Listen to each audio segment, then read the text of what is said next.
Returning from a battlefield shrouded in smoke, the former elite mercenary Chen Mo yearned for tranquility in his role as the head of security at Shanghai Technology. However, fate thrust him into a new tempest tasked with safeguarding the alluring yet formidable CEO, Su Mujin. He embarked on a journey to Country A. As the plane traversed the fabled and enigmatic Bermuda Triangle, an unforeseen calamity struck. The aircraft met with disaster, and Chen Mo and Su Mujin miraculously survived, adrift on a desolate island fraught with peril. They were not the only survivors. Through Chen Mo's search, the gentle flight attendant Chen Wei, the pampered yet resilient heiress Shen Yueru, the charismatic web drama star Xia Xuening, the exceptionally talented Korean designer Li Enxi, and the enigmatic Japanese beauty Yamaguchi Keiko were all rescued in succession. 7 individuals of diverse backgrounds and striking personalities were compelled to forge a communal fate in this primal expanse. Yet, the island harbored secrets far beyond their imagination. An unexpected discovery unveiled the island's hidden Korea treasure of immense value, concealed for centuries. To their astonishment, these treasures were not forsaken relics. They were, in fact, national treasures looted from the heart of China a century prior. How would Chen Mo navigate the burdens of historical humiliation and national responsibility? Chapter 1. A turmoil in the clouds. The roar of waves crashing against the shore was accompanied not only by frothy surf, but also by various debris, some bearing the insignia of an airline. Not far off, a plane floated upon the water's surface. Inside the cabin, oxygen masks hung down, and electrical wires sparked intermittently with crackling sounds. The cabin was inundated with seawater, and dismembered limbs lay scattered within. On a seat near the aisle, a man stirred slightly, and instantly, a potent odor of burnt materials, the acrid scent of electrical shorts, and a damp, briny chill filled his nostrils. Each breath pulled at a sharp pain deep within his chest, as if fractured ribs were grinding against one another. The man, in his late 20s, clad in a white shirt, appeared to be a security personnel from a certain protection company. Struggling to open his eyes, he shook his throbbing head. Gazing out through the shattered window, he no longer beheld the crystal-clear azure sky, but rather twisted, grotesque metal fragments and an endless expanse of glaring, frothy waves. Am I alive? The plane has crashed into the sea, he exclaimed in shock. This realization was like a bucket of ice water poured over his head, instantly dispelling much of the chaotic disorientation. Instinctively, he tensed his body, attempting to move. A slight motion sent a jolt of agony through his right arm, and he stifled a groan. Looking down, he saw a twisted metal frame pinning his forearm, blood seeping from the torn fabric of his uniform. He attempted to exert force, but the frame remained immovable, bringing even sharper pain. Stay calm, Chen Mo. Stay calm, he admonished himself. As a senior security officer with Panshur Security Company and Su Mujin's personal bodyguard, he had undergone rigorous crisis training. Panic was his greatest adversary at this moment. Forcing himself to slow his breathing, he quickly assessed his surroundings. The environment was evidently part of the wreckage of the business-class cabin. What was once a comfortable, spacious area had transformed into a hellscape. Before him lay twisted and broken seats, scattered luggage and debris, and remnants of limbs. Flickering ominously above him, the emergency lights cast a faint red glow, while beyond the gaping breach in the cabin wall, seawater surged in. Not far away, a dense thicket of green foliage beckoned. Is that an island? Chen Mo pondered in astonishment.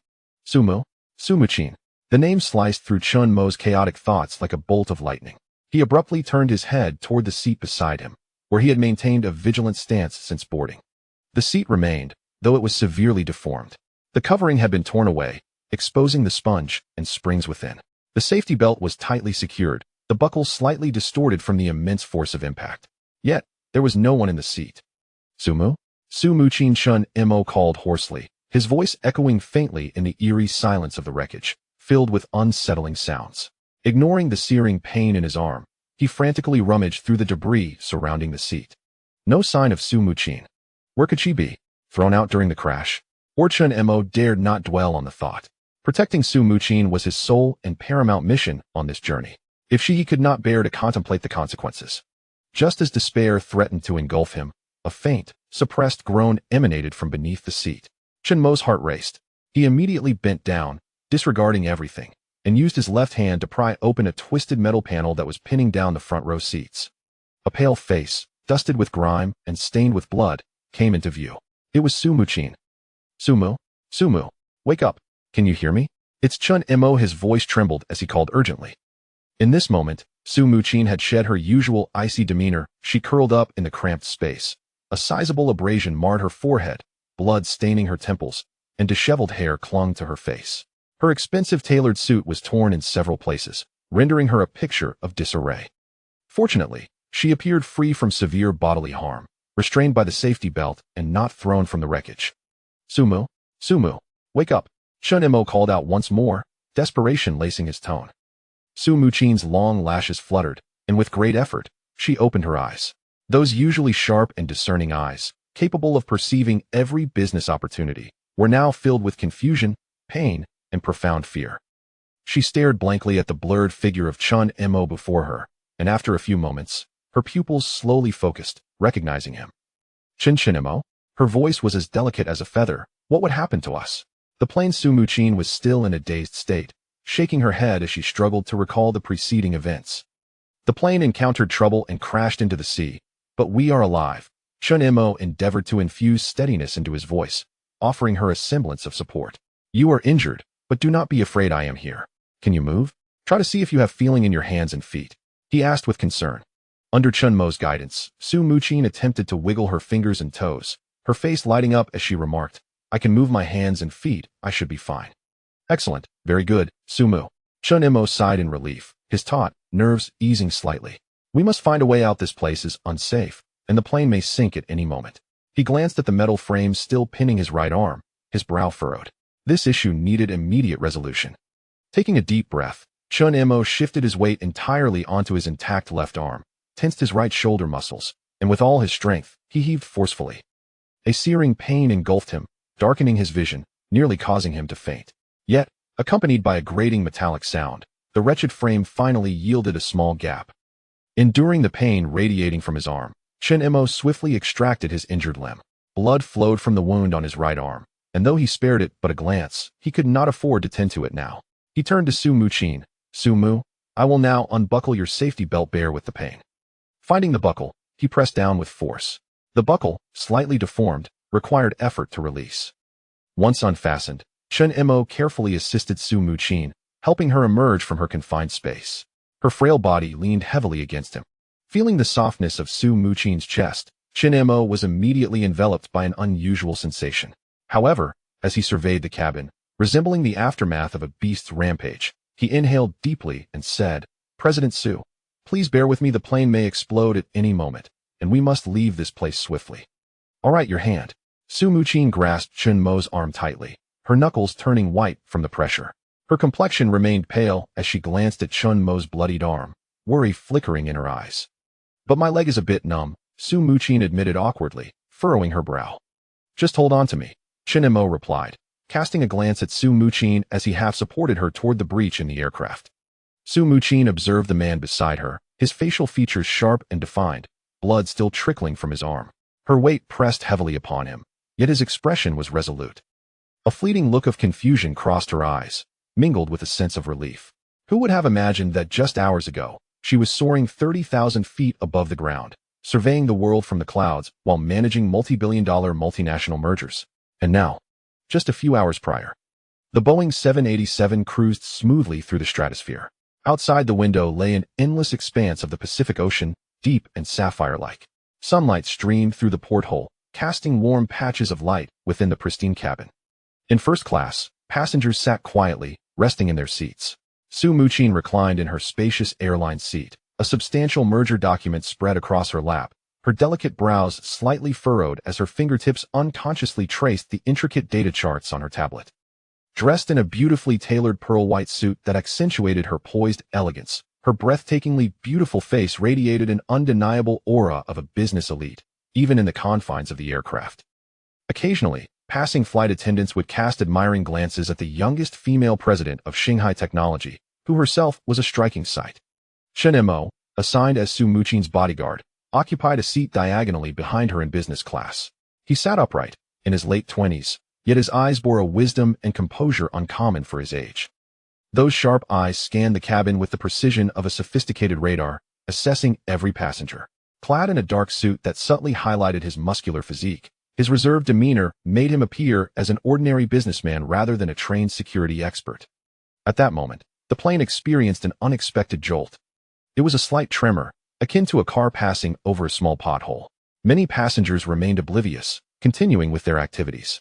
The flight attendants maintained their professional smiles. This turbulence feels off, as if. Chen Mo's brow furrowed instantly.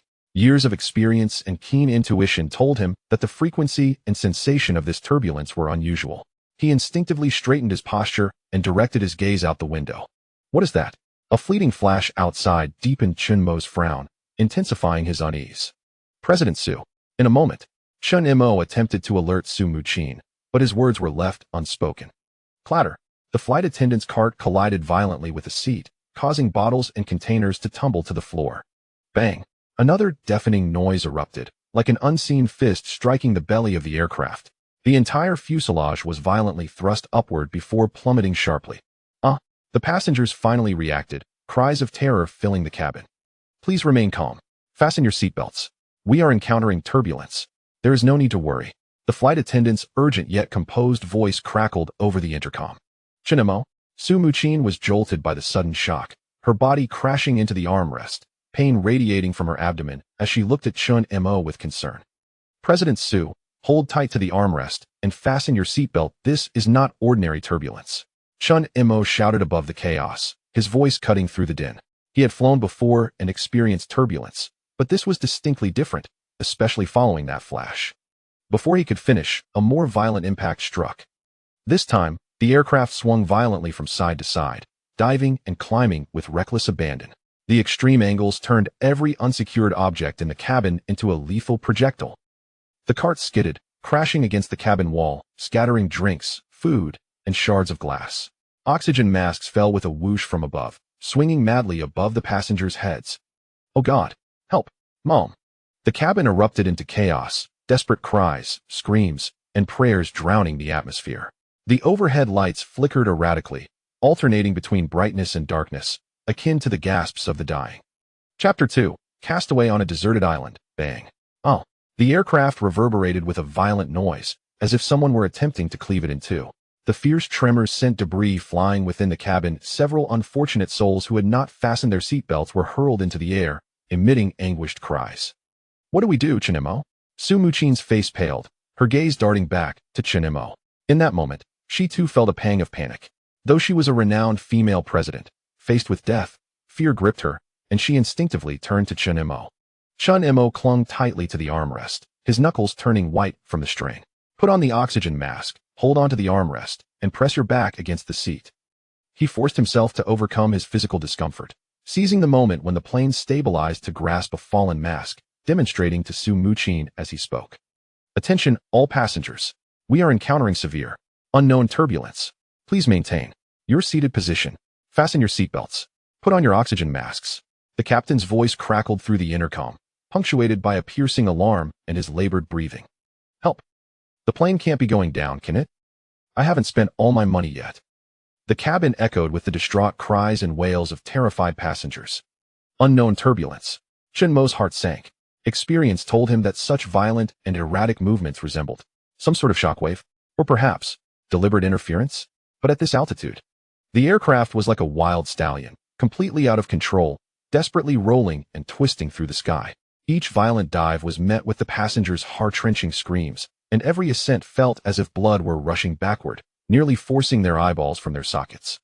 Despair, utter despair, enveloped the entire cabin. Some began to vomit, others sobbed softly, while many tightly closed their eyes, lips moving rapidly in final prayers. Chen Mo gritted his teeth, battling the overwhelming discomfort as he looked at Su Mujin. He saw her body being flung violently with each roll of the aircraft, the seatbelt digging painfully into her frame, her eyes growing unfocused. Hold on, President Su. Look at me. Stay strong. Chen Mo shouted with all his might, attempting to transmit his willpower to Su Mujin. Yet, his voice seemed faint amidst the cacophony and confusion, unsure if Su Mujin could hear him. Alarm! Alarm! Hydraulic system failure. Engine 1 thrust lost. Engine 2 thrust rapidly decreasing. The captain's desperate scream echoed through the cabin, accompanied by a shrill alarm that shattered any remaining glimmers of hope. Prepare for emergency landing. Repeat. Prepare for emergency landing. Brace for impact. Brace yourselves. The captain's final command conveyed a tragic resolve. Emergency landing. Wishing everyone wishing everyone good luck. The flight attendant's voice resonated, akin to an announcement or perhaps a final farewell. Su Mujin cast a glance at Chen Mo, her eyes reflecting a complex array of emotions. Had it not been for her security detail, Chen Mo might not have traveled abroad, nor would he have encountered this aviation catastrophe. In Chen Mo's mind, a singular thought persisted: protect Su Mujin. This was not merely his duty, it was also a means of repaying the kindness her grandfather had once bestowed upon his family. He observed Su Mujin attempting to brace for impact, which eased his heart somewhat. Their survival now rested in the hands of fate. With a jarring crash, Chen Mo lost consciousness, the violent impact leaving a grimace etched upon his face, his brow furrowed in agony. As he regained awareness, he beheld the icy visage of the aloof CEO beside him. The cabin floor was submerged, water lapping at their ankles, the chilling reality yanking him back from the harrowing memories of mere hours prior. The excruciating pain in his arm, the pervasive scent of death, and Su Mujin's faint yet tangible breaths served as reminders. They were still alive. But the threat was far from over. The mangled aircraft was on the verge of an explosion. Outside is the ocean. Upon reaching a jagged breach in the cabin, Su Mujin gazed out, her heart plummeting into despair. Chen Mo abruptly turned, his eyes meeting the twisted aperture of the fuselage, revealing an expanse of endless sea. The water, which had merely lapped at the wreckage moments ago, now surged greedily upward, murky waves frothing as they relentlessly battered higher ground.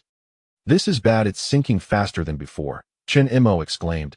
Anxiety etched across his face as he watched the water transform into a merciless devourer, inch by inch dragging their steel tomb into the shadowy depths. Scattered debris floated across the surface: broken luggage, torn seat cushions, and several lifeless bodies, their forms twisted and rigid, rising and falling with the waves. Dark red streaks, like ominous ribbons, slowly spread through the murky water, tracing a horrifying path. The scent of blood. Chen Mo's brow furrowed deeply as he detected an overpowering metallic odor. "Your hand is bleeding, Wei." Su Mujin's voice faltered as she noticed the crimson staining her chest, the source being Chen Mo's wound. Blood. Sharks. A chill coursed through Chen Mo at the thought of sharks, a cold serpent coiling around his heart. In this unfamiliar sea, the potent scent of blood was the most lethal summons. He could almost envision the ominous dorsal fin slicing silently through the water. They could not remain here. Every second wasted was a step closer to the abyss of death. "Ms. Su." Chen Mo's voice was firm, laced with urgency, jolting Su Mujin from her overwhelming confusion and sorrow. She visibly flinched, as if yanked from a nightmare into a harsher reality. Automatically, she lifted her gaze, her eyes unfocused as they landed on Chen Mo's face. "What's wrong?" Her voice trembled, her once flawless complexion now smeared with dust and congealed blood. Her long, dark hair hung in disarray, clinging to her pale cheeks and neck. The expensive pearl-white ensemble she wore was now in tatters, a deep gash marring her shoulder, the luxurious fabric soiled with oil and muck, while her trousers were torn, exposing her fair thigh. Her elegant high heels were nowhere to be found, leaving her delicate feet bare in the chilling water. "The sharks. The scent of blood will attract sharks. This place is sinking. We must leave immediately." Chen Mo had no time to elaborate. They had to escape the wreckage without delay. Leave. Where to?" Su Mujin, now acutely aware of their predicament, stammered, her voice quivering as her gaze instinctively drifted to the vast, menacing deep blue sea outside. "Look, over there." Chen Mo pointed in another direction. "There's an island. We need to head there." Su Mujin followed the direction of his finger, spotting an island a few hundred meters away, yet instead of excitement, her face was marred by deep concern. "That far? How do we get there?" "We swim." Chen Mo indicated towards the sunlit beach that sparkled like a beacon of hope. "Swim? But I can't swim, and you." As a non-swimmer, Su Mujin felt a surge of panic, especially considering Chen Mo's injuries. "Wait for me." Chen Mo's voice brooked no argument as his gaze swept across the chaotic cabin, searching for anything that could aid their escape. "Trust me, we will be fine." With that, Chen Mo dashed towards a torn storage compartment, where a heavy plastic panel remained relatively intact. Using his injured right arm in conjunction with his left, he gritted his teeth, disregarding the searing pain as he exerted all his strength to wrench it free. Crack! The sound echoed as he tore the panel away, measuring over 1 meter long and half a meter wide. "Take this. Hold on tight. It will help you float. Well, swim over." He thrust the cumbersome plastic panel into Su Mujin's arms. The weight nearly caused her to stumble, but her survival instinct compelled her to clutch the makeshift lifeboat tightly. Chen Mo's gaze did not linger. He focused instead on the hard plastic meal trays floating in the water. He swiftly waded over, retrieving the 3 largest, and deftly bound them together with several intact nylon safety belts torn from the seats, forming a rudimentary floating raft. He then snatched up a large insulated food container bobbing nearby, filled with unopened bottled water and snacks. Let's go? Chen Mo slid the assembled raft beneath the large panel in Su Mujin's grasp, signaling for her to hold on, increasing their buoyancy. As he spoke, he secured the insulated container around his waist with a broken safety belt. Gripping Su Mujin's cold, trembling wrist with one hand, he shielded her with the other, his eyes sharp as he focused on the distant island, their sole chance of survival. In mere moments, the water had risen to their thighs, icy and biting. The color of the sea had deepened, and the currents grew more turbulent, forming small whirlpools. The drifting bodies, like reflections from the underworld, swayed before them. Whether from fear or cold, Su Mujin quaked uncontrollably, a mere 24-year-old girl stripped of her former identity. Take a deep breath. Close your eyes. Push forward with all your might. I will bring you back home safely, I promise. Chen Mo's voice was low yet powerful, feeling the violent tremors in Su Mujin's wrist, even hearing her teeth chatter. He could only offer reassurance. I believe in you. Su Mujin nodded fervently at Chen Mo's words, finding some solace in his presence. She inhaled deeply, her gaze steady upon him, her long eyelashes quivering with droplets of water. Go? With a commanding shout, Chen Mo grasped Su Mujin's hand and surged forward through the oncoming waves, bursting through the breach. Chapter 3. Debris and Survivors. Chen Mo's injured right hand gripped Su Mujin tightly, as the frigid sea water enveloped them entirely in an instant. The immense pressure and force from all directions pushed against them, filling their ears with a dull roar. Chen Mo felt the weight of the thermal box at his waist drop suddenly, but he had anticipated this moment. His arm muscles tensed as he held on to Su Mujin with unwavering resolve. The plastic partition and raft in Su Mujin's arms provided precious buoyancy, preventing her from sinking immediately. As a novice swimmer, Su Mujin struggled desperately, flailing her legs in a chaotic manner, driven by the overwhelming fear that unleashed extraordinary strength within her. Do not be afraid, I am here. After the initial shock of plunging into the icy water subsided, Chen Mo finally regained his composure and softly reassured Su Mujin. She dared not speak, merely nodding gently in response. With great effort, Chen Mo began to paddle, steering Su Mujin in the right direction. He fought against the current, while scanning the murky waters around them with vigilance. Faster, we must go faster. Although he could not see the terrifying dorsal fin, the metallic scent of blood lingered like an invisible noose, sending chills down his spine. With a resounding thud, the wreckage of the aircraft continued to sink, causing the surrounding waters to churn violently. Chen Mo sensed a force tugging at his legs, and he kicked fiercely, simultaneously pushing Su Mujin away from the debris. Ah! Su Mujin cried out in terror. Do not look back. Swim forward. Look for the beach. Chen Mo shouted through the water, the brine stinging his mouth and throat, coughing violently after swallowing a mouthful of seawater. Chen Mo urged Su Mujin forward with a firm shove. Instinctively, she paddled even harder, her arms and legs moving with renewed vigor. The floating debris faithfully supported her. She dared not glance back at the steel tomb sinking behind them, nor contemplate the lurking shadows that may dwell within the murky depths, focusing instead on the increasingly vivid golden beach ahead. With a sigh of relief, Chen Mo exhaled. The icy water continued to sap their body heat, and the muscles in his arms and legs ached and trembled from exertion. Each stroke became an arduous task. When Chen Mo's feet finally touched the solid, coarse, sandy bottom, an indescribable surge of exhilaration and exhaustion coursed through him. Let us go. Just a little further, he urged, nearly dragging the exhausted Su Mujin onto the shore. Both collapsed onto the scorching sand, gasping for breath like fish out of water, as salty seawater was coughed out of their mouths and noses, mingling with tears of survival. Su Mujin lay on the beach, her body shaking uncontrollably. At that moment, she could no longer contain her emotions. The ordeal they had just endured made her feel so incredibly small, and without Chen Mo, she might have perished in the depths of the ocean. It's all right. We are safe for now. Chen Mo struggled to sit up, wiping the seawater and sand from his face. Did the plane sink? Su Mujin also managed to sit up, following Chen Mo's gaze. What remained of the cabin wreckage had now vanished, leaving only a swirling vortex of murky foam in its place. "Thank you, Chen Mo." As Su Mujin gazed upon the all-consuming sea, a tremor coursed through her body. Had it not been for the man beside her, she too would have succumbed to the depths like the wreckage of the aircraft. Chen Mo observed Su Mujin's shivering form, eager to utter a few words of solace. Yet he realized that any utterance would merely echo hollowly in the face of such a life-and-death crisis, where emotions yearned for release. He glanced at the hastily bandaged wound on his arm. The makeshift cloth had become thoroughly saturated with seawater, the pain penetrating his nerves, prompting an involuntary sound of discomfort.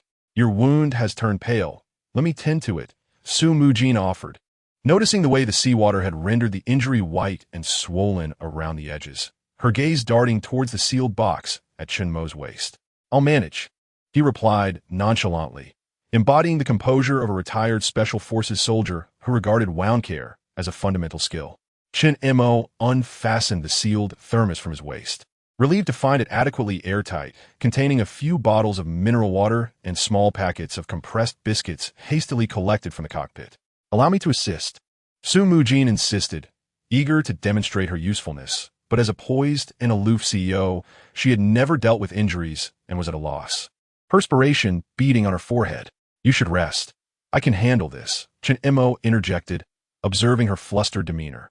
He then twisted open a bottle of water. Rinsing his arms wound, the icy water eliciting a sharp intake of breath. "I have never felt so embarrassed," Su Mujin thought, feeling her prior skills and experiences rendered utterly futile at this moment. She buried her head in her knees, overwhelmed by a sense of helplessness, and began to sob quietly. "It's all right," Chen Mo reassured her, understanding her turmoil without needing to elaborate. He casually picked up a bottle of water and a packet of biscuits. "Drink some water and regain your strength. It's all right to cry, but after the tears, we must strive to survive." Su Mujin paused her weeping, lifting her head to reveal her swollen, bloodshot eyes. As she accepted the water and biscuits from Chen Mo, a flicker of resolve ignited within her. "Survive. Yes, we must endure." Her gaze met Chen Mo's, her spirit rekindled with determination. She unscrewed the bottle and took a small yet firm sip. "There's no signal. It appears we are on a deserted island," Chen Mo remarked, retrieving a waterproof phone he had found in the cockpit, only to discover that it bore no signal whatsoever. "Indeed, no signal?" Su Mujin observed the phone in his hand, her heart sinking with the realization, deepening her apprehension about their predicament. "We may need to ascend to higher ground," Chen Mo suggested, withholding his own speculations, instead offering words of comfort. "We should be 2 hours from our destination. Given our location, we are likely in the vicinity of Bermuda. The plane crashed here, and this island may indeed be deserted." Su Mujin recognized Chen Mo's intent to reassure her. Yet, as a young CEO, she possessed the resilience to endure. Upon hearing Su Mujin's words, Chen Mo was momentarily taken aback. However, upon recalling Su Mujin's illustrious identity, he soon found solace in the thought that having such a captivating CEO accompany him on this desolate island might not be a misfortune after all. "What are you thinking?" Su Mujin inquired, noticing Chen Mo's silence. As she turned to look, she discovered that Chen Mo was gazing at her, a hint of a smile gracing his face, which startled her, causing her to instinctively cover her chest with her hands, her expression tinged with caution. Miss Su, you misunderstood. I was just lost in thought. Look over there." Observing Su Mujin's reaction, Chen Mo's face flushed with embarrassment, and he quickly pointed behind her to divert her attention. Behind them, approximately 300 to 400 meters away, lay a vast expanse of sea where a larger wreckage of an aircraft was partially submerged, belching thick plumes of smoke as if it were on the verge of sinking entirely. "What is that?" "That's the business class section," Su Mujin exclaimed, astonished at the sight of the wreckage that dwarfed their own section. They were left to ponder the magnitude of the storm that could have torn the plane into such fragments. "Indeed, there may be other survivors inside, or perhaps supplies we desperately need," Chen Mo mused, contemplating the wreckage with a bold idea forming in his mind. It was now confirmed that they were stranded on an isolated island. Survival would be impossible for just the two of them. The presence of additional survivors could significantly enhance their chances of enduring this ordeal. "Ms. Su, please remain here and conserve your strength," Chen Mo instructed with a serious tone. I will investigate that wreckage to see if there are any living souls or supplies that could aid our survival. He gestured toward the rocky area where the wreckage lay. Following his gaze, Su Mujin's eyes widened with terror as she beheld the aircraft remnants a few hundred meters away. Instinctively, she grasped Chen Mo's damp pant leg, her fingers trembling from the force of her grip. No, don't go. It's too dangerous. It could still sink. Su Mujin's voice faltered, yet her eyes were unmistakably filled with fear and concern. That wreckage was a harbinger of death. I understand the peril, Chen Mo replied, glancing at the meager supplies they possessed, merely 2 bottles of mineral water and a few compressed biscuits. His tone somber, yet resolute. Gently, he pried Su Mujin's hand away.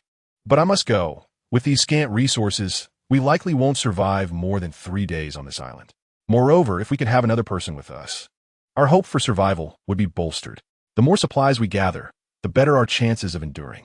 He urged her to stay put and wait for his return. His tone unwavering and authoritative, the final 3 words delivered with utmost gravity.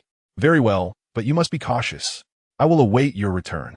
Su Mujin replied, gazing into Chen Mo's determined eyes, slowly releasing her grip on his pant leg.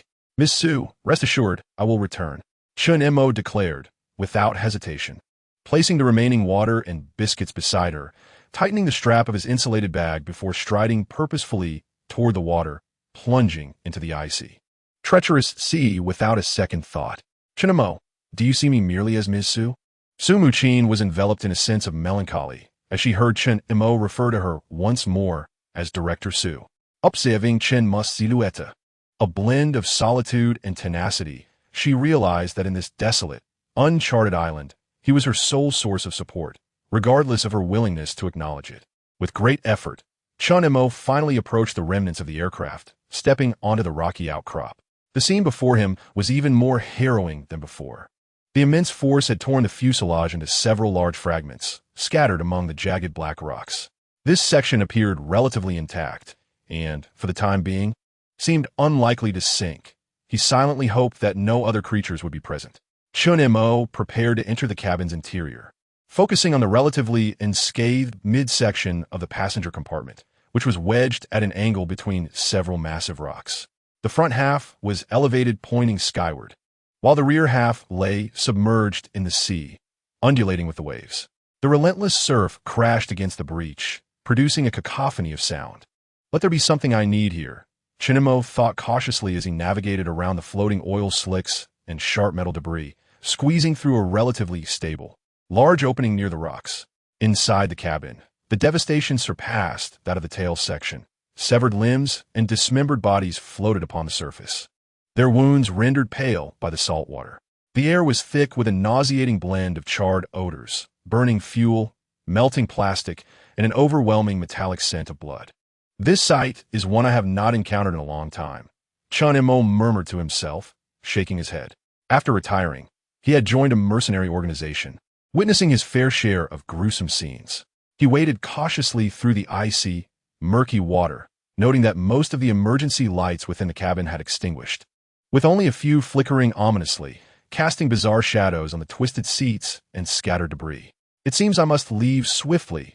This cabin cannot withstand the onslaught for long, Chen Mo observed as the water continued to surge in from below and through the various openings, now reaching his calves, chilling him to the bone. He glanced at the floating belongings, suitcases, pillows, blankets, magazines, and shoes, and decided to search for survivors first. As he trudged through the icy, murky waters, he lowered his body to avoid the sharp metal and cables hanging above him. Is anyone there? Is anyone alive? His voice echoed through the vast, eerie remnants, sounding faint and forlorn. Help! I'm stuck. A faint cry, like a flickering candle in the wind, intermittently reached Chen Mo's ears. He immediately halted, holding his breath as every sense heightened. Straining to discern the source of the voice, he realized it emanated from just ahead, beneath a row of severely deformed, crushed business class seats. Don't worry, I'm coming to rescue you, Chen Mo called out, having pinpointed the direction and promptly waded towards the sound. Upon arriving at the source, he saw the rows of seats twisted and mangled by the tremendous impact, chair backs broken, cushions overturned, and metal frames contorted together, forming an exceedingly narrow, dark triangular space. The seawater has risen to a third of the height of the seats. Are you injured? Can you move now? Chen Mo crouched down, trying to get closer to the gap, and shouted loudly, "Help me." The voice from within immediately responded, laced with sobs and uncontrollable tremors. "Water is coming in, my legs are stuck. Help me." The voice sounded like that of a young woman. "Do not be afraid. I will rescue you at once. Stay calm. Do not move." Chen Mo reassured her loudly while swiftly surveying the situation before him. Several twisted metal pipes and deformed aluminum seat frames were tightly entwined, forming a formidable cage. The trapped individual was evidently wedged at the bottom, and the seawater was relentlessly rising. Chen Mo attempted to pry the metal pipes apart with his hands, but they were exceedingly sturdy, refusing to budge. He then tried to lift the seat pressing down on top, but the seats were stacked and compressed against each other, their weight astonishing and the structure highly unstable. With even a slight effort, the entire mound emitted a disquieting creak, as if it might collapse entirely at any moment, burying the person below. A muffled cry of pain emanated from within. Clearly, the seat was lodged tightly, and even the slightest movement could inflict harm upon the trapped individual. "Just hang on, endure." Chen Mo's gaze swept rapidly around. Suddenly, something hanging on the cabin wall caught his eye. It was a metal crowbar, possibly part of the emergency equipment on board. Eureka! Chen Mo felt a surge of hope as he grasped the crowbar, its weight and chill in his hands a stark reminder of its potential. "I found a tool. There may be some vibrations and noise soon. Protect your head and keep it low. Just hold on, don't be afraid." Chen Mo called out loudly. He focused on the two thick metal pipes that were entwined, forming a crucial support point, and forcefully wedged the hard end of the crowbar into the crevice between them. "Hey!" Chen Mo growled, using all his strength to lift upward. A searing pain shot through his injured right arm, but he gritted his teeth, veins bulging on his forehead. The agonizing creak of metal deformation suddenly rang out. The entire stack of trapped seats was lifted. The two metal pipes that the crowbar had caught were finally pried open slightly under the immense force. It moved. Again, Chen Mo exclaimed with renewed hope, roaring as he exerted himself once more. Creak! Bang! A louder cracking sound echoed through the air. The crowbar, under the colossal force, had completely pried apart the two most critical metal pipes, snapping them. The seats above lost an important support point and suddenly collapsed downward. "Ah!" The woman let out a terrified scream. "Do not be afraid. Just a little longer, it's almost clear." Chen Mo set the crowbar aside, gripping the edges of the collapsed seats above with both hands, using all his strength to heave them sideways. With a crash, he forcibly lifted the heavy seats, revealing the twisted seat frame below. At last, just before the murky seawater could engulf the narrow space, Chen Mo finally saw the trapped individual. "It's you! It's you!" they exclaimed in unison. Upon the twisted skeletal frame of a seat sat a girl clad in a deep blue flight attendant uniform, now tattered and soiled, marred by filth and blood. She was grotesquely wedged between the metal skeleton of the lower seat and the upturned cushion, completely immobilized by the contorted metal below her waist. Half of her body was submerged in the frigid seawater, her long hair clinging damply to her pallid face, which bore the marks of tears, grime, and several abrasions. Most harrowing was her left leg, where a jagged metal pipe had punctured her calf, blood gushing from the wound and staining the surrounding water a stark crimson. Suddenly, the girl burst into heart-wrenching sobs, her cries resonating with despair and catharsis. Her once bright eyes, typically reflecting professionalism and warmth, were now consumed by excruciating pain, the terror of impending death, and boundless hopelessness. Tears streamed like a torrential flood, carving clear paths through the dirt on her face. "Please don't cry. If you keep crying, I'll leave." Upon hearing her wails, Chen Mo was at a loss for how to respond. Yet, this was not the time for comfort. He could only sternly admonish the flight attendant. "I am a flight attendant from business class. My name is Chen Wei. We've met before. Please save me. It hurts so much. The water is rising. I don't want to die." Despite Chen Mo's words, Chen Wei's sobbing did not cease. Overwhelmed by fear, she had thought she would perish there just moments ago. Now, seeing a glimmer of hope, she wept in desperation, her tears flowing unceasingly. "Chen Wei, do not cry. Do not be afraid. Look at me." Chen Mo's voice was unusually stern, crashing into her ears like thunder, forcefully interrupting her breakdown. "I will rescue you. Trust me. You must conserve your strength. His severity was not born of indifference, but rather an acute awareness that emotional collapse would only hasten her body as loss of heat, depleting her already scant energy and potentially exacerbating her injuries. Stunned into silence by his firm tone, Chen Wei raised her tear-blurred, bloodshot eyes to gaze helplessly at Chen Mo. She bit her lip fiercely, nearly drawing blood, struggling to suppress the cries clawing at her throat, yet her body trembled uncontrollably. Without uttering another word, Chen Mo bent down, carefully avoiding the horrifying metal pipe lodged in her leg, and plunged his hands into the icy, murky water, searching for the metal structure ensnaring Chen Wei's waist and leg. For Chen Mo, time was of the essence. Each second counted. Upon feeling the latch, he inhaled deeply, his arm muscles tensing as he exerted a tremendous force, accompanied by the chilling creak of metal and the girl's muffled groans of pain, as well as the agony from his own wounds. The constricting structure finally yielded slightly to his brute strength. "Quick, give me your hand. Pull your leg out with all your might. Don't mind the pipe," Chen Mo shouted, extending his blood-stained and oil-smeared hand toward Chen Wei. Fortunately, the metal pipe piercing her calf had not penetrated too deeply, sparing her bones from harm. Chen Wei gazed at the strong, unwavering hand reaching out to her, as if it were the last lifeline in her desperate situation. The instinct for survival overwhelmed all else. She closed her eyes and let out a piercing scream, a haunting blend of agony and resolve. Summoning the last remnants of her strength, she forcefully yanked her trapped leg outward. A sickening sound echoed, a gruesome tearing of flesh, and blood gushed from her calf. The excruciating pain caused her vision to darken, and her body collapsed backward, nearly losing consciousness. Chen Mo, quick-witted and swift, dashed forward as she fell, his arms sweeping beneath her, cradling her like a rag doll devoid of bones, and he pulled her from the twisted metal confines. Warm blood instantly soaked his shirt, the pungent odor of iron filling the air. "Hold on, Chen Wei. Stay with me," he urged, one hand securely gripping her waist while the other hastily shed his tattered shirt, wrapping it tightly around her bleeding calf to staunch the flow. The fabric quickly became saturated, yet the torrent of blood began to subside. "Chen Wei, how do you feel?" he called out anxiously, noticing her slumped against him, her complexion pale as if translucent, her breath faint. I'm fine," she replied softly, barely audible. Chen Mo realized they could not linger in this perilous place. He scanned the surroundings and fixated on an object floating nearby, an orange adult life jacket. He seized it, deftly slipping it over the nearly unconscious Chen Wei and securing all the straps tightly. The life jacket provided much-needed buoyancy. He retrieved the metal crowbar he had discarded earlier, inserting it into the life jacket straps to add rigidity and potential defense. With everything in place, he hesitated no longer.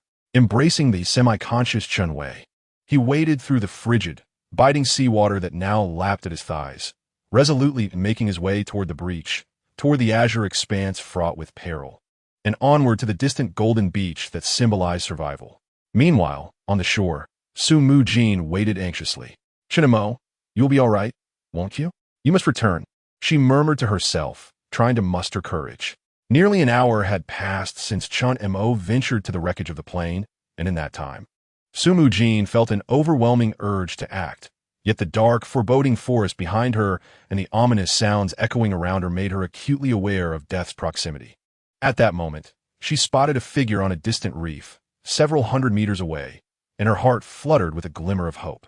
For the first time in many years, she found herself yearning for a man's return. "It's him. He hasn't deceived me."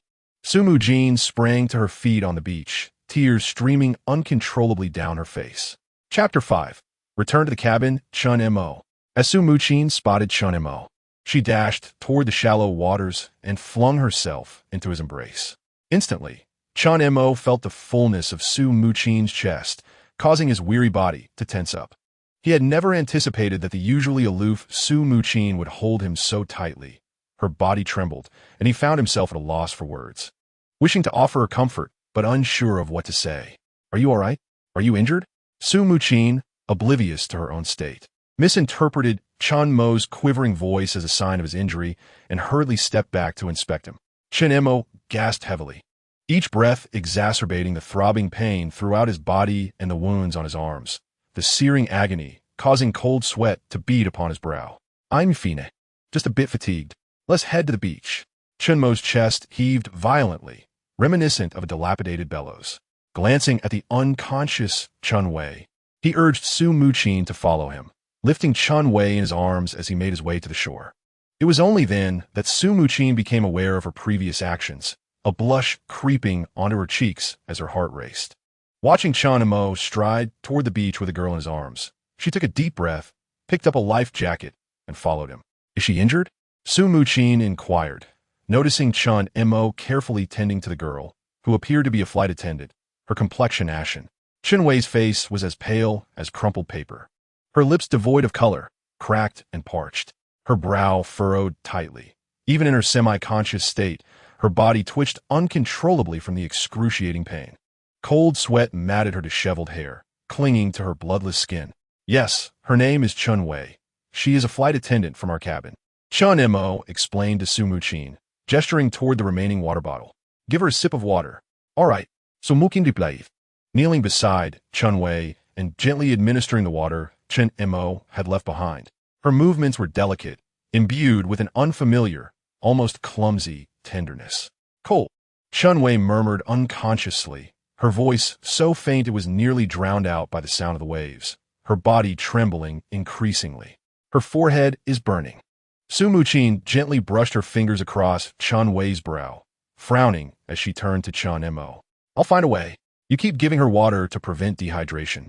Chen Mo said, pausing to regain some strength, yet his expression remained resolutely determined. There must be medicinal herbs on the island, but her leg is bleeding again. The blood won't stop. Su Mujin exclaimed, her voice quaking with urgency as she watched Chen Wei's leg start to bleed anew. The glimmer of tears filled her eyes, reflecting her helplessness, realizing that if this continued, Chen Wei would not last much longer. At that moment, Su Mujin's heart plummeted. Was she truly destined to witness a life slip away before her? Chen Wei, barely in her 20s, shared an equal status with them on this deserted island. The thought of losing Chen Mo was unfathomable, yet watching Chen Wei's life ebb away was equally suffocating. With great effort, Chen Mo propped himself up, his gaze heavy upon the wound on Chen Wei's leg. The crimson beneath the bandage remained glaringly vivid. Blood loss, infection, and the agony of shock. Any one of these factors could easily claim the life of this young flight attendant. The voice of Chen Mo, hoarse and parched, rasped like sandpaper. Surely, there were medical supplies in the crew's preparation area or near the cockpit. Chen Mo endeavored to recall the layout of the aircraft. In the urgency of saving lives, he had neglected to search for additional resources. He lifted his gaze toward the distant wreckage of the aircraft, still engulfed in thick smoke and half submerged among the rocks. In the plane, Su Mujin's voice rose sharply, laced with incredulity and terror. You still want to go back? Look at it. Su Mujin pointed frantically at the wreckage, her finger trembling. It could sink at any moment. Do you not remember how perilous our escape was? Her voice faltered, choked with the remnants of fear, unable to articulate the sight of the floating bodies and the palpable scent of death. Do we have any other options? Chen Mo's gaze remained fixed on the debris, his tone grave yet resolute. She is undoubtedly doomed. He surveyed Chen Wei's pale visage before shifting his focus back to Su Mujin. It isn't merely a matter of a first aid kit. There might also be food, fresh water, tools, or even other survivors. He recalled the sounds that had echoed from the cabin as he escorted Chen Wei away, the distinct click of high heels, indicating that there were indeed others alive within the wreckage. Others? Su Mujin hesitated, then vigorously shook her head, as if trying to dispel this fanciful notion. Even if there are, we can barely care for ourselves. Chen Mo, look at yourself. Her gaze fell upon his grotesque arm wound and the exhaustion etched on his face. You are injured. Your strength has been depleted. If you go back, Su Mujin's voice faltered, the enormity of her fear prompting her to grasp Chen Mo's uninjured left arm with a pleading urgency. Please don't go. We can find herbs on the island, or we can wait for rescue. The announcement said they might perform a forced landing. A search and rescue team will surely come. Wait. Chen Mo's gaze returned to Su Mujin, imbued with a chilling calmness that bordered on cruelty. He raised a finger toward the sky and then gestured around them. MS. Su, do you recognize where we are? Su Mujin looked in the direction he indicated, bewildered. The sky was a pristine blue, devoid of any trace of aircraft. The boundless deep blue sea stretched to the horizon, merging with the sky, with no signs of ships or islands in sight. Behind them lay a dense, nearly untamed tropical jungle, towering trees blocking out the sun, vines entwined like colossal serpents, the lush vegetation extending to the edge of the golden beach. From deep within the jungle, the haunting howls of unknown beasts echoed, low and resonant, imbued with primal ferocity and menace. No, Su Mujin's voice dwindled, a chill creeping up her spine. As a business elite, she had traversed the globe, yet before this entirely unspoiled and perilous environment, she was gripped by instinctual fear. Based on the flight path, timing, and current temperature, accompanied by Chen Mo's voice, which bore a cold judgment, it is highly probable that we are situated on the periphery of the Bermuda Triangle. The very mention of the Bermuda Triangle elicited a sharp intake of breath from Su Mujin, for the name itself is laden with an aura of mystery and dread. Countless tales of disappearances surged into her mind. Even if we are not in the core area, Chen Mo's tone offered no solace. The intricate ocean currents, unpredictable weather, and records of vanishings in this maritime expanse suggested that any search and rescue operations could be an interminable endeavor. Observing como yenes suddenly palevisik, Chen Mo continued. Look at this forest, pointing towards the thicket from which the sounds of wild beasts emanated. Su, do you hear that? Without proper tools, weapons, fire, or secure shelter, how long do you think we can survive here? Will we even be able to await that elusive rescue? He gestured towards the frail Chen Wei, adding, let alone in her current state. Yet, Su Mujin's voice wavered with desperate struggle, her gaze once more drawn to the perilous wreckage nearby. It's too dangerous. You will die, she exclaimed, stripped of her corporate facade, revealing a profound concern for her sole reliance. Moreover, you are mine. I cannot permit you to go. A complex turmoil swirled within Su Mujin as she uttered these words, instant regret washing over her, rendering her unable to meet Chen Mo's gaze. The medical kit is in the front cabin storage. The code is 0731. At that moment, the previously unconscious Chen Wei emitted an exceedingly faint sound. Just as quickly, she slipped back into a deeper state of unconsciousness. This fragile, yet pivotal information felt akin to a last straw. Rest assured, Su, as long as I am here, your safety is assured. Chen Mo's eyes sharpened with renewed determination. He gently patted the back of Su Mujin's hand, still resting on his arm. However, Su Mujin hesitated, words caught in her throat. Now that our location is confirmed, I must venture forth.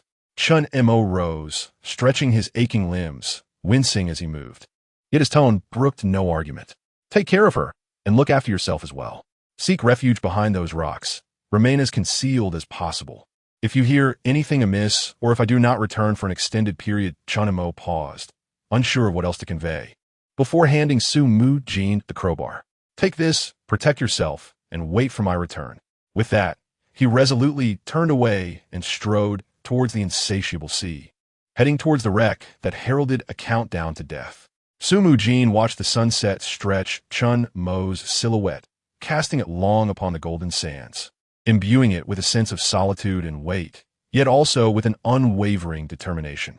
As she witnessed his figure dissolve into the crashing waves, Su Mujin parted her lips, yet no sound emerged. Ultimately, all her worries and fears coalesced into a heavy sigh. Her gaze regained its steely resolve as she cautiously dragged the unconscious Chen Wei, laboriously making her way toward the nearby cluster of jagged black rocks. There, she hoped to find relative concealment, evading the prying eyes from the jungle and the open beach. The weight of survival compelled Su Mujin to swiftly reclaim the decisiveness befitting the president of Shanghai Technology. Chen Mo once again ventured into the wreckage, feeling a sense of suffocating peril that was even more pronounced than before. The sea had risen noticeably, having previously reached only to his calves. Now it surged over his knees, icy and piercing, continuing its ascent at a visibly alarming rate. It seemed the urgency was escalating. Chen Mo mused to himself. Observing the fuel leak, he understood the dire implications. A single spark, or even a static discharge, could instantaneously turn this place into a blazing inferno. He compelled himself to remain calm, with a clear objective. The front cabin, the storage lockers. Is anyone there? Alive? Respond to me. As he passed the spot where he had rescued Chen Wei, he called out, glancing ahead. Suddenly, a faint, pitiful sound, akin to the whimper of a kitten, intermittently emerged from behind a row of overturned seats. Chapter 6. A heroic rescue. Chen Mo's spirits lifted, and he immediately followed the sound. As he navigated around the toppled seats, the sight before him tightened his heart. A young girl was curled up in a relatively dry, but exceedingly cramped corner. She appeared to be younger than Chen Wei. The girl wore a tattered, dirt-stained dress of pale pink, its hem torn, revealing her fair, bruised calves. She clutched her knees tightly, her body drawn into a ball, trembling like a frightened little animal. Her face, which should have radiated youth and vitality, was now devoid of color, streaked with tears, dust, and several clear trails of blood. Her once meticulously styled chestnut curls were now a disheveled mess, smeared with oil and debris. Most striking were the large, purplish bruises that marred her exposed shoulders and arms, evidently the result of a violent impact. The girl seemed utterly engulfed in her terror, oblivious to Chen Mo's approach as she continued to sob quietly, her shoulders heaving, tears silently cascading onto her embraced arms. "Little sister, are you all right?" Chen Mo softened his voice, cautiously inching closer, fearful of startling her again. The girl, startled by his sudden voice, froze and abruptly lifted her head. Her once expressive eyes now brimmed with sheer terror, her pupils dilated from fright, nearly consuming her irises, clearly reflecting Chen Mo's blood-stained figure. Thud! Like a frightened rabbit, the girl recoiled sharply, her back colliding heavily against the cold metallic wall of the cabin, producing a dull thud. "Do not be afraid. Little sister, I am here to save you. My name is Chen Mo, a passenger on this plane. I am also a survivor." Chen Mo immediately halted, raising his hands to indicate his benign intentions, striving to maintain a steady tone. "The plane has crashed and fallen into the sea. It is perilous here. The water is rising, and we must leave at once." The girl seemed to finally grasp a few key phrases, her dazed pupils flickering with a hint of focus. "Yes, but rest assured, there is an island ahead. I will rescue you now." Chen Mo spoke softly. The girl gazed at him in confusion, then cast her eyes around at the hellish scene. Overwhelming terror washed over her once more. She clutched her head, letting out a desperate cry. No, I do not want to die here. Help! Is there anyone to save me? Mama." The girl's voice was sharp and filled with despair, echoing in the confined space. Silence. Chen Mo had to raise his voice, almost sternly interrupting her uncontrolled screams. "Listen to me. If you wish to survive, cease your crying and regain your composure. Tell me your name." Chen Mo recognized that the girl was on the brink of collapse. Any attempt at soothing her would be futile. He needed to reclaim her reason with a commanding tone. The girl was taken aback by his severity. Her cries ceased abruptly, leaving only the sound of her intense sobs and her trembling body. "My name is Xia Xuening," she stammered, her breaths hitching as she spoke. "Xia Xuening, are you the emerging starlet?" Chen Mo nodded, recalling a recent popular short drama featuring an actress by that name. "Yes," Xia Xuening replied softly, the fear in her eyes still palpable. Chen Mo's tone softened, yet remained urgent. "Are you injured? Can you move?" Xia Xuening looked down in bewilderment at the extensive bruises and abrasions on her arms and legs. She attempted to move, only to wince in pain, tears welling up once more. "It hurts. Everything hurts. My foot, it feels like it's sprained. Can you stand? Try to stand." Chen Mo urged gently, gritting her teeth to endure the pain. Xia Xuening shakily grasped a nearby metal wall, attempting to rise. Just as she straightened halfway, a sharp pain shot through her right ankle, causing her to yelp as her body weakened and she nearly collapsed. Chen Mo reacted swiftly, catching her. "You've sprained it. Do not force yourself." He assessed the situation promptly. "Stay here and do not move. I will find a first aid kit and others, and I shall return to take you out." Time was of the essence for Chen Mo. Each passing minute increased their peril. Moreover, there were two girls still on the beach. He couldn't bear to imagine what might befall them if night fell and he had not returned. "No, you can't leave me. Please, take me with you." Upon hearing Chen Mo's intention to depart, the fear that had just begun to subside erupted within Xia Xuening once more. She clung desperately to his arm, her nails nearly digging into his flesh, her eyes filled with the despair of abandonment. "Rest assured, I will not forsake you. I swear." Chen Mo pried her fingers away with determination, his tone resolute. "But we must locate the first aid kit. There may be others alive. Wait for me here. I will return swiftly. Chen Mo locked eyes with Xia Xuening, his gaze imbued with an unyielding promise that compelled her to release her grip. Though she remained curled up in fear, tears brimming as she watched him vanish into the smoke and chaos. Chen Mo's heart raced as he hurried towards the forward cabin. Guided by memory. Not far ahead, a high-pitched, tearful female voice pierced through the air from the direction of the forward cabin. Damn it! Open the door. Let me out. You worthless fools. Someone help. My father is Shen Yueru. He will not spare you. Chen Mo rushed towards the sound, and the scene before him rendered him momentarily stunned. A young woman, clad in a champagne-colored silk blouse and matching wide-leg trousers, sat helplessly in knee-deep seawater, her predicament dire. She wore an expensive diamond-studded high heel on one foot while the other remained bare, her delicate ankle swollen and red like a steamed bun, clearly having been sprained. The young woman's attire was in tatters, exposing her skin, which gleamed like milk. Clutching her high heel, she frantically pounded it against the severely warped emergency door before her. Bang, bang, bang. The rigid heel struck the metal door repeatedly, producing a dull thud. Yet aside from leaving a few dents, her efforts proved futile. As she continued to strike, her voice rose in a desperate, tearful curse, condemning the airline, the aircraft designers, and the wretched door itself. Interspersed with frantic calls for her father, Shen Yueru, as if his name were a magical talisman. Open the door. I command you to open. Do you hear me? Do you know who my father is? I am Shen Yueru of the Shen Group. Let me out at once. Otherwise, you will all regret it. Ouch. My foot hurts. Damn it. Exhausted from her futile assault, Shen Yueru finally succumbed to despair, cradling her swollen ankle and bursting into tears. Her sobs unrefined and her shoulders trembling, her high heel falling into the murky water. Chen Mo approached swiftly, striving to maintain a calm demeanor. Miss, this door is jammed from the outside. It cannot be opened from within. Please, remain calm. Startled by the sudden voice, Shen Yueru lifted her tear-streaked face to see a tall man equally disheveled. You, just in time. Quickly, get this damn door open. Hurry, my foot is sprained. It hurts like hell. I can't stay in this cursed place for another second. The water is rising. Get it open.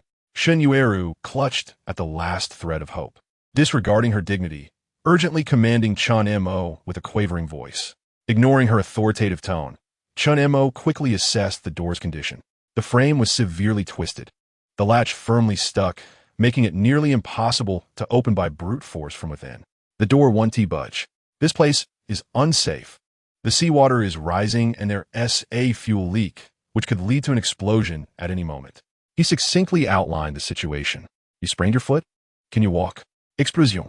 Shen Yueru's face turned as pale as a sheet, the tears forgotten as sheer terror coursed through her, causing her to tremble. I can't walk. It hurts too much to move. You must carry me out. Quickly. She reverted to her commanding nature, pointing at Chen Mo and ordering him once more. Chen Mo frowned, but there was no time to argue. Stay here and don't move. I'll find others and return with a first aid kit to take you with me. He turned to leave, the location of the first aid kit not far ahead. Hey, stop. Shen Yueru's voice sharpened with urgency. You dare leave me? Do you know who I am? My father. Shut up and conserve your strength if you wish to survive. Chen Mo sharply interrupted, his gaze piercing as he coldly cut her off. In times like these, such familial ties are irrelevant. Follow my instructions and remain here. The icy resolve in his eyes silenced Shen Yueru, her words caught in her throat. Shen Yu, taken aback by the audacity of someone who so blatantly disregarded their own identity and dared to threaten her, instinctively recoiled, clutching her swollen ankle in silence. She could only glare at Chen Mo's retreating figure with a mixture of resentment and fear. Chen Mo, undeterred, waded swiftly through the water. At last, he discovered a section of the front cabin that remained relatively intact, albeit still saturated with seawater, a metal storage cabinet embedded in the wall. The cabinet door bore a prominent red inscription reading First Aid alongside a conspicuous cross symbol.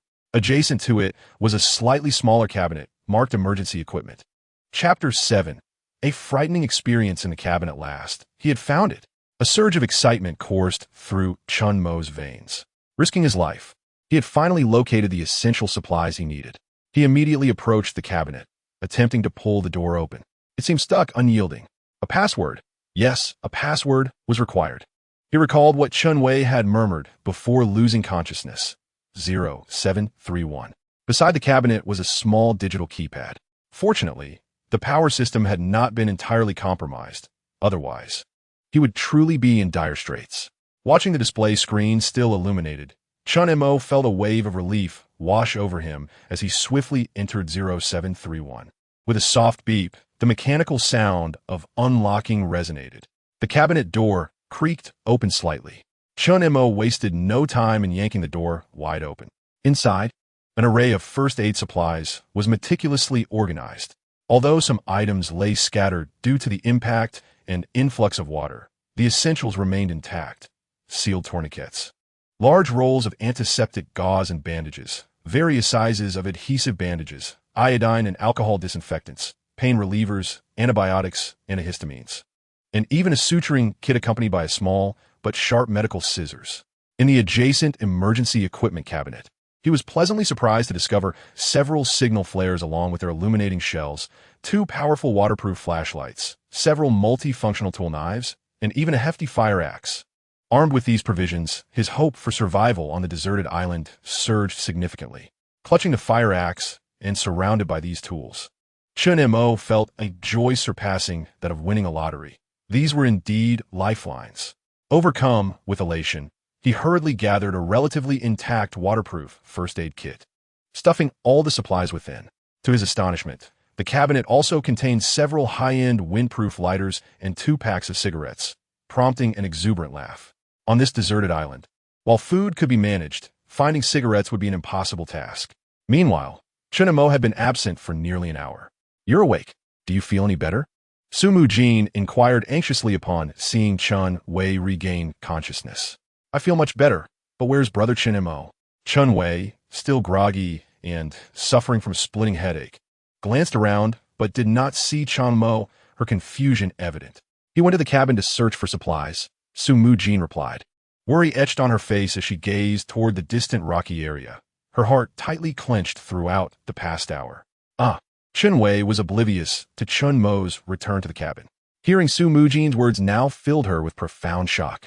Struggling to straighten herself, she cast a fearful glance towards the cabin, her heart racing with dread. "He will come back, he promised me." Su Mujin's eyes glistened with sorrow, yet her tone was resolute, as if she were speaking not only to Chen Wei, but also to herself. "Yes, brother Chen Mo is a good man. He will certainly return." Chen Wei softly echoed, almost as if in a trance. "Are you the CEO of Shanghai Technology, Ms. Su?" Chen Wei regained a modicum of clarity, gazing at the cool and stunning woman before her, and she couldn't help but recall the extraordinary woman her friends often spoke of. Su Mujin, the CEO of Shanghai Technology. "But for now, we are all survivors," Su Mujin said gently, looking at Chen Wei. Miss Su, look over there. It seems there is someone." Chen Wei inadvertently glanced behind Su Mujin, and, as the waves crashed ashore, a figure draped in red emerged, prompting her to exclaim in astonishment. Su Mujin abruptly turned her head, instinctively grasping the crowbar that Chen Mo had left behind. "I will go check. Do not move." Upon seeing that the figure washed ashore remained still, Su Mujin finally exhaled in relief. With the crowbar in hand, Su Mujin cautiously approached the red-clad figure. Noticing the short hair, now soaked, and the face turned downward, lying quietly on the sand, likely a passenger from the plane, she gently turned the woman over and was struck by the pallor of her complexion, her heart sinking. The woman possessed an exquisitely shaped face, fair and delicate skin, and a tall, slender figure, an embodiment of the ideal proportions reminiscent of a Korean star. Su Mujin, who believed herself to be quite beautiful, felt overshadowed by the stunning woman before her. There was no time for admiration. She reached out to check the woman's breathing and found a faint sign of life. "She is still alive," Su Mujin announced to Chen Wei. "Ms. Su, apply chest compressions to her, perform CPR, and see if you can revive her," Chen Wei, as a flight attendant, reminded her with expertise in basic medical care. "All right, I will give it a try." Su Mujin began to administer chest compressions on the woman in red, following emergency procedures. With Su Mujin's diligent efforts, the woman began to convulse, expelling water from her mouth. Meanwhile, in the cabin, Chen Mo had gathered supplies and gripped the heavy fire axe tightly, the cold metal and its substantial weight instilling an indescribable sense of safety. On this deserted island, it would prove to be a more practical weapon and tool than any firearm. Just as Chen Mo turned to leave, a cacophony of metal breaking and heavy objects plummeting into the water erupted, accompanied by a terrifying rush of water. Who is over there? Chen Mo shouted. At that moment, the entire cabin suddenly tilted sharply to the left. Caught off guard, he lost his balance and, clutching the first aid kit and fire axe, he fell heavily into the rapidly rising seawater. Cough, cough, cough. Chen Mo struggled to rise from the water, wiping the grime from his face, his heart racing with alarm. He glanced back towards the entrance he had just traversed, witnessing a massive overhead structure, along with a shattered keel, collapsing like an avalanche, crashing into the sea and churning up monstrous waves. The ocean surged forth like a torrent unleashed, flooding through the newly created breach with fervor. The water level rose at a startling pace, quickly submerging him up to his chest. The wreckage emitted a dreadful, bone-chilling groan of impending demise as it sank more rapidly. Panic surged within Chen Mo as he realized the dire situation. Xia Xuening and Shen Yueru were still behind him, no longer able to continue inspecting the cabin. He clutched a survival pack filled with life-saving supplies in one hand and dragged a heavy fire axe in the other. Swimming desperately against the current towards the direction where Xia Xuening and Shen Yueru were located. Help! Water! Water is coming in. I can't swim. Xia Xuening's terrified screams pierced the air, filled with the dread of drowning. Damn it! Hurry up! The water is rising. I'm going to drown. Help me. My father is Shen Yueru. Shen Yueru's frantic cries and curses followed, her voice twisted and distorted by fear. Gritting his teeth, Chen Mo pressed onward. The water was nearly at his chin. Just a few steps away from Shen Yueru, a movement in his peripheral vision caught his eye, causing him to halt abruptly, his pupils constricting. In the vicinity of the breach stood a woman clad in a black tank top and shorts.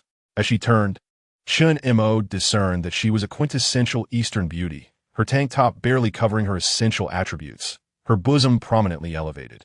Her abdomen was exposed, smooth and devoid of any excess flesh. With 2 braids atop her head and standing at approximately 162 centimeters, her gaze was as sharp as a blade, exuding an aura of youthful yet formidable prowess. This woman was a master. When she turned her gaze towards Chen Mo, he instantly drew a conclusion from her eyes. Unlike others, she did not panic or scream. Instead, she stood calmly in chest-deep water, holding a fragment that appeared to be part of an aircraft's black box. Attempting to pry open a severely damaged, yet relatively intact piece of onboard communication equipment with the sharp edge of the debris. Hey, leave now. This place is about to sink. Chen Mo shouted at the eerily composed woman. She glanced at him, noting the survival pack in his arms and the fire axe in his hand, her eyes swiftly assessing the rapidly rising water. The communication core module may have a positioning and transmission function. Remove it. Her voice was low but urgent, laced with an undeniable professional tone and a hint of an exotic accent. Give me 10 more seconds. With that, she disregarded Chen Mo, turning back to forcefully pry at the communication device's exterior with a metal fragment in her hand. Use this. Chen Mo extracted a utility knife from his pocket, one of 5 he had discovered in the storage cabinet and collected. Now it proved to be of utmost utility. The woman in black swiftly seized it and resumed her focused endeavors. The water has reached my chest. Big brother, please come quickly to save me. A desperate cry echoed from afar, the voice of Xia Xuening, filled with sorrow. Chen Mo glanced back towards the direction from which her voice emanated.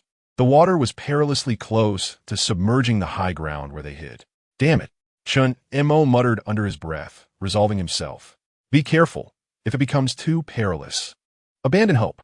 I shall rescue them first. Once you finish, follow promptly. The exit is that way. He gestured towards the path he had previously traversed, then, without further hesitation, turned and charged towards Xia Xuening and Shen Yueru. The water level had risen to his lips. Chapter 8. The initial assembly, the water within the cabin continued to ascend, increasing resistance with each passing moment. For every meter Chen Mo advanced, he exerted every ounce of his strength. The surging seawater relentlessly poured in, and the debris underfoot made progress increasingly arduous. He gritted his teeth, and persevered. Xia Xuening. Shen Yueru, grasp my hand. After an arduous struggle, Chen Mo finally reached the spot where the two had taken refuge. Xia Xuening stood atop a dining cart, but the water had already risen to her waist, while Shen Yueru remained immobilized due to a foot injury, the water now lapping at her neck. Both were pale with fear, their cries transformed into panic-stricken pitches. With all his might, Chen Mo grabbed both of them, pulling the nearly paralyzed Xia Xuening and the terrified, shrieking Shen Yueru from the water. Shen Yueru cried out in agony due to her ankle, a sound akin to a wounded animal. Undeterred, Chen Mo slung a first aid kit across his chest, braced Shen Yueru with his shoulder, and firmly grasped Xia Xuening's arm, dragging both towards the exit, the icy water now cresting his chest, chilling him to the bone as he stumbled forward with relentless determination. Be quiet and don't move. Otherwise, I shall leave you behind. Chen Montak Atmonisit, burdened by the two women, who flailed and cried out, adding to the resistance against his efforts. Though Shen Yueru initially resisted, upon seeing Xia Xuening quiet down, she too ceased her movements, allowing Chen Mo to pull them forward. He felt his strength waning, each movement becoming increasingly laborious, beads of cold sweat trickling down his forehead. Just as they were nearing the exit, the woman in black surged toward them. All set, Chen Mo observed her grasping a palm-sized, grease-stained black metallic module. Her movements slightly unsteady, yet her gaze remained sharp. All set, the woman in black declared, raising the black module with a hint of excitement on her face. Upon seeing Chen Mo with the two women, she hurried forward, taking Shen Yueru from his right hand, alleviating some of the burden. And Chen Mo immediately felt a wave of relief. Quickly, let's reach the rocks, Chen Mo shouted, leading the way as they swam forward. The four of them tumbled out of the gaping breach, which continued to be inundated with seawater. The frigid ocean once again engulfed them, but this time, they were closer to shore, their target clearer than ever. Phew, we are momentarily safe. Climbing onto the rocky outcrop, Chen Mo exhaled deeply, the tension in his heart dissipating in an instant. Your injury? The black-clad woman's Mandarin was somewhat awkward, observing the wound on Chen Mo's right arm, which had been soaked in seawater. It now appeared averted, devoid of any color, reduced to a pallid hue from the briny immersion. It's nothing. Once we reach the beach, I can bandage it up. Chen Mo glanced briefly and spoke with a nonchalant tone. Although they had reached the rocks, danger still lurked. Are you Japanese? Shen Yueru, not focusing on Chen Mo's injury, gazed at the black-clad woman in astonishment. Yamaguchi Keiko. The woman cast a fleeting glance at Shen Yueru, offering no further explanation. Hey, are we supposed to wait for rescue here? Shen Yueru disregarded Yamaguchi Keiko's words, turning her attention back to Chen Mo. Hey, I'm talking to you. I'm hungry. Do you have anything to eat? Noticing Chen Mo's silence, she lightly tapped his shoulder, her face displaying disdain. Show some respect. He saved you. If you want to survive, keep quiet. Yamaguchi Keiko shot a piercing glare at Shen Yueru, her tone frostbitten. You little Japanese. My father is Shen Yueru. Shen Yueru, incensed by Yamaguchi Keiko's remark, glared defiantly. Noisy, this is not a place for name-dropping. Yamaguchi Keiko brandished the utility knife Chen Mo had given her, twirling it in her hand. Seeing the knife in Yamaguchi Keiko's possession, Shen Yueru recoiled, and Xia Xuening burst into tears. Enough. Conserve your energy. Chen Mo's voice rang out coldly, prompting the three women to fall silent. We still have some distance to the deserted island. Once the wreckage of the plane sinks completely, we will leave. Chen Mo understood that although they had temporarily found refuge on these rocks, they were still not safe. With the encroaching darkness, the temperature of the sea would drop, and whether they could swim to the island safely remained uncertain. Is your name Yamaguchi Keiko? Can you swim? Chen Mo did not respond to Xia Xuening, but instead directed his gaze towards Yamaguchi Keiko. I can. Yamaguchi Keiko replied succinctly. Good. Let us rest for a moment before we swim over. Chen Mo nodded in agreement. Big brother, I can't swim. You want to leave me behind, will you? Xia Xuening looked anxiously at Chen Mo, her gaze fixed on the vast ocean before them. Hey, why aren't you asking me who will take me back? I'll have my father pay you. A lot of money. Shen Yueru, upon hearing Chen Mo's words, suddenly felt a pang of anxiety. Shut up. Yamaguchi Keiko shot a warning glare at her. Shen Yueru opened her mouth to retort, but was silenced by the sight of the knife in Yamaguchi Keiko's hand. Miss Keiko, please take Shen Yueru with you. I'll take Xia Xuening. Chen Mo decided that having Yamaguchi Keiko accompany Shen Yueru was the best course of action. With a resounding crash, the wreckage of the plane sank entirely beneath the waves, creating a massive whirlpool on the surface, relentlessly consuming the debris. The sight of the gaping void before them sent shivers down their spines. As the sun gradually descended toward the horizon, the precise hour remained elusive. However, the angle of the sunlight suggested it was approximately 5 in the afternoon. The duration left for the few individuals on the island was swiftly dwindling, and the beach, strewn with sand, bore witness to Chen Wei's increasingly pallid countenance, though she had not succumbed to unconsciousness. The pain coursing through her body rendered her teeth chattering in distress. The woman in red had been rescued, yet she lingered in a state of unconsciousness. Sister Su, the airplane seems to have sunk. Will Chen Mo be all right? Chen Wei's gaze remained fixated on the rocky area, and suddenly, her heart quivered as she witnessed the remnants of the aircraft disappear into the depths of the sea. Su Mujin was lost in thought, her mind replaying the events of the day. Although she had come to terms with the calamity of the plane crash, the path ahead felt dauntingly uncertain. Abruptly, Chen Wei's words jolted her from her reverie, and she turned her wide-eyed gaze toward the rocky region. Su Mujin sprang to her feet, hastily making her way toward the shoreline.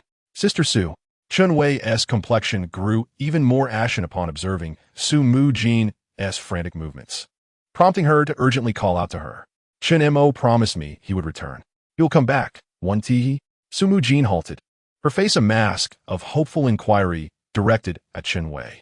Chen Mo will definitely return, Chen Wei asserted with unwavering conviction, her words serving both as reassurance to Su Mujin and as self-affirmation.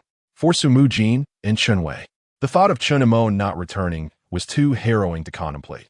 What would they do next? Would they manage to survive? As the two anxiously awaited news, the quartet in the rocky area prepared themselves to traverse the expanse of ocean that lay before them, their fate left to the whims of chance. Will we perish? Summer Xuenning's voice trembled as she surveyed the now desolate sea. The whirlpool created by the submerged aircraft had vanished, and to her, Chen Mo represented the singular glimmer of hope for survival. Upon hearing her words, Chen Mo and Yamaguchi Keiko exchanged a solemn glance, the weight of the moment palpable. Yet they chose to remain silent. The absence of bodies on the surface was the most terrifying aspect of all. Chen Mo's gaze was intensely fixed on the depths below, as if something awaited him there. We can wait no longer. We must leave immediately, he resolved, casting a glance at the three women. I will take Summer Xuening, and Shen Yueru will follow Keiko. Remember, to survive, once we are in the water, do not shout or thrash about. Do you understand? His tone was serious, and as he surveyed the three women, his eyes bore a piercing intensity when they landed on Shen Yueru. Feeling the gravity of the moment, Shen Yueru nodded silently, a chill creeping down her spine. Let us go onward, Chen Mo declared, leading the way as he grasped the trembling Summer Xuening and plunged resolutely into the unknown depths of the ocean. Watching Chen Mo dive into the water, Yamaguchi Keiko's eyes sparkled with a flicker of determination, her thoughts a mystery, as she grasped Shen Yueru's hand tightly and followed him into the sea. Chen Montak, cradling the nearly non-swimmer Summer Xuening, swam fervently toward the shore. Xia Xuening's hand rested upon Chen Mo's shoulder, her entire body trembling uncontrollably. Yet she gritted her teeth, stifling any sound. The heavy burden of the emergency kit and fire axe on Chen Mo's back made each stroke through the water exceedingly laborious.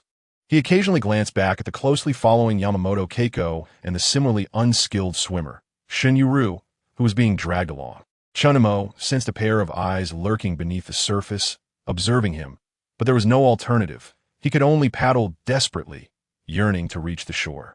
The several hundred meters of ocean stretched before them like a chasm, testing the endurance and will of the group.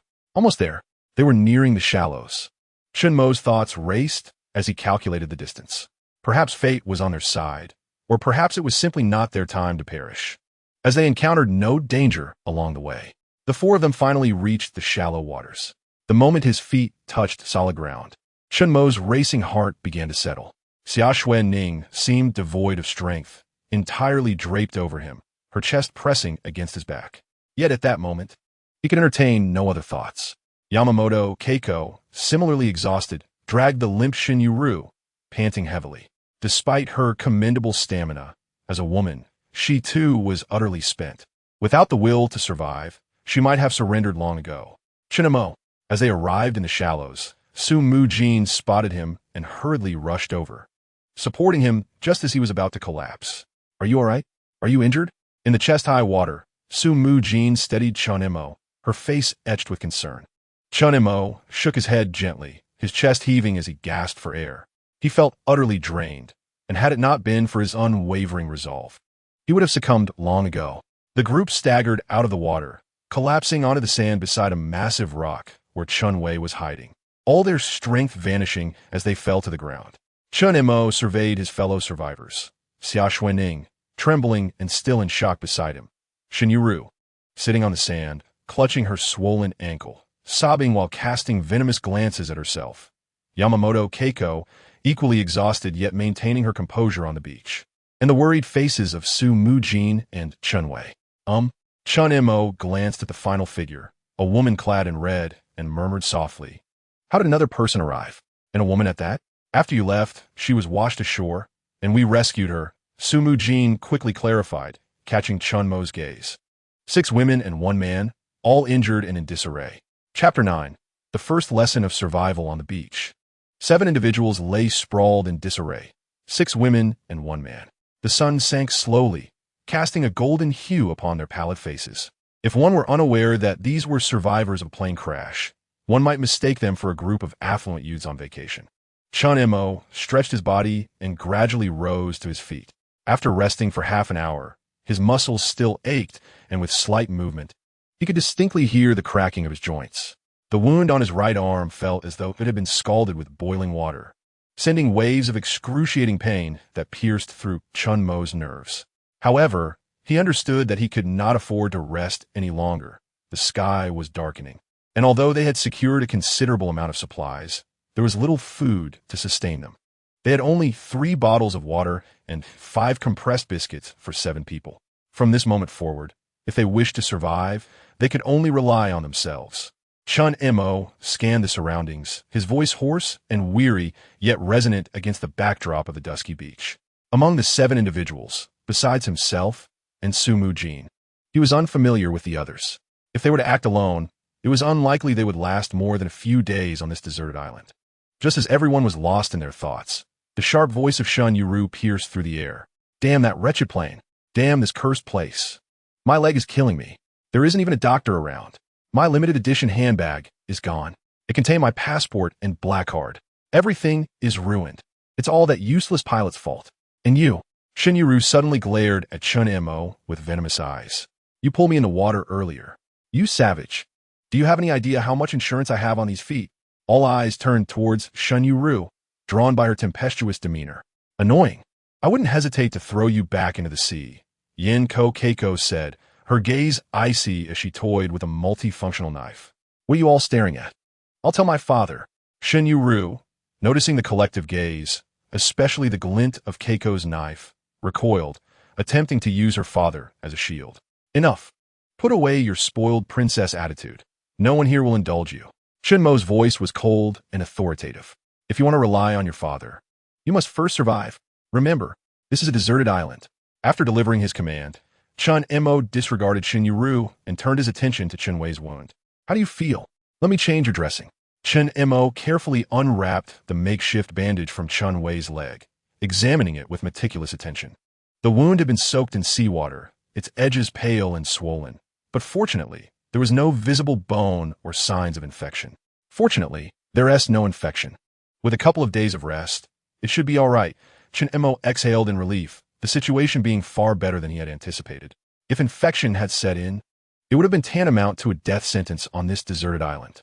He retrieved a first aid kit salvaged from the wreckage of the plane, locating iodine and alcohol. "Bear with it. This will hurt," he said in a deep voice to Chen Wei.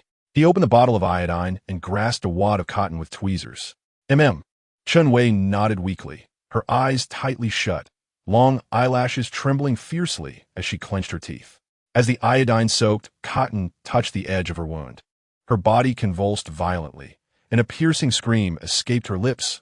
Ah, it hurts. The intense pain made Chen Wei writhe in agony like a fish out of water, tears streaming down her face uncontrollably. Hold her down.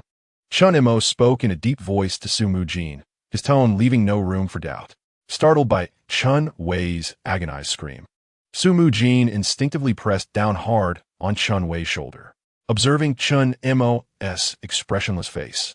Yet noting his steady hands as he repeatedly wiped the gory wound on Chen Wei, she felt a wave of nausea rise within her, her complexion paling further. Forcing herself to avert her gaze, it inadvertently landed on Chen Mo's exposed arm. Your wound? Su Mujin's voice trembled, thick with emotion. Since the plane crash, it had always been Chen Mo rescuing others, yet not a single soul had inquired about his well-being.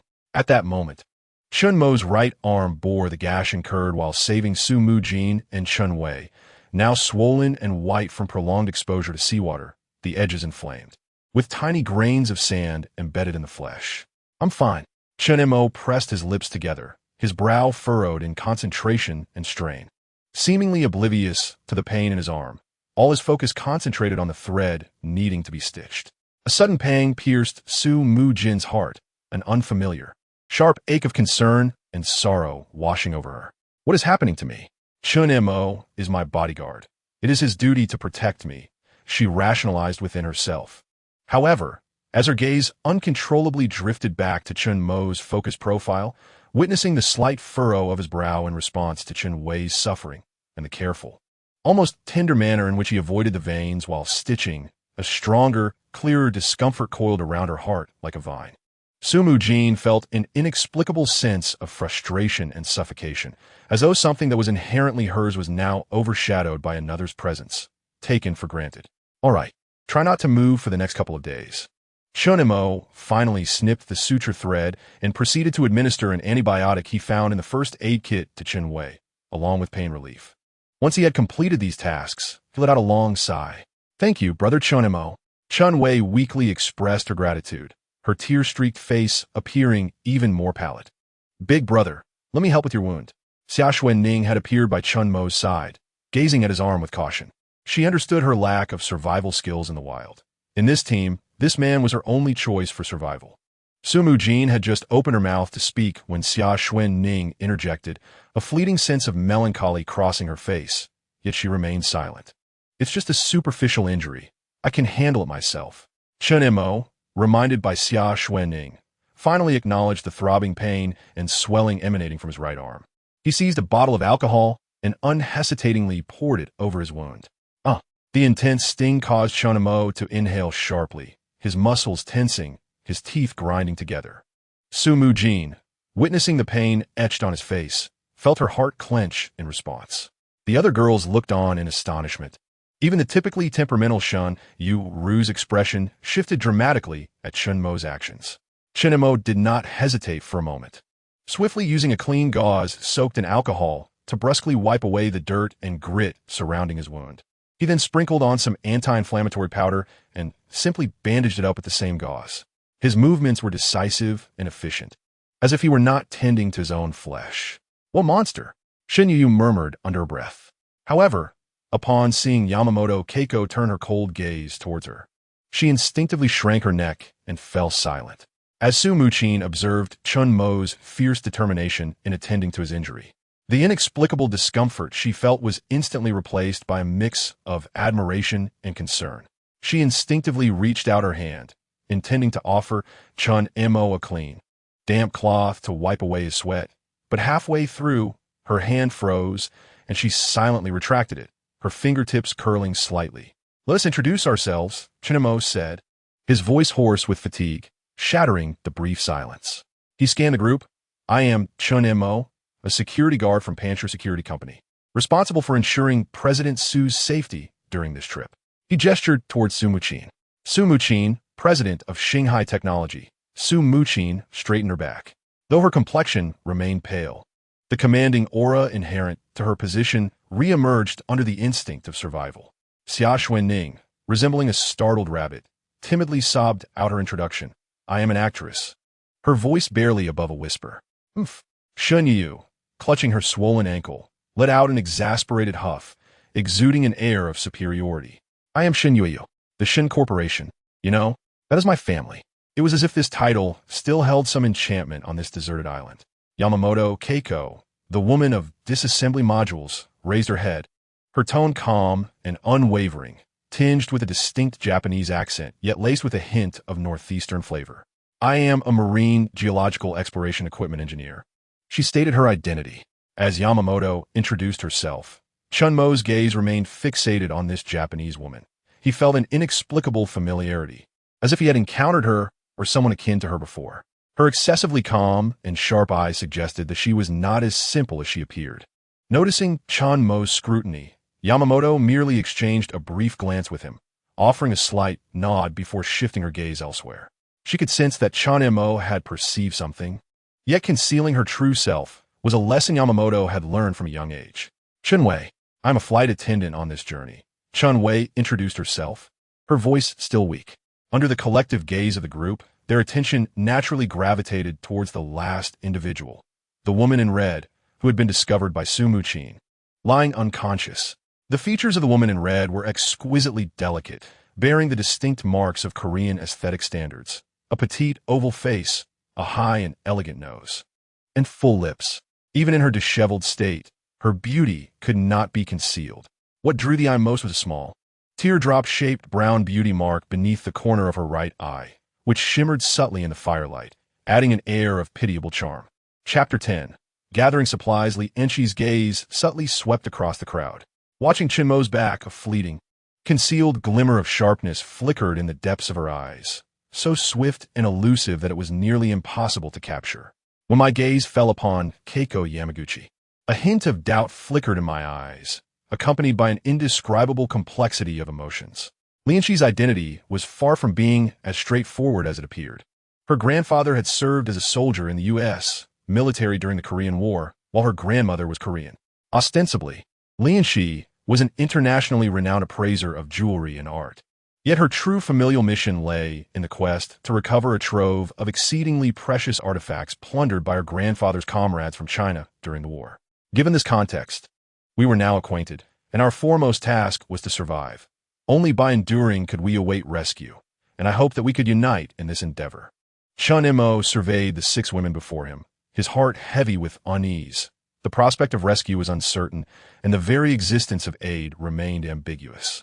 Hey, you speak so eloquently, but all you want is to manipulate us, isn't it? I never agreed to that, Shen Yueru interjected, her voice piercing the moment with the haughty demeanor of a spoiled heiress. Keep quiet if you wish to live. Keiko Yamaguchi's icy gaze fixed upon Shen Yueru, who seemed blissfully unaware of their dire circumstances. Caught off guard by Keiko's directness, Shen Yueru raised a finger to point at her. Words lodged in her throat upon noticing the knife in Keiko's hand. Do you all share this sentiment? Chen Mo scanned the group, his eyes sharp as he scrutinized them. I concur with Chen Mo. We must stand united. Su Mujin was the first to voice her agreement. I too agree. Chen Wei followed suit promptly. I second that. Keiko Yamaguchi cast a cold glance at Shen Yueru as she spoke. I also support the elder brother's words, Xia Xuening added softly. I have no objections. Li Enxi affirmed as well. I never expressed dissent, Shen Yueru retorted, her expression a mix of indignation and grievance as she realized the unanimous agreement. Given this, let's take stock of our supplies before darkness descends, Chen Mo declared, gathering the items he had salvaged from the aircraft. Among the gathered supplies were a fire axe, a crowbar, 5 Swiss Army knives, including the one in Keiko's possession, 2 windproof lighters, 2 unopened packs of cigarettes, 5 blocks of compressed biscuits, several chocolate bars, and a medical kit. This constituted our entire inventory. With an embarrassing rumble, Xia Xuening's stomach betrayed her, and she cast a shy glance at the others, her cheeks flushed. We possess only this limited supply, hence we must swiftly search the surrounding area. Chen Mo's expression turned grave. So you and Ms. Li Enxi should head south along the shoreline. Gather anything you find that originated from the plane. Understood. Su Mujin was taken aback to be called upon first, but resolutely supported Chen Mo's directive. Ms. Yamaguchi, please take Xia Xuening north to search. Miss Chen Wei, remain here and await our return. Miss Shen Yueru, I would appreciate your assistance in looking after Miss Chen Wei. Chen Mo assigned the tasks accordingly. He had initially considered sending everyone, but upon noticing Shen Yueru's swollen ankle, he chose not to insist further. We all have our tasks. Where do you intend to go? Surely you do not plan to flee? Shen Yueru inquired, her curiosity piqued by Chen Mo's lack of a designated task. I shall investigate inside, he replied. Chen Mo gazed at the dense jungle behind him, his tone resolute as he declared, No, you cannot go, Su Mujin instinctively replied. For no one truly knew what lay within the depths of the forest. The thought of what might be concealed there sent a shiver down her spine. Rest assured, I shall not venture too deep. We require sustenance, and we need firewood for the night. I must seek out combustible materials. Chen Mo insisted with unwavering determination. He was acutely aware of the dangers that lurked within the jungle, yet he felt compelled to proceed. Let it be so, regardless of whether we find anything. We must return before sunset. With that, Chen Mo did not wait for anyone's reaction. He seized the fire axe from the ground and resolutely stepped into the jungle. He too yearned to uncover the secrets hidden within this desolate island's foliage. At that very moment, the wheel of fate began to turn.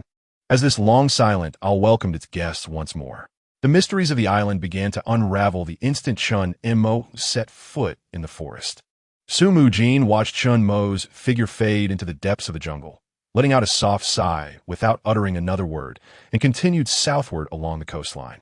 Li Enxi observed Chen Mo's vanishing silhouette, a glimmer of brilliance flashing in her eyes, and without waiting for others to notice, she swiftly followed Su Mujin. Yamaguchi Keiko, with a complex expression, also gazed at Chen Mo's disappearing figure, saying nothing as she toyed with her Swiss knife, making her way northward along the shoreline, with Xia Xuening hurriedly trailing behind. On the beach, only the injured Chen Wei, unable to move, and the limping Shen Yueru remained. As the sands gradually fell into silence, as Chen Mo ventured deeper into the jungle, the towering trees obscured the sun, the ground blanketed with a thick layer of dry leaves, and each step he took was met with a soft crunch. In that moment, he resembled a stealthy leopard, his eyes scanning the surroundings, every sense heightened, moving with utmost caution. Suddenly, a hissing sound reached Chen Mo's ears, prompting him to halt and glance to his left. A silver-ringed snake. His gaze sharpened upon spotting the black and white serpent hanging from a branch, a wave of surprise washing over him. How could it be here? Chen Montak pondered, a sense of bewilderment occupying his mind. The silver-ringed snake did not attack. It merely regarded this unknown creature warily before slithering away, disappearing from his sight. First, I shall gather some dry twigs, Chen Mo resolved, deciding to explore the jungle tomorrow. Having already traversed over 200 meters and with dusk settling in, he shifted his focus to collecting firewood. Observing a few dead trees to his right, he wasted no time and swung his fire axe with determination. After half an hour, he had felled 6 dead trees, cutting them into manageable lengths and binding them with vines, yet transporting them to the beach would require considerable effort. Just as he finished tying the dry wood, a sudden noise emanated from ahead. Setting down the wood, Chen Mo rose and advanced. Not far along, he stumbled upon a patch of low-hanging trees, where the vegetation was sparse and wild grass flourished. Nearby, 2 wild chickens were engaged in a fierce squabble. Wild chickens. What a delightful find. Alas, he possessed only a fire axe. Chen Mo's heart sank as he gazed at the bickering fowls in the distance, a tinge of disappointment creeping in. Without traps or firearms, capturing a wild chicken proves to be quite a formidable challenge. Since wild chickens inhabit this area, it stands to reason that other creatures may also be present. Chen Mo glanced at the thicket and noticed signs of foraging. A glimmer of hope surged within him. Indeed, after a few steps, he spotted a gray figure nestled among the grass. Stealthily, he approached, and at the moment the prey raised its head, Chen Mo pounced like a wild leopard, swiftly seizing the gray silhouette in his hands. "Ha! Fortune smiles upon me. Tonight, a hearty feast awaits." He gazed at his catch, a plump wild rabbit, easily weighing over 10 pounds, sufficient to satisfy several appetites come nightfall. Without lingering, he turned back, crafting a simple yoke by threading 2 bundles of dry wood onto a stick. Gritting his teeth, Chen Mo hoisted the 2 bundles, totaling over 200 pounds, and began his deliberate trek towards the beach. Chapter 11. Keiko Yamaguchi on the beach, Su Mujin and Li Enxi had returned, and Xia Xuening was also back. But Keiko Yamaguchi was still missing. Su Mujin's gaze remained fixed on the direction of the jungle, her expression tinged with concern and urgency. The beach was now strewn with various items, 2 suitcases and an assortment of colorful clothing, likely belongings discarded by passengers from the plane. President Su, Mr. Chen Mo should be back soon, Li Enxi remarked softly. Though Su Mujin concealed her feelings well, Li Enxi discerned that the female executive was indeed worried about Chen Mo. Please, just call me Mujin, Miss Enxi, Su Mujin replied with a gentle nod and a smile. Just as their conversation concluded, Chen Mo emerged from the forest, balancing 2 bundles of dry wood. Chen Mo, Su Mujin exclaimed upon seeing him, eager to approach, but hesitated, feeling that such familiarity might be inappropriate, and paused. President Su, Miss Enxi, Chen Mo greeted as he reached them, lowering the wood, which still bore a wild rabbit. Brother Chen Mo, we found 2 suitcases, along with bottled water and clothing, Xia Xuening exclaimed, drawing closer to Chen Mo, affectionately grasping his hand while proudly gesturing to the provisions scattered on the ground. Being the youngest among them, Xia Xuening possessed the least awareness of the impending dangers. To her, discovering such a bounty felt akin to a child seeking approval from a parent. Whereas Keiko, Chen Mo inquired, intending to commend them, but soon noticed her absence. Frowning slightly, Sister Keiko said she would check over there and asked me to return first. Xia Xuening pointed northward towards the jungle. Chen Mo followed her gaze, a complex expression crossing his face. After all, Keiko Yamaguchi was quite capable, relying solely on himself to ensure the safety of these vulnerable women in the face of potential peril was daunting. If Keiko were present, she might provide invaluable support. Clutching the communication module, Keiko had ventured off alone, cautiously making her way towards the edge of the jungle, where a cluster of rocks lay ahead, beyond which sprawled a grove of banana trees. Yamaguchi Keiko scanned the rocky outcrop along the edge of the jungle and discovered several boulders clustered together. On a massive rock platform, half a meter high, lay a flat expanse of land.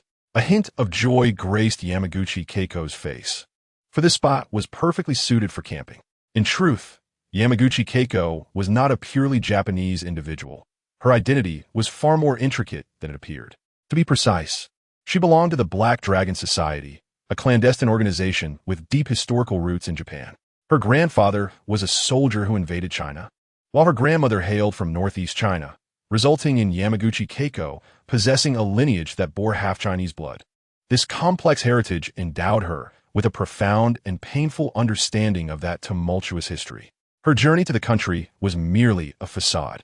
Yamaguchi Keiko was investigating a vast treasure plundered by the Japanese military from China and Southeast Asian nations during the latter stages of World War II, believed to be hidden on Pacific Islands. Following the plane crash, Yamaguchi Keiko, with her professional expertise and keen intuition, swiftly discerned the unnatural elements surrounding the turbulence. Suspecting it was far from a mere accident, she yearned to uncover the treasure, yet her intentions diverged from the avarice of the upper echelons of the Black Dragon Society. She aspired to reclaim it and return it to China, seeking atonement for her ancestors' sins and severing the burdens of guilt entwined within her bloodline. Chen Mo had indeed not misjudged. Yamaguchi Keiko had undergone rigorous training as a secret agent, excelling in combat, tracking, intelligence analysis, wilderness survival, and mechanical electronics.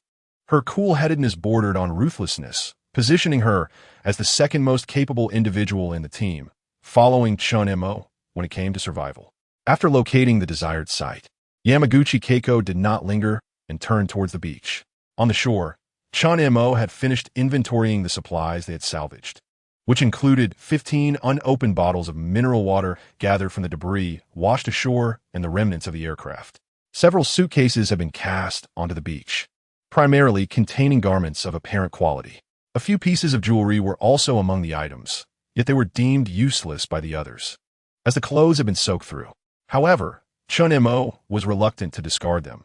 He did not wish to become a savage, and the clothing was crucial. Within a well-sealed, waterproof travel toiletries bag, they found a box of Durex, which elicited a wave of embarrassment among the group.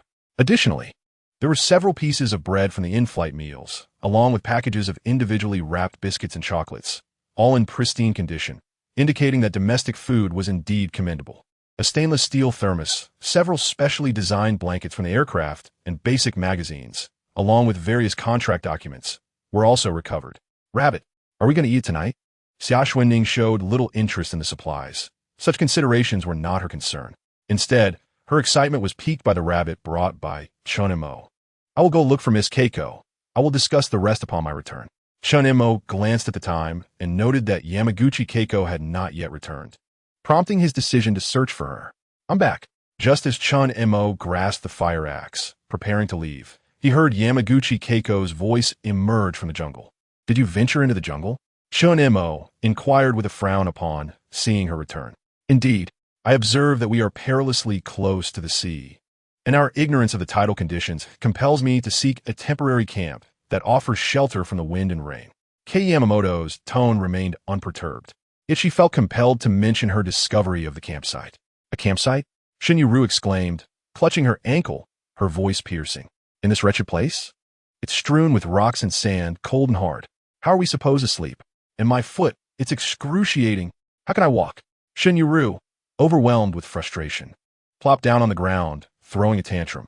Xia Xuening chimed in softly, her voice quavering with fear. Yes, Chen Mo, I'm terrified. It feels like there's something lurking in the woods. Can we not just make do here for one night? Building a fire should ensure our safety, right? She gazed fearfully at the forest, which loomed ominously in the twilight. Make do? Chen Mo's voice suddenly turned icy, his gaze sharp as a blade as it swept over Shen Yueru and Xia Xuening. Miss Yamamoto is correct. A campfire may deter small creatures, but offers no protection against larger beasts or the increasingly fierce sea winds and potentially rising tides. The temperature will plummet further at night, and without any shelter, your chances of freezing to death or succumbing to illness far exceed the risk of being devoured by wild animals. As for your foot, he directed his gaze at Shen Yueru, his tone devoid of sympathy. If you wish to avoid becoming a cripple, endure it. We have two choices. Either remain here and await our demise, or rise and move forward together. Choose one. Chen Mo's unyielding stance left Shen Yueru and Xia Xuening momentarily speechless. Shen Yueru's face paled with anger, her lips quivering as she fought back the urge to curse. Yet the cold, emotionless gaze of Chen Mo silenced her, leaving only a look of resentment in her eyes. Xia Xuening, frightened, recoiled, clutching Chen Mo's arm, too intimidated to speak further. I concur with Chen Mo's assessment. Su Mujin suddenly interjected, her voice clear and composed. Remaining here poses too great a risk. We require a more secure refuge. Chen Wei's injury necessitates a relatively dry and wind-sheltered environment. We must all endure. This is not the time for hesitation. Su Mujin's words carried a natural authority befitting a leader. Shen Yueru might dismiss Chen Mo, yet she instinctively tempered her defiance in the presence of Su Mujin, merely huffing in discontent. Follow me. Kei Yamamoto's voice remained calm and steady. Without glancing at anyone, she pointed toward a location deeper within the rocky outcrop, near the edge of the forest. There, the rock formations created a natural alcove, shielded above by protruding stones. With the ground relatively dry and even distant from the highest tide line, the area offered a broad view, allowing for observation of both the sea and the forest's edge, a most suitable choice. Kei Yamamoto wasted no words. Chen Mo looked in the direction she indicated and indeed spotted a naturally formed, cave-like rock recess, with a massive stone overhang providing shelter. Excellent location. A glimmer of appreciation flickered in Chen Mo's eyes as he immediately made a decision. Let's head there. Now, everyone move. Su, Li Enxi, you two are responsible for gathering any usable clothing, blankets, food, and water and transporting them there. Xia Xuening, you take charge of the luggage. Miss Yamamoto, please lead the way. Here's a flashlight I found on the plane. Take it and keep an eye on your surroundings. Shen Yueru, with a face full of reluctance, caught Chen Mo's unwavering gaze. His tone brooked no dissent. Your foot is injured, but your hands are intact. Assisting Mr. Su with some minor items should pose no challenge. Chen Mo swiftly orchestrated the arrangements. What? You want me to fetch things? Shen Yueru exploded like a cat whose tail had been stepped on. You expect an injured person to carry items? No way. If someone is to fetch, it shall be you. She pointed at Chen Mo, her indignation palpable. Either you fetch the items, or you remain here to be fodder for the beasts. Chen Mo's voice was as frigid as ice, offering no room for negotiation. This place did not accommodate idlers. To survive, one must labor. No one had the obligation to cater to her whims. His penetrating gaze bore into her, feeling both frightened and furious under Chen Mo's scrutiny. Tears welled in Shen Yueru's eyes. She glanced around. Su Mujin had already begun silently gathering supplies, while Xia Xuening looked at her timidly. And Yamaguchi Keiko held a flashlight, her expression inscrutable. Under the dual pressures of survival and Chen Mo's icy stare, Shen Yueru begrudgingly began to pack her belongings, muttering under her breath. Chapter 12. The new camp. Yamaguchi Keiko led the way, followed closely by Su Mujin and Li Enxi, who carried the collected supplies. Xia Xuening struggled with 2 suitcases as the group of 7 embarked on their brief journey of migration. The temporary camp was not far from the edge of the rocky outcrop, yet navigating through the jagged stones remained fraught with challenges. By the time they reached the hollow space chosen by Yamaguchi Keiko, darkness had descended, and only the beam of the flashlight provided scant illumination. This cluster of rocks was indeed commendable. The overhanging boulder served as a natural roof, effectively shielding them from the sea breeze. The hollow was quite spacious, with a reasonably dry ground. Chen Mo assessed the towering rock wall behind him, flanked by stones on either side, leaving a narrow opening facing the jungle and the sea, and asserted confidently, "Chen Mo, please set me down. I can stand," Chen Wei said, her cheeks slightly flushed. Although the distance was short, it was her first experience being carried by a man, which made her feel somewhat bashful. "All right, try not to move too much to avoid reopening your wound." Chen Mo gently placed Chen Wei in the driest and most sheltered corner. "Miss Enxi, there is another flashlight here. Please check the surroundings." Chen Mo handed the flashlight to Li Enxi. "Miss Keiko, follow me with the flashlight. The others may rest for now." Having arranged everything, he led Yamaguchi Keiko towards the nearby banana grove. Yamaguchi Keiko did not inquire about Chen Mo's intentions.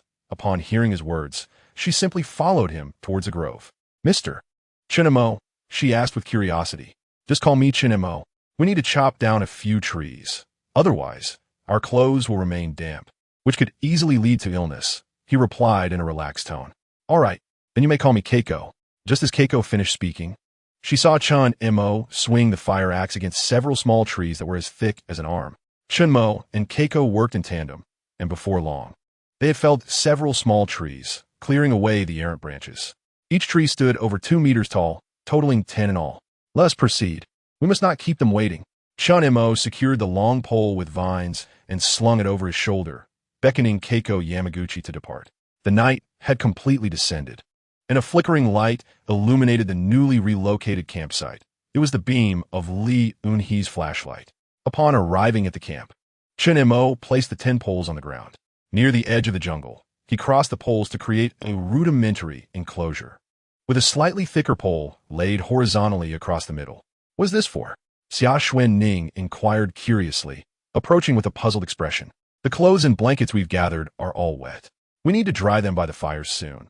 Otherwise, we risk falling ill." Chen Mo explained briefly as he secured the framework with vines. "Now let us gather everything combustible, dry twigs, leaves, seaweed. The more, the better," he commanded again, gesturing towards the beach and the jungle's edge. "The bonfire must not extinguish tonight. It serves as our barrier, our source of warmth, and our signal. Pair up. Do not wander far. Miss Enxi and Xia Xuening, you will collect dry seaweed and small twig from the nearby beach. Mr. Su, you will start the fire and attend to Chen Wei. Shen Yueru," he turned to the visibly displeased young lady, "with your foot. You are responsible for organizing the collected items and maintaining the campsite. Once the fire is lit, ensure it continues to burn." Again me, organizing, and tending to the fire? Shen Yueru was on the verge of losing her temper. How could the esteemed daughter of the Shen family be relegated to such menial tasks? "I refuse. I need a rest. My foot is killing me." "Very well," Chen Mo replied coldly, his gaze fixed on her as he pointed towards the impenetrable darkness beyond the enclave. "If you wish to rest, you may do so outside. We do not require idle hands here." His voice, though not loud, carried an undeniable finality. His eyes were as unyielding as granite, and an invisible pressure filled the air. Shen Yueru opened her mouth, staring into the thick darkness outside, listening to the increasingly distinct rustling and low growls emanating from the jungle. A chill surged from her feet to the crown of her head. She shuddered violently, her dissatisfaction and resentment swiftly overshadowed by overwhelming fear. Casting a resentful glare at Chen Mo, she begrudgingly sank to the ground, clumsily accepting the small twigs that Li Enxi and Xia Xuening had brought back. Her movements were rough, and she muttered curses under her breath, though her voice had noticeably diminished. Su Mujin observed how Chen Mo had firmly quelled Shen Yueru's arrogance, a mix of emotions swirling within him. On one hand, he understood and endorsed Chen Mo's approach. In dire circumstances, there was no room for democracy or leniency. A strong core was essential. On the other hand, witnessing Chen Mo's merciless demeanor towards Shen Yueru stirred an unsettling discomfort within him, as if he had never been subjected to such stringent treatment himself. This thought gnawed at Su Mujin, leaving him vexed. He shook his head, forcing himself to concentrate on the immediate survival tasks. Using the windproof lighter provided by Chen Mo, he ignited the twigs, and the flames instantly brightened the surroundings, raising the temperature. Keiko, let us bring the driftwood left on the beach. These leaves and seaweed, tea, last us through the night, Chen Mo murmured to Yamaguchi. All right, Keiko Yamaguchi nodded, directing the beam of her flashlight towards a few withered, fallen saplings at the edge of the jungle, and led the way toward the beach. Chen Mo seized the heavy fire axe without hesitation and followed her into the darkness. With the flashlight held high, the pair swiftly vanished into the shadows at the fringes of the forest. The darkness enveloped them like thick ink, completely consuming the sky and compressing the grandeur of the azure sea and sky into a small alcove, barely illuminated by the flickering firelight. Li Enxi and Xia Xuening had already returned. The fire crackled softly as it burned, and 5 women huddled around it, draping their soaked garments over the makeshift rack Chen Mo had erected to dry. Wisps of white smoke spiraled upward. Let us change out of our wet clothes. Prolonged exposure could lead to illness, Su Mujin remarked, glancing at her white suit, which had become streaked in places. Although her undergarments had dried under the sun on the beach, they clung uncomfortably to her skin. What if that scoundrel comes back? Shen Yueru said, crossing her arms and gazing out into the distance, her ample bosom quivering slightly under the pressure. Shen Yueru, you mustn't speak of Chen Mo like that. Chen Wei retorted icily, her anger simmering as she observed Shen Yueru's incessant antagonism toward Chen Mo. What? Are you worried about him? That brute seems overly concerned for you. Are you perhaps involved with him? Shen Yueru scoffed, taunting Chen Wei. Chen Wei straightened her back, wincing as her injury was agitated, pain flickering across her face. Shen Yueru, I advise you to be sensible. If you do not wish to remain here, you are free to leave. Su Mujin's tone turned frosty as she spoke. Criticizing Chen Mo made her feel uneasy, for after all, he was one of her own. How about this? You all change your clothes, and I will keep watch outside.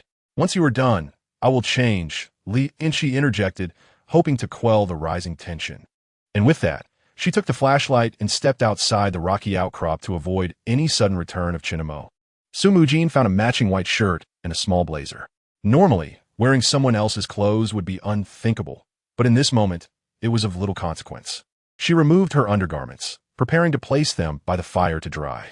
Xia Xuening, being of smaller stature, found it easier to locate attire.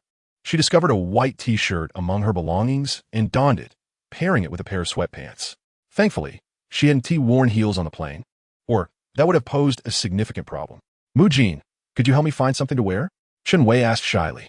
She had originally worn a flight attendant's uniform, but the skirt was too short and now torn, exposing her undergarments, while her top was in tatters.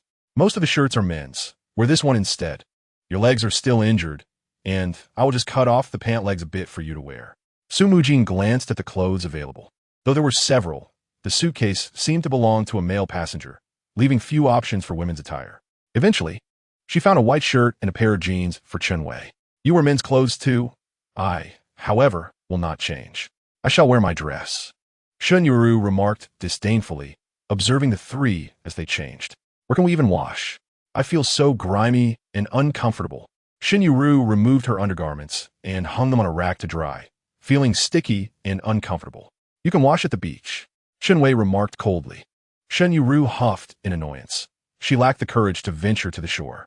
"I'll go change," Li Enxi, Su Mujin offered, assisting Chen Wei in changing her attire before stepping outside to let Li Enxi in. Li Enxi casually selected a set of men's sportswear, enveloping her figure in the oversized jacket, yet she remained unfazed by her appearance. The group reconvened within the recess, the atmosphere heavy and oppressive. The collected blankets had dried and were now spread upon the soft seaweed. Su Mujin settled in the innermost corner, sheltered from the wind. Chen Wei rested her head on Su Mujin's lap, wrapping themselves tightly with a thin blanket. On this desolate island, Chen Wei was the only person Su Mujin had encountered before the disaster, aside from Chen Mo. The fragile bond formed within the same cabin was magnified under the shadow of death, serving as Su Mujin's sole anchor, imbued with the warmth of civilization. Li Enxi, cocooned in the baggy men's jacket, sat beside Su Mujin, drawing closer to the fire. Her amber eyes flickered with the dancing flames, yet her gaze appeared distant, as if contemplating something profound and remote. Could this island be a guiding force of fate? Li Enxi pondered silently, her eyes drawn to the boundless darkness beyond the recess, tinged with a barely perceptible sense of inquiry and concern. Chapter 13. The Bonfire, Serpent Shadows. In the night, watchman Shen Yueru sat slumped against the entrance of the recess, closest to the bonfire, seemingly attempting to dry herself. Her silk gown was stained with sand and dirt, the once luxurious fabric appearing particularly disheveled in the firelight, her face etched with impatience and grievance. Friesen. It's unbearable. This wretched grass is making me itch all over. Shen Yueru's voice, laden with a heavy sob, shattered the oppressive silence. I've never slept in such a dreadful place in my entire life. There isn't even a bed. The floor is 10,000 times more comfortable. And my feet, they hurt terribly. That barbarian must have done it on purpose. He made me carry things, causing me to fall. Who does he think he is? Just a filthy security guard. How dare he boss us around? With each word, her anger escalated, her voice rising within the enclosed recess, ringing harshly. Yueru, please don't say that. Xia Xuening, sitting diagonally across from Shen Yueru and slightly farther from the fire, timidly interjected. Xia Xuening had changed into a relatively clean cartoon t-shirt and beach shorts, hugging her knees, curled up like a frightened young beast seeking solace. Her complexion had improved significantly since being rescued, yet her large eyes remained filled with lingering terror, occasionally darting nervously towards the all-consuming darkness outside the recess. Chen Mo is only looking out for us. If it weren't for him, we could have. Xia Xuening's voice trailed off, choked with fear. Looking out for us? Shen Yueru appeared to have heard the most absurd joke, letting out a sharp scoff, her fingers still bearing remnants of nail polish, almost poking at Xia Xuening's face. Look at him, with that cold expression, speaking as if he were issuing commands. Who does he think he is? A savior? What does he take us for? His subordinates? Don't forget, Xia Xuening, you are still a star. And what am I, Shen Yueru? He is merely a bodyguard. What right does he have to treat us with such disdain? Does he not understand the value of cherishing the delicate? Does he not comprehend the notion of gentlemanly conduct?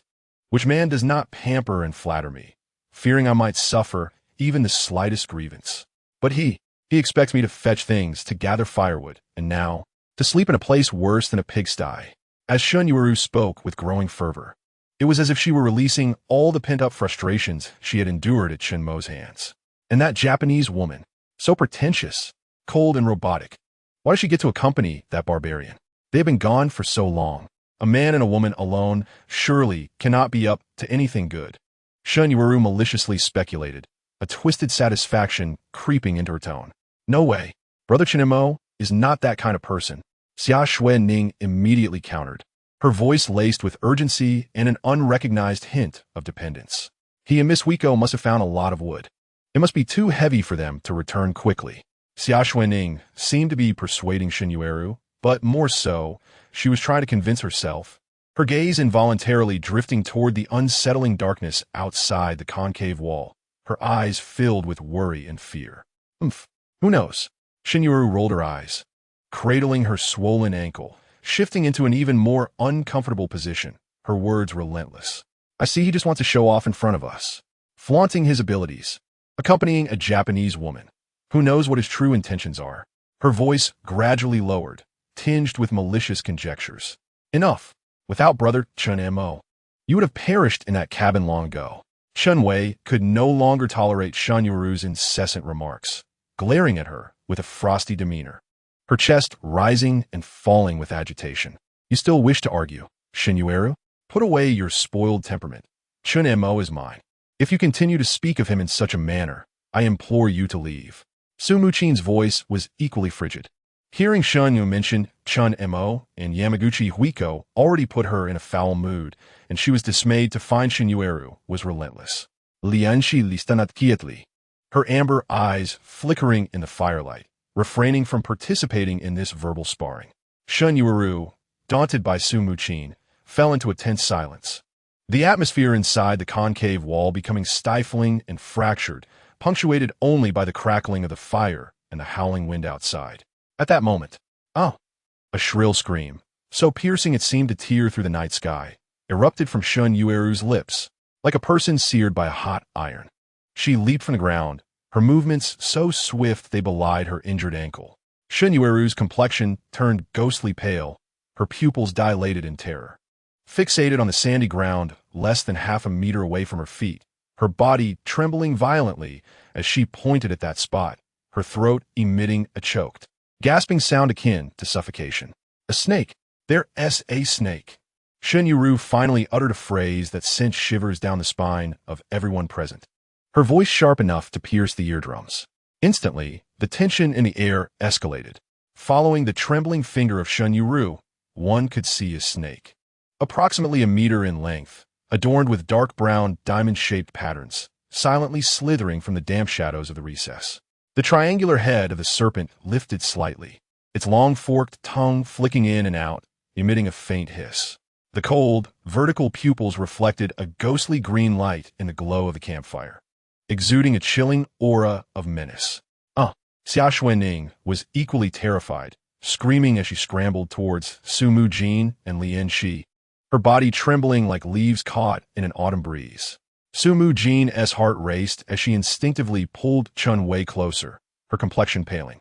Although she maintained a semblance of calm compared to Xia Xuening, the primal fear of such a slippery, cold creature still quickened her heartbeat. The recess descended into chaos. Fear spread like a contagion. Don't move. Stay calm. Don't provoke it. Li Enxi's voice suddenly rang out, unnaturally calm, imbued with an undeniable steadiness. Her amber eyes fixated on the serpent. She slowly and cautiously rose from the ground, her movements so delicate that they made no sound. Shen Yueru, however, was beyond reason, consumed by sheer terror. As she perceived the snake inching closer, panic seized her, and she screamed in desperation, retreating recklessly and completely disregarding her sprained ankle. Get away! Get away! Help me! Shen Yueru flailed her arms wildly in an attempt to ward off the serpent, but stumbled and fell heavily to the ground. Her elbow striking the hard rock, eliciting a painful cry, tears and snot smeared across her face. Her frantic movements and screams instantaneously enraged the vigilant snake.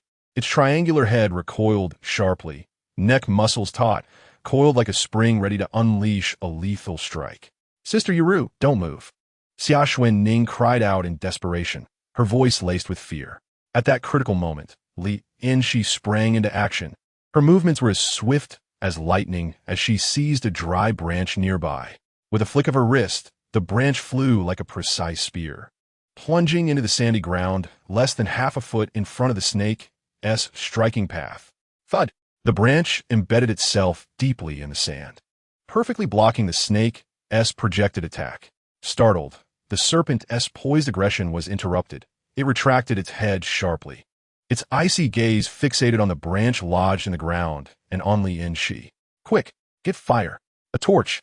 Li Enxi commanded sharply, her gaze unwavering on the venomous serpent, while she crouched slightly, maintaining a posture ready for swift movement, akin to a poised cheetah.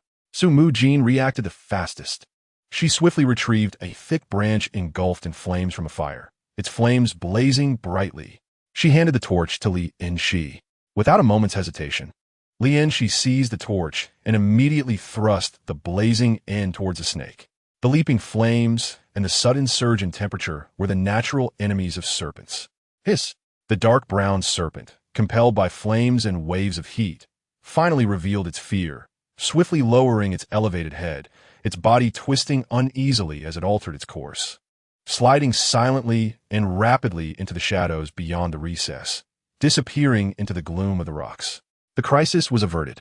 Within the recess, an eerie silence prevailed, broken only by the crackling of the campfire and the heavy, terrified breaths of the 5 women. Shen Yueru collapsed onto the cold ground, gasping for breath as if she had narrowly escaped death, her body drenched in cold sweat, her face a chaotic mix of tears, mucus, and dirt. The sensation of confronting death just moments ago left her body, trembling uncontrollably. Xia Xuening sat beside Su Mujin, her pale face covered as she clutched her chest, her heart racing relentlessly. Su Mujin also sighed in relief, her palms slick with perspiration. She cast a grateful, yet subtly astonished glance at Li Enxi. The series of precise judgments and decisive actions Li Enxi had taken to drive away the serpent, all while maintaining her composure, seemed entirely uncharacteristic of an ordinary woman with a head injury. Li Enxi inserted the torch back into the fire pile, exhaling softly, a hint of fatigue and dread crossing her features, as if the sudden outburst had drained all her energy, rubbing her still, aching shoulder. She looked at the shaken Shen Yueru, her voice tinged with a hint of resignation. Miss Shen, in a place like this, any sudden movements or screams could attract unnecessary trouble, both from a serpent and from even more terrifying entities. Upon finishing, Li Enxi cast a meaningful glance toward the darkened forest. Moreover, we have only encountered a single snake tonight, and we are already at a loss. If Li Enxi paused for a moment, if faced with a greater danger, do you truly believe you could survive without Mr. Chen Mo? Her tone remained calm, yet her words were unequivocal. The team could do without Shen Yueru, but not without Chen Mo. Shen Yueru, acutely aware of her precarious situation, dared not retort, for she felt the malicious intent of nature and the looming threat of death more clearly than ever. What significance did noble status, wealth, or beauty hold against the cold gaze of the serpent and its lethal fangs? Had it not been for Li Enxi, she dared not contemplate the outcome. A profound fear and remorse enveloped her heart as she cradled her injured ankle and bruised elbow, sobbing silently, no longer daring to voice a complaint. The arrogance of the spoiled young lady had been thoroughly extinguished by a mere snake. Miss Li, thank you, Su Mujin said earnestly to Li Enxi. Xia Xuening promptly nodded in agreement, her gratitude palpable after their narrow escape. Li Enxi waved her hand dismissively, offering a weak smile. No need for thanks. We must remain united. After speaking, she returned to her position, tightening her jacket, her gaze once again directed toward the dark entrance, her amber eyes deepening with concern. Where were Mr. Chen Mo and Miss Wheezy?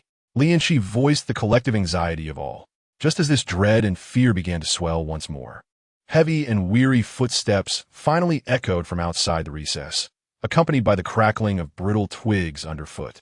It's Brother Chen Mo, Xia Xuening exclaimed joyfully, struggling to rise. Chapter 14, the sole survivor of identity. All eyes were intently fixed on the entrance. In the dimness, 2 figures gradually came into focus. Keiko Yamaguchi, still brandishing a powerful flashlight, led the way, its beams steadily illuminating the rugged path. However, it was Chen Mo's silhouette that elicited an audible gasp from the onlookers. Strapped to his back were 2 bundles of thick firewood, bound by vines and resembling small mountains. Each log was as thick as an arm and over a meter long, weighing heavily upon Chen Mo's broad, yet slightly stooped shoulders.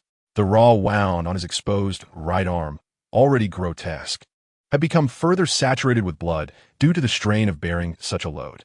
The bandages, once pristine, now bore a dark crimson hue that stood out starkly in the firelight. His other hand was not idle either, as he clutched 2 lifeless, furry hairs. Their necks had been snapped, their bodies sagging limply. Keiko Yamaguchi appeared to fare slightly better than Chen Mo, though she too was drenched in sweat, her breathing rapid. In addition to the flashlight, she dragged a thicker log, clearly having expended considerable effort. The treacherous terrain had left her shoes caked in mud and grass clippings. As they stepped into the illuminated area of the alcove, Chen Mo heaved the heavy bundles of firewood onto the ground beside the fire, raising a cloud of dust. The moment the weight was lifted, he was struck by a wave of soreness, the pain from his right arm feeling like a knife piercing through to his core. His body utterly exhausted as he struggled to maintain his balance. Su Mujin's gaze immediately fell upon the wound on Chen Mo's arm. The glaring, expanding dark red stain felt like a needle piercing her heart. She yearned to rush over, to interrogate him about why he would disregard his own injury to carry such burdens, urging him to sit and rest. A torrent of thoughts surged through her mind. Yet, just as her lips began to part to speak, "Mr. Chen, your arm." Li Enxi's voice, filled with concern and sorrow, rang out first, echoing clearly within the alcove. Li Enxi quickly rose, her amber eyes fixed intently on Chen Mo's injury, her face a canvas of unmasked worry and urgency. "You've lost so much blood. Sit down. You must not strain the wound further. Miss Su, the first aid kit." Quickly, Li Enxi's gaze darted towards Su Mujin, as if it were the most natural request. Su Mujin's hand, reaching for the first aid kit, froze midair. A cold and unfamiliar sensation surged from her heart to her limbs. It felt as if something had lodged in her throat, suffocating her. In that moment, as she gazed at Li Enxi's face, so full of concern and delicate beauty, and saw Chen Mo's bewildered glance directed at Li Enxi, she looked down at her immobilized hand. All her impulses and worries crystallized into an icy stillness, shattering under the weight of silent resignation. Deep within her eyes, it seemed as if something quietly dimmed, like embers extinguished by the wind. With a mechanical motion, she silently reached for the first aid kit located beside Chen Wei, handed it over, and then lowered her head again, redirecting her focus to Chen Wei. Su Mujin was acutely aware that, deep within her heart, something had been gently yet unmistakably taken away by Li Enxi's concern call. Li Enxi meticulously cleaned Chen Mo's wound with alcohol, then applied iodine and tightly bandaged it with gauze. What a pretense! Although Shen Yueru was still enveloped in the remnants of her earlier fear, she could not help but emit a disdainful snort upon witnessing Li Enxi's worried demeanor. Muttering softly, infused with the bitterness of survival and a hint of barely perceptible jealousy. This time, however, she had learned to keep her voice low, refraining from any loud outbursts. Yamaguchi Keiko set down the branch she had been dragging, her gaze sweeping over the grotesque wound on Chen Mo's arm, then lingering on Li Enxi's anxious expression and Su Mujin's suddenly rigid profile, before finally resting on Shen Yueru. Her voice, cold and unyielding, cut through the tension. "Miss Shen, if those eyes of yours, which seem only capable of complaint, have any utility, you ought to discern what he has brought back." Without waiting for Shen Yueru to respond, Yamaguchi Keiko gestured toward the mountain of firewood and the 2 wild rabbits. "This firewood is sufficient to sustain the flames until noon tomorrow, warding off the cold and the beasts. Without it, the frigid temperatures of the latter half of the night could claim your life." Her tone remained steady, yet each word struck like a blade. These rabbits were discovered by him while seeking firewood at the edge of the thicket. To catch them, he had risked being bitten by venomous creatures and attacked by unknown beasts, lurking and tracking for nearly 20 minutes, exhausting his last reserves of strength. "Without these, we would all awaken tomorrow famished and unable to stand." Yamaguchi Keiko's gaze pierced through Shen Yueru like a chilling probe. "And you, Miss Shen? Aside from generating noise and wasting precious fresh water to cleanse your utterly useless wound, what can you do for the group? If your so-called compassion and gentlemanly demeanor consist merely of lying there, awaiting others to deliver food and warmth to your lips, only to then chastise the one who sacrificed blood and sweat for you, I suggest you stow away your laughable arrogance. This is not the banquet hall of the Shen Corporation. This is a battleground for survival. Every drop of blood he sheds, every log he carries, and every prey he catches is a desperate bid for the survival of the team. Those who lack gratitude do not deserve the fruits of such labor." It was the first time Yamaguchi Keiko had spoken so extensively, her voice calm, yet incisive, precisely peeling away Shen Yueru's self-righteous aides and complaints, laying bare the harsh reality before everyone. As Yamaguchi Keiko's words resonated, an eerie silence enveloped the hollow. Even the crackling of the campfire seemed to freeze in time. Shen Yueru's face flickered between red and white, a tumult of shame, anger, and fear intertwining as she scanned the group, wanting to speak, yet unable to utter a single word, ultimately bowing her head in defeat. Xia Xuening stared in astonishment, her gaze towards Chen Mo filled with profound guilt and gratitude. Li Enxi too fell silent, her eyes on Chen Mo now laden with complexity. Chen Mo cast a surprised glance at Yamaguchi Keiko, not expecting this usually taciturn and almost cold woman to speak up for him at such a moment. His voice, hoarse yet resolute, shattered the profound silence. Keiko was indeed correct. This was not a city, devoid of hotels, waitstaff, or any entourage. We found ourselves on a deserted island, an unknown land at the edge of the Bermuda Triangle. Confronting us were hunger, cold, pain, venomous creatures, and the ever-looming specter of death. His gaze swept over every face, pausing momentarily on Su Mujin's lowered profile before finally resting on Shen Yueru. To survive, we must relinquish our past identities, statuses, and habits. Here, we are all equals survivors. The sole rule is to endure. This necessitates unity, obedience, and the contribution of each individual's strength, rather than adopting a stance of a mere bystander, complaining, blaming, or hindering progress. Chen Mo's voice rang with unwavering authority, akin to a war drum echoing in the hearts of all present. Complaints resolve nothing. Tears do not procure food or safety. From this moment forth, my word shall be commands. To survive, they must be executed. For those unwilling, he gestured toward the abyss of darkness beyond the shelter, indicating the exit. Silence enveloped the group. Shen Yueru buried her head further down. Xia Xuening nodded vigorously. Li Enxi appeared contemplative. A flicker of acknowledgement passed through Yamaguchi Keiko's gaze. Su Mujin continued to tend to Chen Wei, though her fingers tightened around the damp cloth. Chen Mo refrained from further words, moving to the fire to retrieve 2 wild rabbits. I will prepare these by the sea. You all wait here. Armed with a Swiss Army knife, he turned to leave the shelter. I will go with you. Keiko insisted. You should rest for a while. Watching Chen Mo depart, Li Enxi hurriedly grabbed a flashlight to follow him. Before long, Chen Mo returned with the prepared rabbits. Lacking a pot, he sought out a few relatively straight, sturdy branches, sharpened one end, and skewered the cut rabbit meat, which he then placed over the campfire to roast. Grease dripped onto the embers, producing a sizzling sound, as an enticing aroma began to waft through the shelter. This primitive and rich scent was akin to celestial music for the ravenous group. Xia Xuening could not resist swallowing hard. Even Shen Yueru, who was immersed in pain and resentment, found her stomach audibly protesting. Li Enxi and Su Mujin's gazes were irresistibly drawn to the rabbit meat, gradually turning golden in the flickering flames. The meat was ready, without salt or seasoning. It bore only the essence of food in its most primal form. Yet in that moment, it was the epitome of exquisite flavor. Chen Mo tore off the most succulent, well-roasted leg of rabbit and approached Chen Wei, urging her to eat and regain her strength so she could recover swiftly. Thank you, brother Chen Mo. Chen Wei accepted the rabbit leg, a hint of color returning to her cheeks. Although aware of his intentions to hasten her recovery, her heart stirred with a mix of emotions. Su Mujin silently observed Chen Mo, illuminated by the firelight, his sweat-drenched and fatigued profile, and the still, glaring stains of blood on his arm, her heart a tumult of conflicting feelings. Chen Mo divided the remaining rabbit meat among the others. Yamaguchi Keiko quickly devoured her portion, her vigilant gaze sweeping the entrance. Thank you, brother Chen Mo.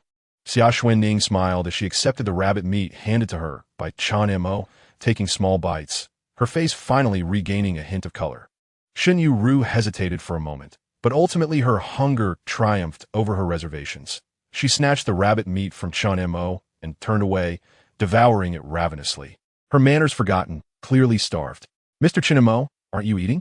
Li Enxi, glancing at the meager amount of rabbit meat, refrained from taking any immediately and instead looked at Chen Mo, her voice soft. You all eat first to replenish your strength. I will eat after I finish roasting the last one, Chen Mo replied, picking up the remaining rabbit, the one he had caught while chopping wood. Brother, Chen Mo, you must take care of yourself.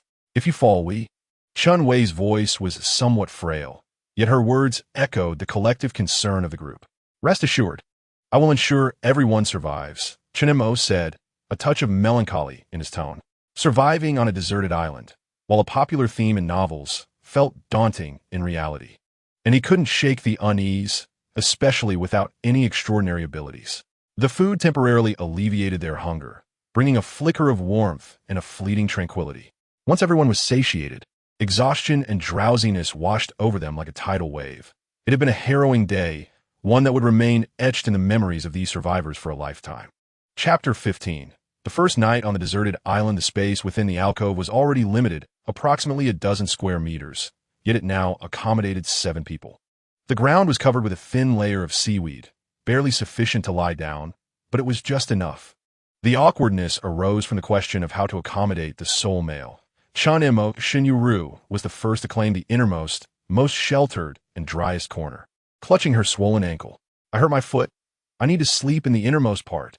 She had not forgotten the fear instilled by the snake and felt safest in that position. Xia Xuening glanced at the dark entrance outside, her small face filled with trepidation. Seeing Chen Mo sitting outside, she timidly approached him and whispered, "Brother Chen Mo, I'm scared. Can I sleep next to you?" Her eyes were filled with dependence and pleading, fearful of rejection. "You should sleep next to Ms. Su." Chen Mo was taken aback by Xia Xuening's request. But looking at the empty space before him, he realized that if he took the innermost spot, no one would sleep soundly that night. "Ms. Enonce, you should sleep closer to the entrance." "All right." Li Enxi nodded in agreement, understanding Chen Mo's intentions, so she said nothing more. Yamaguchi Keiko, holding a powerful flashlight, checked its battery and then moved to the alcove entrance, leaning against a protruding rock as she faced outward. "I will take the first watch."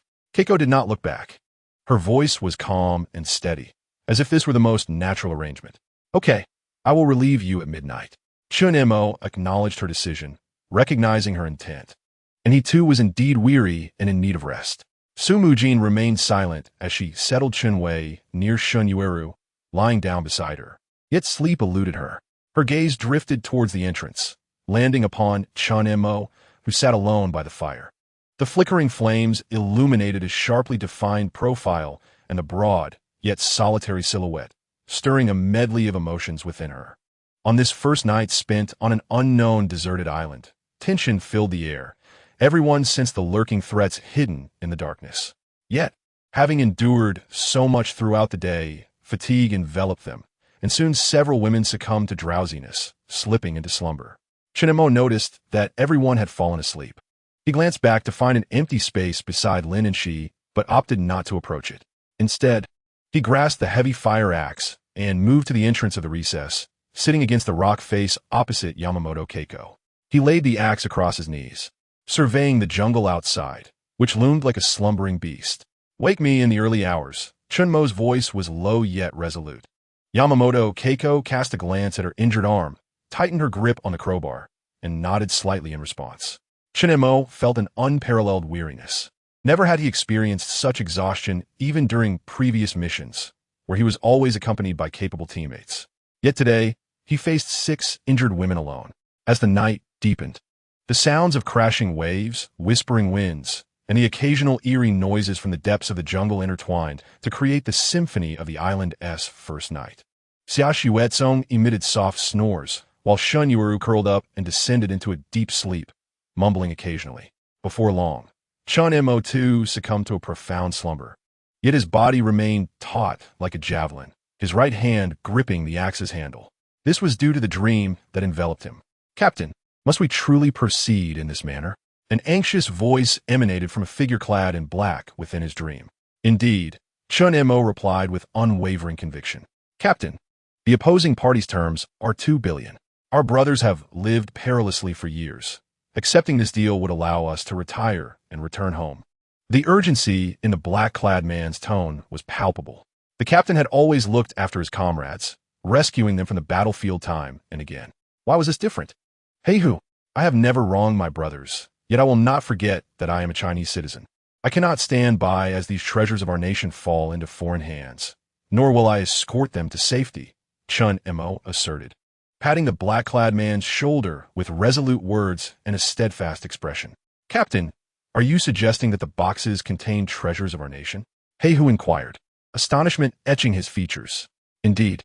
Therefore, even if my brothers do not participate, I shall return the treasures to our homeland." Chen Mo gradually turned to face the east, a sense of melancholy gracing his countenance. "Captain, I swear to follow you to the death." He Hu immediately stood at attention, rendering a precise salute, his eyes brimming with a fierce determination. "He Hu, there is no need to rush your decision. After delivering the treasures home, I intend to retire. Thus, the choice is yours."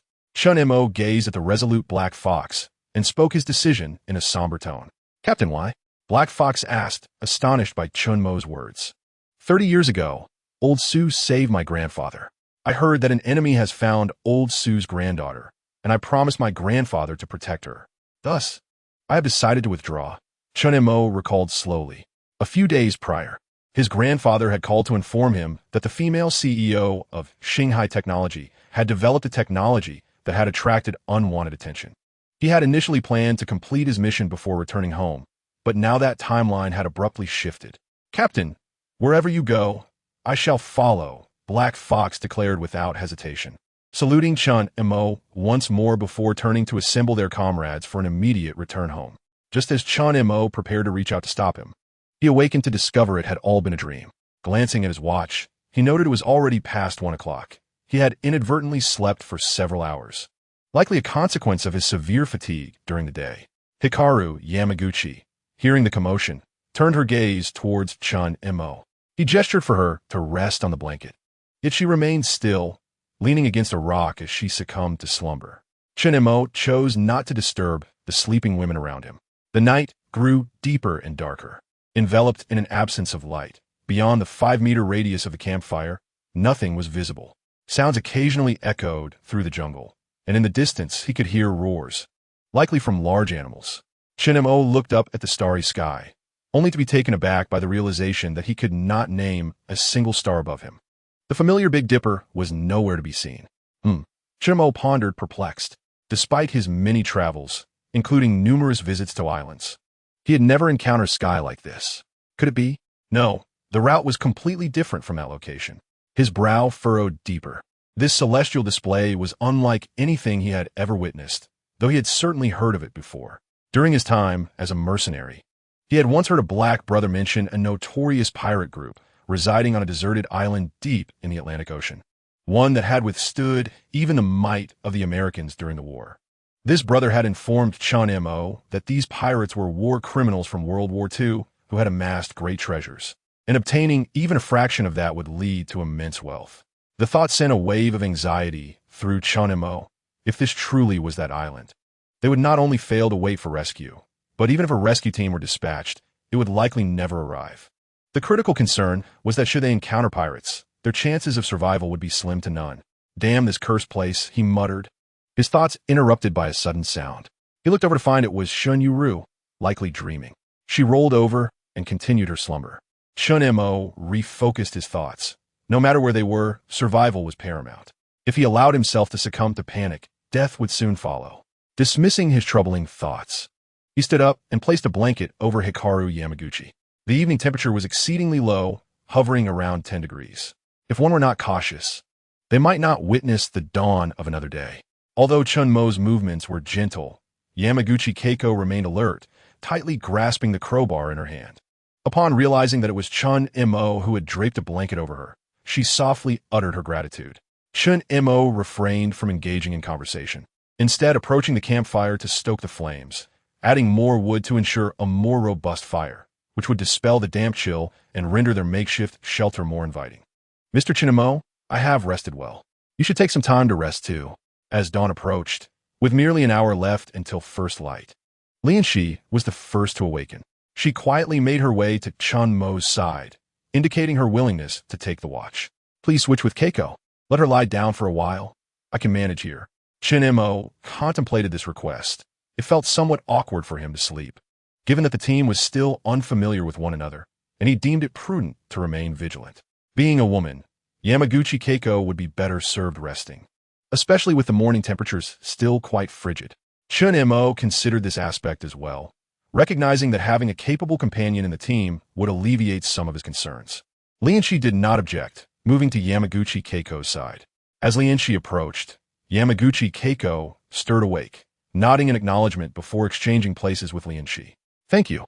Upon seeing Li Enxi settle down with a short stick in hand, Chen Mo gently conveyed his instructions. The rationale behind this arrangement stemmed from his perception of Li Enxi, which he found somewhat enigmatic. While Yamaguchi Keiko also possessed an air of mystery, there was a discernible difference between her and Li Enxi. Chen Mo sensed that Li Enxi regarded the island differently than the others. Although her exterior offered little indication, he trusted his instincts. He believed that Li Enxi held secrets about this desolate island that the average person could not comprehend. He even harbored suspicions that Li Enxi's true objective lay within this island. Though he could not articulate why he felt this way, he often caught her gaze, which suggested she was documenting something significant. Despite the absence of concrete evidence, Chen Mo's intuition was unwavering. Chapter 16. The water source crisis. The campfire had blazed through the night. Despite the frigid temperatures outside, Chen Mo's small group of survivors remained unscathed by the cold. Each individual bore the weight of fear and exhaustion in their hearts, yet they successfully navigated their first night on this desolate island in relative warmth. Chen Mo did not dream this time, but he still slept deeply in his fatigue, as the first pale rays of dawn pierced the darkness like icy probes, timidly illuminating the jagged contours of the rocky entrance. Chen Mo jolted awake from a near-comatose slumber. Surveying his surroundings, he noticed that only Chen Wei remained seated on the platform, while the others had vanished. Chen Mo rose, stretching his limbs, feeling as though his bones were dislocated, and every muscle protested silently, as if soaked in acid. The wound on his right arm, after a period of numbness, began to throb with a dull, burning pain. His body emitted soft cracking sounds. "Brother Chen, would you like to lie down here for a while?" Chen Wei noticed Chen Mo waking up and, with a faint blush on her face, pointed to the spot beside her where a blanket was spread out. Although she had slept soundly during the night, the unfamiliar surroundings still instilled a sense of fear within her. She had woken several times to find Chen Mo sitting at the entrance, which prompted her earlier invitation. "No need for that. Where are the others?" she asked, walking towards Chen Wei. "They have all gone to the beach," Chen Wei replied softly, crouching beside Chen Wei. Chen Mo reached out to feel her forehead, relieved to find that her fever had subsided. "Does the wound still hurt?" he inquired, observing that Chen Wei's complexion had regained a hint of color, her lips no longer dry and purple as they had been the night before. Chen Mo felt a wave of relief wash over him as he gently asked, "Is it painful at all?" "No, not really," Chen Wei murmured. The moment Chen Mo's hand made contact with her forehead, she involuntarily shivered slightly, her face turning crimson as she lowered her head, her heart racing uncontrollably. Chen Mo remained oblivious to her subtle reaction, for he had never experienced romance and was unaware of the intimacy of his gesture. "You should rest for a bit. I'll check on the others and see if I can find some hot water," he said, dismissing further thoughts. Since Chen Wei seemed to be out of danger, he stood up, picked up the axe, and headed toward the beach. The shelter regained its tranquility. Watching Chen Mo's departing figure, Chen Wei mused to herself. "Chen Mo is so gentle. I wonder if he has a girlfriend?" Her face flushed again, perhaps from the boldness of her thoughts, and she shyly smiled. "It seems like Mujin has feelings for Chen Mo. What am I thinking?" Her mind uncontrollably wandered to the relationship between Su Mujin and Chen Mo. Emotions of shyness, disappointment, yet a sense of determination mingling within her. The golden beach shimmered in the morning light, stretching towards the azure sea, resembling a vast sapphire.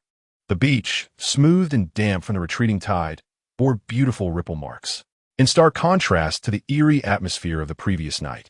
The island now presented a pristine and majestic beauty. The sea breeze carried a salty tang, yet lacked the myriad of odors found in the city. If this were not a deserted island, it would indeed be a splendid place to reside. Taking a deep breath of the morning air, Chen Mo reflected on how the oppressive atmosphere of being stranded on the island seemed to lighten considerably at that moment. On the beach, Shen Yueru was perched on a relatively dry rock, cautiously using the last remnants of bottled fresh water to dampen a small piece of cloth, attempting to wipe the dirt and tears from her face. "It's all this cursed sun's fault that I've tanned. My sunscreen is useless," she grumbled, the pampered young lady feeling exasperated by her current circumstances. Xia Xuening had donned a pair of beach shorts, barefoot in the cool seawater, carefully sifting through the shells washed up by the waves. Holding a colorful shell up to the sunlight, she scrutinized it, a faint smile unconsciously gracing her lips. Li Enxi sat near the edge of the jungle on the beach, holding several flexible vines and broad, unknown palm-like leaves. She was trying to weave the vines into a simple basket shape, skillfully interspersing the leaves within. Su Mujin donned a beige linen shirt. Though it hung loosely on her frame, her posture remained upright, exuding an air of cold detachment that starkly contrasted with her surroundings. Chen Mo scanned the area, Yet the figure of Yamaguchi Keiko was conspicuously absent.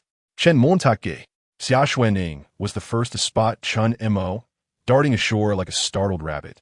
Clutching a beautiful shell in her hand, her face alight with a smile that spoke of reassurance upon seeing her steadfast anchor. Shen Yueru also paused her polishing, casting a glance at Chen Mo, huffing softly before turning her face away, though she refrained from the loud complaints of the previous night. Li Enxi, raising her gaze to Chen Mo, her amber eyes filled with inquiry and a hint of barely perceptible concern. Su Mujin turned around and noticed the bloodshot hue beneath Chen Mo's eyes and the undeniable fatigue etched on his face. Her lips moved slightly before she calmly stated, "Keiko has gone north. She mentioned wanting to search once more." Chen Mo also directed his gaze towards the northern coastline. But as his eyes fell upon the few bottles of mineral water scattered on the ground like lifelines, a wave of despair washed over him. The 15 bottles that remained last night were now reduced to a mere 5. Who touched the water? Chen Mo's voice suddenly turned frigid, laced with suppressed fury, his sharp gaze slicing through the crowd on the beach with an intensity akin to a blade. The atmosphere thickened instantly. Xia Xuening's face turned pale with fright. She instinctively took a step back, clutching the shell tightly, hastily shaking her head. "No, it wasn't me. I only drank my share." Shen Yueru felt the weight of Chen Mo's gaze, her neck stiffening as she feigned calmness in her defense. I had a sore foot. My mouth was dry. My face was concealed. I only used a little. Who knew the water would run out so quickly? Her eyes flickered with a hint of guilt. Li Enxi also set down her vine, rising with an expression of regret. "I'm sorry, Mr. Chen Mo. We did try to dissuade Yueru, but..." She trailed off, glancing at Shen Yueru, who was washing her face with water. Their attempts at persuasion had proven futile. Chen Mo was acutely aware of Miss Shen's temperament. To merely avoid a quarrel was already a small victory. Su Mujin nodded silently, avmingly words, now realizing the gravity of their water situation. Ultimately, despite understanding that they were stranded on a deserted island, Su Mujin had no experience in survival in such conditions. "Don't you comprehend? This fresh water is our collective lifeline. Without it, we will all succumb to dehydration within 3 days."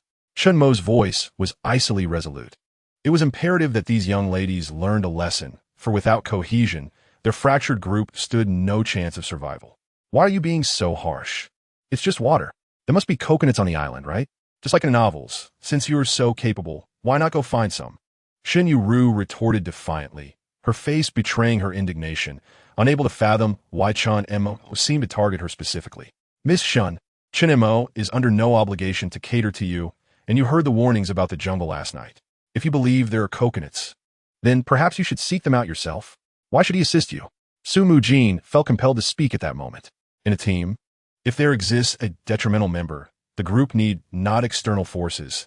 Internal strife alone could lead to everyone's downfall. "Mujin is right, Miss Shen. You would do well to temper your delicacy.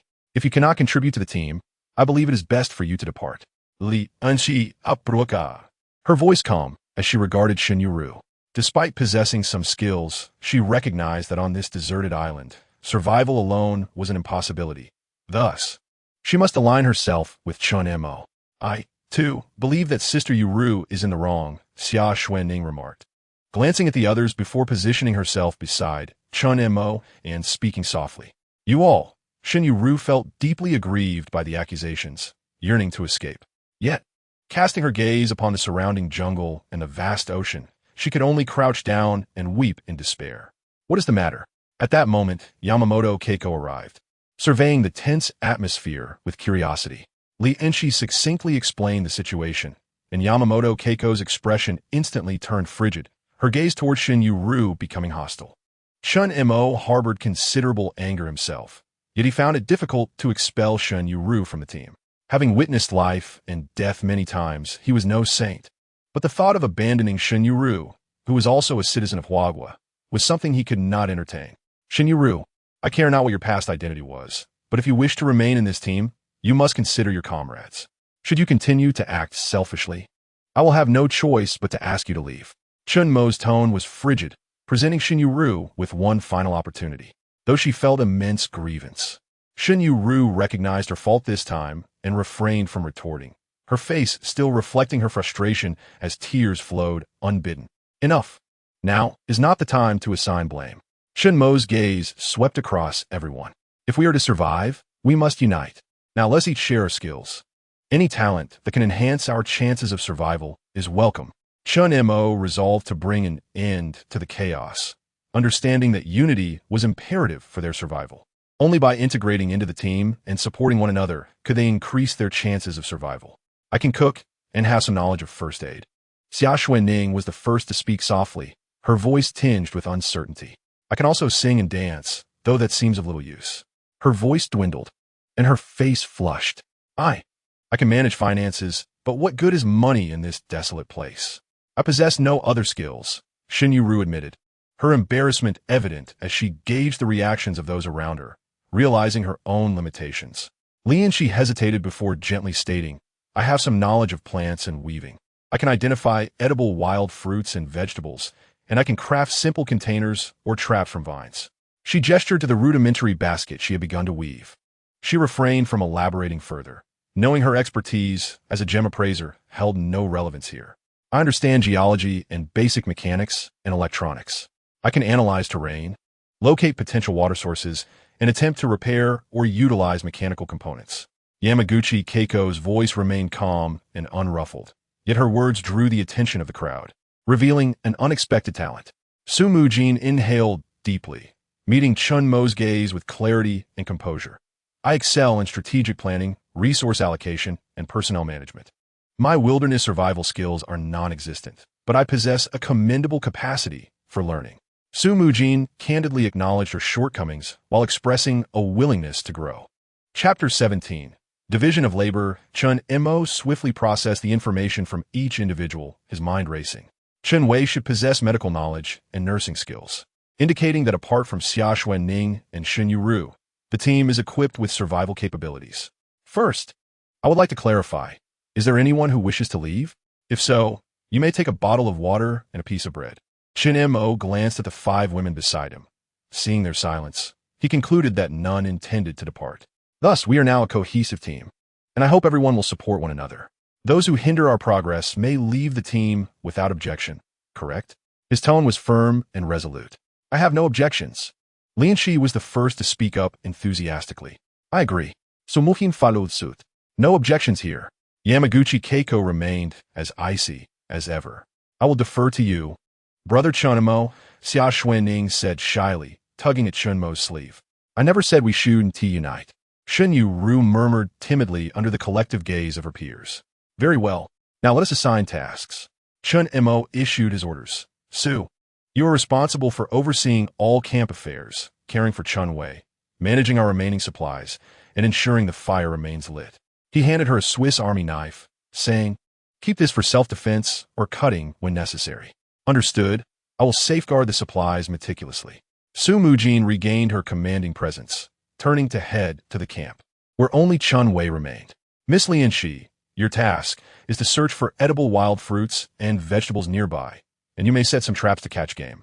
But please prioritize safety and avoid venturing deep into the jungle. All right, I will start weaving some baskets for collecting supplies. Furthermore, Mr. Chen Mo, you need not be so formal. Simply call me Enxi. Li Enxi was decisive, gesturing to the half-finished basket on the ground, offering Chen Mo a gentle smile. Chen Mo nodded in acknowledgement before turning to Xia Xuening. Xia Xuening, you will assist Enxi and may also collect shells along the shore, as well as gather other marine treasures.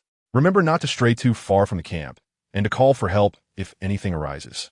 Earlier, Chen Mo had noticed an abundance of marine life left behind by the receding tide. Yes, Brother Chen Mo, just call me Xiao Xue from now on. That's what my parents call me. Xia Xuening felt a surge of happiness at being assigned a task, her face lighting up with a smile. Shen Yueru. Chen Mo directed his gaze toward the reluctant young lady. Your foot is injured.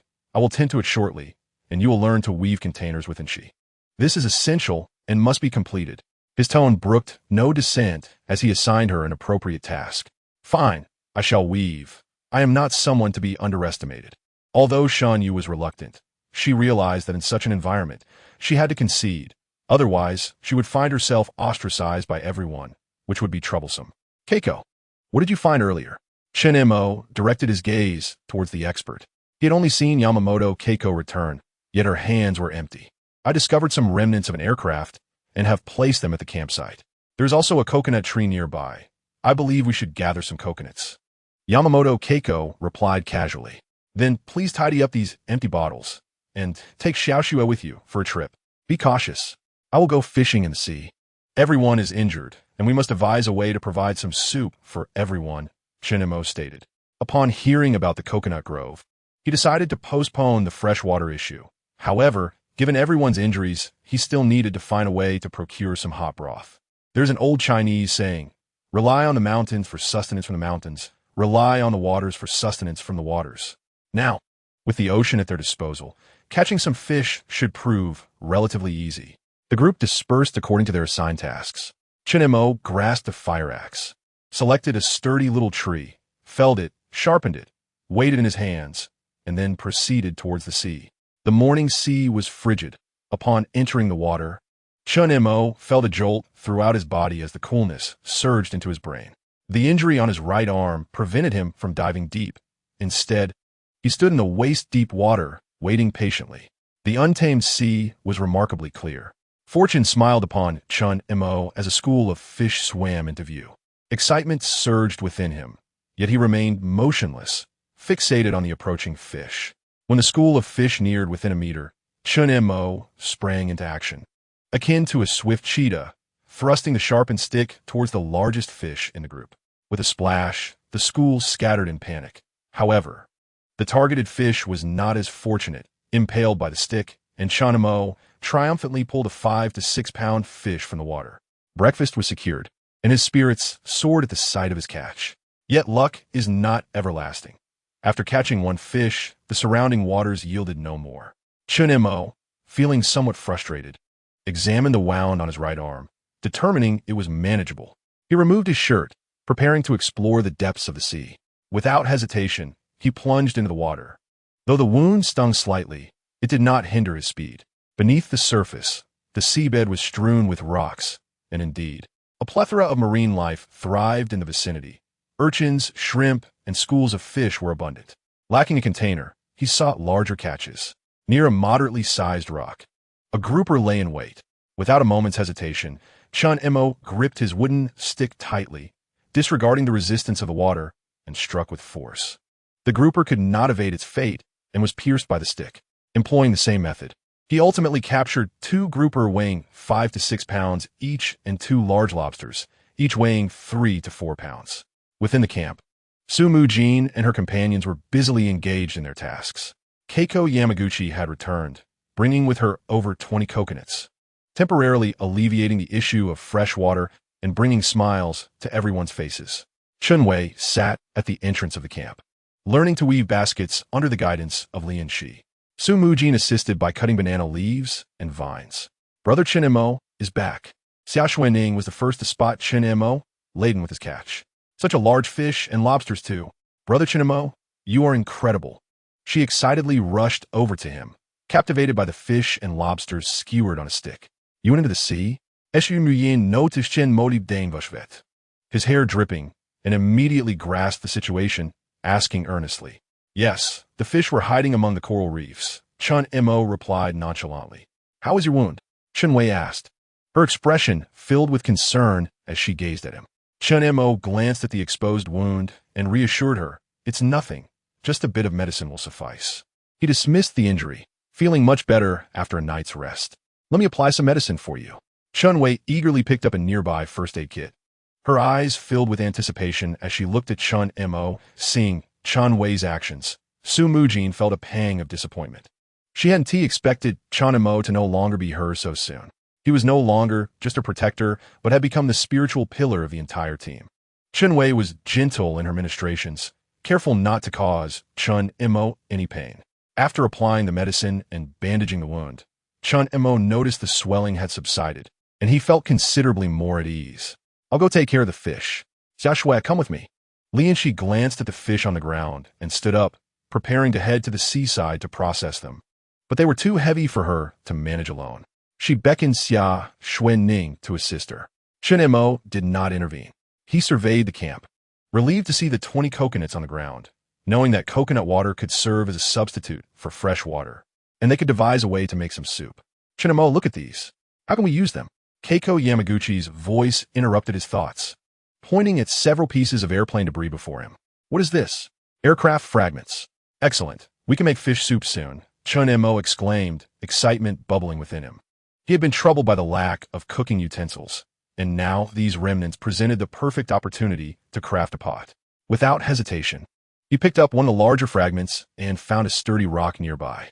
Using the blunt end of his axe, he began striking the debris. With each strike, the shape of the fragment gradually transformed, eventually taking on the form of a rudimentary pot. Although it was somewhat unsightly, it would surely suffice for cooking. Wow, a pot! Li Enxi and Xia Xuening had also finished preparing the fish, and, upon seeing the makeshift pot in Chen Mo's hands, Xia Xuening rushed over with a beaming smile. All right, come help me gather stones to build a cooking platform. Today we can enjoy fish soup, Chen Mo called out, searching for relatively flat rocks nearby, using his axe to break them into uniform sizes. Su Mujin and Xia Xuening hurriedly followed suit, while Li Enxi placed the clean fish on a pristine rock. Keiko Yamaguchi, however, did not participate, continuing instead to carve branches of varying thickness with a small knife in her hand. Beside her lay several finished products, each wrapped in remnants of an aircraft, resembling arrows.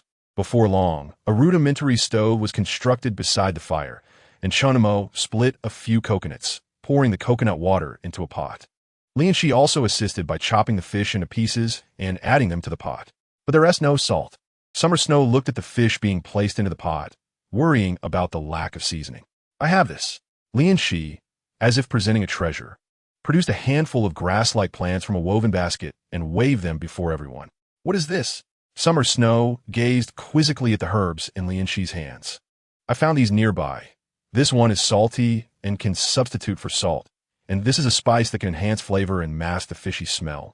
Li Enxi elaborated with great enthusiasm. Sister Enxi is amazing. Summer Snow clapped her hands excitedly, her face radiating the innocent exuberance unique to her age.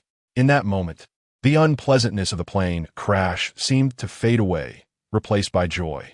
Chen Mo observed the bustling activity around him, rummaging through their supplies to find a set of clothing, a black t-shirt, black sweatpants, and his own distinctive hat, before heading towards the beach. Chapter 18. Crisis of trust time flowed slowly amidst the rich aroma of cooking meat. In the camp, a fish simmered in the pot, accompanied by floating coconut flesh and the spices found by Li Enxi, along with some seafood collected by Summer Snow. The coconut water, as white as milk, bubbled gently. 2 lobsters sizzled over the fire, their oil dripping and mingling with the fragrant air. Gurgle. Summer Snow swallowed hard, exclaiming, "Wow, it smells so good." She smiled awkwardly. Everyone gathered around the pot, their eyes fixated on the fish soup, proving that the allure of food is always paramount, no matter the circumstances. Is the fish soup ready? Are the lobsters done? Li Enxi, using a pair of makeshift chopsticks, checked the fish soup and inquired of Chen Wei, who was grilling the lobsters.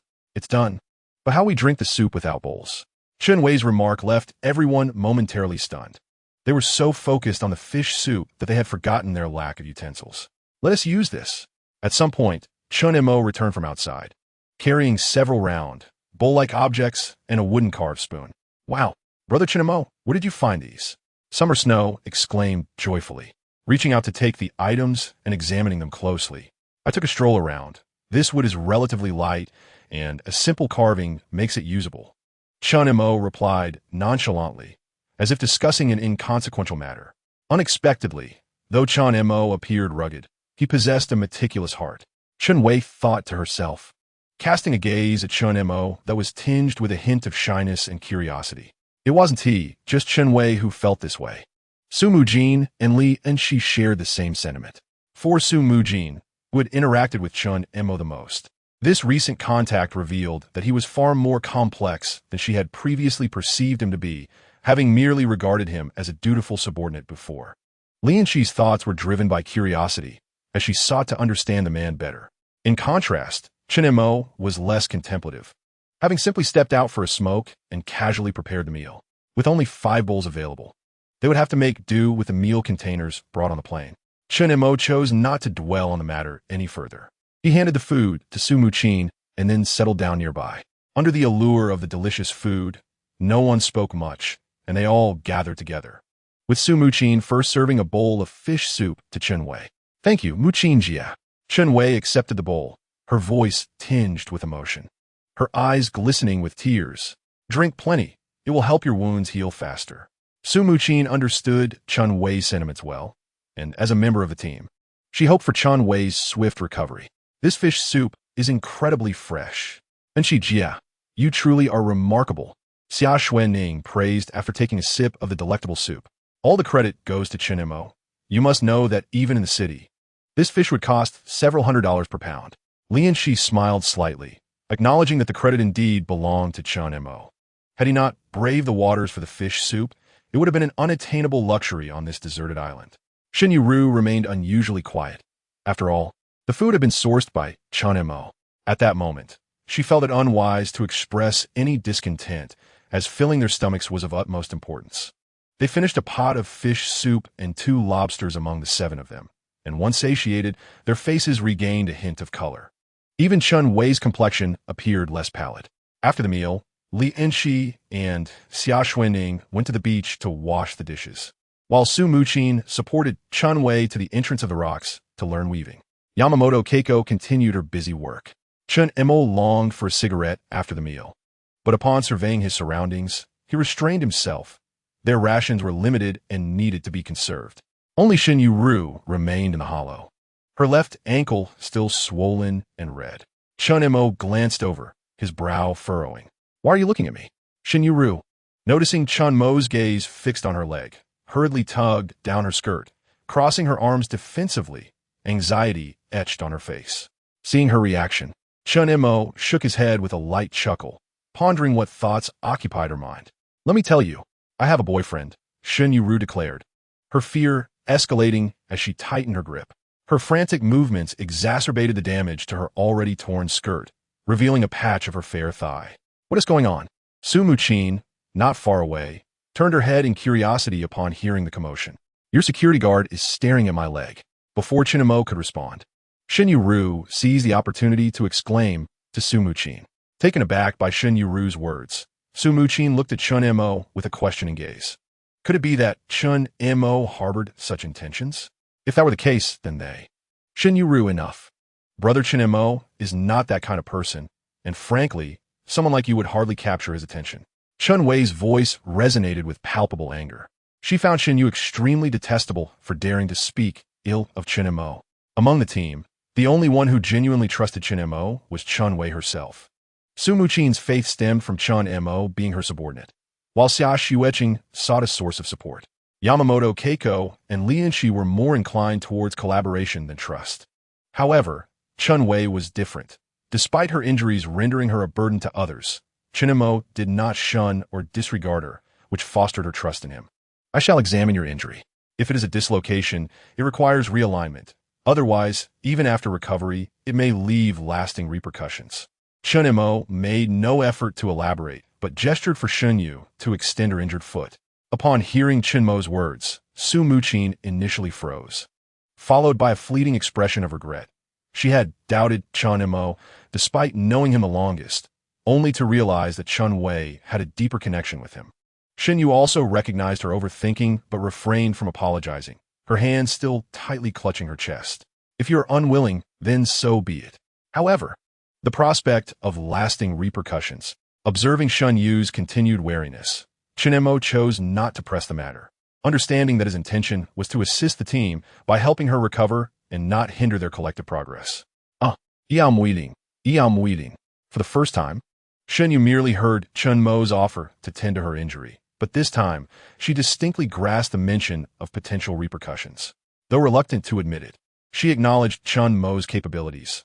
The thought of enduring lasting effects or a limp haunted her, prompting her to extend her foot before he could finish speaking. Ouch! The sudden movement aggravated her ankle injury, causing Shen Yu to grimace and hiss in pain. Fortunately, it is merely a dislocation with no bone damage, Chen Mo assessed as he carefully examined her ankle. To his surprise, despite Shen Yu's tempestuous demeanor, she was indeed a beauty. Even her feet were exquisitely dainty, with slender ankles resembling finely carved jade, her skin emanating a delicate porcelain-like glow. Her toes were small and rounded, the nails meticulously groomed, showcasing a natural blush, enhanced by a coat of nail polish that rendered her toes akin to lustrous pearls. "Can it be healed?" Shen Yu inquired softly.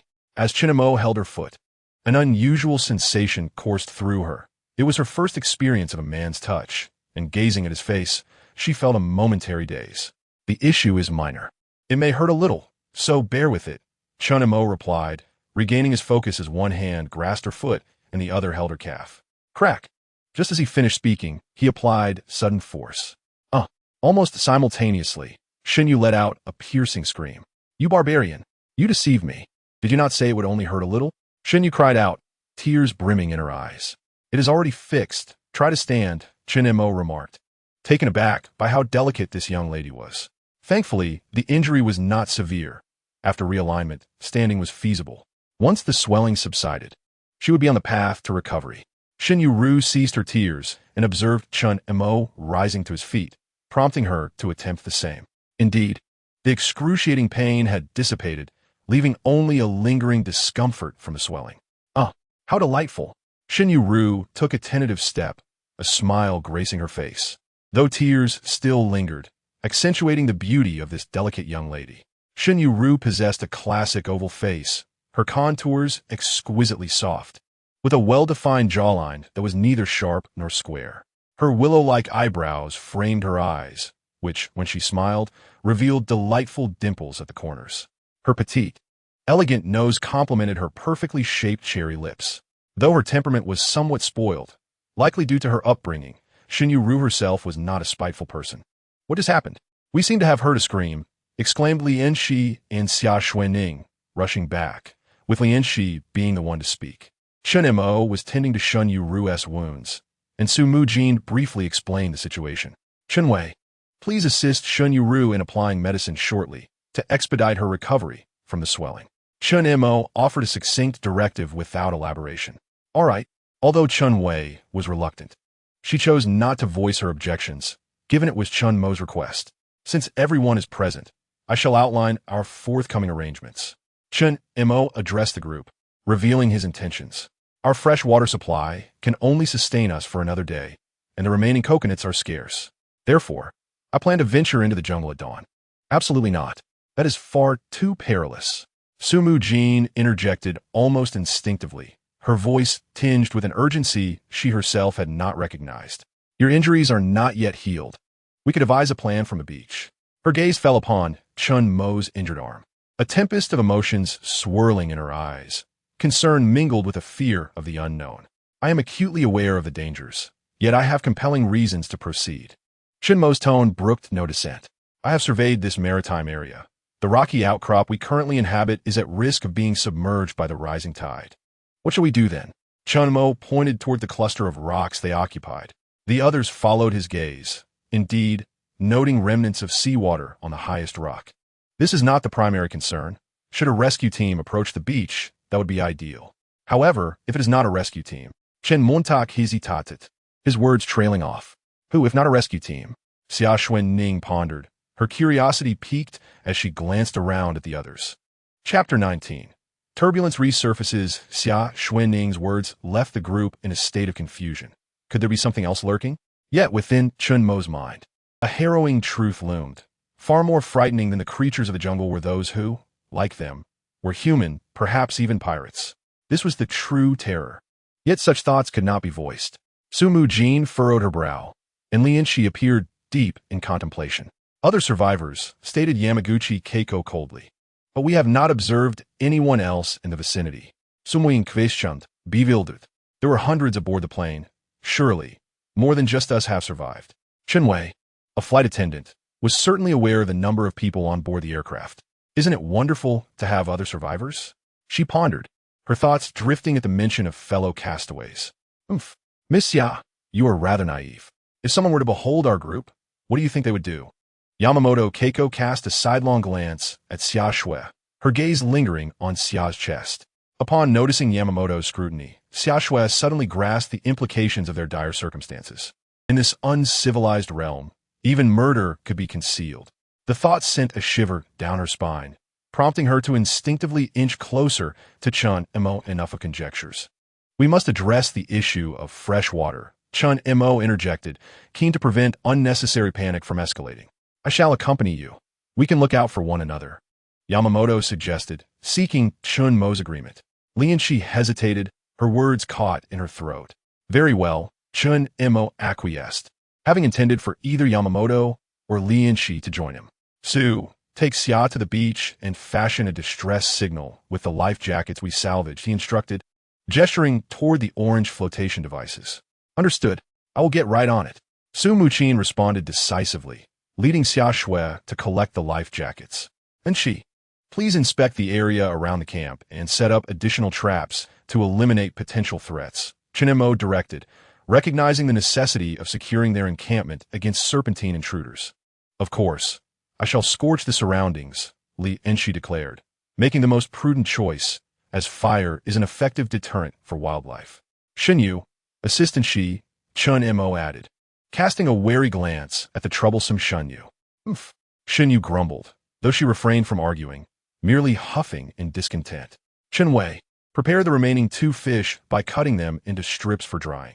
This will aid in preservation, Chen Mo instructed, assigning a relatively simple task to Chen Wei, whose complexion had returned to normal. All right, Brother Chen Mo, I'll salt them lightly. May I go to the seaside shortly? Chen Wei replied, expressing her desire to gather salt. Certainly. Let Enxi accompany you, Chen Mo agreed, pleasantly surprised by Chen Wei's resourcefulness. Prepare yourselves. We must act swiftly. With everything arranged, Chen Mo grasped a fire axe, directing his gaze towards Yamamoto, who was also readying herself. Yamamoto nodded, wielding a sturdy wooden stick, its end wrapped in metal, likely remnants of the aircraft, transformed by her into a spear that appeared exceptionally sharp. Without hesitation, Chen Mo picked up a similarly robust stick, binding a dagger to its top, thus creating a rudimentary yet functional spear. Gather all the empty bottles. We shall use them for our supplies as we depart. Chen Mo instructed, retrieving a black backpack he had discovered on the beach, now proving fortuitous for their needs, which he entrusted to Yamamoto while he took the insulated cup. Keiko Yamaguchi deftly stowed a dozen empty bottles into her bag, securing a Swiss Army knife at her waist, and followed closely behind Chen Mo. The two exchanged no further words, their figures swiftly vanishing into the verdant shadows of the forest. As she gazed in the direction Chen Mo had disappeared, Su Mujin felt as though her heart was obstructed by some unseen force. The resolute silhouette of Chen Mo, coupled with Keiko Yamaguchi's demeanor that bordered on indifference, struck at her heart with relentless intensity.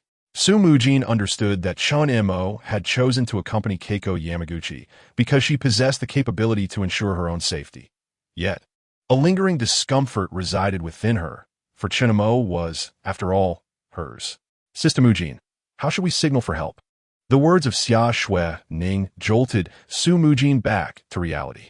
Taking a deep breath, she collected her thoughts and began to arrange the international distress signal on the ground. Within the camp, everyone busied themselves with various tasks. I am exhausted. Where's the water? I need a drink. Shen Yueru's complaints echoed immediately. Shen Yueru, you haven't even finished your assigned tasks yet. We have limited water. We must conserve it. Su Mujin replied, her tone tinged with dissatisfaction as she observed Shen Yueru's incessant whining. Pointing at the tangled vines and leaves on the ground, she expressed her disdain. I'm not your servant. This filthy mess is prickly, and my feet are already hurting. I want water. Miss Shen, this is teamwork. Everyone must contribute, Su Mujin patiently explained, attempting to reason with her. If you find your feet uncomfortable, you could weave a container. We will need something to hold water or food in the future. I refuse. I need to rest. I'm thirsty. Where have you hidden the water? Why do you control the supplies? Shen Yueru crossed her arms, throwing a tantrum and kicking aside the vines on the ground. Yueru, Xia Xuening timidly tried to intervene, but was met with a glare from Shen Yueru. Li Enxi interjected, Miss Shen, when Chen Mo left, shut up. Always bringing up Chen Mo. I'm not afraid. Shen Yueru rudely interrupted Li Enxi, turning her ire towards Su Mujin. Su Mujin, don't think just because Chen Mo put you in charge of the camp that you are the boss. You are just like me, a survivor. Why do you have to boss me around? I set my own tasks. Right now, I want water. Bring it to me. Shen Yueru shouted in anger. Su Mujin, observing Shen Yueru's obstinate demeanor, felt a surge of frustration. Once, she had managed a multinational corporation with thousands of employees. She had never encountered such unreasonable and irrational subordinates. Suppressing her rising anger, Su Mujin replied coldly, Shen Yueru, there's a limited supply of fresh water. What right do you have to waste resources without contributing? If you apologize and admit your mistake, I may forgive you, otherwise. The portion of water assigned to you today is revoked. You dare. Shen Yueru's eyes widened in indignation, akin to a cat whose tail had been stepped on. That belongs to everyone. What authority do you have to deny me? By virtue of being the camp manager. Su Mujin's voice rose, carrying the weight of a leader. Without contributing labor, you have no right to share in the resources. This is the most fundamental rule of survival. You. Shen Yueru trembled with rage, glancing at Xia Xuening and Li Enxi, only to find them ignoring her. You are all insufferable. Shen Yueru erupted in a fit of frustration. Xia Xuening found herself caught between the two women, utterly at a loss, glancing anxiously from one to the other, on the verge of tears. Sister Su. Sister Yueru, please stop arguing. I'll give my water to Yueru. Absolutely not. Su Mujin firmly refused. Xia Xue, you must remember, we are under no obligation to care for anyone. If you wish to survive, you must obey orders. Shen Yueru, if you want water, then you shall weave. There is no room for negotiation. Su Mujin's commanding tone left no space for dissent. I refuse to comply. What will you do about it? Shen Yueru retorted defiantly, her neck arched in stubbornness. Then I suggest you leave. You are not welcome here. Su Mujin's voice was icy, reflecting her rising frustration. I stand with Mujin. Chen Wei, who had always been gentle, struggled to her feet, clearly expressing her stance. Yueru, if you continue this nonsense, please leave at once. Li Enxi sighed in resignation. There were words she found difficult to express, yet her silence spoke volumes about her position. Meanwhile, Xia Xuening stood with tear-filled eyes, paralyzed by confusion. Why should I be the one to leave? Your words hold no weight. Shen Yueru, sensing the lack of support, felt a flicker of doubt creep into her heart. She plopped down on the ground, defiantly refusing to engage, observing the chaotic scene before her. Su Mujin was engulfed by an overwhelming sense of helplessness and defeat. Managing a team devoid of any constraints was proving to be far more challenging than she had imagined. The camp fell into a profound silence. The five women ceased their conversation, each grappling with the impasse, their gazes subconsciously drifting towards the dense jungle, where Chen Mo had departed. Chapter 20. A jungle fraught with peril as Chen Mo and Yamaguchi Keiko ventured deeper into the jungle. An acute awareness of danger enveloped them. Every step forward was beset by various trials. The interior of the jungle was a realm unto itself. Towering trees loomed overhead, their canopies obscuring the sun, while gnarled vines dangled like serpents, forming natural green barriers. The thick layer of decaying matter underfoot was soft yet treacherous, each step fraught with uncertainty as to what lay beneath. The air was heavy with the scent of damp earth and decaying foliage, and the oppressive heat enveloped them like a steamer, causing beads of sweat to saturate Chen Mo's clothing. Stay close to me and watch your step and head. Chen Mo whispered, wielding a spear affixed with a dagger, clearing the path ahead. Not long into their journey, they encountered several waves of danger. Fortunately, Chen Mo's extensive survival experience in the jungle proved invaluable.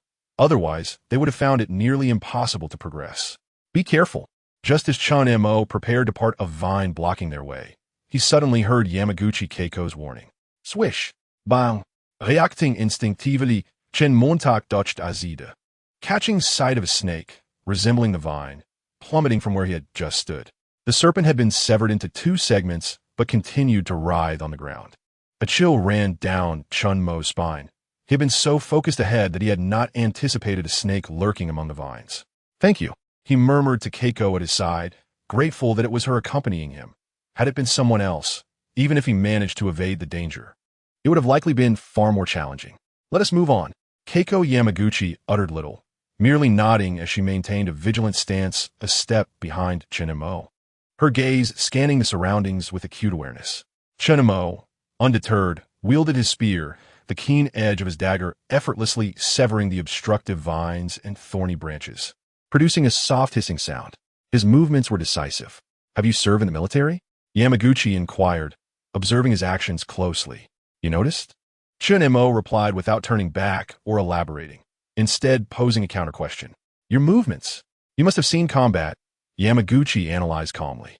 "I was a mercenary." Chen Mo responded cautiously as he advanced.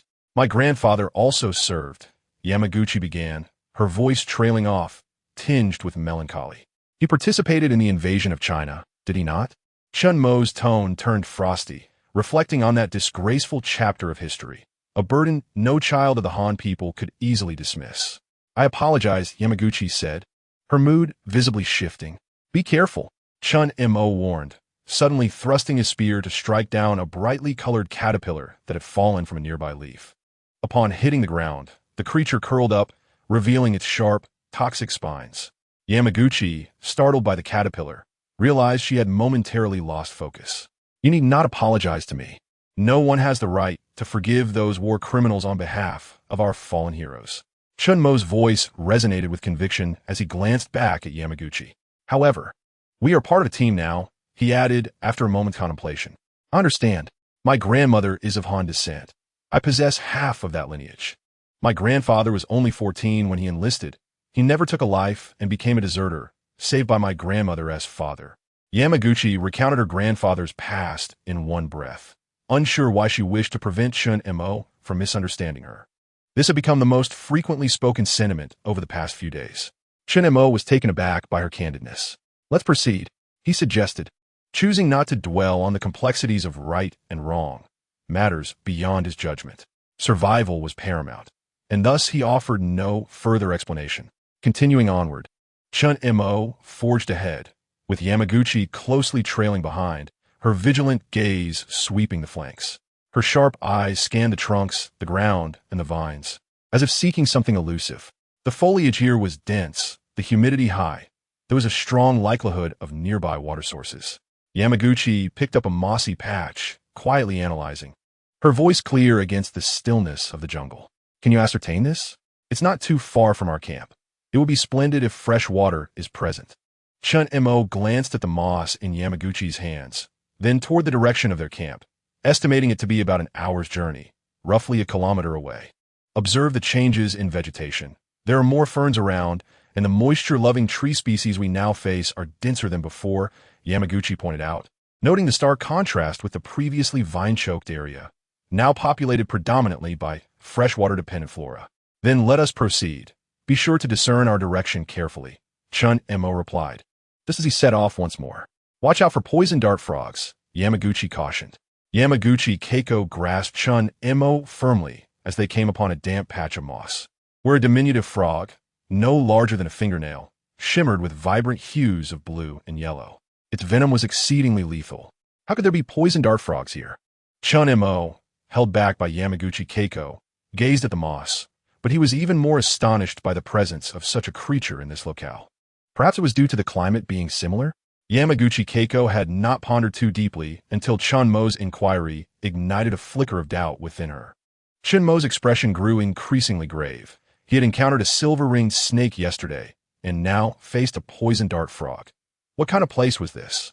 "Chen Montak, have you also noticed something?" Yamaguchi Keiko inquired after a moment's contemplation. Chen Mo cast a glance at her, his brow furrowed.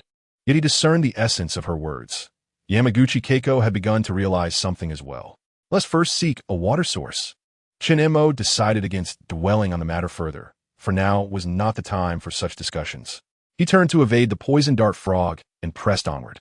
The deeper they ventured, the more level the terrain became, yet the dense canopy obscured much of the sunlight, casting a dim pall over the forest floor and severely limiting visibility. The air was thick with an amalgam of peculiar floral scents and the stench of decay, intertwining to create a suffocating aroma that bore the essence of untamed wilderness. A faint, unsettling hiss emanated from above, sending chills down Chen Mo's spine. He abruptly looked up to see a snake, as thick as his wrist and adorned with dark green, circular patterns, coiling around a branch less than 2 meters overhead. Its triangular head was slightly raised, cold vertical pupils glinting in the light, as its forked tongue flicked in and out rapidly. "Back away," Chen Mo commanded in a low voice, swiftly positioning Yamaguchi Keiko behind him, his spear raised in a defensive stance. "Let me handle it." Yamaguchi Keiko felt a warmth surge within her as Chen Mo shielded her. For years, she had undergone secret training without anyone ever caring for her. Chen Mo was the first to do so. Chen Mo glanced back, noting the determination in her eyes, and chose not to say more. Yamaguchi Keiko took a cautious step forward, crouching slightly as she unsheathed her military knife with a swift motion, her other hand firmly gripping the spear. With a quick run, she launched herself into the air. Thud! Thud!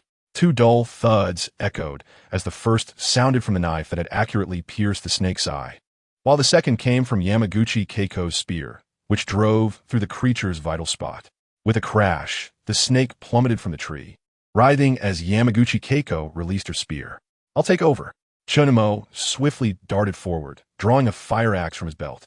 With a powerful swing, the axe blade cleaved through at its vital point. The head and body of the snake separated, twisting a few more times before finally succumbing to death. Both of them exhaled in relief.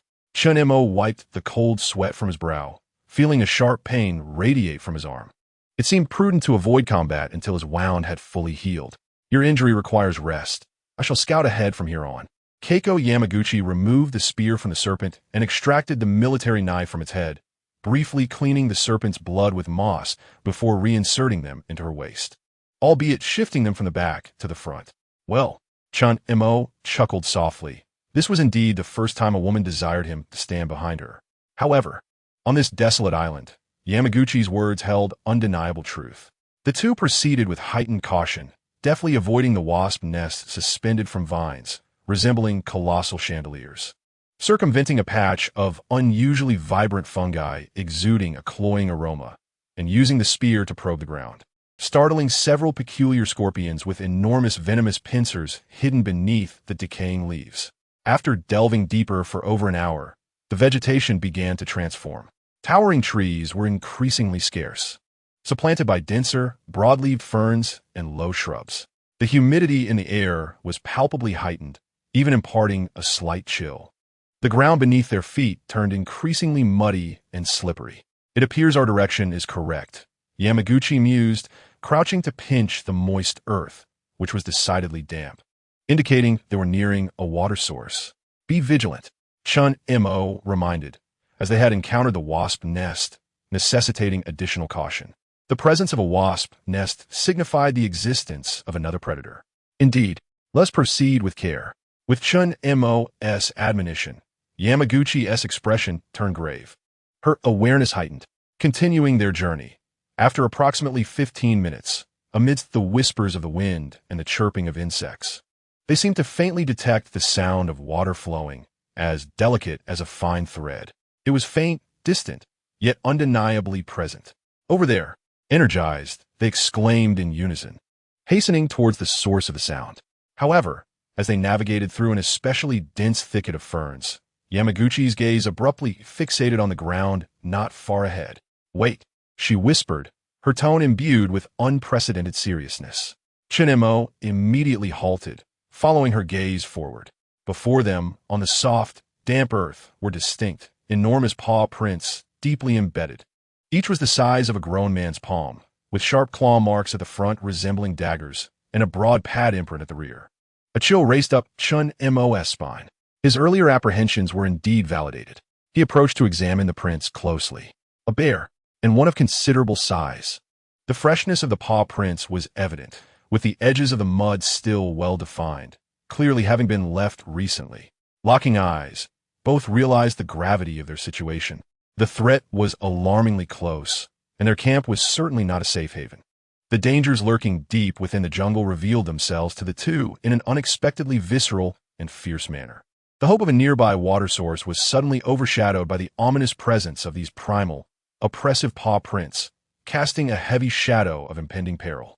The air seemed to have solidified, leaving only the heavy breaths of the two individuals and the increasingly distinct sound of faint water flowing in the distance. Akin to a death knell. Chapter 21. Water source in crisis. Chen Mo and Yamaguchi Keiko cautiously approached the water source, while back at the camp, the time neared noon. The sun hung high, scorching the beach with its relentless heat. The camp lay entirely exposed to the sun's rays, with the only refuge provided by the jungle, which the women dared not tread lightly. The quarrels had long ceased under the threat of the blazing sun, yet the underlying tensions persisted, merely suppressed. In isolation, Shen Yueru reluctantly picked up vines and leaves, attempting to weave. However, patience is not a commodity one possesses at will. Why are these damned vines so stiff? In this sun, my skin is getting scorched. Shen Yueru's movements were clumsy, producing a crooked and misshapen creation, while she muttered curses, lamenting the prickliness of the vines and the harshness of the sun. Xia Xuening, meanwhile, gathered a few sea delicacies along the shore, though not in abundance.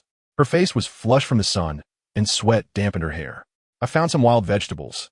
I'll add them to the soup when it's time to cook. Li Enxi, on the other hand, had a bountiful harvest, filling a basket woven from vines with wild grasses. Wild greens were rare for Koreans. Thus the mountain's vegetation was frequently consumed. Su Mujin had set a pot atop the stove, preparing to split a coconut with a knife, intending to cook a soup with the leftover fish and the sea treasures collected by Xia Xuening. Sister Mujin, let me assist you. Observing Su Mujin's clumsy actions, Chen Wei approached with her stick. Cooking was not a challenge for her, but it seemed Su Mujin was inexperienced. All right, I'll lend a hand. Su Mujin did not resist, acknowledging her lack of culinary skills, fumbling with the ingredients. Xiao Xue, please add more firewood to the pile. We can't let the fire go out. Su Mujin glanced at the fire, urging Xia Xuening to tend to it. As everyone had retreated from the flames due to the intense heat, Su Mujin attempted to organize again. Shen Yueru, don't just stand there. Go help Enxi. All right, I got it. How annoying. Shen Yueru interrupted impatiently, tossing the half-finished vine basket to the ground.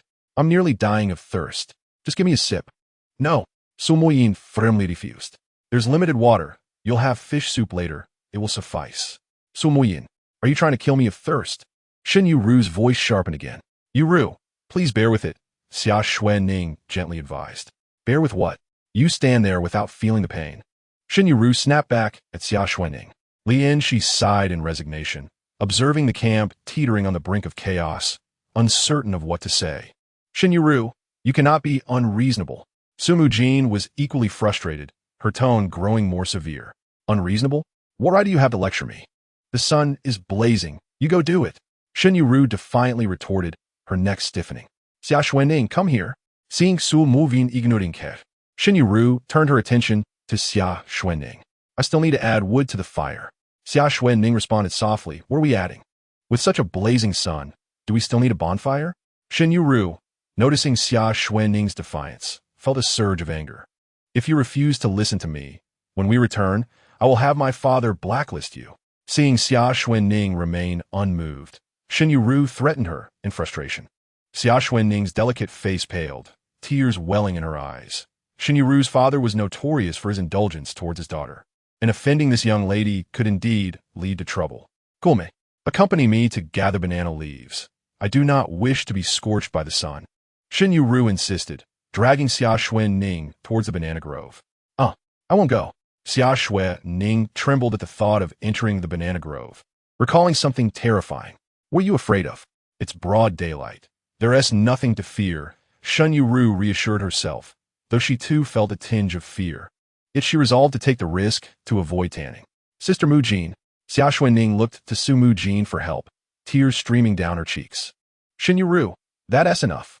If you want to go by yourself. Su Mujin's expression turned icy as she pulled Xia Xuening protectively behind her, glaring at the domineering Shen Yueru.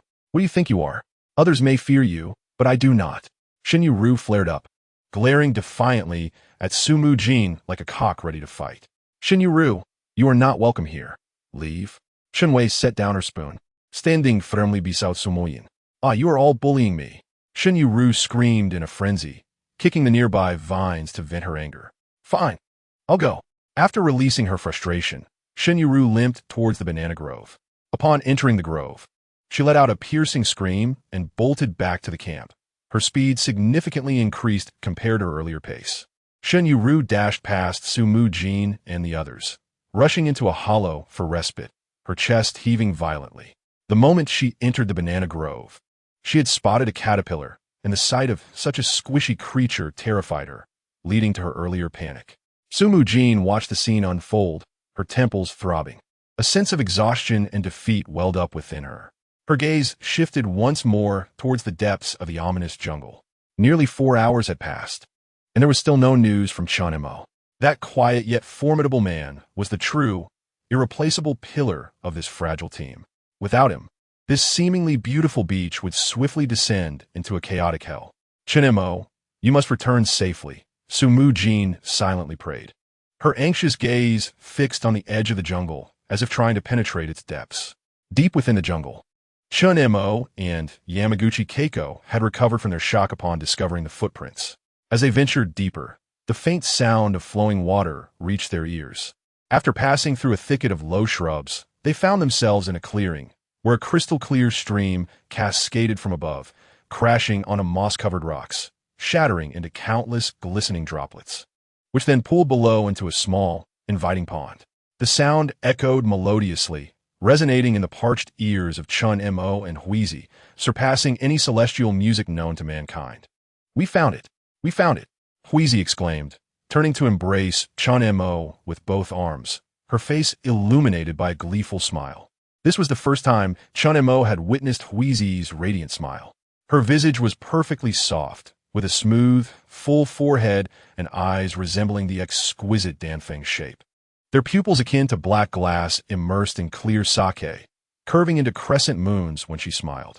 Her petite, well-defined nose, with a rounded and charming tip, accentuated her delicate philtrum. Her lips bore a natural cherry blossom hue, their soft curves full and inviting, while her cheeks glowed with a healthy pinkish white. The baby fat gracing her cheeks reminiscent of an elegant figure in a ukiyo-e painting.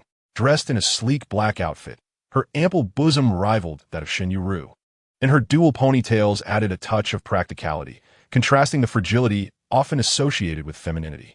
Realizing her exuberance, Huizi released Chen Mo and awkwardly turned her gaze towards the water source.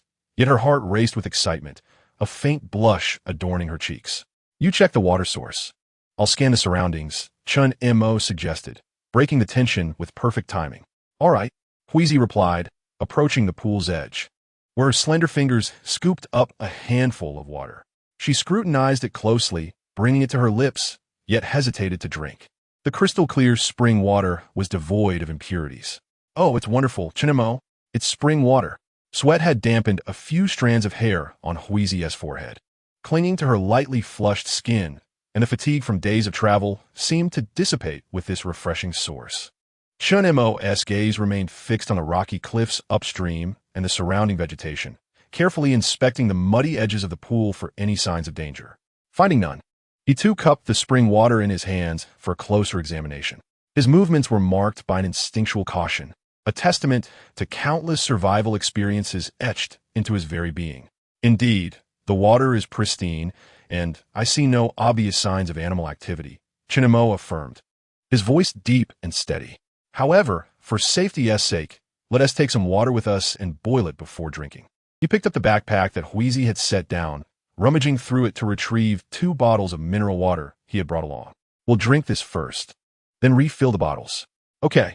Huizi accepted the water Chen Mo handed her, unscrewing the cap and gulping it down without a thought for appearances.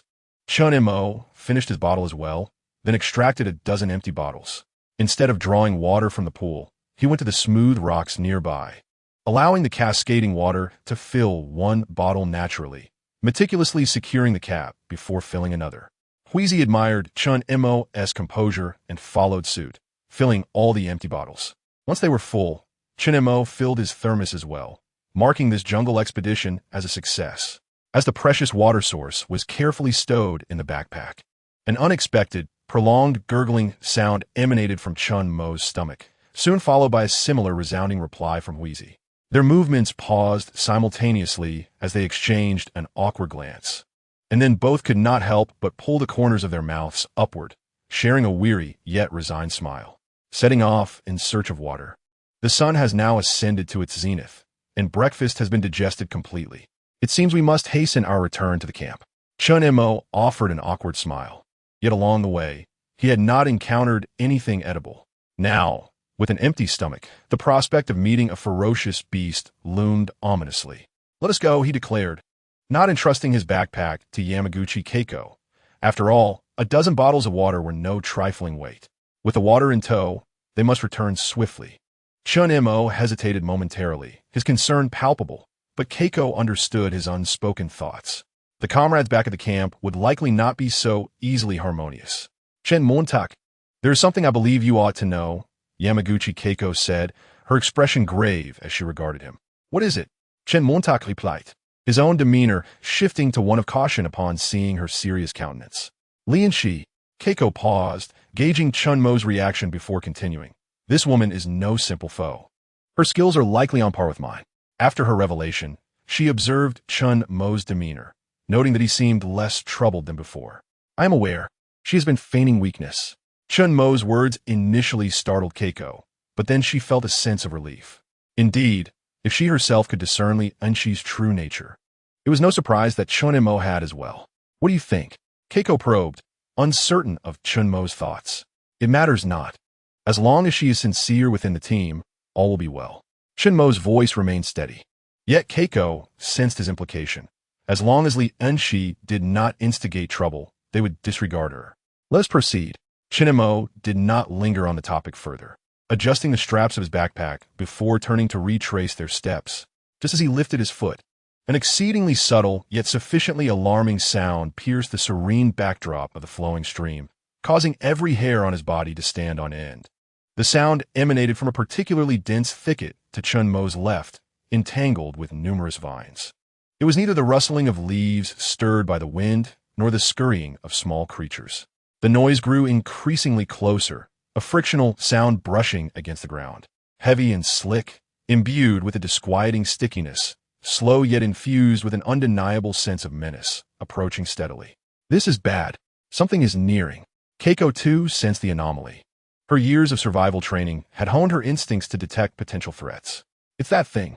Chen Mo swiftly deduced the nature of the approaching entity.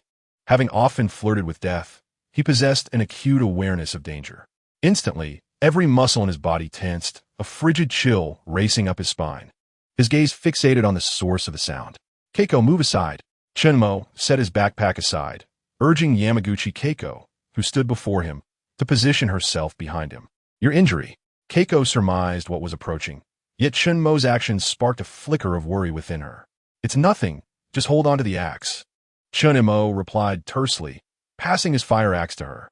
The thicket before them, once vibrant, now lay flattened as if crushed by a steamroller, its greenery strewn across the ground. Chen Mo gripped his makeshift spear tightly, his gaze fixed intently upon the underbrush, two cold points of focus.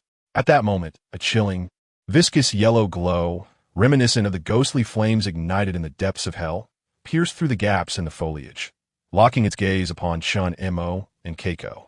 Almost immediately, the shadow began to writhe and swell, revealing an unimaginable colossal form, like a specter emerging from the abyss of a nightmare, silently slithering forth. As thick as a thigh, its entire body was cloaked in deep brown, glistening scales that reflected the dim light of the forest, resembling a chilling armor of death. The triangular head of the serpent reared high, its neck folds slightly parting to reveal the vibrant warning colors beneath. A scarlet, forked tongue flickered with a disquieting rapidity, emitting a faint hiss, as it loomed over Chen Mo like a bandit, blocking the only path of retreat, its massive shadow nearly engulfing both him and Keiko. Keiko Yamamoto, too, fixed her gaze upon the monstrous serpent, her body taut, her mind intensely focused, her hands gripping a fire axe, ready to support Chen Mo at a moment's notice. The serpent's cold, vertical pupils betrayed no hint of emotion, only the purest, most primal desire for slaughter and consumption, firmly ensnared upon Chen Mo. The creature sensed the looming threat emanating from Chen Mo. He was undoubtedly a formidable adversary. It then shifted its gaze toward Keiko. Keiko, move aside. Chen Montak belut, shattering the momentary silence. He had not anticipated that this beast would instinctively target the weaker opponent.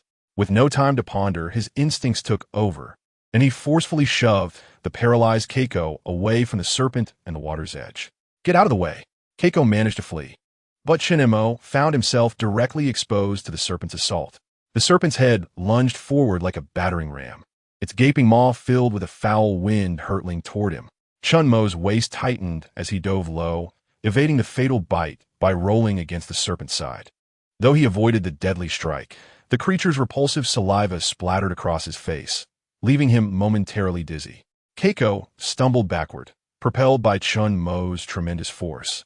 Crashing heavily onto the slick pebbles by the stream, her elbows and knees stinging with sharp pain.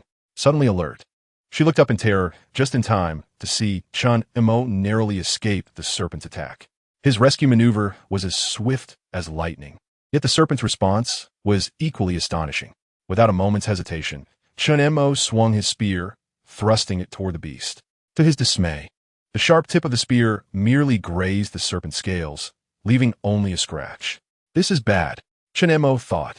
Indeed, before he could adjust his strategy, the serpent's formidable body, as thick as despair itself, coiled with unthinkable agility and speed, striking like a massive steel cable. Chen Mo felt an irresistible force encircle his waist and abdomen in an instant. The spear he held was cast aside onto the ground. The cold scales pressed against the skin of the spear, slick and unyielding. The massive serpent's body tightened around him like a living iron hoop. Chen Mo attempted to create some space with his arm, but the wound on his right arm was instantly torn open, and a terrifying pressure enveloped him, violently expelling all the air from his chest and abdomen. He could distinctly hear the sound of his ribs creaking under the dreadful strain, as if they were on the verge of snapping and piercing his organs. The serpent's head coldly adjusted its angle, its emotionless yellow eyes locking onto Chen Mo's throat, with its crimson tongue almost brushing against his cheek. The chilling breath of death seeped into Chen Mo's very marrow. Yamaguchi Keiko emerged from the stream, filled with regret upon witnessing Chen Mo in peril, her heart-wrenching scream shattering the air. An overwhelming fear ignited her nerves, yet seeing Chen Mo ensnared by the monstrous serpent, his face rapidly turning from red to a painful purple, a surge of fierce, reckless courage overwhelmed her fear. The axe. Yamaguchi Keiko spotted the fire axe Chen Mo had handed her, now lying not far from the serpent, though rushing towards it posed a grave danger. Her instinct for survival and her will to save her companion eclipsed all trepidation. With a sudden burst of energy, Yamaguchi Keiko lunged for the fire axe, her slender form unleashing astonishing strength. Even as the serpent turned its head, she hesitated not for a moment, seizing the axe with fervor. A scream erupted from the depths of her chest, inhuman and raw, as she aimed it at the serpent's towering, fearsome head, targeting the cold, viscous, triangular head that reflected shadows of death. With a thud, a damp sound echoed, sending shivers down the spine. Yamaguchi Keiko's all-out, desperate strike was astonishingly precise. The force of the axe far surpassed that of a dagger. It struck directly at the serpent's neck, embedding itself 3 inches deep. Though not fatal, it alleviated Chen Mo's peril. A torrent of dark red serpent blood gushed forth, splattering across Keiko's hand and face, warm and viscous. SSSSS. For the first time, the serpent emitted a true cry of pain and rage. The sound was sharp and piercing, carrying a twisted metallic resonance, entirely different from its previous threatening hisses. The sudden agony and the dizziness from the blow to its head momentarily stalled its constricting motion. The terrifying force, capable of crushing a bison's bones, felt as if it had been pressed on pause, loosening its grip ever so slightly. In this brief half-second, for Chen Mo, who was teetering on the brink of death, it was like a ray of light suddenly piercing through a dark abyss. The will to survive ignited like a detonated charge, erupting with explosive fervor. In this critical moment, Chen Mo reached for the dagger pressed tightly against the outer side of his thigh, his right arm unleashing the remnants of its strength. Breaking free from a fraction of the serpent's constriction and grasping the dagger firmly in hand, the sharp tip of the knife gleamed with a chilling light. Without a moment's hesitation, Chen Mo swung his right hand fiercely, plunging the dagger with unparalleled precision into the serpent's neck, targeting the lethal weakness known as the 7 inches. A dull, resolute sound echoed as the blade pierced through flesh. Chen Mo distinctly felt the blade penetrate the resilient scales, slicing through the python's taut muscles. Warm. Viscous serpent blood gushed forth like a torrent released from a dam, spraying violently along the blood channels on either side of the blade, instantly staining Chen Mo's arm and half his chest in a deep crimson hue, the intense metallic scent overwhelming his senses. The python's roar transformed, no longer a sound of rage, but one filled with the despair and madness of impending death. The grievous wound plunged it into a frenzied state. In this moment, the serpent was at its most dangerous, thrashing and coiling violently, its tail striking the ground with ferocious force, wreaking havoc all around. Chen Mo felt an indescribable force collide with him, hurling both himself and the dagger embedded in the python's body away with tremendous strength. He soared through the air like a kite severed from its string, crashing heavily by the stream several meters away, the pain in his back akin to bones splintering, his vision darkening as he nearly lost consciousness. Yamaguchi Keiko had already retreated from the danger zone, her eyes fixed intently on the python. From its wound, dark red blood gushed forth like a miniature fountain, staining the stream and the surrounding pebbles. Yet, the creature did not succumb immediately. Its massive body writhed in turmoil, its tail whipping like a colossal steel whip, scattering branches and rocks in all directions. The python's eyes glared at Chen Mo, the source of its fatal injury, glinting with a venomous, vengeful light. Ignoring its own suffering, it raised its massive head once more, dragging its bloodied form, and lunged ferociously at the struggling Chen Mo, who was attempting to rise. "Keiko!" Chen Mo shouted, and Yamaguchi Keiko instantly understood his intent, throwing over the fire axe. "Catch it, Chen Mo!" Her heart raced her throat. At that critical juncture between life and death, Chen Mo grasped the axe firmly, disregarding the searing pain in his back. Like a tiger pouncing on its prey, he darted to the side of the python and swung the axe fiercely at the previous wound. The sound of the axe biting into flesh echoed. This sudden, secondary assault shattered the python's final attempt to strike. A low, anguished growl escaped Chen Mo's throat. Before the python could writhe away, he swung the axe again.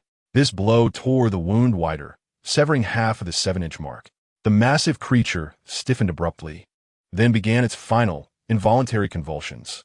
The terrifying, constricting force dissipated, leaving only the dying reflexes of its nerve endings.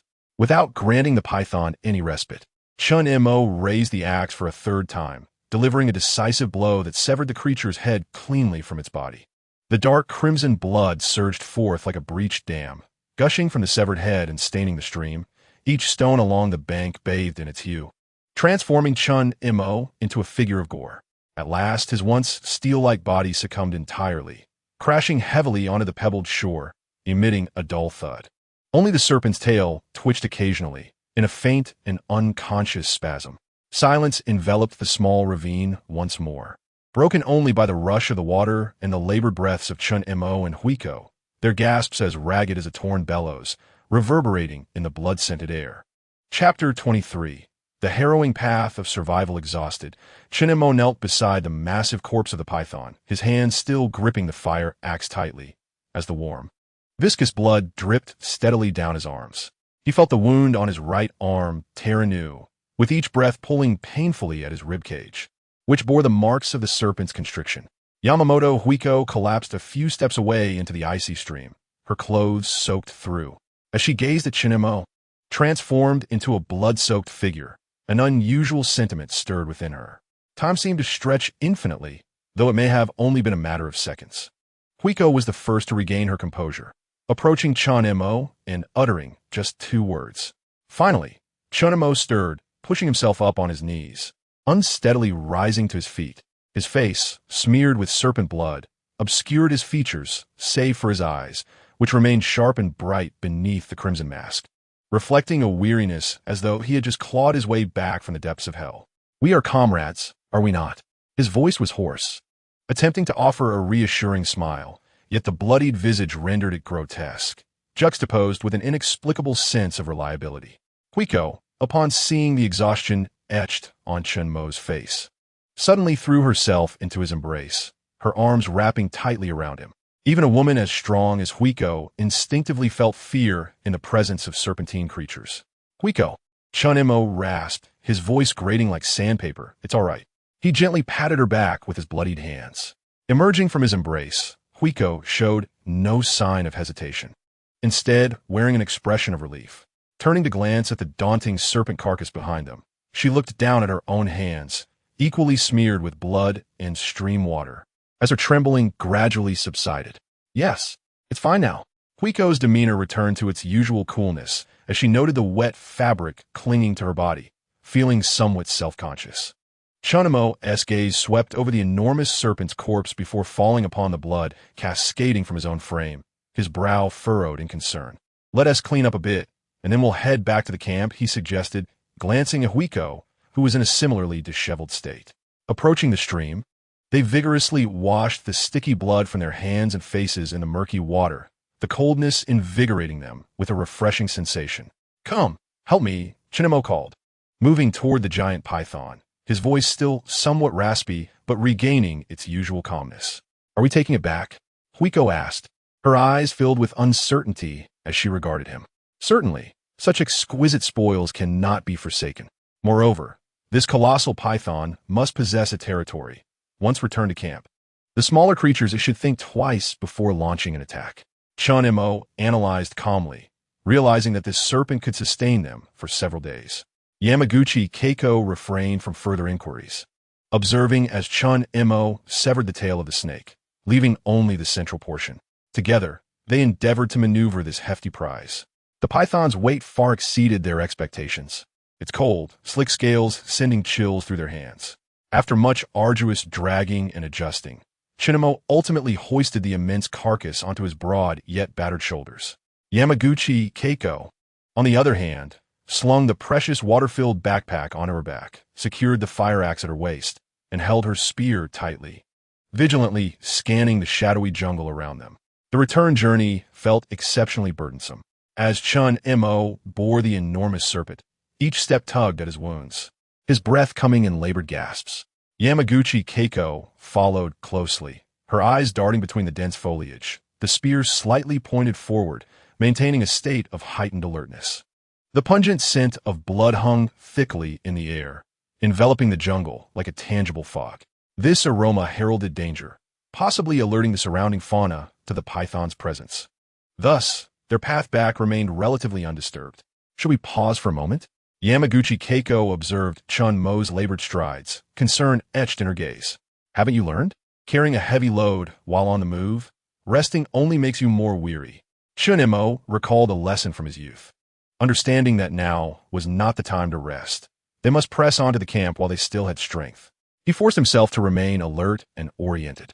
Yamaguchi Keiko also marked conspicuous trees along their path with cross signs, these markings representing their lifeline. In the stillness of the jungle, the only sounds were their heavy footfalls and the rustling of leaves as the python's body dragged across the ground. Each breeze rustling the foliage made Yamaguchi Keiko grip her knife tighter, her knuckles turning pale. "Just a little longer. We are almost at the camp," she reassured herself as she recognized the familiar trees ahead, knowing the exit was near. As they beheld the dense thicket before them, both Chen Mo and Keiko released a sigh of relief almost simultaneously. However, before they could fully exhale, a strained and intense argument echoed through the air, carried by the wind. "Shen Yueru, could you please stop causing a ruckus? Why do you have to control me? Miss Shen, you are truly crossing the line. Li Enxi, are you also going to lecture me? You are Korean. What gives you the authority over us Huaxia people?" The voices were sharp, fraught with anxiety, teetering on the brink of despair. It was Shen Yueru's voice, seemingly intertwined with Chen Wei and Li Enxi's futile attempts to soothe her. The camp was in turmoil. A sense of urgency gripped both Chen Mo and Keiko simultaneously. A flicker of anxiety flashed in Chen Mo's eyes as he disregarded the excruciating pain and the cumbersome burden, hastening his pace and stumbling through the last dense patches of ferns. Keiko followed closely, her heart lodged in her throat, as Chen Mo, drenched in blood and bearing the colossal python upon his shoulders, emerged at the edge of the camp, like a demon risen from the very depths of a hellish blood pool. Time seemed to come to a standstill. The cacophony of quarrels within the camp abruptly ceased, and everyone stood frozen, as if struck by an invisible sledgehammer, their expressions morphing into a tableau of blank terror. "Ah, Brother Chen Mo, so much blood. Is he hurt?" gasped Xia Xuening, clutching a small scrap of tattered cloth. Upon catching sight of Chen Mo, the cloth slipped from her fingers and fell to the ground with a thud, her mouth agape in an uncontrollable scream that pierced the air, nearly shattering the eardrums of all present. Chen Wei also exclaimed upon seeing Chen Mo's silhouette. Shen Yueru, initially turned away from the entrance, was engaged in a tense standoff with Li Enxi when she abruptly turned around. The moment her eyes fell upon the bloodied figure bearing the immense weight, her complexion drained of all color, rendering her as pale as a sheet. Shen Yueru's scream surpassed even that of Xia Xuening's, causing her to tremble and scurry behind Li Enxi for refuge. In a corner, Su Mujin, who had remained silent, abruptly halted her movements. Her icy gaze, sharp as a precise probe, swiftly scanned Chen Mo's entire form, lingering on his waist and arms where injuries might lie, her brow furrowed in concern. Chen Montak. Su Mujin rushed to Chen Mo's side, her heart feeling as though it were being pierced by 1,000 needles. A profound ache surging within her as tears brimmed in her eyes. Li Enxi's eyes, sharp as a hawk's, instantly locked onto the bloodied Chen Mo and the python draped across him. A flicker of shock crossed her face, yet she maintained her composure, stepping towards Chen Mo with a resolute calmness that belied the chaos around her. Chen Mo, have you encountered danger? Where are you hurt? Li Enxi's gaze was like a surgeon's scalpel, meticulously examining the blood-soaked areas of Chen Mo's body. The weight of the serpent pressed down upon him, nearly preventing him from standing upright, the pungent scent of blood permeating the air. It's nothing. It's not my blood, Chen Mo gasped, struggling to shift his body to reveal the massive python more clearly to the horrified onlookers. I encountered some trouble on the way. The blood belongs to this creature.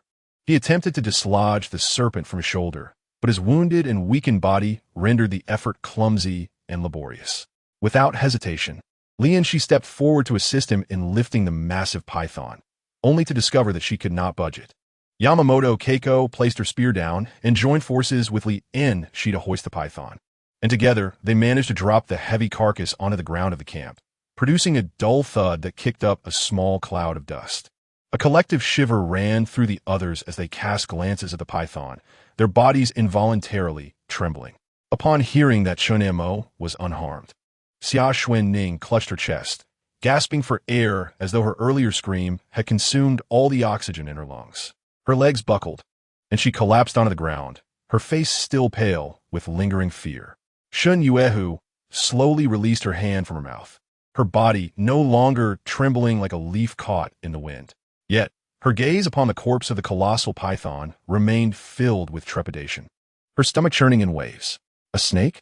Xia Xuening sat on the ground, her voice tinged with the fragility of survival and disbelief. Such a massive serpent? My heavens! Did you all truly slay it? Her eyes brimmed with astonishment. Yamaguchi Keiko approached the group, carefully placing her backpack on the ground. Despite her exhaustion, her voice carried a lightness of task completion. We found fresh water. Her gaze shifted to Chen Mo, noting the bruises marring his skin and his noticeably stooped posture, infused with tenderness and unabashed admiration. Chen Mo's complexion was pale from excruciating pain, beads of cold sweat dotting his forehead. You all tidy up. I shall wash myself by the sea. His voice remained hoarse, body hunched, as he staggered toward the camp. Soon, everyone caught a whiff of the strong, metallic scent of blood emanating from Chen Mo. I'll fetch you some clothes. Su Mujin looked at Chen Mo's weary face, a pang of sorrow piercing her heart. Her voice trembled slightly as she turned to retrieve his clothing, hiding her emotions. Chen Mo, are you all right? Chen Wei leaned on her staff, approaching him with concern in her eyes. I'm Yufine. How is your injury? Chen Mo attempted to lighten the mood, but the blood on his face turned his smile into a grimace of pain. Vu, Chen Montak Giga. Xia Xuening began to weep, her heart aching at the sight of his frail silhouette and exhausted visage, even in her lack of feeling. Clothes. Su Mujin approached, holding the garments, her eyes slightly red. Enxi, could you please take care of this snake in a bit? Shen Macau Luca Duart Li Enxi. The immense python represented their vital sustenance. Li Enxi nodded without hesitation, feeling deep admiration for Chen Mo. Such a formidable serpent was certainly no trivial challenge. Without lingering, Chen Mo continued his unsteady march toward the shore. I'll accompany you. After taking a few steps, Yamaguchi Keiko followed with a set of clothing, her words causing the others to exchange glances of surprise. Chen Mo remained silent, his pace unwavering as he headed toward the beach. Chapter 24. Each with their thoughts upon witnessing Chen Mo and Yamaguchi Keiko depart together. The camp's inhabitants exchanged glances, each harboring their own thoughts. Su Mujin clutched the hem of her clothes tightly, her heart resonating with a soft crack, as if something within her had shattered. No way. Shen Yueru, having snapped out of her earlier fright, regarded the pair with a curious expression. Don't speak nonsense. Chen Mo Gij is not that kind of person. Chen Wei defended him, a hint of bitterness surfacing within her. Yes. Chen Mo Gij is a good person, Xia Xuening affirmed, nodding in bewilderment. Meanwhile, Li Enxi discreetly cast a glance at Su Mujin, her face reflecting deep contemplation. The women on this deserted island are, without exception, the elite of society. Yet, confronted with the sole male presence in their team, their hearts involuntarily undergo a transformation. In the real world, they would likely never cross paths with Chen Mo, and even if they did, no romantic feelings would arise. However, here, in the span of just 2 days, Chen Mo has become their only lifeline for survival. As he trudged along the shore, Chen Mo was oblivious to the thoughts of the women in the camp. His sole desire was to indulge in a restful slumber. You stay here, and I will head over there, he instructed Keiko Yamaguchi, glancing towards the camp before moving in another direction. Keiko nodded gently and waded into the sea. Chen Mo made his way to a spot further from the camp. It was still afternoon, and under the blazing sun, everything around him was distinctly visible. After ensuring he was a considerable distance from the camp, he dragged his weary body into the water. Once the sea reached his chest, he shed his clothing and inadvertently caught sight of Keiko Yamaguchi standing in the water not far off. Keiko was waist-deep in the water, her upper body exposed to the air. Though she faced away from him, Chen Mo could still discern the graceful lines of her form. Perhaps it was intentional, but Keiko suddenly turned around, her ample figure causing Chen Mo's heart to race, prompting him to quickly avert his gaze. Seemingly unaware, Keiko gently washed herself in the water. Sister Yamaguchi, you are truly beautiful, exclaimed Xia Xuening as she spotted Keiko returning, rushing over. Where's Chen Mo? Her eyes, however, remained fixated on Keiko's back. I don't know, Keiko replied, her tone still icy, as she had not engaged in much conversation with anyone in the team, aside from Chen Mo. Oh, Xia Xuening's face fell slightly, her lips pouting as she turned to leave. After noticing Keiko's departure, Chen Mo finally made his way ashore. Rinsing his clothes with minimal effort, he had intended to light a cigarette, only to discover he and tea brought any with him. As he entered the camp, Xia Xuening approached him with a coconut in hand. Chen Montake, this is for you. Thank you. Chen Mo accepted the coconut and gulped down the coconut water in one go, feeling much of his discomfort dissipate. I'll help you hang your clothes to dry. Xia Xuening cheerfully took the wet garments from Chen Mo's hands and excitedly dashed towards the camp, a faint blush adorning her cheeks as she turned. Chen Mo couldn't help but smile wryly at this scene, which did not escape Su Mujin's notice. Her fingers instinctively tightened as if she were making a decision. Chen Mo, come here. After a fierce internal struggle, Su Mujin took a deep breath and called out to him. Her voice was loud enough for everyone in the camp to hear. Su Mujin bit her lip, tilting her head back with an expression of unwavering determination, as if to declare her claim. Surprised by Su Mujin's call, Chen Mo paused momentarily before approaching her. Su-son, what is it? You don't need to call me Su-zong, just use my name. Su Mujin had initially prepared a multitude of words, yet upon hearing Chen Mo's address towards her, she suddenly felt a palpable distance between them, leaving her with an inexplicable sense of melancholy. Did he not realize his own wounds? Why must he feign strength? If something were to happen to him glancing at the injury on Chen Mo's right arm, a sharp pang of pain struck her heart. Did this man not understand the importance of cherishing himself? This was merely an accident. Chen Mo, perplexed by Su Mujin's demeanor, simply believed he was her protector. If he were to suffer, no one would safeguard her well-being. Sit down. Allow me to tend to your wounds, Su Mujin gently instructed, her tone softening as she gestured for Chen Mo to take a seat. All right then. Chen Mo had initially intended to refuse, but seeing the earnest expression on Su Mujin's face, he acquiesced. His right arm had already shown considerable signs of recovery, Yet during the struggle against the giant python, it had reopened, and though the bleeding had ceased, the gaping wound was indeed alarming. As Su Mujin scrutinized the injury, her heart twisted inexplicably, and her hand trembled slightly as she held the cotton swab. How resilient must this man be, both physically and mentally? I'm unsure how to proceed.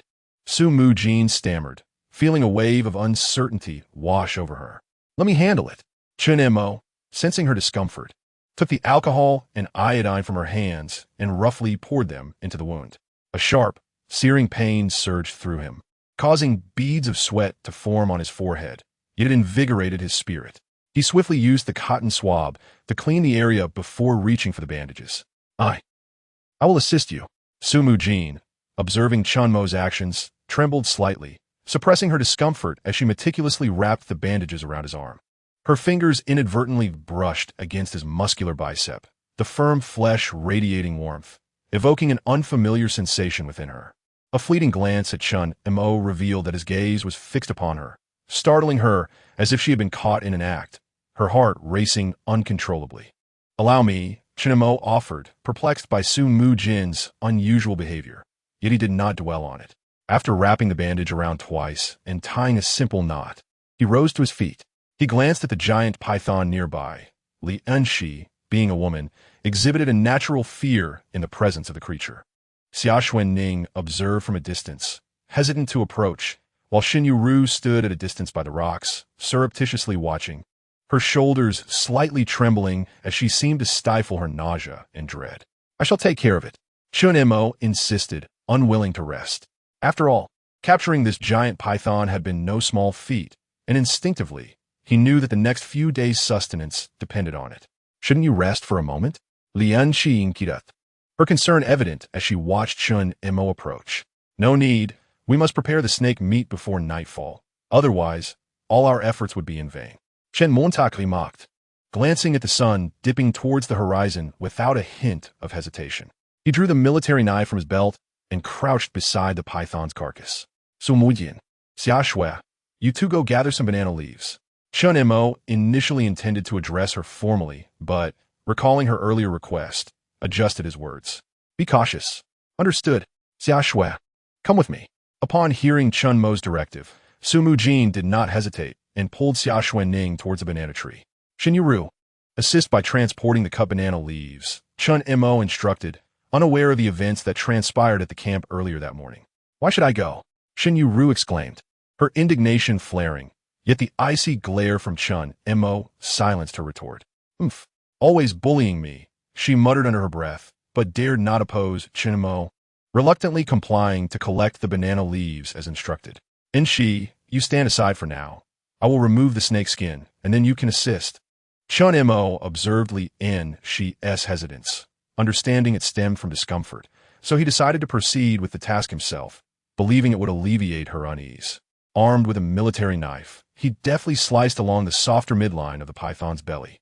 The resilient skin parted to reveal the delicate pink flesh and white layers of fat beneath, and the air thickened with a complex metallic scent, mingled with the unique odor inherent to cold-blooded creatures. I'll help you. Yamaguchi Keiko appeared from an unseen direction, squatting down to lend her assistance. You look tired. Perhaps you should rest for a while. Chen Mo observed her fatigued expression with concern. I can manage. Yamaguchi Keiko replied tersely, though a faint smile graced her lips, a rarity reserved solely for Chen Mo. Upon seeing her approach, Li Enxi suppressed her discomfort and joined the effort. The trio worked together diligently, carefully peeling away the snake's skin and extracting the entrails. Chen Mo executed his movements with precision, cutting the snake meat into sizable portions, each piece measuring nearly the length of an adult's forearm. Li Enxi arranged the meat onto the large banana leaves that had been brought over. Oh no! Shen Yueru, delivering the banana leaves, caught sight of the glistening snake meat, her stomach churning violently, overwhelmed by the potent scent of blood. She could no longer contain herself and began to retch. I can't do this anymore, she cried, tears streaming down her face as she dashed towards the sea, lamenting her plight as the esteemed daughter of the Shen family. Sighing, Li Enxi shook her head gently, pondering how long this spoiled young lady could survive. In this perilous, deserted island, even grown men struggled to endure, let alone a delicate maiden. Chen Mo, however, had no time to dwell on such matters. His knife continued its relentless work, and soon the snake's skin was completely removed. Clean this up and place it in front of the camp, he instructed, handing the sizable, cold, scaly skin, still stained with blood, to Yamaguchi Keiko, who silently took it to the other side of the camp. There, she meticulously scraped away the residual fat and connective tissue with her dagger. This skin was not merely a valuable material. It also served as a deterrent for other predators. Its scent likely to dissuade many smaller hunters. Observing the freshly cut snake meat, Chen Mo estimated it to weigh around 200 pounds. Sufficient provisions for several individuals over the course of 10 days. Brother Chen Mo, are we going to eat this from now on? Xia Xuening asked cautiously. Standing behind Su Mujin, her apprehension evident. Yes. For the next few days, I cannot go into the sea due to my injuries. So we will make do with this, Chen Mo replied succinctly, understanding the psychological barrier everyone had towards consuming snake meat. However, he deemed it fortunate that they had something to eat. All right, everyone, please help me wash the meat by the sea, and then we will dry into jerky. Observing that there was still time before dusk, Chen Mo seized the moment to process the snake meat. I'll go fetch the basket, Su Mujin said, suppressing her discomfort as she turned to retrieve the woven basket made by Li Enxi. The fruits of their labor from a day of busy weaving were finally being put to good use. The group immediately sprang into action. Even the injured Chen Wei began to cut the snake meat into small pieces, neatly arranging them on the rocks to dry. Chapter 25. Reinforcing the shelter, Shen Yueru felt a deep sense of grievance. After leaving the camp, she initially intended to venture out alone, but once she found herself distanced from the camp, the stark solitude filled her with regret, particularly as she glanced toward the dense jungle. It loomed before her like the gaping maw of a monstrous beast, sending a chill down her spine. Regretting her impulsiveness, she gritted her teeth and returned to the camp. Within the camp, the white snake meat was drying on the rocks, and the neatly cut pieces no longer seemed as terrifying. Everyone was busily engaged in their tasks. Shen Yueru contemplated joining in to help, but as she beheld the pale flesh, memories of the enormous python surged in her stomach, causing another wave of nausea. Upon her return, the others did not comment further, continuing with their work. Huizi, do you want to take a break? Chen Montak inquired, noticing the fatigue etched on Yamamoto Huizi's face. I'm fine. Yamamoto Huizi replied with unwavering calmness. Then, let us reinforce the camp. It seems likely we will have rain tonight, Chen Mo suggested, glancing at the darkening clouds forming in the northwest. Drawing from his experience, he predicted rain was imminent. All right, Yamamoto Huizi responded as she stepped down from the rocks. Xiao Shui, you and Huizi go chop some banana leaves. I will fell a few trees, Chen Mo declared, immediately setting his plan into motion. I'll go too, Shen Yueru exclaimed upon hearing Chen Mo's instructions. Eager to prove herself as she followed Yamamoto Huizi, with her legs no longer swollen, Shen Yueru found walking to be manageable, and Chen Mo did not object, nodding in agreement. Enxi, come help me. Mujin, Chen Wei, please boil the remaining meat. By the time we finish, it will be ready to eat. Chen Mo organized the remaining tasks. I'll go with you to chop trees. Enxi, stay to cook, Su Mujin said as she descended from the rocks, her face displaying a hint of anticipation. Chen Mo glanced at Su Mujin and then at Li Enxi. Let Mujin join you. I will stay, Li Enxi suggested, and without further ado, she made her way to the cooking area to prepare the meal. There is fresh water in the backpack that needs to be boiled before drinking. We can use that for cooking. Before departing, Chen Mo pointed to the backpack on the ground and, after giving a brief instruction, took Su Mujin away with him. As they entered the jungle, Su Mujin felt her heart leap into her throat. She gazed at the gnarled, towering trees and the thick layer of dead branches and leaves beneath her feet. Her nerves heightened as she scanned the surroundings. This was her first venture into the jungle, and fear was inevitable. Do not be afraid. There is no danger nearby. Chen Mo noticed Su Mujin's tension and turned to softly reassure her. While Su Mujin was intently surveying her surroundings, she unexpectedly collided with Chen Mo, stumbling into his embrace. Just as she attempted to regain her balance, she lost her footing and fell. Quick as a flash, Chen Mo reached out and held her tightly. Are you all right? He inquired with genuine concern. I'm fine. Lying in the robust curve of Chen Mo's arms, Su Mujin's heart raced. She found herself at a loss for what to do. Be careful.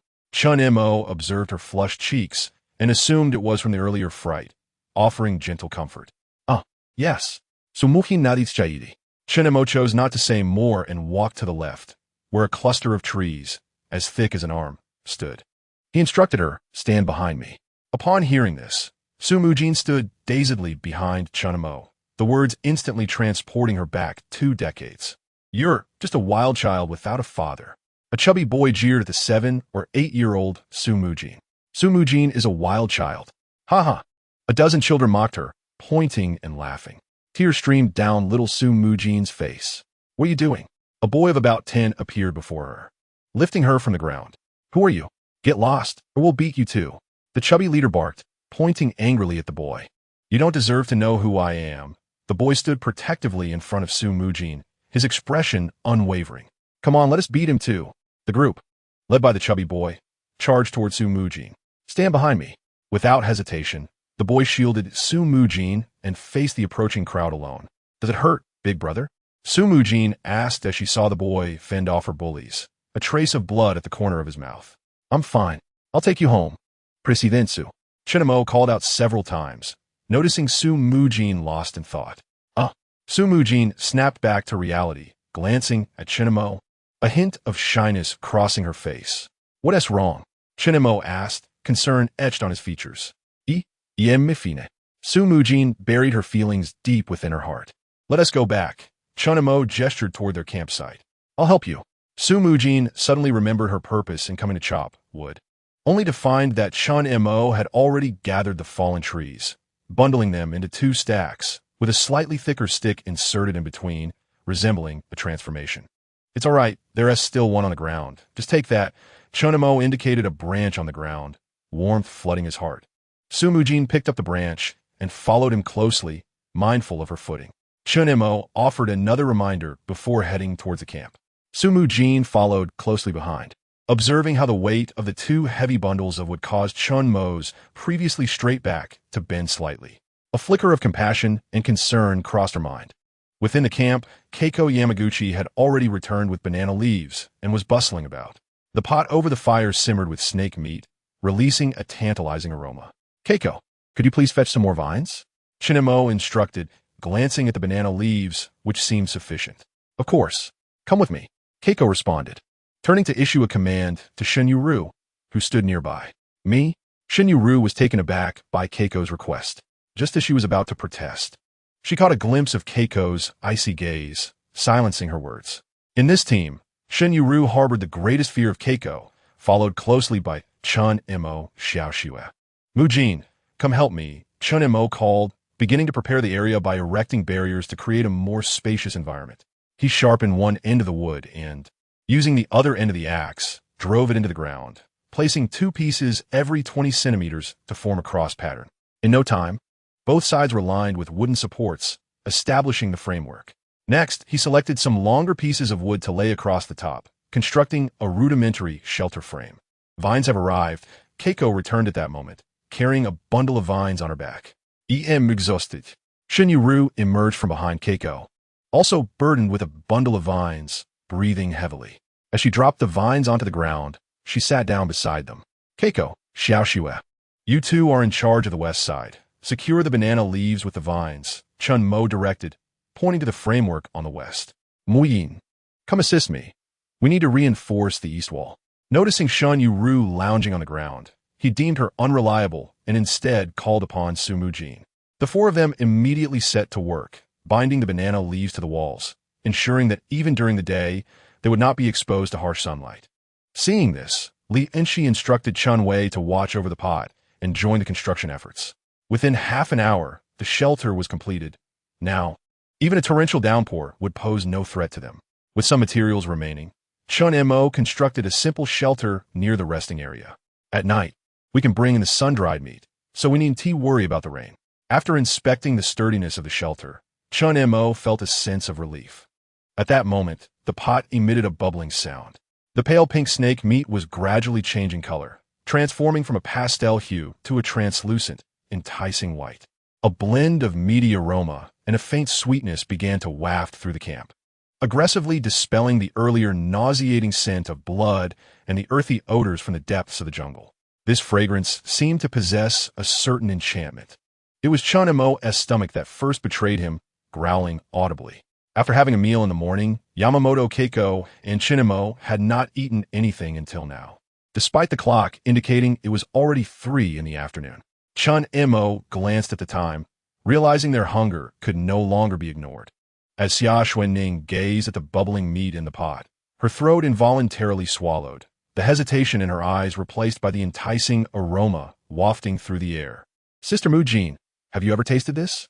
Xia Xuening curiously inquired of Su Mujin, seeking a bit of courage for herself.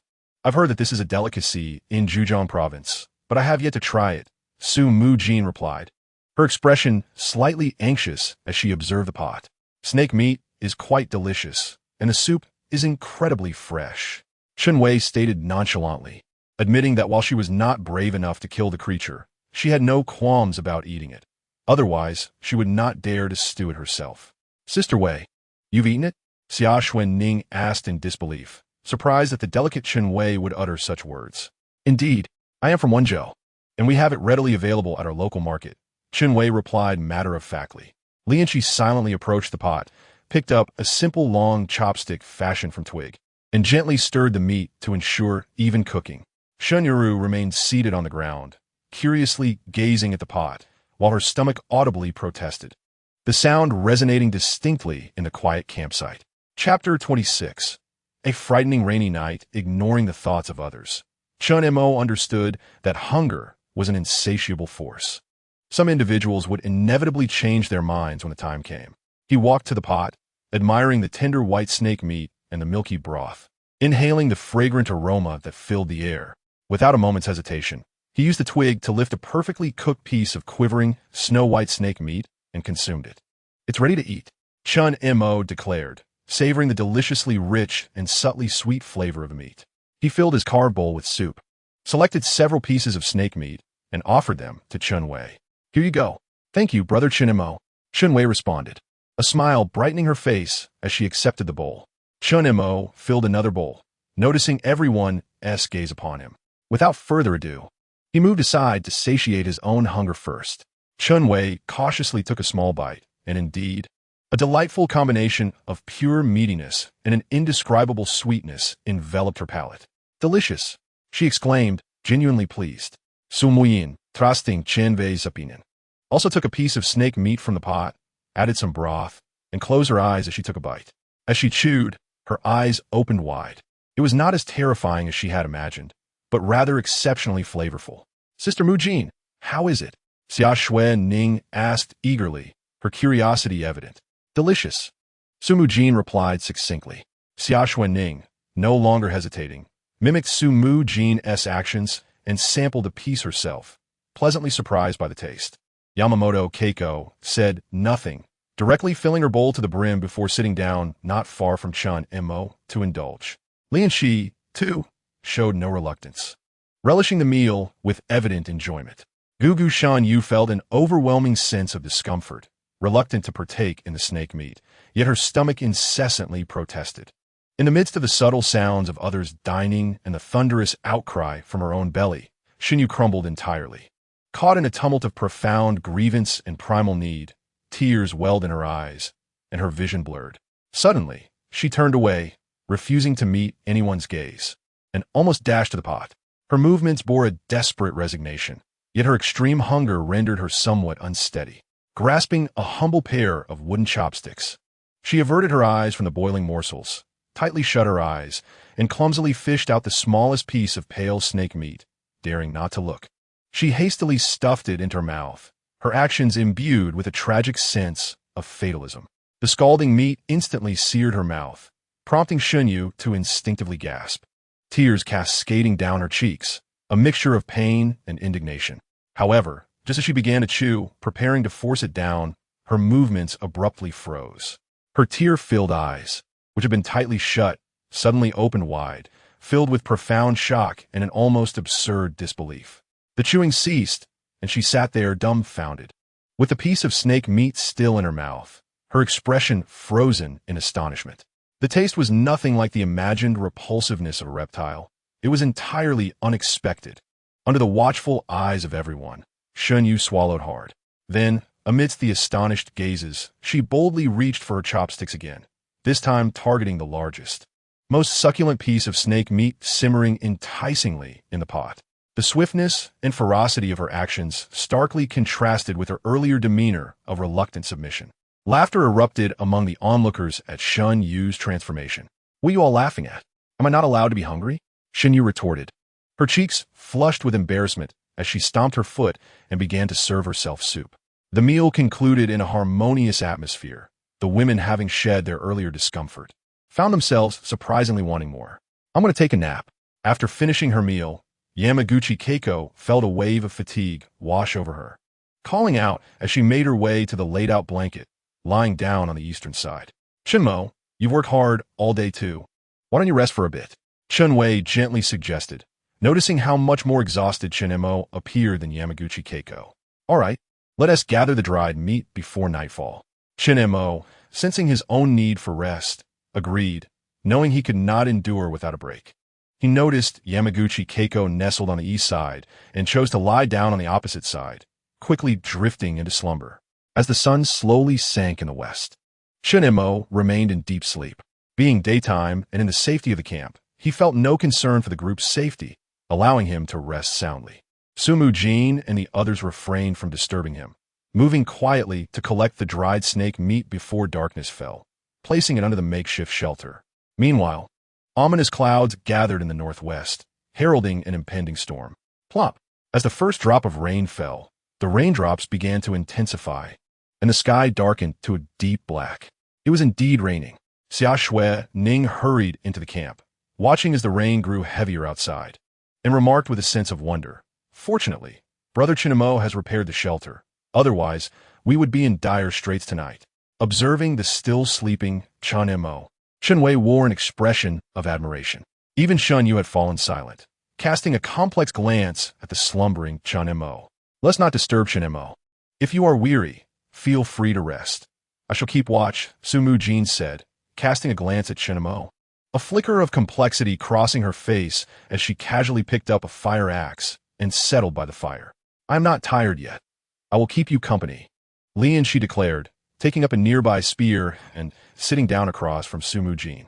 Xia Xuening joined them, exclaiming, "I am not sleepy either. I have never seen such heavy rain.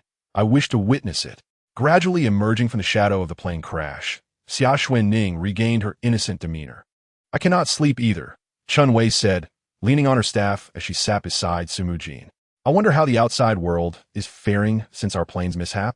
Chen Wei gazed out with a hint of melancholy, though nothing was visible. "We have been missing for 2 days. The critical 48 hours have passed.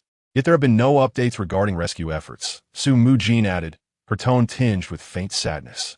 "Logically, our flight was an international one, with many prominent entrepreneurs on board.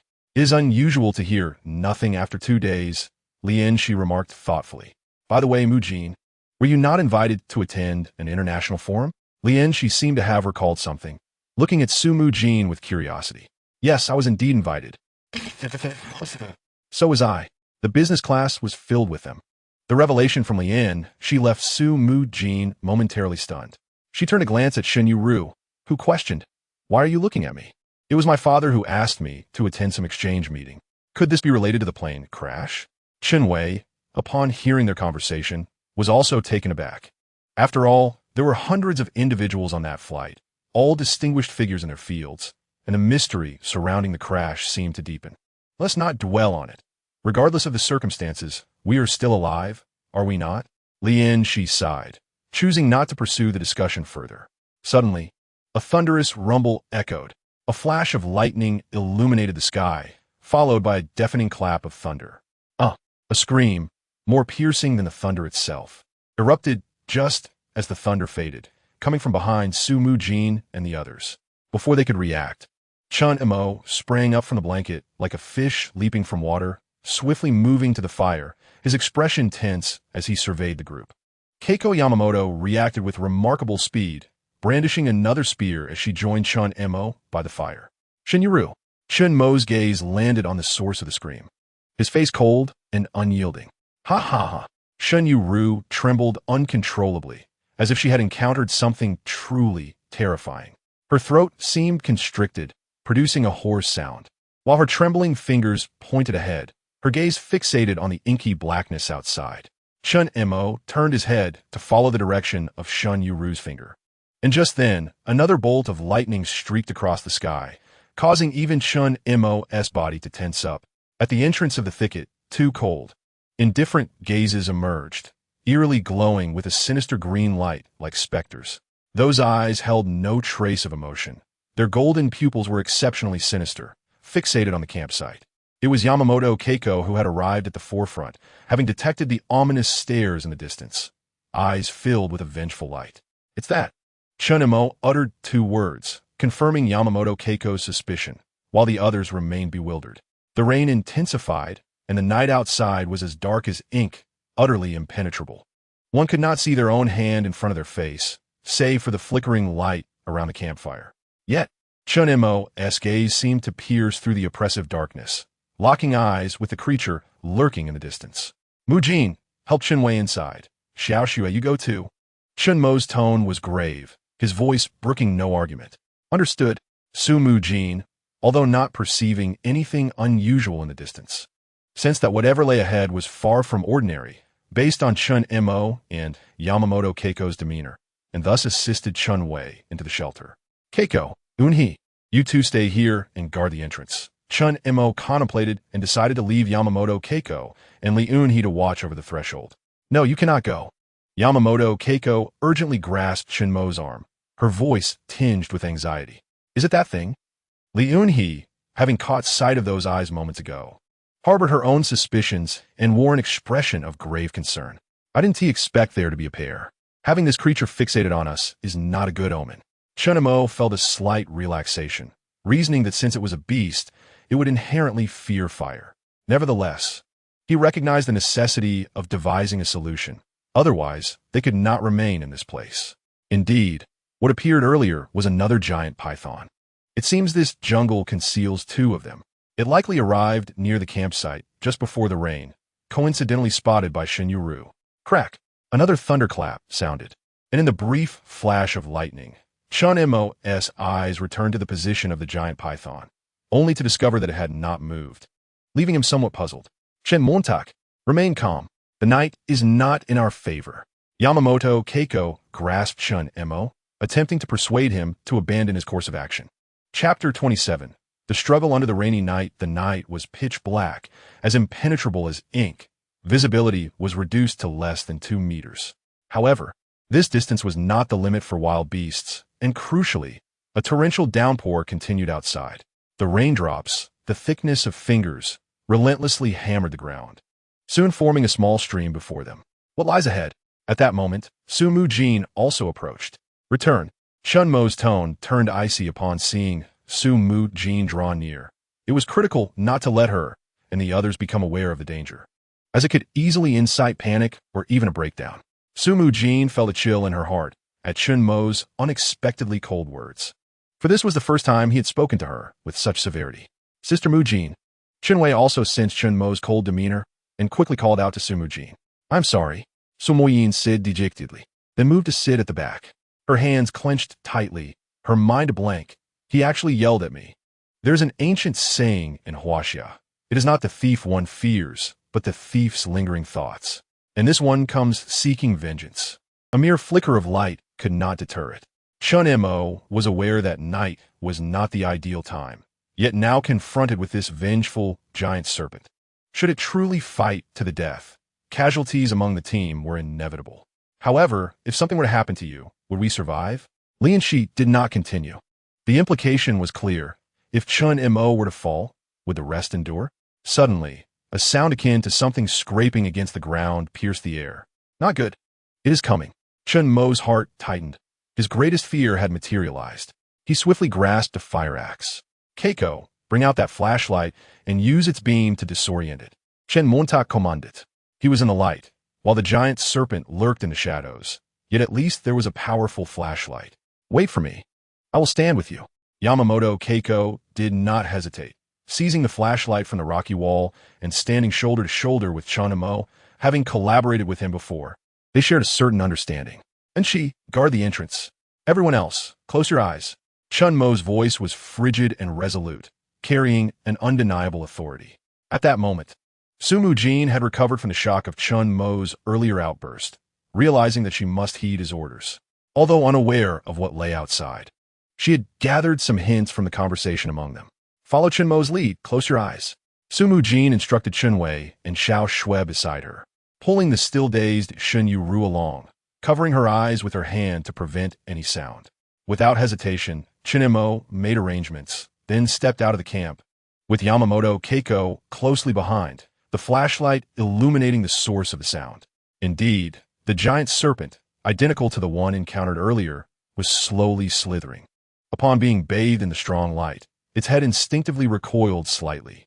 Raindrops relentlessly pelted Chen Mo's face, the sudden discomfort causing him to squint. Keiko, remember, the flashlight must be directed at this beast's eyes, Chen Mo reiterated, continuing to advance towards the giant serpent. Yamaguchi Keiko followed closely, one hand holding the flashlight while the other gripped a spear tightly.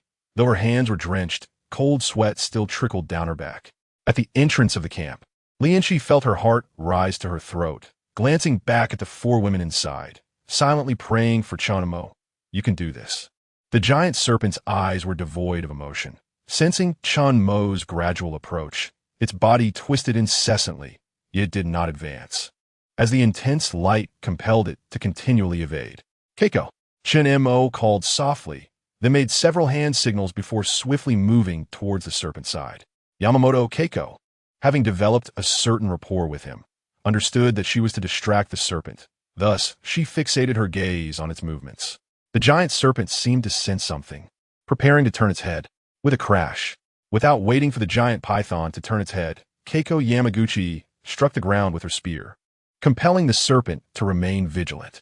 As anticipated, the python redirected its gaze towards her, but upon encountering the blinding light emanating from her weapon, it instinctively veered away. Though its tail continued to thrash violently against the earth, rainwater splashed up, creating a cacophony of sound. Meanwhile, Chen Mo remained concealed in the shadows, meticulously observing the python. Despite the heavy rain limiting his visibility, he was able to discern the creature's position thanks to the brilliant beam of light from Yamaguchi's spear. Upon seeing the python, Chen Mo furrowed his brow. The creature appeared notably larger than during the day, with a pronounced bulge in its abdomen. Pregnant? He pondered but then dismissed the notion. No, it must have swallowed something undigested. A flicker of hope ignited within him. If that were the case, his chances of success had significantly increased. Utilizing the sound of the rain as cover, Chen Mo cautiously approached the python, which was becoming increasingly agitated by the persistent light from Yamaguchi's spear, writhing its massive body in discomfort. Yamaguchi maintained her distance from the serpent, ensuring it had no opportunity to retaliate. In this tense standoff, Chen Mo had successfully maneuvered himself to the python's vulnerable spot, its 7-inch mark, without hesitation, gripping the fire axe firmly. The python's spine tingled with an instinctual awareness of danger, and it abruptly turned its head toward Chen Mo's location. Unfortunately for it, the timing was not on its side. Having emerged from the battlefield, Chen Mo was well versed in the art of hunting. "D," he shouted, as he swung the fire axe with precision at the python's vulnerable spot just before its head could fully orient. With a sickening thud, the axe embedded itself deep into the creature, eliciting a spurt of thick, viscous blood that splattered across Chen Mo's hands and face, warm and foul. A piercing, anguished hiss erupted from the python, a sound sharp and jarring, reminiscent of metal scraping against metal, utterly distinct from its earlier threatening hisses. After landing the blow, Chen Mo did not linger. He swiftly leapt away to avoid being ensnared by the python's body. As he jumped back, the python began to thrash violently, its tail striking the ground with increasing force, producing a series of loud thuds. The surrounding area descended into chaos. "Yamaguchi, get back!" Chen Mo shouted as he narrowly escaped. Upon hearing his warning, Yamaguchi promptly retreated, quickly distancing herself from the rampaging serpent. This sequence of events transpired within mere 5 breaths. Once both had distanced themselves, the python's tail began to sweep through the area, the wound at its 7-inch mark grotesque and continuously expelling blood. Chen Mo returned to Yamaguchi's side. "Hand me the spear," he instructed, transferring the fire axe to her. Given the python's relentless rolling, close combat was unfeasible. They would have to rely on the spear for ranged attacks. "Be careful." Keiko Yamaguchi grasped the blood-soaked fire axe, a warm and viscous sensation coursing through her fingers as the acrid scent of blood permeated her nostrils. "Continue." Chen Montak Utut, accepting the spear and swiftly moving away, while Keiko maintained her focus on the colossal python with the intense beam of her flashlight. At that moment, the serpent's eyes glimmered with an insatiable malice, its massive head no longer evading the harsh light, dragging its bloodied body as its tail writhed in a decisive manner, preparing for a final, desperate strike. "Keiko, do not remain stationary." Chen Mo's voice pierced through the downpour, alerting her to the python's movements. The creature, harboring a deeper animosity towards Chen Mo, immediately pivoted its enormous head, launching itself recklessly forward. "Beast, perish!" Chen Mo, emboldened by the brightness, confronted the python as it opened its gaping maw, and rather than retreating, he advanced with the spear in hand. A piercing sound echoed through the rain as the spear found its mark within the python's mouth, emerging from its vital point. In that instant, Chen Mo relinquished his grip, propelling himself away from the scene. He understood that clinging to the spear would result in being violently hurled away by the python. Indeed, the serpent thrashed its massive head in an attempt to dislodge the weapon, but with each violent motion, the wound only deepened, saturating the ground with its blood as the python's struggles grew feebler. Chen Mo circled back, seizing the fire axe and swinging it toward the python's grievous injury with fervor. The sound of the axe slicing through flesh resonated, nearly severing half of its head. Observing the python's diminishing thrashes, Chen Mo acted without hesitation, delivering 2 more decisive strikes until the creature's head was completely severed, its body convulsing in its final moments. With a deep exhale, Chen Mo felt a wave of relief wash over him, though a sudden wave of fatigue hit, leaving him lightheaded. "Are you all right?" Keiko Yamaguchi steadied the swaying Chen Mo, her concern palpable. "I'm fine, let us head back." Casting a glance at the fallen python, he felt a surge of gratitude. The night had posed challenges not only for him, but for the serpent as well. Had it not been for the powerful flashlight, the outcome could have been dire. Thankfully, all was resolved now. Hearing footsteps, Su Mujin and the others opened their eyes as they saw Keiko helping Chen Mo return. A ghost!" Shen Yueru gasped, still reeling from the earlier shock, her eyes widening at the sight of Chen Mo's face smeared with thick blood and fragments of flesh clinging to him. A haunting image that struck deep within her heart. Su Mujin trembled, though unaware of the outside situation. The sight of Chen Mo's unsteady form indicated he had endured a fierce battle, mist clouding her vision. "Are you all right?" She rushed to Chen Mo's side, suppressing her own tremors, her gaze filled with concern. "I'm fine, just need a rest for a bit," Chen Mo weakly uttered, while Yamamoto Keiko released her hold on him and independently settled beside the fire. Chapter 28. A dire situation and establishing rules without further elaboration. Chen Mo set aside the fire axe in his hand. Li Enxi hastily brought a basket before him. "First, wash your face." This basket was crafted during the day, lined with banana leaves, originally intended to collect rainwater. It was then that Chen Mo realized the thick, cold, and foul-smelling blood of the giant python still clung to his face. Each breath was laden with an overwhelming stench, the feeling of exhaustion still lingering. He cupped his hands in the basket and splashed some rainwater on his face. The nighttime temperature, washed by the heavy rain, had dropped further. The icy water cascaded over his cheeks, and Chen Mo profoundly experienced the harsh sting of the cold rain upon his skin.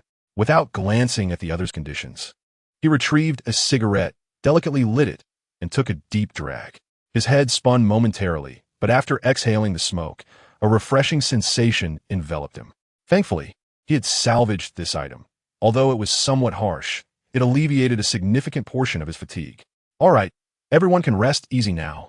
After finishing his cigarette, he noticed the anxious and fearful gazes of those around him, though no one spoke. Chen Mo felt compelled to break the silence. "Keiko, why don't you change your clothes as well?" He observed that she sat across from him, her garments completely soaked. Despite the fire, he could see her body slightly trembling. After speaking, he turned away, signaling his intent not to look. Yamamoto Keiko did not hesitate, moving to a more secluded spot. Soon, the sound of rustling clothes reached Chen Mo's ears. Wow, that's quite impressive. Shen Yueru, lost in her thoughts, unwittingly exclaimed as she witnessed Keiko undressing, her voice surprisingly loud. Initially, Chen Mo had already heard the sounds of her changing clothes, and a certain part of him stirred in response. However, upon hearing Shen Yueru's comment, he nearly succumbed to the temptation to glance back, but resolutely remained seated. Does Shen Yueru not realize she is addressing a man? Chen Mo pondered inwardly. Hearing her words, the other women also turned their gazes inward, only to redirect their attention back to Chen Mo at the entrance, causing a ripple of unspoken emotions to wash over them. I'm sorry, I didn't mean to. Shen Yueru stammered, a hint of embarrassment in her explanation. But when she noticed that Yamamoto Keiko was not upset and instead puffed out her chest, it left her speechless. However, a true sense of awkwardness emerged once Yamamoto Keiko had changed her clothes. Aren't you going to change? Li Enxi desa. Her voice cutting through the tension. This remark directed the collective gaze of the group toward Chen Mo. Their expressions varied from bashfulness to curiosity, with Xia Xuening casting a sidelong glance at Chen Mo's chest. Chen Wei's face flushed with a hint of crimson, and even Shen Yueru gazed at him with intrigue. Chen Mo suddenly felt a wave of unease wash over him. What does this mean? Brother Chen Mo, here are your clothes. Xia Xuening presented the set that had been drying since the afternoon. Don't worry, we won peek. Xia Xue's voice was as faint as a whisper, and she playfully stuck out her tongue after speaking. Indeed, we all turn our backs. Li Enxi echoed with a hint of amusement. However, Chen Mo sensed a glimmer of hostility in everyone's gaze. A shiver coursed through him, and he couldn't discern whether it was from the cold or something else entirely. I'll step outside for a moment, Chen Mo announced before rising and leaving, feeling the piercing stares of the women, which were more fearsome than that of a giant python. As the frigid rain cascaded over him, the heat within him was swiftly washed away, cleansing him of the lingering scent of blood. Upon returning to the campsite, he found the women all facing the rock wall, their backs turned to him. Chen Mo cleared his throat softly to signal his return. Brother Chen Mo, don't worry, we won peek, came Xia Xue's timely voice. Chen Mo said nothing further. This was his first experience changing clothes in front of women, and with 6 of them at that. Yet, he was not one to be bashful, and soon began to change into clean garments. The women engaged in hushed whispers. Is Brother Chen Mo starting to undress? Inquired Xia Xue. If you look, you'll find out, Shen Yu said teasingly. Aren't you too aware of modesty? Chen Wei chided softly. With only Chen Mo as the sole man here, if we were to be stranded, I doubt you could keep your composure, Li Enxi chimed in. Xiao Xue, turn your head and take a look. Shen Yu continued to coax. No, I'm still young. I haven't even been in a relationship yet. Xia Xue protested once more. Chen Mo undoubtedly has an 8-pack. Shen Yu's imagination ran wild. Enough. Let us not dwell on this. Su Mujin interjected coldly. Though her thoughts began to spiral, Li Enxi's earlier words had prompted her to ponder a troubling question. What if they truly could not return? The thought sent a blush across Su Mujin's cheeks, and her heart raced unbidden. Perhaps it wouldn't be so bad if they couldn't return. Here, there were no urban intrigues to navigate, no tedious company to manage, and Chen Mo was indeed quite admirable. The more she contemplated, the further her thoughts drifted. All right. Chen Mo's voice broke through Su Mujin's reverie, prompting everyone to turn around. Chen Mo, do you have a wife? Li Enxi suddenly asked, catching not only Chen Mo off guard but also piquing the curiosity of the others. Su Mujin felt a surge of intrigue. Although Chen Mo belonged to her, she was still unaware of his personal life. No, Chen Mo replied succinctly, then settled before the fire. Why not choose one among us? Li Enxi's audacious suggestion left Chen Mo momentarily stunned, his hand halting mid-action as he gazed incredulously at the women.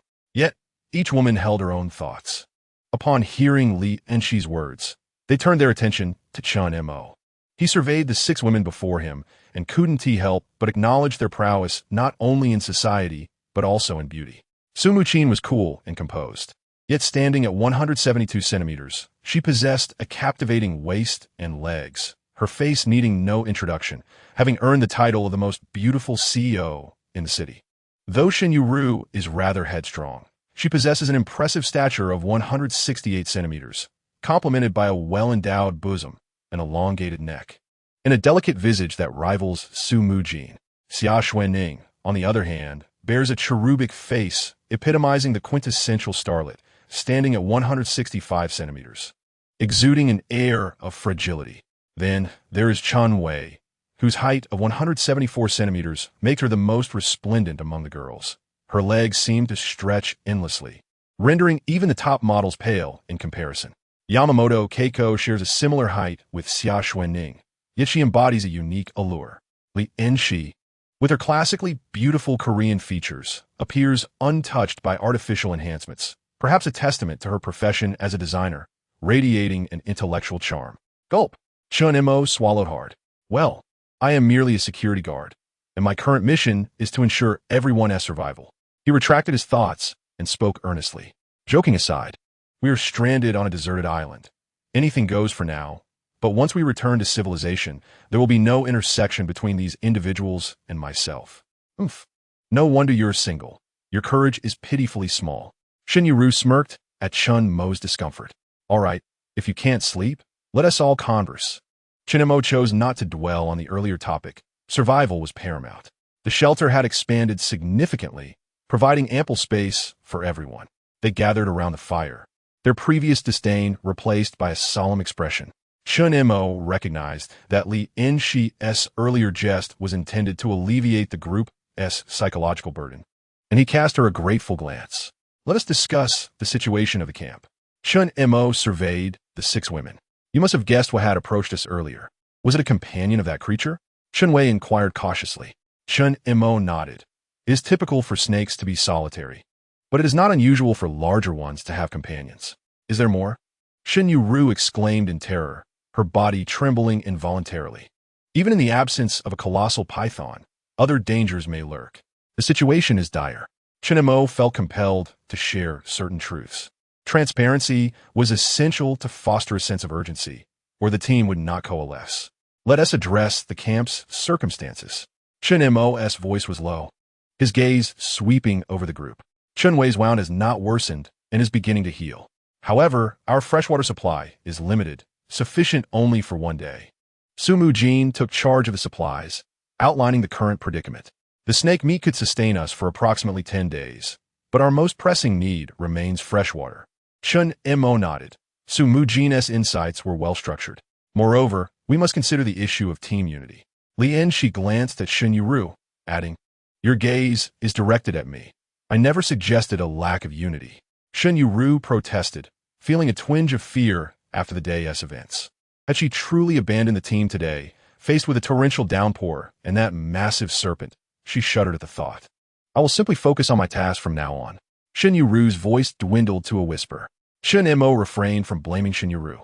Anyone in such a predicament would find it difficult to accept, especially considering that Shen Yueru was a pampered young lady. We have been trapped here for 2 days, and there are no signs of rescue. As we all have witnessed, even the simple act of quenching our thirst requires us to confront this perilous jungle. Chen Mo deliberately paused, his sharp gaze sweeping over each face. I recognize that everyone among us is an elite in the city, even a cherished gem. Yet now we must confront reality. If we remain disunited, none of us may survive. Brother Chen Mo, please speak. We are listening, Chen Wei said, noting the grave atmosphere. First, we must cast aside our identities. At least until rescue arrives, we are no longer distinguished ladies or elites. We are survivors. Next, we need to delineate our roles. In times of crisis, we must adhere to orders. We cannot afford to bicker over trivial matters.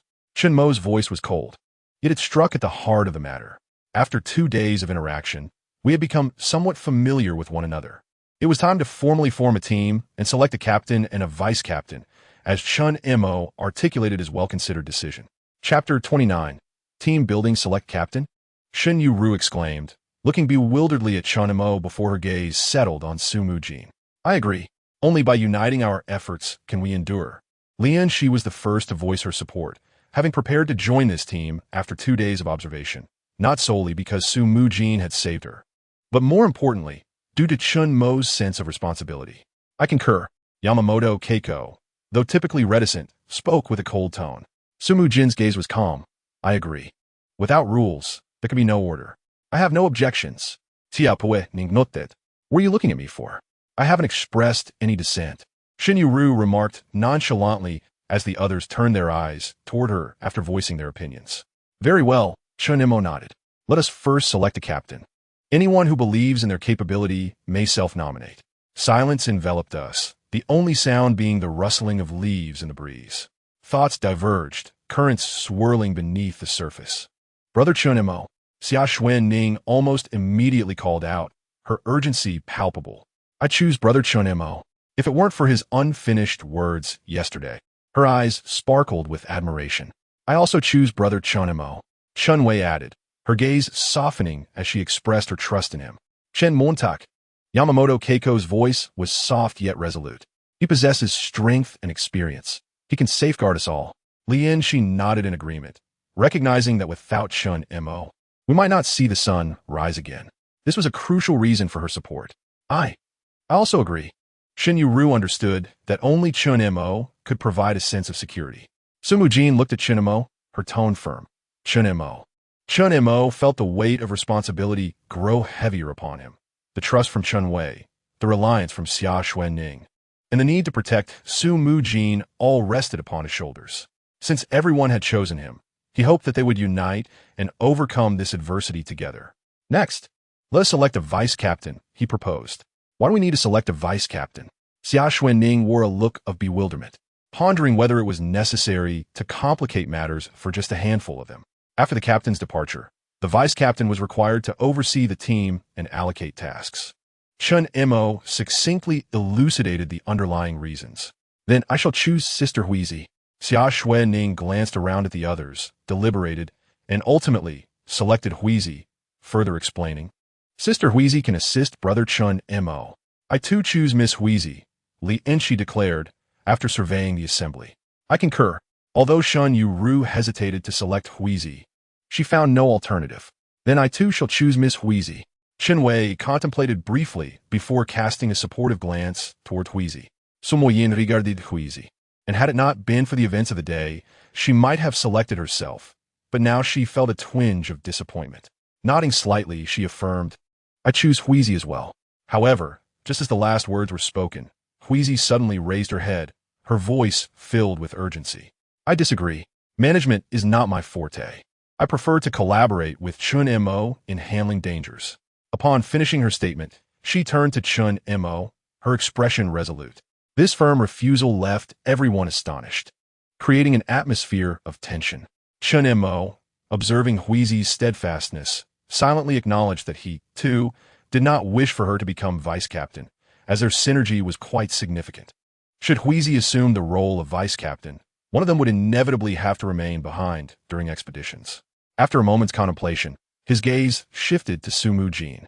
Su Mujin, taken aback by Huizi's rejection, felt a flicker of doubt upon meeting Chen Mo's eyes. I believe Huizi makes a valid point. I shall select Enxi as vice captain. After pondering, she assessed the group and deemed it essential to prioritize the greater good. Noticing that Li Enxi possessed considerable capability, she recognized that Enxi had yet to fully integrate into the team, and thus, her appointment as vice captain would yield more benefits than drawbacks for the group. Me? Li Enxi was taken aback by Su Mujin's choice, momentarily stunned. After a moment's reflection, she grasped the rationale behind it. Perhaps it would be best if you, Mujin, took on the role of vice captain. I will fully support you. After careful consideration, Li Enxi opted for this course, acknowledging that Su Mujin was indeed more suited for management. Su Mujin hesitated, glancing at Chen Mo, seeking his counsel. I have no objections. Chen Mo decisively affirmed upon meeting Su Mujin's inquiring gaze. He then added, with an air of authority, however, Enxi, you must commit wholeheartedly. Understood. Li Enxi nudda solemnly, realizing that at that moment, she was irrevocably bound to the team. I agree. Chen Wei was the first to raise her hand in approval, viewing Su Mujin as the optimal choice. I agree as well. Xia Xuening stood in support. I have no objections. Huizi sighed in relief, quickly directing her gaze towards Chen Mo. The group turned their attention back to Shen Yueru, who felt somewhat awkward under their scrutiny. She did not wish for Su Mujin to become vice captain, yet was at a loss for whom to select, and presently found herself devoid of the authority to choose. I concur. Shen Yueru cast a sidelong glance at Su Mujin, expressing her discontent with a small huff. Shen Yueru, I implore you to remember your choices. Should any further discord arise, I shall be compelled to expel you. Chen Mo's voice was icily resolute, fully aware that Shen Yueru represented an unstable element and that he must issue a stern warning. What if you all turn against me? Shen Yueru retorted defiantly. If you wish to leave the team, you're free to do so. Since you have chosen to remain, we shall treat everyone equally. If someone is targeting you, you may voice your concerns. However, should you act irrationally, you are well aware of the consequences. Chen Mo's tone remained frosty, simultaneously providing Shen Yueru with clarity. Rest assured, as long as you do not hinder our progress, we will treat you fairly, for you are indeed a part of this team. Su Mujin spoke with a steady voice, addressing Shen Yueru's concerns candidly. Having been chosen as the vice captain, I shall strive to assist the captain within the confines of our established rules, managing daily operations and resource distribution. Su Mujin's words, though understated, carried profound significance. Thus, the matter was settled. Chen Mo as captain, Su Mujin as vice captain. The core of the island team was firmly established on this rain-soaked night.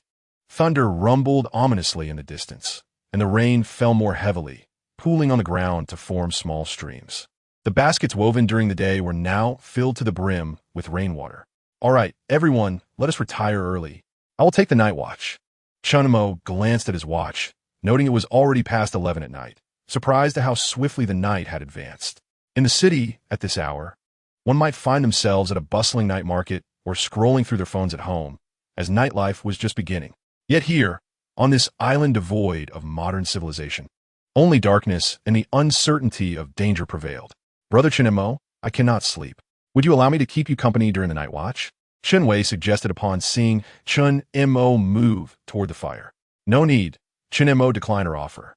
Tomorrow brings many tasks, and you need to rest for your injuries. As he pondered the events of the next day, a wave of melancholy washed over him, prompting him to light a cigarette and exhale tendrils of smoke. Yamaguchi Keiko positioned herself near the eastern edge, saying little as she lay down, preparing to conserve her energy for when she would take over from Chen Mo. The others, however, found sleep elusive, likely haunted by the fear of the giant python. Closing their eyes only brought to mind those terrifying eyes. Tomorrow marks the third day. Might a rescue team arrive by boat to retrieve us? Xia Xuening whispered to Chen Wei, who was also unable to sleep. Just prior to the accident, the plane had indeed sent out a distress signal, detailing its flight path. Yet, Chen Wei hesitated to speak further, receiving no response. Furrowing her brow, Chen Wei reflected on her experiences since she began her career, having encountered turbulence before. Yet, this instance felt markedly different. She could not articulate the nature of the anomaly. However, the lack of response following the distress signal was unprecedented. Shen Yueru scoffed derisively, her sarcasm palpable. A boat? Don't indulge in fanciful dreams. This godforsaken place is desolate. Have you seen any planes overhead during the day? Su Mujin interjected calmly, her voice soft yet clear. I heard the broadcast.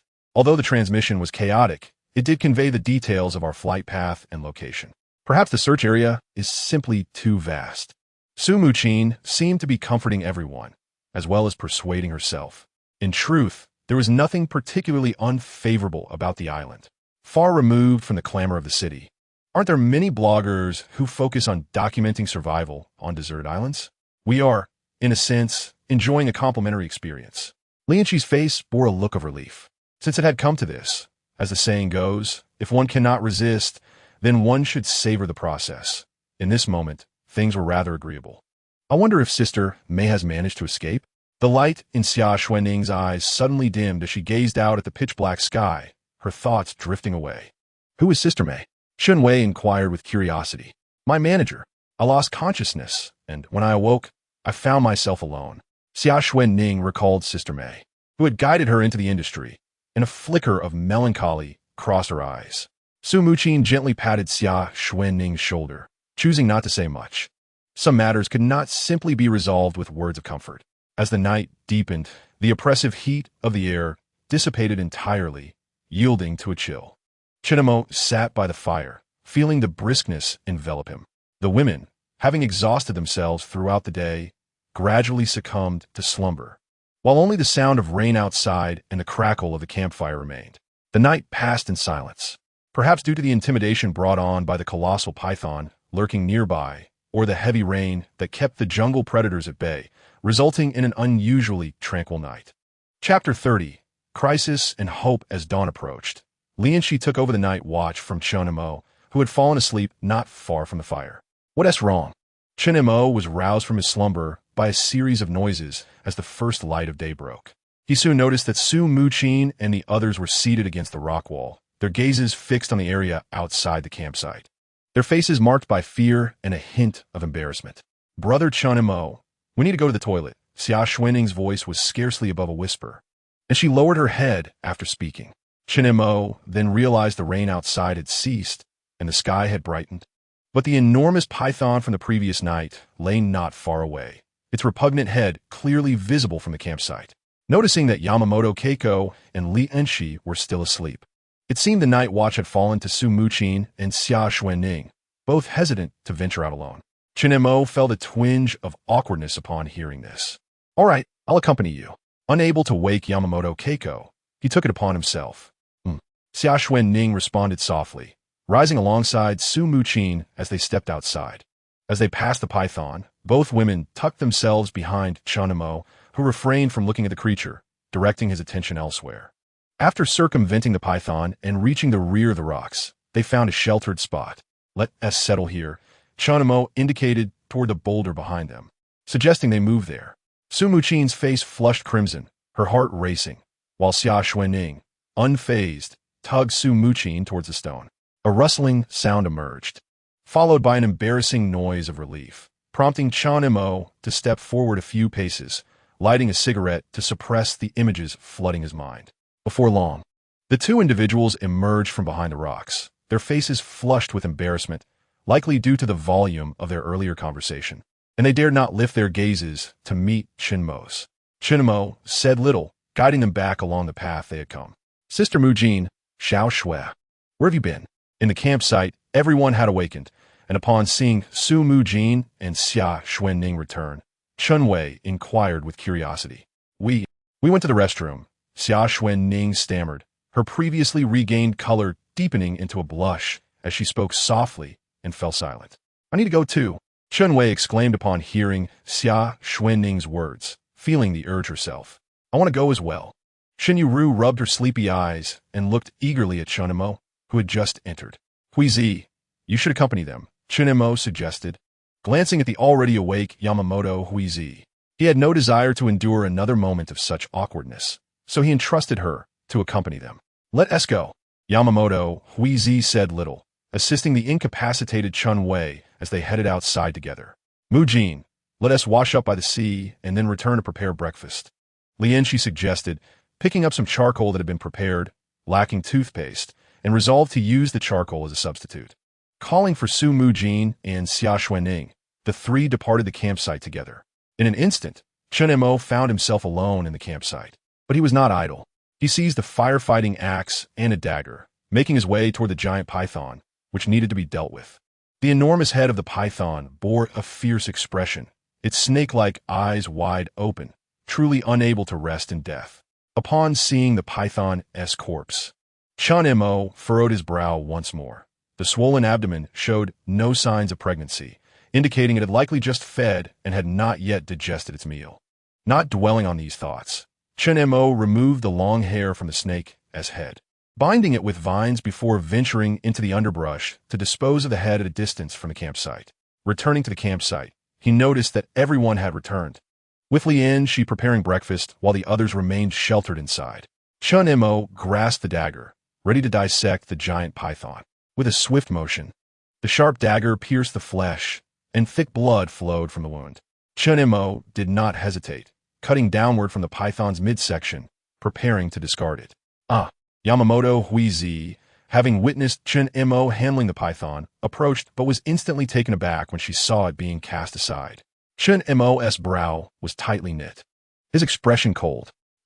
The sound of Yamamoto Huizi's voice drew the attention of others, including Xia Xuening, who curiously approached only to be met with a horrifying sight that made her scream in terror. Chen Mo had not anticipated that the giant python had consumed a human. Moreover, it appeared that this unfortunate soul was a survivor, as the tattered clothing, despite its condition, still resembled a suit. The body was covered in slime, and the exposed skin was pockmarked with decay, leaving only the face, obscured by hair, somewhat recognizable as that of an Eastern man. A nauseating stench mingled with a sour odor permeated the air, rendering it acrid and unbearable. Chen Fangxiao. How could it be him? Su Mujin approached, her shock evident as she beheld the face of the corpse that Chen Mo had unearthed. Do you know him? Chen Mo glanced at Su Mujin, his expression filled with confusion. Jiangcheng's Chen Fangxiao, the president of Zhang's technology, was regarded as a competitor. Su Mujin failed to apprehend unease. Just 2 days prior, she had encountered him while boarding a plane, and now, to her shock, he had succumbed to a serpent's belly. Let us find a place to bury him, Su Mujin said, her voice tinged with melancholy. Huizi lent a hand.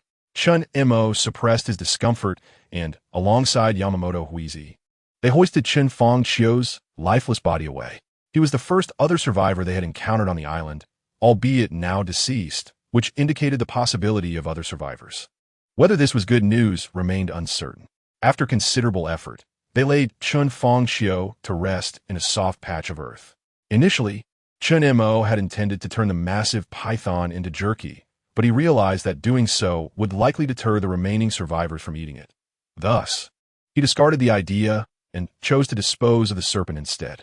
This morning's meal carried a heavy atmosphere for everyone. There are other survivors. Should we? Su Mujin pondered before inquiring, contemplating whether they should seek out additional team members. The group turned their gazes towards Chen Mo, now the leader, awaiting his directive. What do you all think? Chen Mo posed the question back to the group, noting their inquisitive stares. I disagree, Yamamoto Huizi asserted firmly. Why not? More hands mean more strength. Shen Yueru interjected, unable to contain her thoughts, believing in the strength in numbers. But have you considered that an additional person also means another voice? What if they become a liability? Li Enxi analyzed carefully, prompting Shen Yueru to fall silent, momentarily at a loss for a counterargument. I also disagree. With 2 monks, the water is shared. With 3, what then? What if the newcomer has ulterior motives? Chen Wei, understanding the inherent laziness of human nature, was reluctant to welcome new members. If a woman arrives, will Chen Mo have to look after her? If a man does? Yamamoto Huizi's tone grew chilly, casting a meaningful glance at Su Mujin and the others. I too stand against it. Xia Xuening suddenly clasped her chest, aligning with Yamamoto Huizi's viewpoint. What's your opinion? Su Mujin turned to Chen Mo once more, eager for his perspective. Let us assess the situation. If they could be a benefit to the team, they may stay. Chen Mo reached a final decision. All right, we can discuss this later. Eating snake meat daily is not a viable solution. The tide has receded. Let us gather some seafood. Chen Mo concluded decisively. Chen Wei, will you remain at the camp? Or, he glanced at her, seeking her input. I feel much better now. I changed the bandage today. The wound is beginning to heal. I will accompany you to the beach, Chen Wei replied, rising with the aid of her cane, unwilling to stay alone at the camp. Good. Xiao Xue, add more wood to the fire. We must not let it extinguish. Chen Mo instructed, eyeing the fire pit before grabbing a fire axe and stepping outside. I'll also take a look around to see if I can find any supplies, Yamamoto Huizi said, picking up her spear and addressing Su Mujin, who was tending to the remnants of the fire. Su Mujin nodded, be cautious and don't wander too far. Yamamoto Huizi retraced her steps towards the beach from the previous day. In the tranquil embrace of dawn, the ocean exudes a gentle serenity, with waves delicately etching fine patterns upon the sandy shore. Proceeding in a northeastern direction, Mengang Hui traverses past several towering coconut trees, each standing solitary and devoid of fruit. She continues onward, yet does not venture deep into the jungle, remaining along the coastline. After walking approximately 2 kilometers, the beach narrows and, at last, she discovers what she has been seeking. Hidden behind a rocky slope, the silhouettes of several tall, stately trees come into view. Their canopies spread like umbrellas with enormous, feather-like leaves, and at their apex, faintly visible, are spherical greenish fruits. Coconut trees. Here, the abundance of coconut trees far exceeds her previous finds. and beyond them lies a lush grove of bamboo that fills Mingang Hui with exhilaration. This bamboo is precisely the resource she desperately needs. The dangers encountered in recent days have made her acutely aware of her vulnerability without ranged weaponry. Though she has fashioned numerous arrows, the absence of materials to craft a bow has hindered her. Now, she has finally found what she sought. Overjoyed, Mingang Hui nearly sprints towards the trees. Indeed, it is a grove of coconut trees, dozens of them growing sporadically at the interface of sand and rock.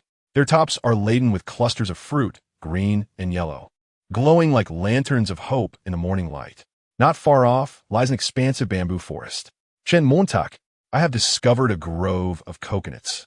Mingang Hui rushes back to the camp, her face radiating excitement as she gestures towards the northeast. Coconuts. Xia Xuening is the first to leap up, her eyes sparkling with delight. I just happened to make a stretcher. Li Enxi's eyes also gleam with enthusiasm as she showcases the stretcher she has recently woven. Is it truly real? How splendid. This means we need not venture into the jungle for fresh water. Chen Mo immediately rises, declaring, "Let us go. Bring the stretcher." There's also a bamboo grove nearby that will prove useful. Mingang Hui gestures for Chen Mo to carry the fire axe, which remains quite valuable. Chen Wei. Chen Mo glances at the incapacitated Chen Wei. "You all go ahead. I will guard the camp." Chen Wei contemplates. Realizing her current inability to walk makes her a burden to the group. "Very well. Take care of yourself. Here, take this," she says, handing Chen Mo a signal gun from the supplies, instructing her to use it in case of danger. Without further delay, the group sets off towards the coconut grove while the temperature remains bearable. The 2-kilometer distance is not daunting, and upon arriving at the grove, they gaze in excitement at the enticing green fruits swaying beneath the towering canopies. However, a new challenge arises.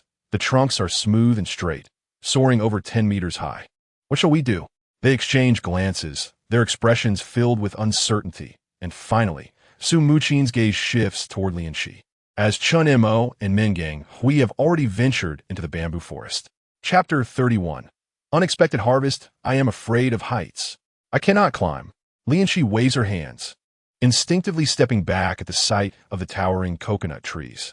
"I cannot climb trees." Shen Yueru shakes her head in refusal, asserting her status as a young lady of privilege. Such tasks are far beneath her experience. "I will give it a try. I used to climb as a child." Xia Xuening rolled up her sleeves and embraced the coconut tree, attempting to ascend. However, after only a few moments, she tumbled down, her cheeks flushed with embarrassment. Shen Yueru crossed her arms, wearing a look of amusement, her voice sharp and mocking. "Huh, Star Xia, your posture resembles that of a little monkey."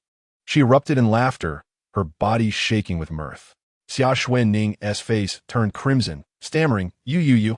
If you're so capable, why don't you try?" "I lack such ability," Shen Yueru retorted with a roll of her eyes, dismissing the challenge.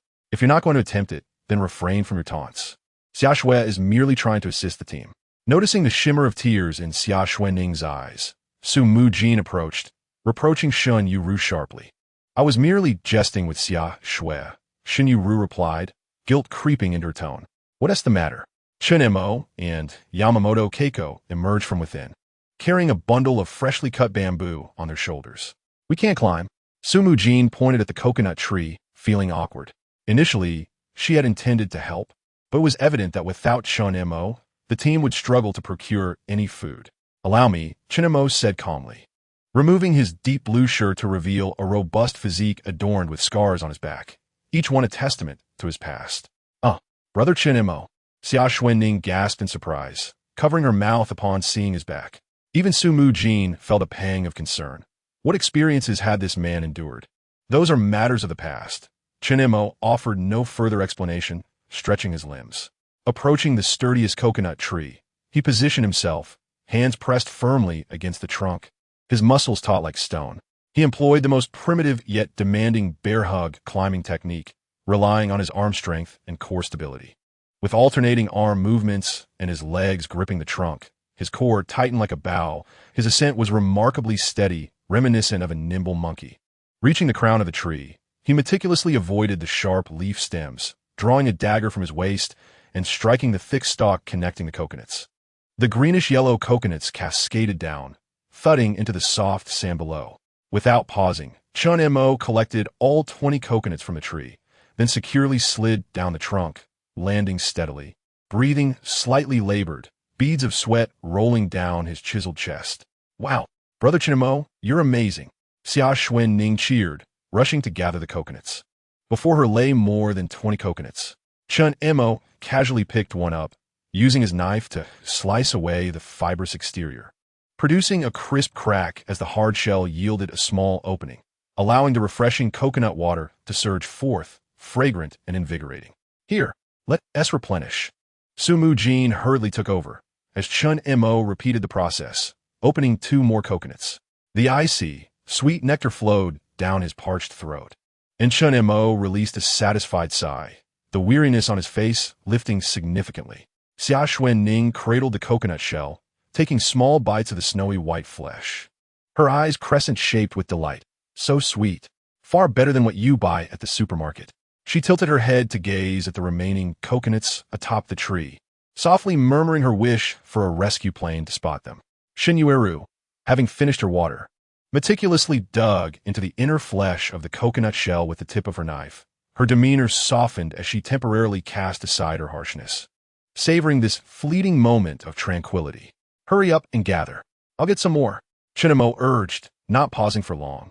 Acutely aware that neither danger nor tomorrow could be anticipated, he selected another coconut tree, employing the same method, and soon ascended to the top, deftly severing the coconuts with his dagger. Li Enxi was arranging the coconuts on a stretcher when her keen ears detected an exceedingly faint sound, reminiscent of countless small stones rolling across a sandy beach. The sound emanated from the crevices and shadows of the rocky formations behind them. Li Enxi abruptly looked up, her gaze sharpening to that of a hawk, and whispered, "Something's there." Before she could finish her sentence, a wave of dark red surged forth from the eroded holes and crevices at the base of the rocks, along with the accumulated dead branches and leaves. It was a horde of crustaceans, each as large as an adult's palm, or even larger. Their shells were a dark reddish-brown, rough and armored, with disproportionately large pincers adorned with sharp serrations, raised high like 2 menacing giant scissors, glimmering with a purplish-black sheen in the sunlight. They were coconut crabs, and there was an astonishingly aggressive swarm of them. Summer Xuening, closest to the rocks, was targeted by the largest of the coconut crabs, which swung its terrifying pincers toward her with lightning speed. Summer Xuening was paralyzed with fear, squealing as she jumped back, stumbling and falling onto the sand. "Watch out!" Yamaguchi Keiko exclaimed, instinctively reaching to pull Summer Xuening away. But another coconut crab was already lunging at her calf with its pincers. "What's going on?" Chen Mo, perched in the tree, heard Summer Xuening scream and hurriedly glanced down, seeing no beast and shouting in alarm. "Chen Mo, help! There's a monster!" Shen Yueru cried as she dodged for safety. Yamaguchi Keiko reacted swiftly, hurling the coconut she held at the giant crab advancing towards Summer Xuening. Thud! The coconut struck the hard shell of the crab, causing it to sway but sustaining no damage. Instead, it was enraged, redirecting its charge toward Yamaguchi Keiko. Shen Yueru, pale with terror, screamed repeatedly, hopping around and rolling to hide behind Su Mujin. "Heavens! What on earth is that? Chen Mo, come quickly and drive them away." Chaos erupted in an instant. The swarm of coconut crabs charged like a ravenous armored legion, brandishing their terrifying pincers. "Stay calm. These are coconut crabs." Li Enxi quickly regained her composure, recognizing the creatures before them. Chen Mo severed the last coconut and swiftly descended from the tree. Casting a glance at the coconut crabs on the ground, he remained entirely unfazed. "Keiko, use the stick and sweep at their lower bodies. Don't strike the shell directly," Chen Mo advised, observing the wooden spear in Yamaguchi Keiko's hands. "Enxi, Mujin, take Xia Xuening back to the dry sand slope." Chen Mo pointed towards a soft beach behind them. "Shen Yueru, do not run about. Move to the back." His voice rose slightly as he addressed the exuberant Shen Yueru, possessing a peculiar penetrating quality that swiftly quelled the chaotic screams around them. The command was clear, specific, and purposeful. Kyoko Yamaguchi immediately followed Chen Mo's instructions, wielding her spear with vigor, sweeping it across the ground to topple the coconut crabs one by one. Li Enxi, meanwhile, grasped the still trembling Xia Xuening's hand and, alongside Su Mujin, hurriedly retreated towards the dry sand slope. Shen Yueru instinctively ran backward, distancing herself from a swarm of crabs. Chen Mo, like a phantom, darted among the crabs. He zeroed in on a massive coconut crab that had greedily clutched a chunk of coconut, its voracious appetite evident. With a foot swift as lightning, he struck with precision at the relatively soft joint where the crab's back met its abdomen. A faint sound of cracking shell resonated. The enormous crab's 8 legs stiffened in a spasm, its mighty pincers drooping helplessly. Without hesitation, Chen Mo seized the opportunity, capitalizing on the crab's fixation on its meal and companions. "Yamaguchi, toss me the backpack," he called without turning back, having just cleared her vicinity of crabs. Keiko Yamaguchi swiftly responded, grabbing the backpack from the ground and tossing it towards Chen Mo. He caught it deftly and unzipped it, no longer treading.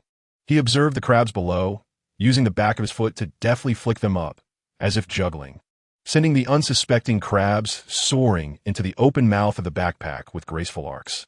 His actions flowed with an elegance that was dazzling to behold. The chaos arrived swiftly and departed just as quickly. Under Chen Mo's calm command and efficient personal harvesting, the armored legion wreaking havoc on the beach collapsed within mere minutes. The backpack now bulged, filled with heavy, writhing spoils that rustled with life. Chen Mo zipped it up and casually dropped the weighty backpack onto the sand, brushing off the grains from his hands. His breathing remained steady, as if he had merely accomplished an inconsequential task. The beach fell silent once more, the only sounds being the gentle waves and the heavy breaths of the group.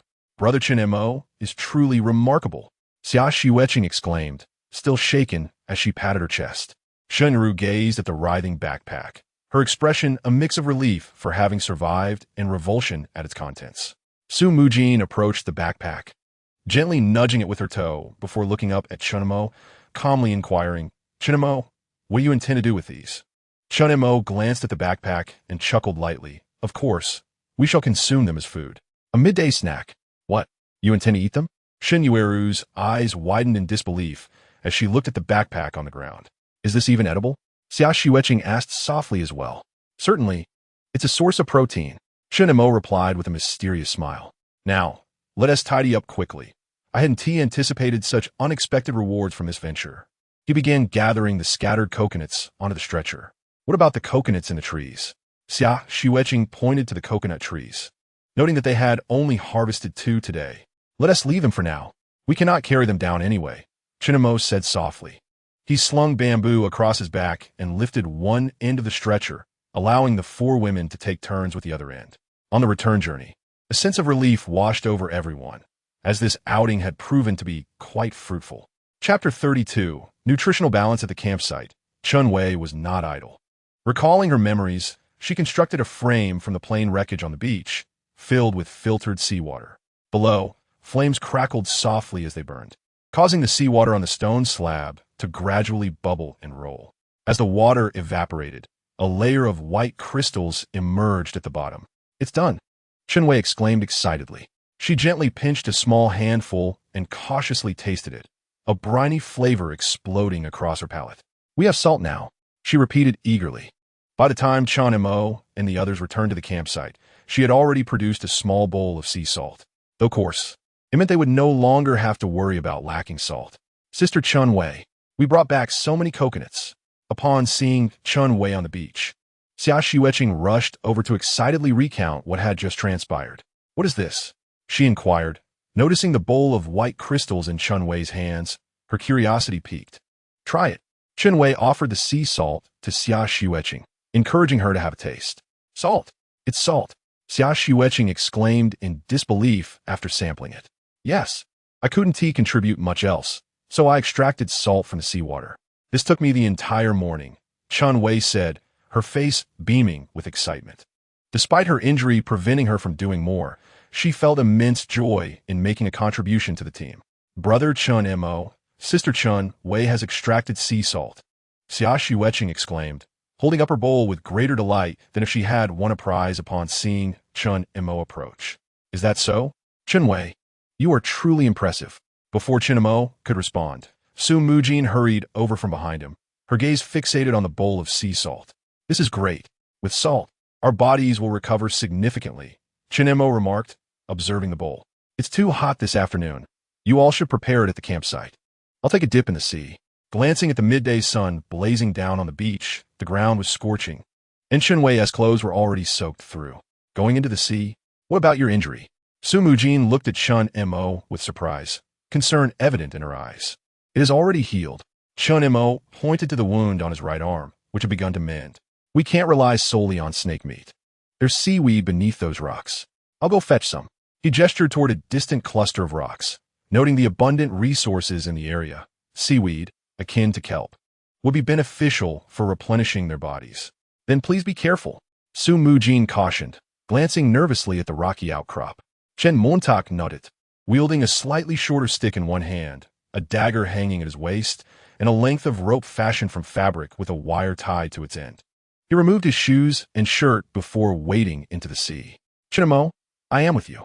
After Keiko Yamaguchi placed the coconuts securely, she joined Chen Mo by the seaside, following closely behind him like a shadow as they ventured into the ocean.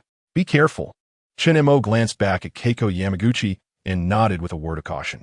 Before long, they arrived at the deep-sea zone. This is it. Stay close to me. Chen Mo gauged the depth of the water and instructed Keiko once more before plunging beneath the surface like a fish. He had previously managed to hold his breath underwater for approximately 3 minutes, so time was of the essence. Underwater, Chen Mo's vision was obscured by the murky water, but the seaweed was effortlessly discernible. Spotting the seaweed firmly rooted to the ocean floor, he acted without hesitation, drawing his dagger and severing it from its base. Suddenly, a sea base that had been concealed among the seaweed leaped out. Chen Mo recognized it as a migratory sea base, likely there to spawn, and it appeared to weigh around 5 kilograms. If he could catch this one, it would indeed be a feast today. Abandoning the seaweed, he lunged with his spear toward the sea base, but the resistance of the water proved too formidable. Capturing such a large creature seemed unattainable. However, what Chen Mo did not anticipate was that Keiko Yamaguchi had been closely following him, keenly observing their surroundings. At the moment the sea base emerged, she sprang into action. Having coordinated with Chen Mo on several previous occasions, she instantly grasped his intention. Her spear swiftly blocked the sea base's escape route. With both hands gripping the spear, Keiko thrust it with all her might, piercing the fish's gills with precision and effectively impaling it. Chen Mo's eyes widened in astonishment as he witnessed Keiko's remarkable feat. The sea base thrashed desperately and without hesitation. Chen Mo removed the rope from his waist and swam towards it. Keiko firmly held the spear, draining the fish's strength. Chen Mo deftly inserted the wire into the base, threading the rope through it, and then gestured toward the surface above them. With a splash, they both broke through the water's surface, gasping for air. You hold the rope and head back. I'll gather the kelp. Chen Mo handed the rope to Keiko, indicating that their earlier struggle had exhausted them both, urging her to return first. Without further ado, Keiko grasped the rope and began swimming toward the shore, while Chen Mo dove once more into the depths, cutting away the surrounding kelp. He gathered the seaweed, bundling it with other pieces and securing it to his waist before making his way back to the beach. The midday sun bathed the land in warmth, dispelling the last remnants of coolness. At the campsite, the flickering bonfire illuminated several weary yet contented faces. So much kelp and such a large fish, exclaimed Xia Xuening, bounding over to meet Chen Mo and Keiko's hall. We'll have a feast for lunch today. Chen Mo responded with a faint smile.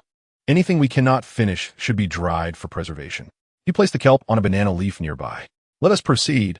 You take a moment to rest. Su Mujin approached, inviting Xia Xuening and Shen Yueru to help with the drying of seaweed. Yamamoto Keiko silently positioned herself at the edge, her lap spread with collected bamboo. Gripping a dagger, she meticulously scraped and polished the wood, producing a subtle and continuous rustling sound. She was crafting bow limbs. What are you making, Keiko? Xia Xuening inquired curiously after finishing with the seaweed. A bow. Yamamoto Keiko continued her task, her voice soft yet imbued with determination. Yesterday, we faced a giant python. Who knows what tonight may bring? It is prudent to be prepared. With additional bows, we enhance our safety. In a perilous jungle, lacking ranged weapons is exceedingly dangerous. A fragrant aroma wafted through the air. The fish and coconut crab simmering in the pot were perfectly cooked, and the meat sizzling over the fire was glistening with juices. Time to eat. Chen Wei's timely announcement prompted everyone to set aside their work and gather round. What a sumptuous feast today. We have fish and vegetables. Li Enxi exclaimed, surveying the lunch spread of fish soup, roasted meat, and seaweed salad. Indeed, the heat outside is overwhelming this afternoon. I plan to render some oil from the fattier meat.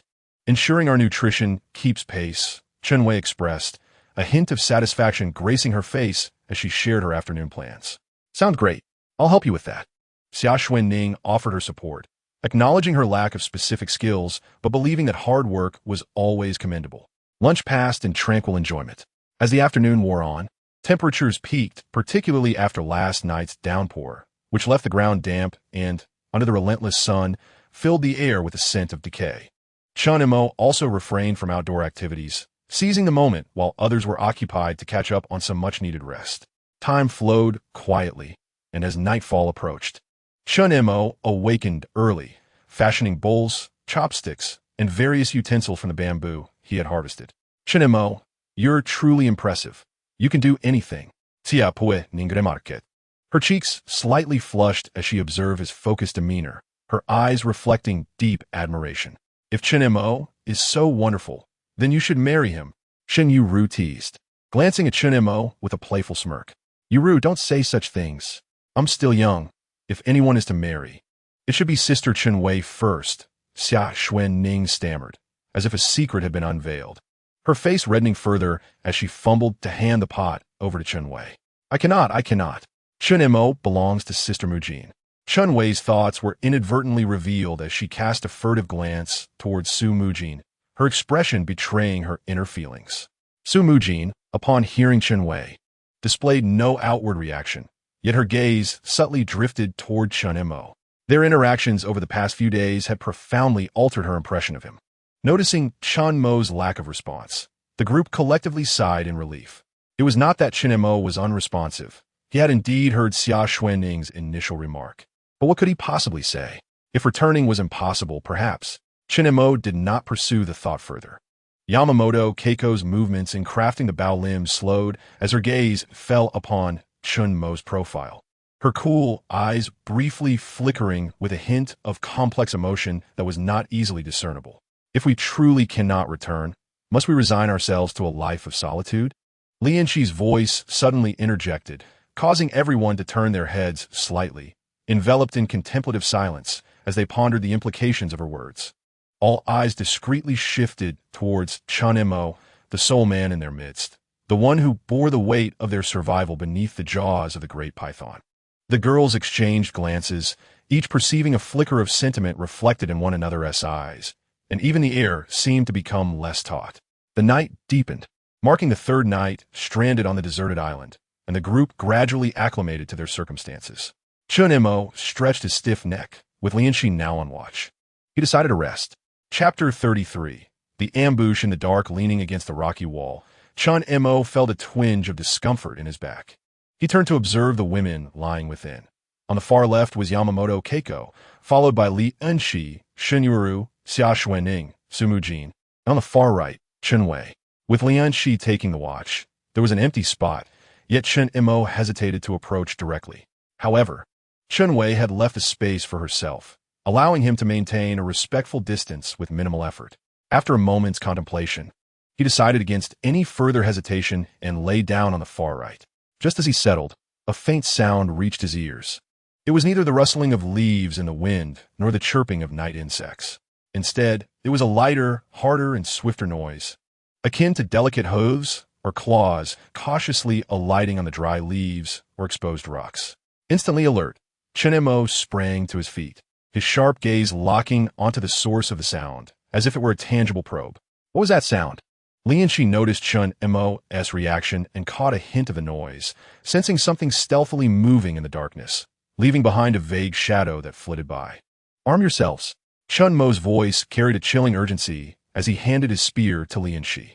In that very moment, the noise intensified, coming from multiple directions, resembling a furtive drumbeat that silently encircled their camp. What is it? Yamaguchi Keiko, startled by the sudden commotion, darted to the entrance, her eyes fixed on the pitch-black night beyond. This is bad. They're here to steal our jerky. Chen Mo made a swift assessment. He quickly shifted his position and appeared at the two sturdy wooden bows that Yamaguchi Keiko had crafted during the day. Drawing an arrow, he knocked it. The rough bowstring groaned under the strain of his powerful grip. The cold arrowhead aimed at a shadow that had just solidified, poised to leap onto a boulder. Thwang! The bowstring snapped, shattering the night's tranquility. A blurred silhouette shot forth, accompanied by a piercing whistle through the air. Meow! A shrill, agonizing cry erupted, starkly different from a domestic cat's wail, resonating with pain and terror. This sudden scream, coupled with the sound of the bowstring, was like pouring cold water into boiling oil.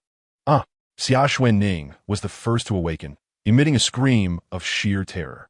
She scrambled from the blanket, using both hands and feet, and like a frightened rabbit, dove into Su Mujin's embrace, her body trembling uncontrollably. What is happening? What is it? Shen Yueru screamed as she sat up, fully alert, her face as pale as a sheet. Chen Wei was also jolted awake, her face etched with fear as she moved closer to Su Mujin. At the instant Xia Xuening flung herself into his arms, Su Mujin merely quivered slightly. Xiao Shui, be quiet. Chen Mo is at the entrance. Upon seeing Chen Mo standing guard at the threshold, Xia Xuening felt a sense of calm wash over her. Li Enxi, alerted by the sound of the bowstring, entered a state of heightened vigilance. A voice rang out urgently, "Everyone stay still. Chen Mo, the entrance is mine. The left side is mine." Yamaguchi Keiko picked up another bow and arrow, aiming at the creature on the left, her movements as deft as Chen Mo's. The campfire barely illuminated a few meters of indistinct shapes. "It's a rock cat." Chen Mo's voice was low and urgent, like thunder rumbling, shattering the oppressive silence. A rock cat. Li Enxi's brows knitted together. She had never heard of such a creature. A feline akin to a wild leopard. It can climb trees and leap over rocks. Yamaguchi Keiko provided a brief explanation, having done her research on wildlife. They're after the meat. "Keiko, watch your 10 o'clock direction, the tree branch." Chen Mo warned as he spotted a gray shadow poised to pounce. No sooner had his words left his lips than whoosh, whoosh, whoosh. Several gray figures dashed forth from the treetops, rocks, and bushes at the edge of the camp, like arrows released from a bow. They were larger than domestic cats, with long, powerful limbs and thick tails. In the dim light, their fur appeared a rocky shade of gray-brown, adorned with dark spots and stripes. Eyes glinting with a ghostly green light shone from the darkness, brimming with primal, predatory greed and ferocity. Their target was the dried python meat. "Loose the arrows." Chen Montak gaot. Thud, thud. Almost simultaneously, the bowstrings of Chen Mo and Keiko resounded once more. Thwack! Chen Mo's arrow, seemingly guided by an unseen force, struck true, hitting a rock cat that was leaping toward the pile of meat. The sharp wooden arrowhead plunged deeply into the rock cat's body, the force of the impact sending it crashing to the ground, where it let out a painful howl. Keiko's arrow flew toward the tree branch Chen Mo had indicated, where another rock cat was preparing to leap. The arrow grazed its hind leg, not striking a fatal blow, but startling it into a shriek as it tumbled from the tree, rolling away clumsily. Yet this was merely the beginning. The death and injury of their companion incited the cunning and fierce predators into a frenzy. Meow! The anguished cries echoed one after another, as more rock cats emerged from the shadows. It's coming. Shen Yueru gasped, spotting a rock cat stealthily emerging from the side shadows. Its ghostly green eyes locked onto her. Shen Yueru's scream ignited the ferocity of the rock cat, which lunged fiercely into the campsite through the gaps in their defenses.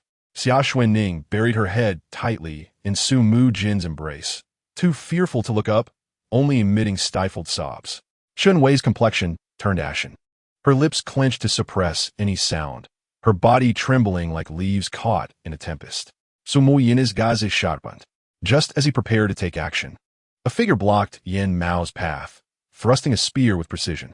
The sound of piercing flesh echoed.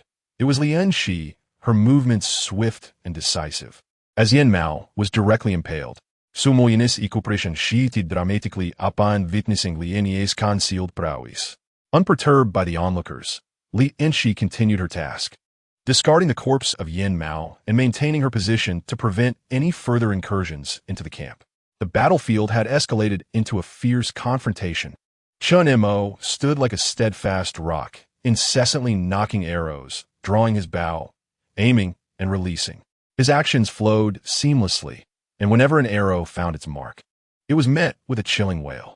Yamaguchi Keiko pressed her lips tightly together, her arrows flying like a barrage, not seeking to inflict severe damage, but merely to disrupt and drive back the foe. In a moment of distraction, a Yin Mao surged forth from her blind spot, lunging at her calf with lightning speed. Easy! Chen Mo's peripheral vision caught the movement, and he urgently called out, entangled by the leaps of two Yin Maos, his arrows at the ready. But unable to assist in time.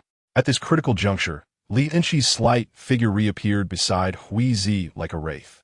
Just as the Yin Mao was about to pounce on Yamaguchi Keiko's leg, her spear struck true, piercing the creature's abdomen. The sound of flesh being pierced resounded again. The Yin Mao was skewered, and, with a swift motion, Li Enxi hurled it into the darkness beyond. With her strike successful, she did not linger, retreating gracefully to a defensive position towards the rear. Yamaguchi Keiko's heart raced. This time, she clearly witnessed Li Enxi's actions. She had not anticipated that this quiet, unobtrusive girl would possess such capability. Yet, there was no time for contemplation. Another Yin Mao charged forth. Yamaguchi Keiko suppressed the tumult within her heart and drew her bow once more. The battle raged on, fierce and merciless. The number of Yin Maos exceeded expectations. They were fearlessly aggressive and cunning. Corpses of nearly a dozen lay strewn across the ground, the air thick with the scent of blood. Hold on a little longer, Chen Mo shouted as his arrows dwindled. If they could not repel the Yin Maos soon, dire consequences awaited. His arms trembled from the strain of relentless bowing, while Huizi's fingers bore marks from the rough bowstring. At last, after slaying nearly 30 Yin Maos, it seemed the remaining ones realized they would not prevail that night. Emitting a series of venomous screeches from the distant woods, as the survivors melted away like a receding tide into the dense shadows of the forest. As they watched the retreating Yin Maos, a collective sigh of relief escaped the group. Thankfully, Huizi had prepared her arrows in advance. Otherwise, they would have been in serious trouble. Chen Mo slowly lowered his bow, his arms aching to the point of near immobility. But he cast a grateful glance at Yamaguchi Keiko. Much of the jerky had been snatched away. Li Enxi inspected the jerky that had been dried in the shed. What had once been over 100 pounds of meat was now reduced by more than half. Amidst the recent chaos, those ghastly rock cats had seized the opportunity to drag away, tear apart, and pilfer the food. The shed was now strewn with remnants of chewed flesh and splattered blood. A scene of utter devastation. The meat has been stolen. Xia Xuening. Her voice choked with tears as she finally dared to lift her head from Su Mujin's embrace, tears streaming down her cheeks. Shen Yueru, upon learning of the theft, sank to the ground, her face paler than moonlight, murmuring, "It's over. All that meat is gone." Su Mujin released Xia Xuening and followed her to the shed, carefully examining the scene in the dim light, his expression grave as water. "Easy, witty," set down her bow, her injured fingers throbbing with pain. She glanced at Chen Mo, then instinctively cast her gaze towards the shadowy corner where Li Enxi stood, her eyes filled with complex emotions. Taking a deep breath to suppress his anger and frustration, Chen Mo surveyed the grim scene and comfortingly said, "As long as we are safe, that is what matters. Everyone, let us come together and clean up. Huizi, join me in dealing with these rock cats. We can salvage their fur." Chen Mo looked at the more than 30 carcasses of the rock cats on the ground. At least there was some gain to be had, as the pelts would prove useful. The group silently set to work, tidying up the aftermath, their earlier drowsiness long gone. The loss of more than half their food reserves hung over them like a sword of Damocles, leaving everyone in a state of unease. What are we going to do? After all that effort drying the meat, what will we eat now? Xia Xuening asked, her voice laced with desperation as she looked helplessly at Su Mujin. "Those damn beasts. They're just like robbers." Shen Yueru exclaimed, both fearful and furious, her voice sharp. "What we do now? Just wait to starve?" Her earlier terror had transformed into agitation. "If the meat is gone, we must search the jungle," Chen Mo replied, surveying the direction of the forest. surprised that their shelter had been exposed so quickly. He turned to the group, his gaze sweeping over their startled faces. Dawn is approaching. Let us take a brief rest for 2 hours. When daylight breaks, I will venture into the jungle once more. I'll go with you, a cool voice interjected, imbued with an undeniable calmness. The group turned in astonishment to see Li Enxi speaking. Let Huizi stay behind to guard the camp. Li Enxi insisted again. Chen Mo regarded her intently. This girl harbored secrets. Very well. Upon hearing his agreement, Li Enxi visibly relaxed, while Yamaguchi Huizi regarded her thoughtfully. Chapter 34. The Cliff and the Narrow Bridge. Amidst anxiety and trepidation, the group endured another turbulent night. Over 30 rock cat pelts hung on the drying rack, a testament to the previous night's battle, yet no one displayed a hint of joy. Let's have some breakfast, Chen Wei softly called out. A simple fish soup simmered in the pot, accompanied by some meat roasted to a golden hue. The group remained silent as Chen Mo split open 2 coconuts, hastily finishing their breakfast. Huizi will stay behind. And we are setting off. After finishing breakfast, Chen Mo tidied up briefly, fastening a dagger to his waist and wielding a fire axe with a bow and arrows slung over his shoulder. Li Enxi, similarly equipped with a spear and a dagger at her side, stepped out of the camp alongside him. Beauties Su Mujin. Her voice tinged with anxiety as she observed Chen Mo and Li Enxi heading into the jungle. Huizi, if danger arises, protect them. Everything else can be forsaken. Chen Mo solemnly advised Yamaguchi Huizi after a moment's contemplation. Understood. Yamaguchi Huizi replied, her brow furrowed, grasping the gravity of Chen Mo's words. Safety was the priority. Chen Mo nodded resolutely, and together with Li Enxi, they ventured into the dense foliage. The morning light filtered through the towering treetops, casting dappled rays upon the ground, concealing an underlying menace. This path had been traversed by Chen Mo and Yamaguchi Huizi before, rendering it somewhat familiar. However, as they passed the spot where Chen Mo had discarded the giant python's head, a tight knot formed his chest. The once massive head had been reduced to a mere pile of bones, evidently gnawed upon by some creature. It seems we must relocate, Li Enxi noted gravely, having also spotted the python's remains. Chen Mo remained silent, gripping his fire axe tightly, his gaze sweeping the surroundings. Let us proceed to the water source, he urged, quickening their pace toward their destination. Is this where we discovered the giant python? Li Enxi inquired, surveying the desolate area marked by dried bloodstains and the nearby freshwater pond. Indeed, we only reached this point last time, Chen Mo responded, attentively scanning their surroundings. This time, the pair had arrived within half an hour. Despite the familiarity of the terrain, it was unsuitable for camping. This is a lowland. We cannot set up camp here, Li Enxi observed, since the water flows from above. Let us investigate the rocky area, she suggested, pointing toward a northern section of the rocks that appeared climbable and likely led to a mountain range. Agreed.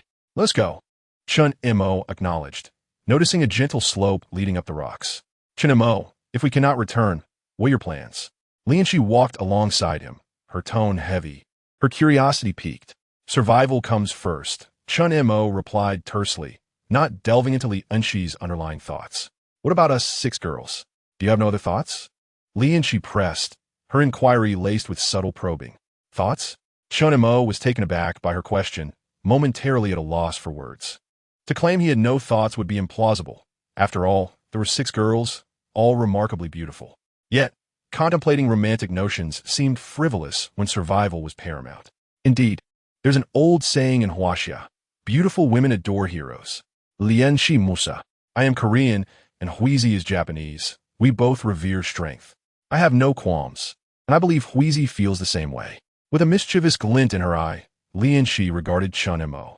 Chen Mo was astonished that the usually unassuming Li Enxi would express such sentiments. As he met her gaze, his breath quickened, the air thick with unspoken tension. Are you concerned about Mujin's perspective? It seems that Li Enxi has grasped the essence of the matter. In fact, her opinion of you is evolving. Chen Wei likely has feelings for you, and as for Xia Xuening, there should be no issues there. Regarding Shen Yueru, Li Enxi meticulously analyzes everyone, and when she mentions Shen Yueru, she suddenly pauses and glances at Chen Mo. It can be described as formidable. Chen Muskauza momentarily sharpens. taken aback by Li Enxi's decisive nature. Thus, our team can foster cohesion, as you're the linchpin for everyone. Li Enxi's final words were surprisingly composed. She understands that to cultivate sufficient team unity, it's not merely about strength, but also about emotional bonds. Only then can the team avoid becoming a scattered assemblage. Firstly, I am no paragon of virtue, yet I shall not exploit others' vulnerabilities. Chen Mo chose not to linger on this topic. Survival was of utmost importance. Let us proceed. We must return to the camp before nightfall. Observing the dimming light, Chen Mo urged onward, continuing his ascent. Appa, what intriguing man! Li Enxi murmured softly with a faint smile, not pausing as she closely followed Chen Mo's footsteps. There is no path ahead. Noticing Chen Mo's height, Li Enxi looked at the thicket-laden slope, her brow furrowing. Leave it to me. Armed with a fire axe, Chen Mo skillfully sliced through the thorns, relentlessly chopping away. Their pace was not slow, yet each step was taken on the sole, safe footing, swiftly carving out a winding passage through the dense brambles. Let's go, Chen Mo called out, and the two continued their ascent. With a faint crack, Li Enxi stepped onto something soft. She gasped, staring at what lay concealed beneath the leaves. What is it? Chen Mo swiftly maneuvered to Li Enxi's side, his expression tense as he observed her. What is this? Following Li Enxi's gaze, he discovered a severed bone at her feet, weathered by time, but the significance lay beyond its mere existence. This is a femur, Chen Mo stated, clearing the area with his dagger, revealing that this bone belonged to a human. Someone has been here, the two exclaimed in unison. Chen must bow full of it deeply. While Li Enxi appeared pensive. Look, what is that? Li Enxi scanned the surroundings, pointing to something nestled among the thorns that seemed to be of interest. Chen Mo took the spear from Li Enxi's hand and pried the thorns apart, uncovering several more bones. They diligently searched the vicinity. Chen Montak, what do you think this is? Li Enxi picked up a dark object from the dried leaves and handed it to him. A bayonet. This is the bayonet from a Type 38 rifle. Chen Mo examined the rusted item in his hand. The handle remained intact, and although the blade was corroded, its form was still discernible. It was indeed a bayonet. World War II. The recollection of the desolate island, as mentioned by the black man, struck Chen Mo suddenly. Could this be that very place? Li Enxi instinctively reached towards her back, where she concealed an heirloom from her family, a relic of that ethereal legend. Noticing her gesture, Chen Mo felt a surge of curiosity but maintained a composed demeanor. Let's stow the bayonet and continue onward. Li Enxi said little more and followed Chen Mo up the mountain. Upon reaching the summit, the surrounding scenery suddenly became vivid, revealing an expansive area blanketed with ferns. To the west, a dense jungle undulated, and a glimpse of the sea was visible in the distance. To the east lay a series of towering mountains, rising progressively higher. Their verdant expanse, resembling a colossal dragon, coiling gracefully. To the south, a lush landscape stretched out, gradually descending, yet its end remained elusive. Let's continue eastward, Chen Mo declared, discerning the direction and pointing towards the fern-covered clearing. Indeed, with ferns present, a water source must be nearby. Li Enxi concurred with his judgment. The damp humus beneath their feet felt soft and yielding. However, danger was not far behind. Suddenly, Li Enxi gasped, halting in her tracks, her complexion shifting. She swiftly rolled up her pant legs. Chen Mo hurried over to inspect. To his dismay, two leech-like creatures, each the length of 2 fingers and a deep brown hue, were clinging to Li Enxi's calf, writhing like soft clay. It's a land leech, Chen Mo spoke gravely. Li Enxi, suppressing her nausea and the prickling sensation on her skin, rummaged through her small bag to produce a packet of mugwort powder, scattering it around the leech's attachment points. Don't move. Chen Mo rushed to intervene, but Li Enxi had already sprinkled the powder onto her leg. The leeches seemed agitated, twisting their bodies incessantly. Leave it to me. Chen Mo stepped forward, drawing on his childhood experience in the countryside to handle the leeches. His hand swiftly slapped above where the leeches had latched on, causing them to retreat slowly. Just as the leeches were about to detach, Chen Mo acted with remarkable speed, pinching them in his hand and yanking them out from Li Enxi's leg. 2 puncture wounds remained on her skin, blood oozing forth. Chen Mo took out iodine and gauze from his pack, swiftly bandaging her wounds.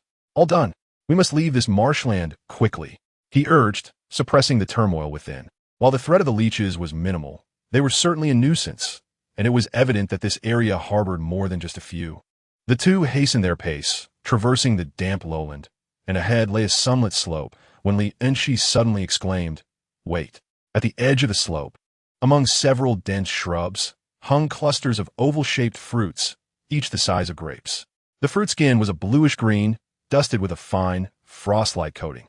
"It's the wood milk fruit," Li Enxi exclaimed, examining the leaves and fruits closely, her face brightening with joy, the earlier fatigue and discomfort dissipating. "This is edible. This wild fruit is sweet and tangy, full of moisture." She took a bite, her eyes sparkling. "Exactly, that's the taste. A bit sour, but very refreshing. The skin is thin and perishable. Let us pick some to replenish our energy." "All right," Chen Mo promptly complied, gathering a pouch full of wood milk fruit as instructed. After resting briefly, they pressed on. "Chen Mo, I believe we may have taken a misguided path." Li Enxi surveyed their surroundings and noticed that as they ventured south, although the flora flourished, the terrain steadily descended. Indeed, the southern landscape is lower, which likely collects water. Chen Mo pondered for a moment, analyzing the topography. However, with such low elevation, the advantages diminish. Li Enxi pointed toward the damp ground ahead, remarking that this terrain is unsuitable for camping. "What do you mean?" Chen Montauk inquired, his eyes reflecting curiosity as he looked at Li Enxi. "We should head east, where the elevation is higher, and there may be a spring." Li Enxi gestured toward the direction they had just traversed, which led to the highest point. Chen Mo, deep in thought, ultimately nodded in agreement with Li Enxi's suggestion. Observing Li Enxi, who walked ahead with a furrowed brow, Chen Mo sensed she might possess some knowledge. Suddenly, the sound of rushing water broke through the dense foliage. "There's water." Li Enxi turned to Chen Mo, her face lighting up with a smile. The two hurried forward, entering a lush bamboo grove from which the sound of water emanated. Upon reaching the water source, they were taken aback. A chasm lay before them, obstructing their path. The sound of the water flowed from within the crevice. Someone must have been here before. Chen Mo gazed at the canyon, his eyes fixed on a massive log spanning the chasm, resembling a natural bridge. Chapter 35. The hyena team, a fissure completely severed the peaks on either side. With a depth of at least 20 meters, yet curiously, a single log bridge was constructed across the gap. "Are there survivors?" Li Enxi asked, her voice trembling slightly. "Probably not." Chen Mo shook his head. The log bridge appeared aged and was corroded, clearly too large for just a few individuals to have moved. He examined the moss-covered timber, which, despite still resting over the chasm, had been entirely decayed inside. This indicated it had been there for decades. Coupled with the skeletal remains and the bayonet they had encountered earlier, Chen Mo felt a weight settling heavily in his chest. The inexplicable plane crash, followed by all that had transpired on the deserted island, seemed eerily orchestrated. "What should we do now?" Li Enxi gazed at the log bridge, deep in thought. "Should we proceed? Let us halt for today." Chen Mo glanced across to the opposite side, an instinct urging him to continue, as if something unseen was beckoning them. "Then let us first explore the surroundings." Li Enxi chose not to press further and prepared to search the area. They searched south along the fissure, traversing through the bamboo grove into another area of coniferous forest, the ground littered with dry pine needles that crunched beneath their feet. "It seems there is no water source here," Chen Mo said, disappointment evident in his voice. "Perhaps we should look to the north?" Li Enxi raplia acquagli resignat. "It's getting late. If we don't return soon, they may become worried." Chen Mo glanced at his watch, realizing it was already 3 in the afternoon, and returning to the camp would take several hours. "Then let us be on our way." Li Enxi nodded in agreement with Chen Mo's suggestion. However, just as they were about to proceed into the bamboo grove, Chen Mo called out to the advancing Li Enxi, "We cannot return empty-handed." Li Enxi was still puzzled by the situation when she observed Chen Mo stepping deeper into the bamboo thicket. Snap! Snap! The sound of cracking bamboo echoed through the grove. Chen Mo retrieved his bow from his back, knocked an arrow, and aimed at the source of the noise, where a gray shadow squatted on the ground, gnawing at the bamboo. Whoosh! The sound of the arrow being released pierced the air. A frantic squeal followed, and the gray figure fell to the ground, emitting a cry of despair. "What is that?" Li Enxi wondered, glancing at the gray creature Chen Mo had picked up, which bore a resemblance to a rat but was larger than an ordinary rabbit, lacking the rabbit's prominent ears. This is a bamboo rat, and it is quite delectable, Chen Mo said with a smile as he casually severed a slender bamboo stalk to bind the bamboo rat to it. Let's catch a few more and roast them for dinner. He handed the bamboo rat to Li Enxi and continued to follow the trail marked by droppings. After more than half an hour, Chen Mo had captured 4 bamboo rats, each weighing around 4 to 5 pounds. Let us return the way we came, he declared, taking the bamboo pole from Li Enxi and hanging the bamboo rats upon it as they made their way back to the camp. After a day of trekking through the jungle, both Chen Mo and Li Enxi felt their steps grow increasingly heavy, though the camp drew ever closer. Meanwhile, the atmosphere at the camp was tense and fraught with anticipation. At noon, a group of unexpected visitors arrived, survivors from the plane crash, who had taken to calling themselves hyenas. "Boss, we have a situation up ahead." A man, appearing to be in his 30s, rushed towards them, dressed in a filthy checkered shirt and possessing a somewhat frail build, suggesting he might have been a minor leader in the city. The one referred to as boss was a robust and imposing man, covered in tattoos that adorned his exposed arms. His hair was shaved very short, nearly to the scalp, and a scar ran across his face like an unsightly centipede, adding an even more sinister edge to his fierce countenance. This was the leader of the hyenas, known by the moniker hyena. "Where's the food you promised us?" A deep, gruff voice inquired. The speaker was a remarkably strong man, weighing over 200 pounds, resembling a hulking beast with a bald head that gleamed in the sunlight. The hyena leader took a leisurely glance at the minor leader while toying with a dagger in his hand. Behind the hyena leader stood a pale-faced Western man whose ghastly complexion made one feel uneasy at a mere glance. "Assistant Wu, do you understand the consequences of deceiving the boss? Are you looking to confront Mr. Chen?" Just as the frail man was about to respond, a chilling voice cut through the jungle. Shortly thereafter, a slender figure emerged, a wiry, short individual with a sharp, rat-like face and shifty eyes that exuded a sense of cunning and lewdness. "Brother Monkey, how could I dare? There truly is something to be found ahead." Assistant Wu pointed towards the distance, where a distress signal was visible on the beach, accompanied by a plume of smoke rising into the air. Upon hearing his words, the 4 individuals in the shade were instantly jolted. There were survivors. These individuals were, of course, fellow survivors from the plane crash, having journeyed from the south. Initially, their group comprised around 10 people, but the hyenas, in their quest for dominance, eliminated those who resisted, including the man they referred to as President Chen, or Chen Fanchio. "Let's go investigate." The hyena leader rose, with Assistant Wu leading the way while the remaining 3 closely trailed behind him. "This is the spot." Assistant Wu arrived at the beach, where the life jackets formed a conspicuous pattern on the ground. This was precisely the arrangement made by Su Mujin and her companions. "Boss, there is smoke over there." The thin monkey looked up and pointed towards Chen Mo's camp, where wisps of blue smoke were emerging. "It smells delightful." The Caucasian man gazed towards the source of the smoke, inhaling the tantalizing aroma of grilled meat. The hyena leader's eyes glinted with excitement. He gestured, prompting Assistant Wu to lead them swiftly towards the rising smoke. "Brother Chen Mo is back." Xia Xuening was drying the seafood she had gathered when she heard voices behind her. She turned around in excitement, only to be met with the sight of 5 fierce-looking individuals, causing her face to turn pale with fear. Who are you?" Her voice trembled as she hurriedly stepped back. "Hey there, little lady." The thin monkey leered at Xia Xuening, stroking his chin with a predatory glint in his eyes as he scanned her figure. "I'm your monkey brother," he said, rubbing his hands together as he approached her. Yamaguchi Keiko, alerted by the commotion outside, quickly dashed to Xia Xuening's side, bow and arrow in hand. "Who are you? You're not welcome here." Her gaze was icy, her tone equally frigid. "Japanese woman." The Caucasian man spoke with a heavy Western accent, his eyes burning with desire. "Boss hyena, that Japanese woman belongs to me." Keiko, Xia Xue.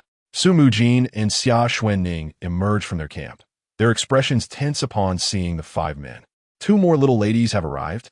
TSK, TSK, TSK. This cursed place truly is a treasure trove amidst desolation." The bald man stepped forward, unabashedly eyeing the 4 women. "Spare us your pretentiousness." The thin monkey scoffed. "Boss, look at them, each one more enchanting than the last. Little beauty, I'll look after you from now on." The hyena leader's face was grim. During the days following the plane crash, He had been tirelessly roaming, not starving but hardly having enjoyed himself. Mujin, what's going on? Chen Wei, leaning on her cane, emerged from the campsite. Upon witnessing the scene before her, she froze in shock. Oh my, another beauty. The bald man's eyes sparkled with excitement as he licked his lips. I, romp of American nobility, desire that Japanese woman. The Caucasian man declared in broken Mandarin. Boss, can you save one for me as well? I want the one with the ample bosom. Wu, the assistant, gazed upon the enchanting beauty before him, initially believing he had no stake in the matter. To his surprise, there were 5 individuals involved. He ingratiatingly approached the hyena, gesturing towards Shen Yueru with a simpering expression. She's yours. The hyena cast a disdainful glance at Wu, retorting with contempt. The hyena's team paid no heed to Su Mujin and the others, as they continued their allocation discussions. You wretched scoundrel, beast. It's evident you suffer from poor health. Yet you dare to cast your gaze upon me? I'll obliterate you. Shen Yueru's ire ignited upon noticing the lecherous man pointing at her, and she vehemently reprimanded Assistant Wang, jabbing a finger at his nose. Vile harlot, let's see if you can still scream in a moment. Wu's expression darkened. While he feared the hyena, he had no trepidation toward Shen Yueru. Ladies and gentlemen, your presence is unwelcome here. I suggest you depart. Otherwise, when our captain returns, you shall find it difficult to leave, Yamaguchi Keiko stated coldly, her demeanor icy as she surveyed the situation. Captain, the hyena and his cohorts were taken aback, scanning their surroundings. Was there someone else present? Bluffing. I would relish witnessing who dares to detain us. The lean monkey sneered, stepping forward. Suddenly, a soft whoosh echoed as an arrow landed at the lean monkey's feet, its fletching still quivering. Startled, he halted, a bead of cold sweat forming on his brow. The accuracy of the woman's shot was unnerving. This is a warning. One more step forward, and the next arrow will find your head, Yamaguchi Keiko intoned ominously, knocking another arrow with a frigid tone. The other women, witnessing the scene, readied their long spears, prepared to confront the 5 menacing figures before them. What are we afraid of? She wields nothing but a bow. Let us charge together. The bald man stepped forward, his gaze fixed on Yamaguchi Keiko, poised for an assault. What a pity to mar such a beautiful face. Lang Pu from behind chimed in. In China, there's a saying, those who know the times are wise. Little lady, you cannot hope to contend with us. Lang Pu, who is this Lang of the Tezlong group to you? Su Mujin emerged from behind, directing her attention towards Lang Pu. He is my brother. Beautiful lady, who might you be? Lang Pu was taken aback, surprised that Su Mujin was familiar with the Tezlong group. Su Mujin of Xinghai Technology, she declared, her gaze unwavering as she fixed her eyes on Lang Pu. Oh my, you are the captivating president from China. Lang Pu exclaimed, his mouth agape in disbelief upon hearing Su Mujin's introduction. Ladies and gentlemen, we are all survivors. Let us not trespass upon one another. Depart now, and upon your return, I shall grant each of you $1 billion. Su Mujin promptly initiated negotiations, hoping to persuade them to retreat, with the worst-case scenario being that she could delay until Chen Mo's return. Mujin is correct. My father is the chairman of the Yuanmingyuan group. If you leave now, I will add another 10 billion upon your return. Shen Yueru recognized the gravity of the situation and knew they must stall their adversaries. Thus, she stepped forward, abandoning her earlier defiance. Chapter 36. Attention unleashed. The hyena and his 5 companions erupted into laughter upon hearing this, as if they had just heard the most amusing joke. Return? Are you dreaming? Do you truly believe you can go back? In this desolate place, devoid of even a ghostly shadow, you may be unaware that the recent plane crash was orchestrated by monkeys. If you wish to survive, best remain silent. The lean monkey's words were abruptly interrupted by a fierce growl from the hyena. The lean monkey trembled, a cold sweat breaking out on his back, nearly revealing too much. I advise you to tread carefully. Otherwise, we shall resort to force. The hyena narrowed its eyes, having lost all patience, ready to strike. Whoosh! Thud! A sound sliced through the air, followed by the sickening sound of flesh meeting flesh. Upon meeting the hyena's gaze, Keiko Yamaguchi understood that the situation was dire. Without hesitation, she drew her bow and released an arrow. A scream echoed as the arrow flew swiftly and accurately, piercing the bald man's thigh with brutal precision. Determined to eliminate the threat, Keiko swiftly knocked another arrow, her bowstring taut with a chilling resolve. "Ah, it appears you have chosen your own demise." The hyena's voice was cold and menacing, a dagger gleaming in its hand, its gaze fixed intently on Keiko. Assistant Wu advance. The lean monkey kicked Assistant Wu forward, who stumbled hesitantly. "Brother monkey, I." Assistant Wu's words faltered as he beheld the bow and arrow in Keiko's grip. "Have you forgotten about Chen Fanchio?" The lean monkey threatened. Assistant Wu was rendered speechless with fear, and the atmosphere became tense as both parties faced off in the camp, neither willing to make the first move. The wooden arrow had been extracted from the bald man's leg, which was now bound with tattered cloth, his gaze fixed menacingly on Keiko. If looks could kill, she would have perished countless times over. Keiko dared not let her guard down, her eyes locked on the 5 adversaries before her. Anxiety coursed through her. Chen Mo had instructed her to flee in the face of danger, as long as she ensured the safety of her companions. Yet, these individuals would never allow them to escape, their eyes glinting with malice, intent on not letting her and her companions go. All she could do was buy time, hoping for Chen Mo's swift return. "My dear, our patience is finite. Do you truly believe we would shy away from a direct assault?" The hyena threatened, its restraint wearing thin, unwilling to delay any longer. "Try it." Keiko aimed her arrow at the hyena, ready to release it at any moment. "You. Fine. Since you refuse to heed reason, brothers, let us first eliminate this girl." The hyena's expression darkened, its dagger spinning in its hand, confident it could evade the arrow. The others began to close in on Keiko.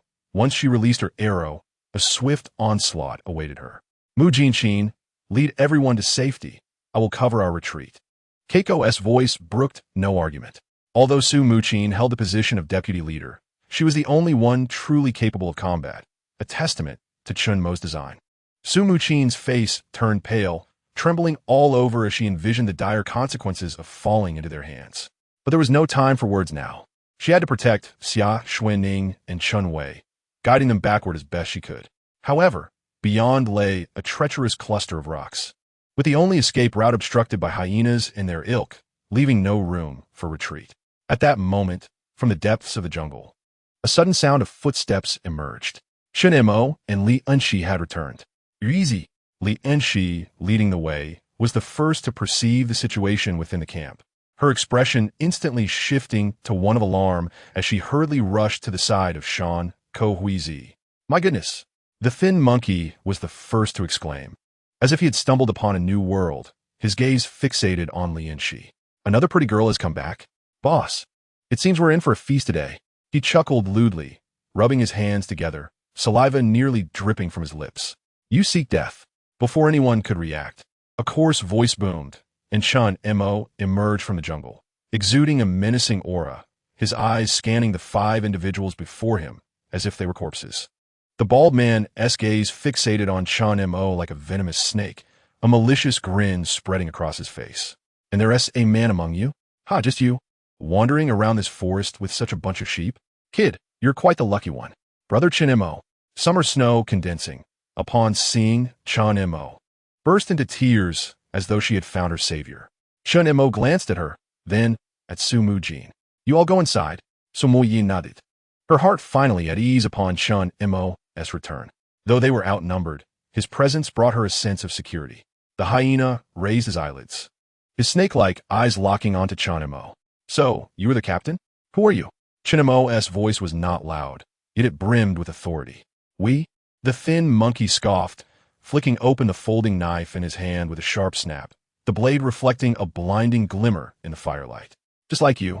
We are the unfortunate souls dropped by that damned iron bird. However, it seems our luck is a tad better than yours. At least we have a numbers. And they're all men." The hyena's voice was hoarse and deep, akin to sandpaper scraping against rusted iron. "Brother, I want to waste words. How about we make a deal?" Having navigated the underground world for years, he sensed a hint of danger emanating from Chen Mo. He preferred not to escalate the situation, as it could ultimately prove detrimental to all involved. "Let us hear it. You join us, and this territory will be ours to share." The hyena contemplated before continuing. "As for these women, you can keep 2, and we'll divide the rest among us." "No way, boss. That Japanese woman is mine." Lomp stood up immediately, pointing at Shan Yueru and shouting, "Seeking death. Shan Ko Hui Zi aimed her bow, an arrow at Lomp, her gaze icy. You're easy. Chen Mo cast a glance at Shan Ko Hui Zi, prompting her to halt. And who do you think you are? Chen Mo narrowed his eyes, tossing his bow to Li Enxi while wielding a fire axe, challengingly gazing at the hyena. Kid, don't push your luck. You think you can finish off with just yourself? Women can be replaced, but a life lost is irretrievable. As the thin monkey spoke, his gaze lewdly roamed over the women present. The bald man licked his lips, his gaze fixated on Li Enxi's face like a venomous serpent. My dear beauty, how unfortunate it is for you to be trembling in this forest alongside such a pretty boy. Why not join our leader? I assure you, we will indulge you in pleasures untold. He sneered with a repulsive, lascivious laugh. Women are spoils of war, Trump uttered in broken Mandarin. It seems you have no intention of resolving this peacefully. Chen Mo disregarded the others, his eyes locked onto the hyena, his voice devoid of any rage, yet sending a shiver down the spine of the thin monkey. The hyena narrowed his eyes and met Chen Mo's gaze. Unable to believe that his 5 men could not overpower a single man, completely ignoring Yamaguchi Keiko and Li Enxi. Goods, women, leave them. You get lost. Don't make me repeat myself. The hyena's tone remained flat, yet it was laced with a chilling ferocity. Chen Mo remained steadfast, like a rock amidst a raging torrent. Keiko, handle that western scoundrel without holding back. Chen Mo commanded, his voice brimming with lethal intent. Enxi, that bald one is yours. Kill, he reiterated, entrusting the injured one to her swift feet. Today, none of you will leave. Chen Mo's voice resonated like an invitation from the Grim Reaper. Hardly had the words left his lips when he surged forward, targeting the monkey. You're courting death. The thin monkey bellowed in disbelief as he realized Chen Mo was charging toward him, brandishing a butterfly knife. It is said that the shorter the weapon, the greater the peril. Chen Mo wielded a fire axe, and attempting to counter it with a butterfly knife was tantamount to courting disaster. Chen Mo showed no mercy, the fire axe slicing through the air with a ferocious wind as he aimed to dispatch one opponent swiftly. After all, he faced 3. In the instant the thin monkey moved, Chen Mo struck. His speed was akin to that of a hunting cheetah. The axe flew toward the monkey's face, sensing the rush of air. The monkey tilted his head to evade, unaware that it was merely a feint from Chen Mo. With his extensive experience in bloodshed, Chen Mo was far beyond the capabilities of this ruffian. In the moment the monkey attempted to dodge, Chen Mo inverted the axe, transforming the chop into a crushing blow. Crack! The sound of breaking bones echoed. Followed by the pig-like screams of the thin monkey as Chen Mo's axe smashed into his thigh, shattering it instantly. Without a moment's hesitation, as the monkey collapsed to the side, the axe reversed again, this time with even greater speed, catching the monkey unawares. Swoosh! Ugh! The thin monkey's right hand, clutching the butterfly knife, was severed, blood gushing forth. Chen Mo showed no restraint. The axe swung once more, slicing through the monkey's neck arteries, blood spraying forth as the monkey lost consciousness entirely. This swift and decisive counterattack took less than 10 breaths, leaving everyone in astonishment. Damn it, let's fight. The bald man's eyes flashed with ferocity as he brandished a folding knife, gleaming like a venomous snake's fang, aimed straight at Chen Mo's side with a treacherously acute angle. Whoosh! Swoosh! The sound of the bowstring vibrating was followed by a chilling scream as an arrow pierced through Chen Mo's arm. Fool! Dare to be my opponent and still lose focus. Li Enxi's voice echoed from nearby. Wester dog, you shall die as well. Yamaguchi Keiko shouted directly at Trump after witnessing Li Enxi's successful strike. Trump had already sensed the potency of Yamaguchi Keiko's arrows, and despite his evasive maneuvers, after narrowly dodging 3 arrows, she was now within 3 meters of him. Chapter 37. Counterattack. Without a moment's hesitation, Yamaguchi Keiko discarded her bow and drew a dagger. Trump felt a surge of relief upon seeing her abandon the bow.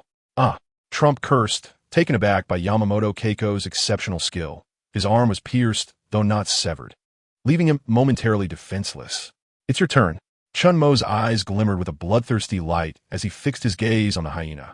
The hyena felt an icy stare locking onto him, more terrifying than the gaze of the giant python from that fateful night, and instinctively took 2 steps back. Brother, let's leave a way out for each other. I'm leaving now. The hyena sensed the dire situation and believed that retreat was the best course of action. If you wish to flee, leave something behind. Chen Mo understood that showing mercy to his enemies was cruelty to himself, and he had no intention of holding back. In a flash, he lunged at the hyena. The hyena, not one to be easily intimidated, had taken lives in past struggles, and as Chen Mo charged, he gripped his dagger tightly and rushed forward. Chen Mo's reaction was swifter. Instead of taking the blade head-on, he twisted his body like a serpent, evading the deadly edge. Utilizing the momentum from his turn, he swung his fire axe ferociously towards the hyena's neck. The hyena, drenched in cold sweat, ducked to the side, narrowly escaping the axe blade. Yet Chen Mo had anticipated this move. As the hyena evaded, Chen Mo pivoted, the axe blade reversing to strike downward. With a sickening thud, the hyena's left arm was severed. Ah! The hyena screamed, rolling on the ground to avoid Chen Mo's third strike, scrambling toward the beach without daring to pause. Crack! A sound that made one's teeth ache followed. Ah! F! Trump let out a howl akin to that of slaughtered pig, for Yamaguchi Keiko had him pinned beneath her foot. She recalled the way Trump had looked at her, and instead of using her knife, she wrenched his arms apart with her bare hands. Crack! Crack! Two more sharp sounds rang out as she forcibly broke his thighs. Grant him a swift end. Chen Mo observed Yamaguchi Keiko, who had yet to feel satisfied, and spoke coldly. Next time, be reborn in a different country. Yamaguchi Keiko's expression twisted with rage as she plunged her dagger into Trump's heart. He convulsed a few times before succumbing entirely to death. As Yamaguchi Keiko resolved the situation with the bald man, he let out a painful roar, his legs pierced by arrows. His massive frame, overwhelmed by excruciating pain and loss of balance, stumbled forward and crashed heavily to the ground, sending a spray of decayed leaves and mud into the air. Li Enxi observed the fallen figure, a glimmer of determination flashing in her eyes. Her right hand struck with the swiftness of a viper, her index and middle fingers converging like a dart, quickly and precisely targeting a concealed pressure point at the back of the bald man's head. With a sharp gasp, he convulsed as if struck by a jolt of electricity. Unbeknownst to him, Li Enxi had acquired a dagger, which she plunged viciously into his carotid artery, blood gushing forth like a fountain, accompanied by a series of rasping sounds. And in an instant, he was no more. All of this transpired in the blink of an eye, from the lean monkey's ambush to Chen Mo's counterattack, culminating in Li Enxi's ghostly strike that took down the bald man. The entire sequence lasted no more than 5 or 6 seconds. The camp fell silent once more, with 3 members of the hyena team dead and 1 injured. It appeared that Assistant Wu had seized the opportunity to escape amidst the chaos, surveying the disarrayed camp and the 3 lifeless bodies on the ground. Chen Mo felt an intensified sense of danger. Wow, brother Chen Mo. Without allowing him a moment to react, a figure suddenly leaped into his embrace. Xia Xuening trembled like a leaf caught in the wind.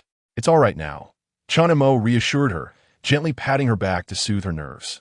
Raising his gaze, he noted Chen Wei's reddened eyes and Su Mujin's pallid complexion. Shen Yueru appeared as if her very bones had been extracted, collapsing to the ground. Her face buried in her hands as she sobbed quietly, her body shaking uncontrollably.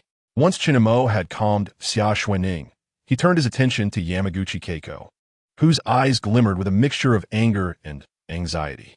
It's over now, he murmured. He glanced at Li Enxi, his expression complex. Enxi, Keiko, thank you. Captain, we are a team. We are family. Li Enxi replied earnestly. Family?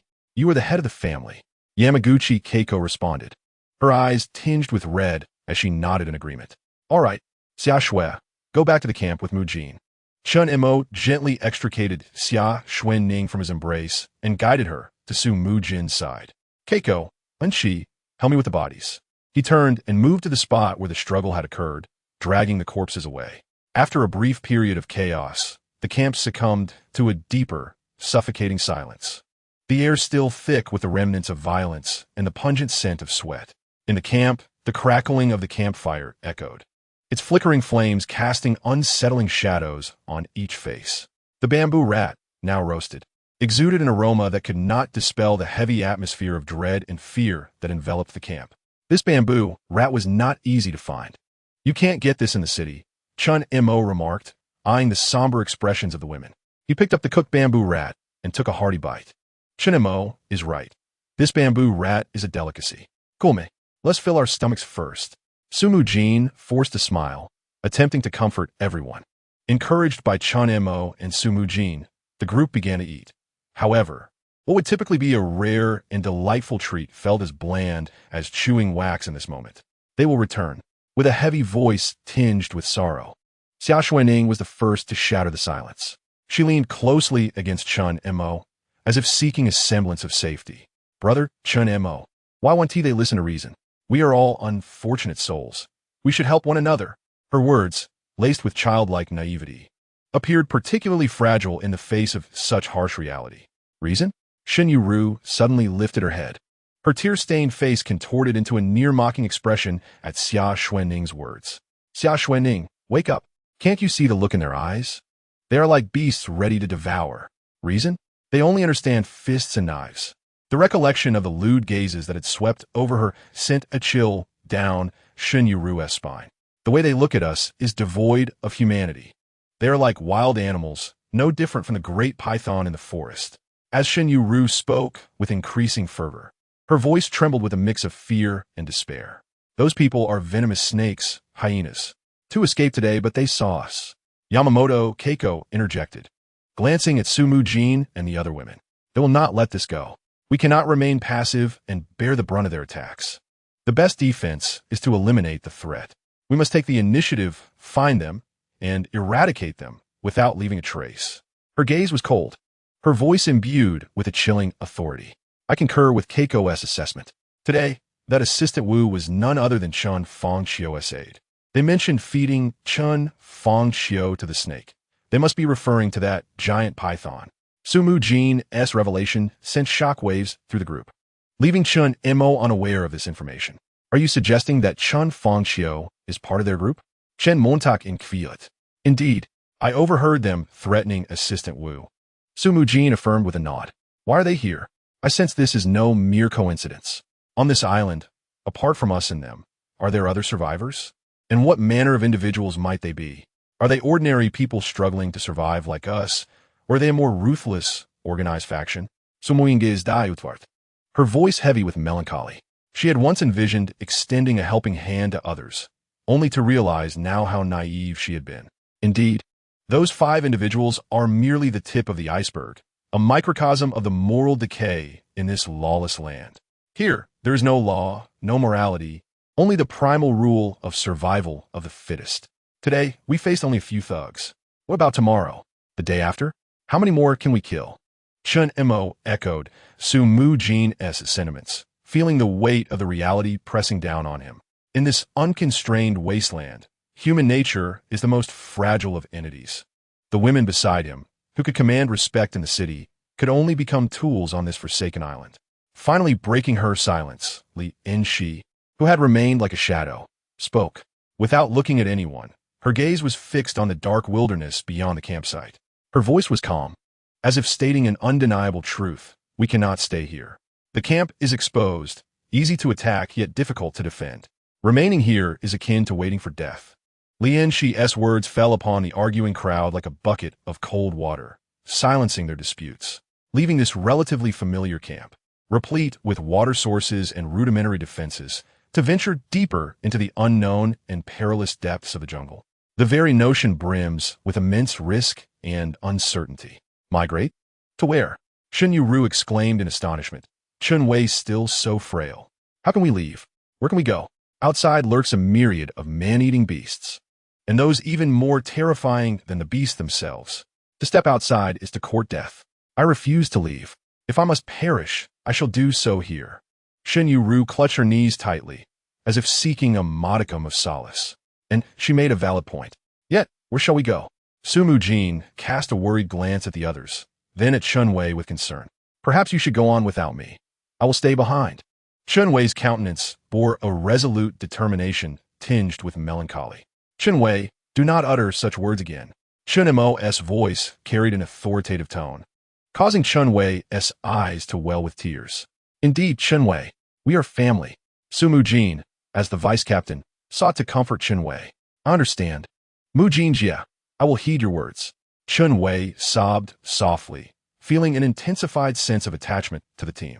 Chen Mo slowly lifted his gaze, his eyes not resting on anyone, but rather transcending the flickering campfire, directed toward the engulfing darkness of the jungle beyond, a void that devoured the starlight.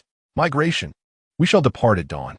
Chen Mo's voice finally resonated, hoarse and deep, imbued with an undeniable strength, rendering the final decision. He paused, his gaze sweeping across the beautiful faces, feeling the weight of responsibility upon his shoulders intensify. Rest assured, I shall do everything within my power to ensure your safety. I will bring you home. Chapter 38. The arduous journey of migration. The embers of the campfire flickered feebly, a few dim red sparks futilely struggling within the gray-white coals, flickering like the last heartbeat of a dying beast. You all should rest early. Tomorrow brings many tasks ahead. Chen Mo sat before the fire, watching the leaping flames, his voice somewhat subdued. Li Enxi, you two should retire early. I will keep watch. Observing the unmoving expressions of the women, Chen Mo felt a sense of helplessness. Today's events had left their hearts still reeling. Brother Chen Mo, will we truly find a new camp tomorrow? Xia Xuening's face still bore traces of tears as she nestled in Su Mujin's embrace, her voice tinged with sorrow. We will. Chen Mo replied with unwavering certainty. I miss my mother. I long for home. Shen Yueru's voice quivered, the pampered heiress experiencing a profound sense of fear for the first time. Shen Yueru's words seemed to trigger a chain reaction, as Chen Wei too felt her eyes welling with tears. After all, no matter how resilient a woman may be, in the face of dire circumstances, her mindset can be remarkably fragile. Moreover, the individuals present, accustomed to lives of privilege in the city, now found their identities stripped bare, revealing the inherent vulnerability of humanity. As night deepened, the temperature plummeted, a chilling breeze sweeping in from the entrance, sending shivers through their bodies. From the depths of the jungle, low growls resonated intermittently, and after the rain-soaked night, it was destined to be a sleepless evening in the wilderness. Curse it! On the southern beach, a hyena licked its wounds, having lost an arm and lacking medication, which caused it to emit anguished cries intermittently. Boss! Assistant Wu remained steadfastly by the hyena's side. During the tumultuous battle, he had hidden in the shadows, initially hoping to reap the benefits of other struggles, but he had not anticipated the swift defeat of the hyena and its companions. Finally, emerging from his concealment, upon witnessing the hyena's grievous injury, he chose once again to follow it. Damn them! Once I recover, I shall rend them limb from limb. The hyena snarled, its teeth clattering with rage, a vengeful light glinting in its eyes. Boss, let's head south. There are a few stragglers we can recruit. Assistant Wu said obsequiously, recalling the solitary survivors they had encountered while passing through the south. The hyena wrapped its wound with clothing, grimacing in pain. Let me rest for a day. Once I gather my team, I'll deal with them. Those wretches will wish they had never been born, it growled, its eyes glistening with a thirst for vengeance. That night was destined to be sleepless. The members of Chen Mo's team lay in terror and unease, finally succumbing to a deep slumber just as dawn's light began to break. When the eastern horizon finally tore open a grayish crack, casting a frigid light sparingly upon the camp, everyone had already awakened. Chen Mo slowly raised his head, his gaze sharp as two newly forged blades, sweeping across every fatigued and frightened face in the camp. Daylight has arrived, he declared, his voice heavy with the dryness and fatigue of a sleepless night. This utterance was like a stone cast into still waters, instantly stirring tumultuous ripples. Are we truly leaving? Will those beasts be watching us in our moment of peace? Shen Yueru trembled at the thought of those vicious individuals, her eyes filled with profound fear. Sister Yueru, please don't speak like that. Xia Xuening, affected by Shen Yueru's agitation, paled further, her small face stricken with terror as she glanced at Chen Mo and then at Su Mujin, her voice thick with impending tears. Su Mujin gently patted Xia Xuening's trembling back, yet her gaze remained exceptionally composed as it met Chen Mo's. Chen Montak, Yueru's concerns are not without merit. What if we can't find camp? Su Mujin hesitated, her mind racing with worry. Shouldn't we first scout the potential hiding spots of the hyena? We need to ascertain their movements and strength. Otherwise, blindly migrating could lead to even greater peril. Su Mujin articulated her thoughts clearly. If possible, They ought to avoid relocation. No, Su Mujin. Did you not see the look in those ruffians' eyes last night? Their gaze upon us was predatory. Yamaguchi Keiko interjected, casting a wary glance at the girls. If other survivors are like the hyenas, what do you think will happen if we fall into their clutches? We would become mere playthings. Yamamoto's voice was cold, her gaze piercing. Keiko is right. Chen Wei cannot move easily.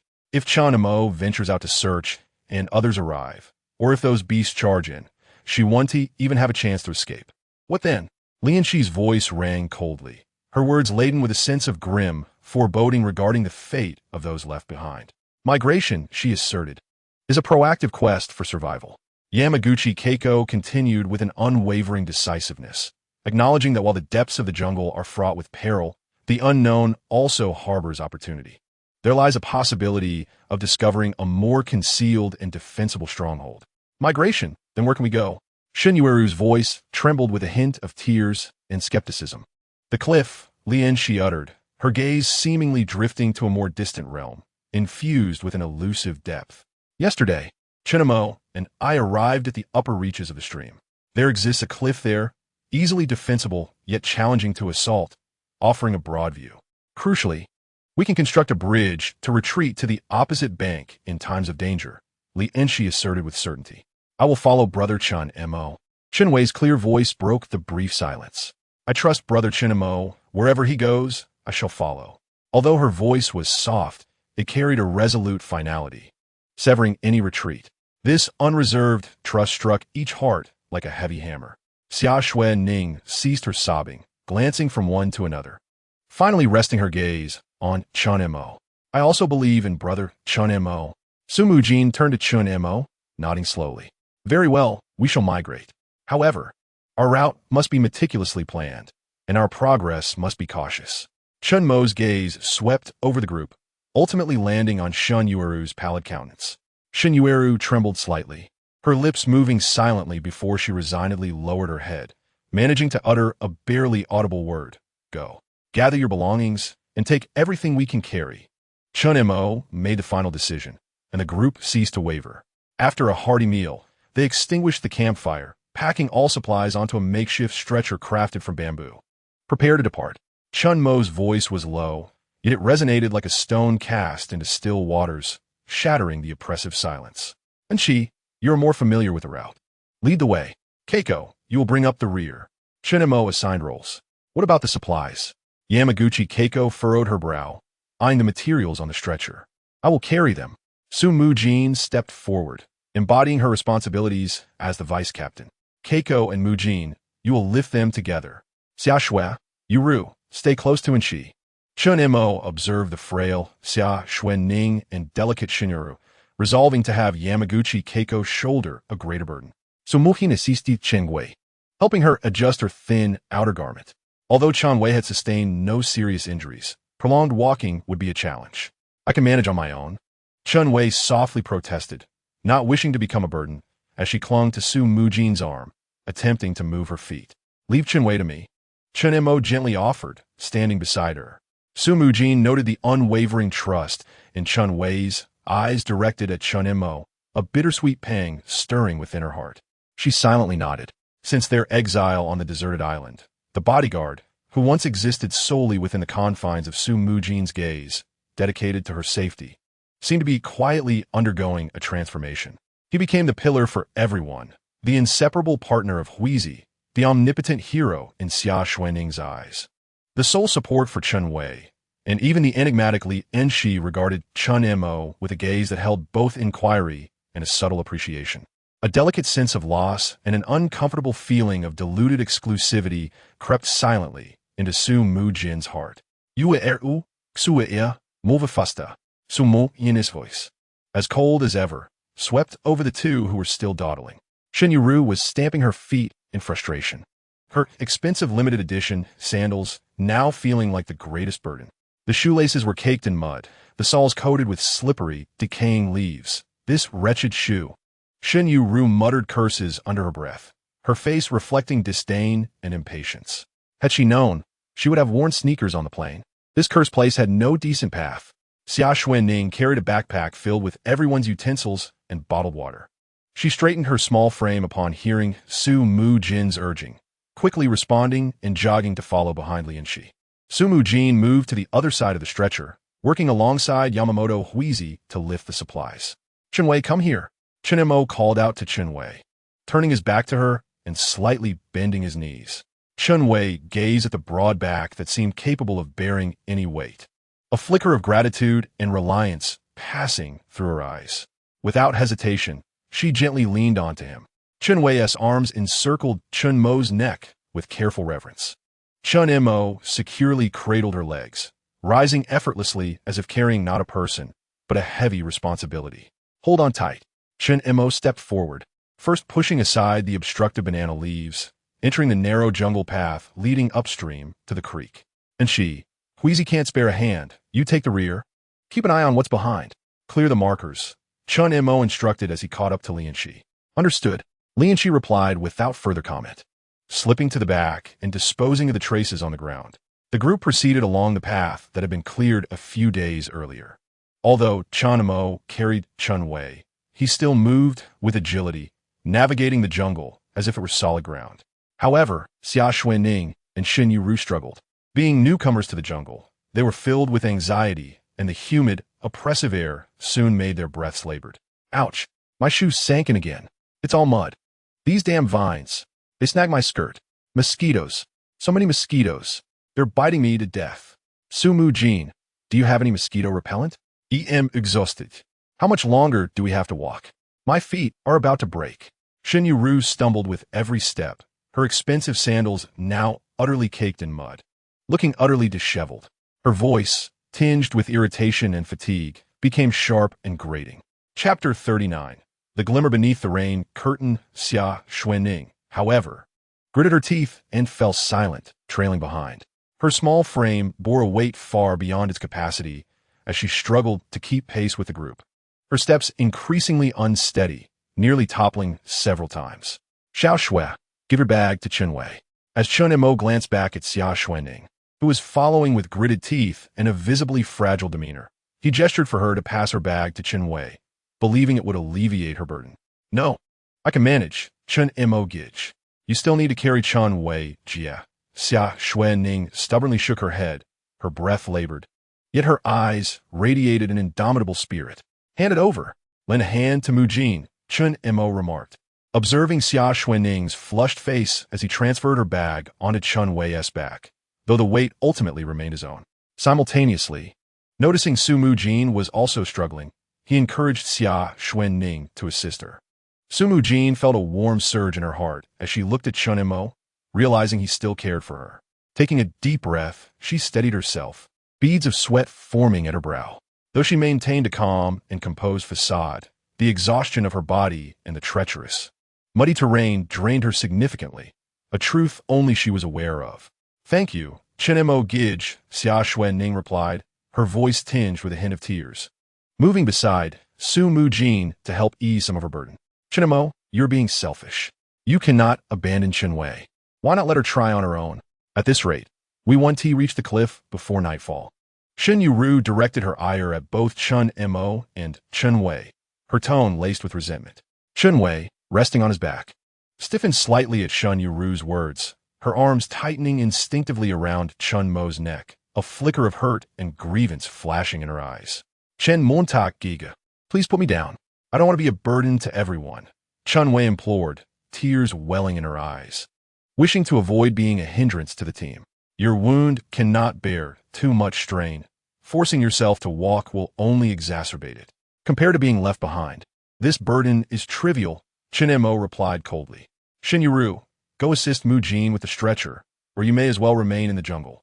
He cast a sharp glance at Shen Yueru, his eyes fierce. "Oof." Shen Yueru was about to retort, but the intensity in Chen Mo's gaze made her heart quiver. She believed he would follow through on his words. Chen Wei was taken aback by Chen Mo's fierce protection of her, quietly expressing her gratitude. Chen Mo giggled, "Conserve your strength. The journey is still long." Chen Mo interrupted her, his tone brooking no dissent. Li Enxi brought up the rear, her gaze lingering momentarily on Shen Yueru, devoid of emotion. Yet it sent an inexplicable chill through Shen Yueru, prompting her to hastily move to the other side of Su Mujin, grasping the stretcher. Su Mujin observed Chen Mo's seemingly tireless figure, noticing Chen Wei resting quietly on his back, and for a fleeting moment, she thought how wonderful it would be if he were carrying her instead. Startled by this thought, she took a deep breath, her voice slightly hoarse. Let us keep our words to a minimum and save our strength. The team trudged forward amidst a silence punctuated by strained breaths.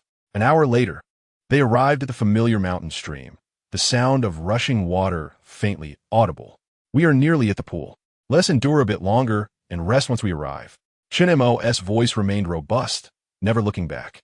Finally reaching the water source, a collective sigh of relief escaped everyone. Enonce, stay vigilant. Chen Montag instructed. Li Enxi nodded slightly, casting her gaze around, and upon finding nothing unusual, approached the edge of the pond. The group sat haphazardly on the ground, their heavy breaths mingling with the crystal-clear spring water, which alleviated some of their fatigue. After resting for a brief moment, the already overcast sky darkened abruptly. Thick, swirling clouds rolled in like ink, swiftly devouring the last remnants of daylight, enveloping the entire forest in an ominous atmosphere, foreboding a storm. It is going to rain. Yamaguchi Keiko glanced up at the sky, her expression grave. Quickly, let South leave this place and head to the rocks ahead. Chen Mo had not anticipated rain today. Just moments ago, there were no signs of it. With no shelter in sight, getting soaked by the rain would leave them without a suitable camping site, and falling ill would pose a far graver threat than hunger. The others recognized the urgency of the situation, hastily rising from the ground and organizing their supplies. Leave the supplies here for now, and lead everyone to the banana grove on the rocks.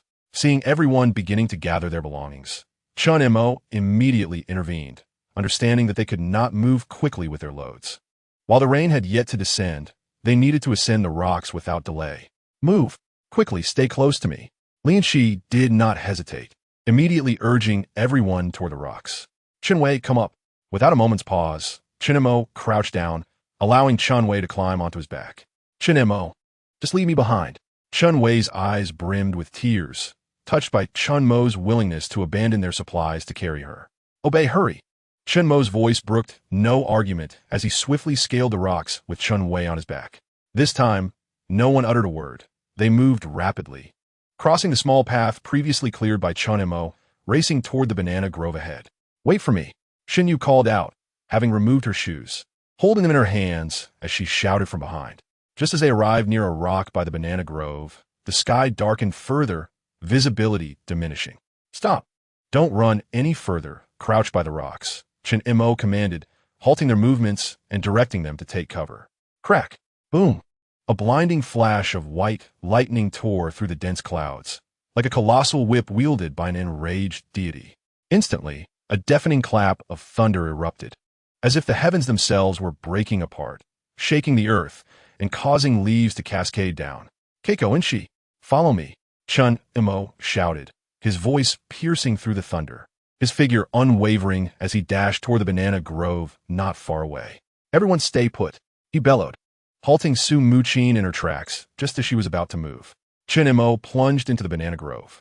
Yamaguchi Keiko and Li Enxi understood Chen Mo's intent and quickly followed suit.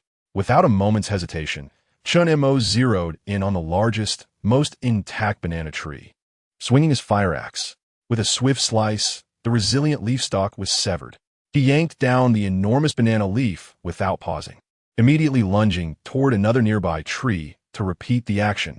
Keiko, Enxi, bring the banana leaves back, Chen Mo shouted once more.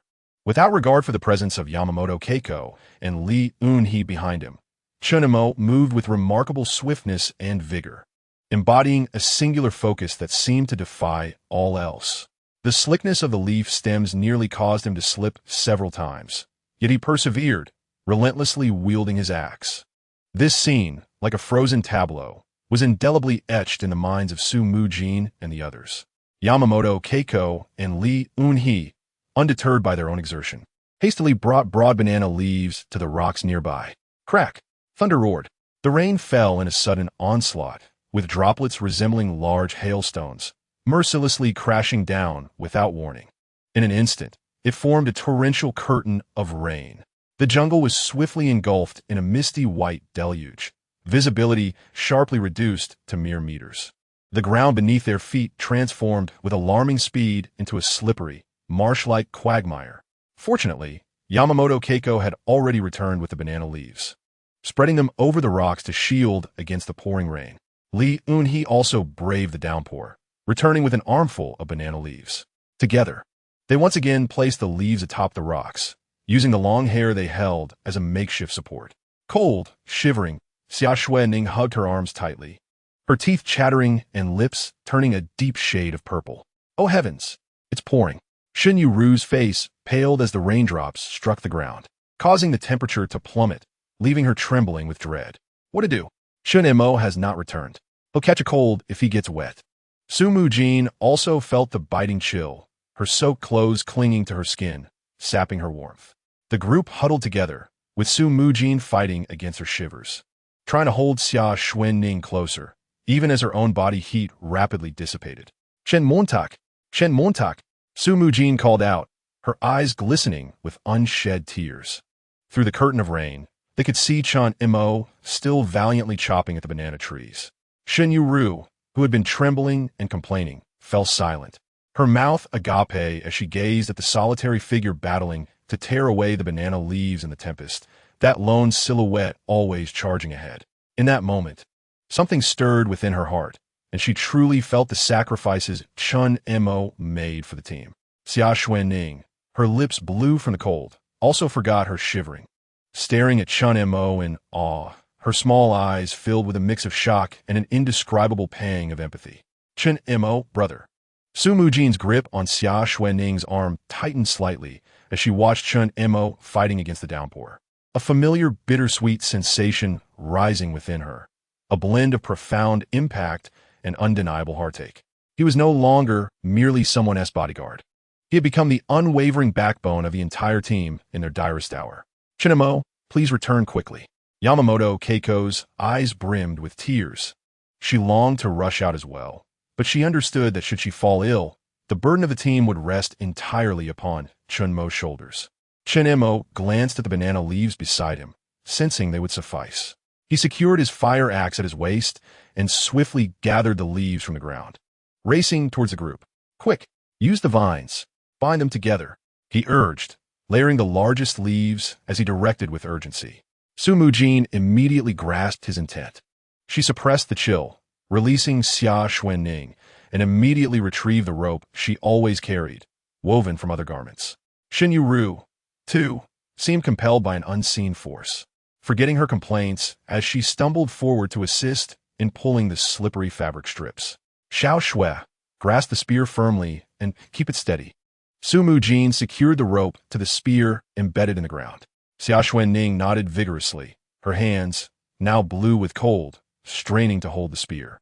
Chen Mo and Shen Keiko swiftly layered the massive banana leaves, striving to cover as large an area as possible. Chapter 40. The unique Li Enxi, with her sharp little knife, quickly sharpened the ends of the vines. Su Mujin and Shen Yueru worked in unison to pass the vines along. Use this to pierce through the leaf stem for stability. Chen Mo received the vine from Li Enxi, resembling a giant sewing needle. He forcefully pierced the thick banana leaf stem with the resilient vine's tip, then tightened it and tied a knot on the other side. Even Chen Wei was not idle, firmly gripping another spear to prevent it from shaking. The 7 of them, amidst the torrential downpour, collaborated for the first time in a genuine effort to create a temporary shelter from the rain. Complaints vanished and accusations faded away. Only the sounds of hurried breaths, the relentless patter of rain, the friction of vines against the leaf stems, and the occasional brief commands and responses filled the air. Pull the leaves over here a bit. The vine. Hand me another one. Secure this here. Pull tight. Xiao Xue. The vine is coming to you from Chen Mo. Shen Yueru gritted her teeth, disregarding the mud that stained her hands and arms as she exerted herself to pull and secure the vines. Su Mujin's lips turned pale from the cold, yet her gaze remained focused, accurately passing tools and support points. Xia Xuening clutched the spear tightly, stabilizing the structure's integrity. Chen Wei, while securing the framework, diligently pushed the scattered leaves to the busy group. Amidst the raging storm, a makeshift rain shelter, constructed from layers of banana leaves and sturdy vines, was painstakingly erected with a spear support. Though rudimentary and still seeping at the edges, the central area finally offered a relatively dry space. Everyone, take a moment to rest. Chen Mo wiped the rainwater from his face and called out. The group settled into the modest refuge, akin to weary birds returning to their nest, filling the cramped space with their presence. Bodies inevitably pressed closely together, their damp clothing brushing against one another, transmitting each other's frigid temperatures while also sharing a flicker of warmth born from survival.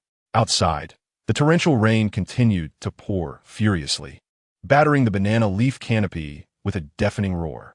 Water flowed down the edges, pooling at their feet to form a small stream. Inside, the light was dim, the air damp and cold, permeated with the scent of wet clothes and earth. Each individual shivered, their lips turning blue. Yet, the atmosphere was starkly different from before. Shen Yueru hugged her knees, gazing at her mud-stained hands, marked with red lines from the vines, and then at the equally disheveled Xia Xuening beside her. As she looked again, drenched to the skin yet unwavering in her resolve, Chen Mo was overwhelmed by an unprecedented sensation. Silently, she removed her heavy, soaked coat and, after a moment's hesitation, gently draped it over the shivering Xia Xuening. Surprised, Xia Xuening looked up, feeling a faint warmth emanating from the cold fabric, and softly urged, "Sister Yueru, you wear it. Don't catch a cold." Shen Yueru averted her gaze, her voice somewhat awkward, yet her concern was palpably sincere. Su Mujin observed Shen Yueru's gesture, then turned her attention to Huizi, who was carefully adjusting Chen Wei's position to ensure her comfort. Her gaze shifted to Li Enxi, who sat silently in the corner, shielding herself from the wind with her body. A flicker of joy, born from their shared ordeal, glimmered in her eyes. Chen Mo, Su Mujin's voice cut through the sound of the rain, resonating with a clarity that conveyed both exhaustion and an unprecedented softness. "Thank you." Chen Mo froze momentarily, lifting his head as droplets cascaded from his defined jawline. In the dim light, he caught sight of the complex yet softened glimmer in Su Mujin's eyes, and the weary yet tranquil expressions of their companions huddled together for warmth in their confined space. "Since I have brought everyone out, I will do everything in my power to ensure your safety." Chen Mo's voice was heavy, yet imbued with an undeniable resolve. The torrential rain continued to roar, cleansing the earth, while a thin mist lingered in the forest. Water pooled on the ground, forming a small stream that trickled downward. In the cramped space, 7 individuals stood nearly shoulder to shoulder, punctuated by the sounds of heavy breathing and chattering teeth. Suddenly, Chen Mo felt someone approach from behind, a soft form pressing against his back, causing him to startle. "Brother Chen Mo, I'm cold." Xia Xuening's trembling voice reached him before he could turn around. Sensing her shivering frame, Chen Mo suppressed other thoughts and called out, "Mujin, you all huddle closer." His words seemed to embolden Xia Xuening, who wrapped her arms around him from behind, leaning her entire body against him. The others, interpreting Chen Mo's words as an invitation, gathered around him, encircling him in a protective embrace. Even Shen Yueru, typically so willful, leaned tremblingly against his right side. As Chen Mo struggled to recover from Xia Xuening's embrace, he found himself at a loss with everyone so close. The atmosphere in the cramped quarters shifted dramatically, and he felt a warmth envelop him, stirring an unexpected reaction within. "Your body temperature is higher than ours, so please don't think too much," Li Enxi said, positioning herself opposite Chen Mo, her back pressed against him. The heat that had been subdued suddenly flared back to life. And when he noticed Yamaguchi Keiko mimicking Li Enxi, leaning against his left side, a cold sweat broke out on his forehead. Alas, Chen Montag seid inwardly, finding it difficult to refuse, and could only suppress the turmoil within him with great effort. 2 hours later, the jungle was completely enveloped by heavy mist and an eerie silence. The last few reluctant droplets rolled off the enormous banana leaves, plummeting onto the muddy ground with soft thuds, becoming the sole melody in this post-catastrophe space. The rain had ceased, as Chen Mo observed the storm gradually abating. A wave of relief washed over him. The torment of those 2 hours was a sensation only those who had endured it could comprehend. The rain-soaked jungle appeared as though it had been thoroughly cleansed by an invisible hand, only to be roughly kneaded afterward.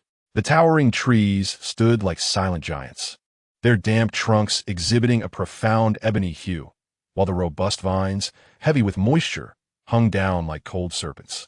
The once faintly discernible path had vanished, replaced by a treacherous mire, muddy and unpredictable, with murky water mingling with decaying leaves, emitting a pungent odor. "Huizi, you stay here," Chen Mo said, patting Shan Huizi's shoulder as he stepped out from the crowd. "Enxi, let us retrieve the supplies."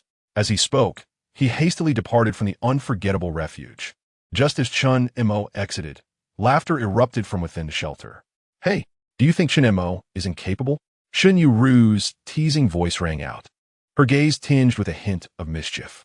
Stumbling slightly as he left the shelter, Chen Mo internally seethed, thinking, "Shen Yueru, just wait. I shall show you what I am capable of." "Yueru, don't speak nonsense. Brother Chen Mo is simply respecting us." Chen Wei, though feeling cold, defended Chen Mo. "Chen Wei, let me tell you, our team has only this one man. You'd best not set your sights on him." Shen Yueru flashed her small fangs, threateningly waving her fist. "All right, quickly remove your clothes and wring them out." Su Mujin, observing the increasing absurdity of their conversation, felt a pang of bitterness in her heart. Although she was unsure of the reason behind her discomfort, hearing them discuss Chen Mo unsettled her. Li Enxi did not keep Chen Mo waiting long and also emerged from the shelter, following him to the creek. For all their possessions were located by the water's edge, these items were essential for their survival and must be retrieved. "Captain, what kind of girl do you like?" Li Enxi suddenly asked, approaching Chen Mo. "What's the matter?" Chen Mo furrowed his brow, perplexed by her inquiry. "I'm just curious. A man like you. Why don't you have a partner?" Li Enxi gazed at Chen Mo with an inquisitive expression. "In the future, you will guard the camp while I take Huizi out," Chen Mo remarked seriously, glancing at the curious Li Enxi. "Hee, Huizi listens to you better. But I'm not too shabby myself." Li Enxi continued to chatter, markedly different from her usual demeanor in the camp. Amidst Li Enxi's incessante, the two arrived at the creek where the recent downpour had caused the water to swell, inundating the surroundings.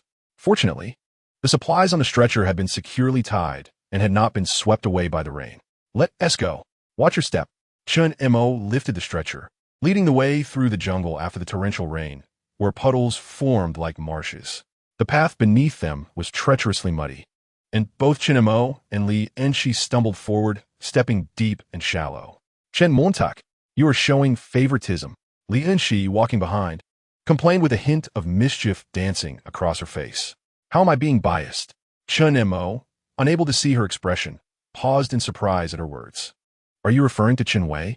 She is injured, so it's only natural to take extra care of her." Chen Mo assumed Li Enxi was referring to the fact that he was carrying Chen Wei, and though he initially did not wish to explain, he felt it prudent to clear up any misunderstandings within the team. "And what about Huizi?" Li Enxi's voice rose slightly. "Look at this exhausting work. You left Huizi behind and made me do it. Isn't that favoritism?" As Li Enxi chided Chen Mo, her expression was surprisingly light, devoid of real blame. She merely felt that Chen Mo, usually so cold, would benefit from a little playful teasing. "Enxi, you've been quite talkative today." Chen Mo recognized that her tone carried no anger, but rather an eagerness to engage in conversation. "Oof, now you're complaining about me. I'm only 25, you know. My profession demands an air of aloofness." Li Enxi's words dripped with a mix of resignation and authenticity, leaving Chen Mo momentarily at a loss for words. "Your command of the Chinese language is quite impressive." Chen Mo deftly changed the subject. "Of course, my ancestors produced scholars and even passed the imperial examinations." Li Enxi proudly recounted her family history. "My grandmother said that her great-grandfather was a Ming dynasty official who came to Hansheng for cultural exchanges and later settled here." Li Enxi reminisced about her family's past, a hint of sadness gracing her features. "In truth, many in our region are descendants of the Huaxia, though the later generations have gradually forgotten. My greatest dream is to settle in Huaxia, which is why I am participating in this exchange. I am preparing to relocate my company there." "Oh, why Huaxia?" Chen Mo was taken aback by Li Enxi's plans, feeling a stir of surprise. "Because of you. Of course, if I move to Huaxia, You will come to my company as the boss, and I shall be the boss's wife.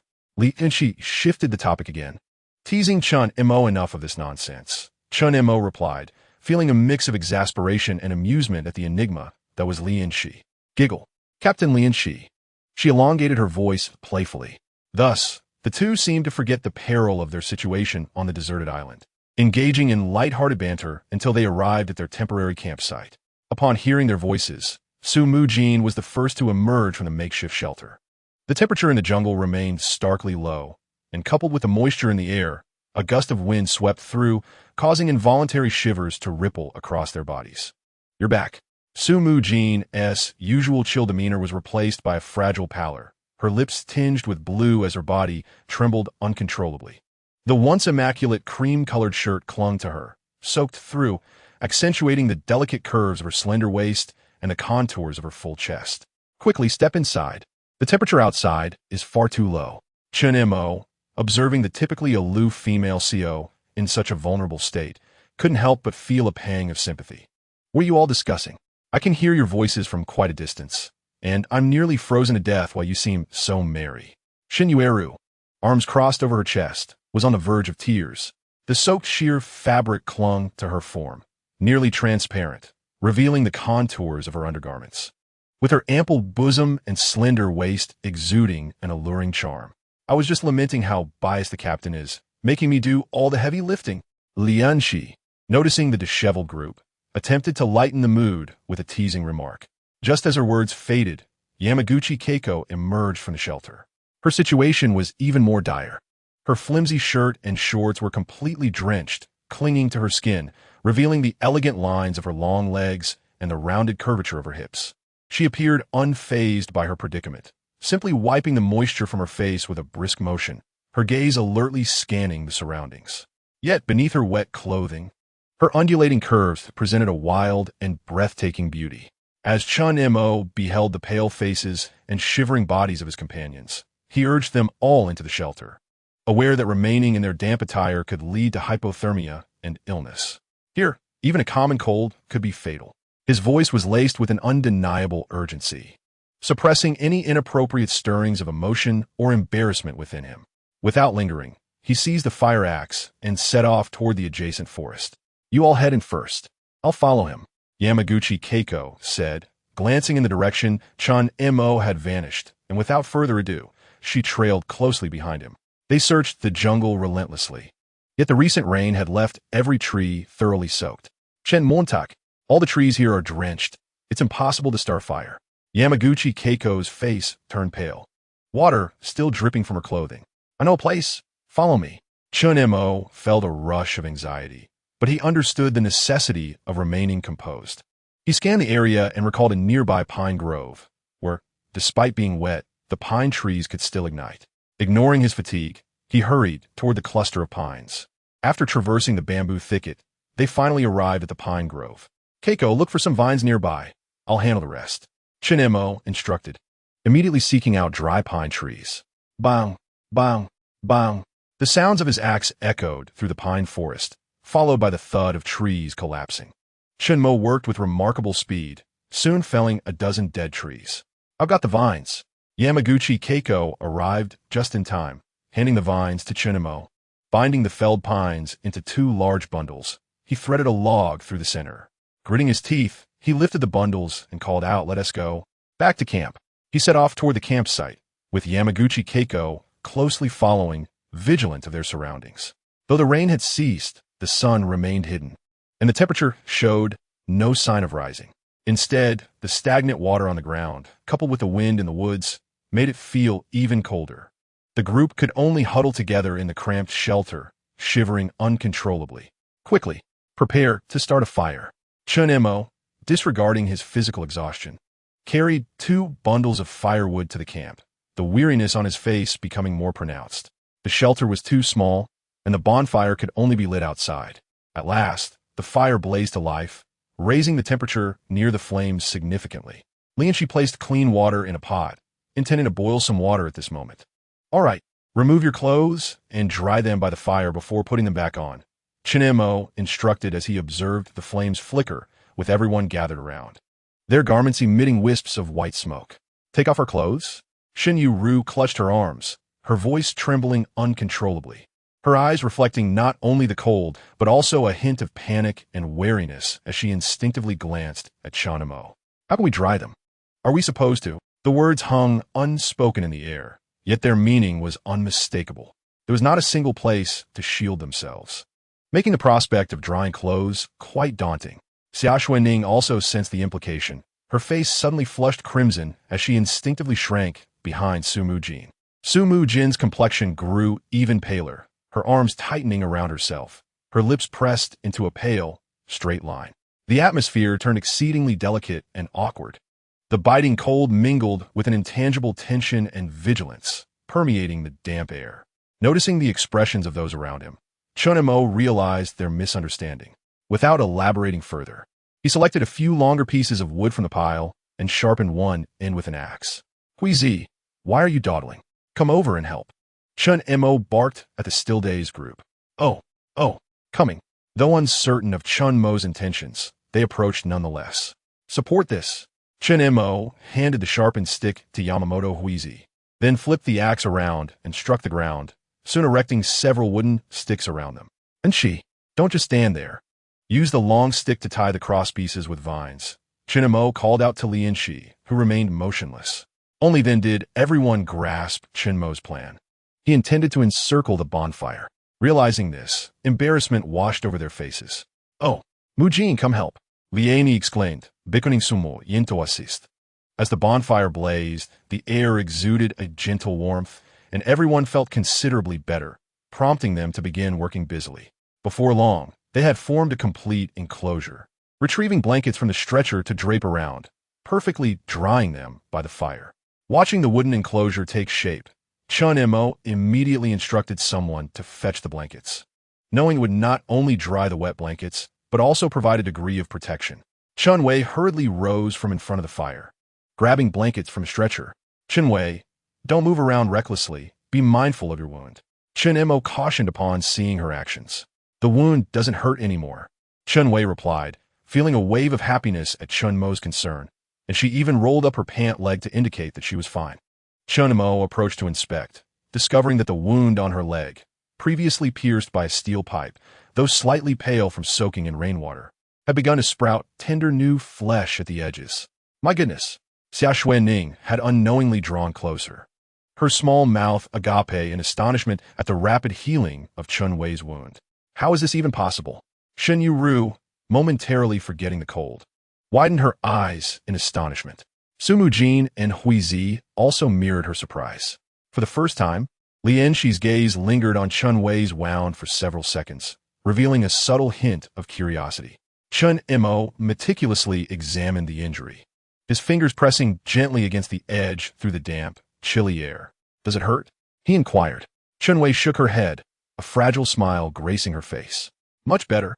Chen Mo go. It's just a bit itchy, and I feel like my strength is returning. In truth, my constitution has always been somewhat unique.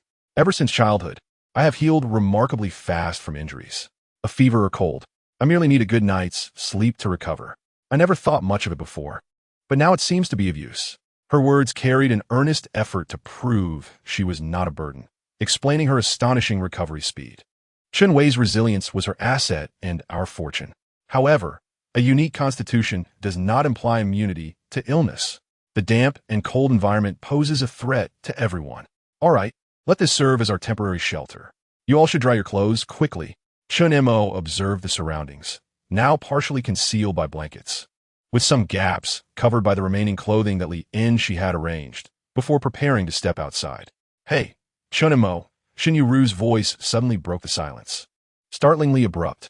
You want to be peeking while we dry our clothes, will you? Her gaze was piercing, fixated on Chen Mo's face, searching for any hint of awkwardness.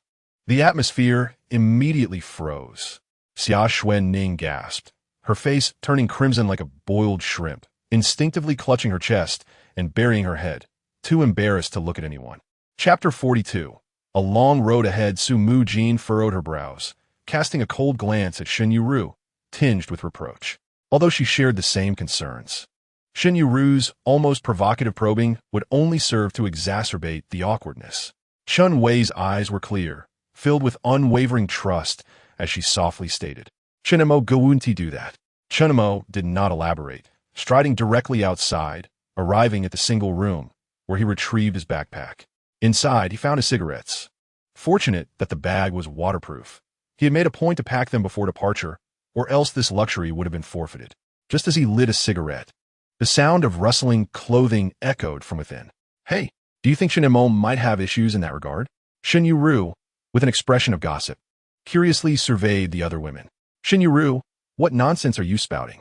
Chen Wei, increasingly agitated by Shen Yueru's repeated remarks on the matter, glared at her with a tense expression. Chen Wei, I'm not talking nonsense. With 6 of us stunning beauties, if I were a man, I wouldn't be able to resist, Shen Yueru declared with an air of conviction. Moreover, have you noticed how he sleeps by the rocks at night? Away from us? If I were a man, I'd certainly take advantage of the situation. Chen Mo would never be as sordid as you. Chen Wei countered vehemently. Sordid? This is a normal thought. Just look at Mujin. She's wonderful, with a lovely figure and fair skin. Shen Yueru's eyes were fixed upon Su Mujin's pristine form, filled with admiration. And then there was Xia Xuening. What a petite beauty, a rising star, the dream of countless men. Shen Yueru's gaze shifted towards Xia Xuening. Yueru, why are you being so lecherous? Hurry up and dry the clothes. Chen Mo is still trying on outfits. Li Enxi, noticing her gaze directed at herself, quickly intervened. Li Enxi, are you feeling jealous? Don't tell me that every time you go out alone with Chen Mo, something happens? Shen Yueru's eyes sparkled with mischief, as if she had caught them in a secret liaison. All right, Yueru, focus on drying clothes. If you fall ill later, it will be you who suffers. The more Su Mujin listened, the more uneasy she felt, hastily interrupting. Do you think Chen Mo might have overheard your earlier conversation? Xia Xuening, clad only in a delicate pink lingerie, nervously fixed her gaze in the direction Chen Mo had gone.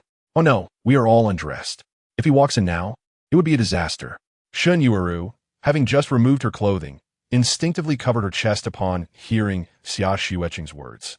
Yamaguchi Keiko had remained silent, her clothes in hand as she warmed them, but suddenly remarked, if he wishes to look, let him. Keiko, you are quite bold.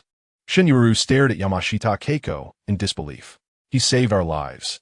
If he truly desired something, would he have waited until now? You all witnessed the scum.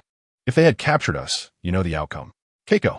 Xia Xuening suddenly lifted her head, her cheeks flushed as she recalled the lascivious gazes of the hyenas, her body trembling involuntarily. I believe Keiko speaks the truth. What are you all imagining?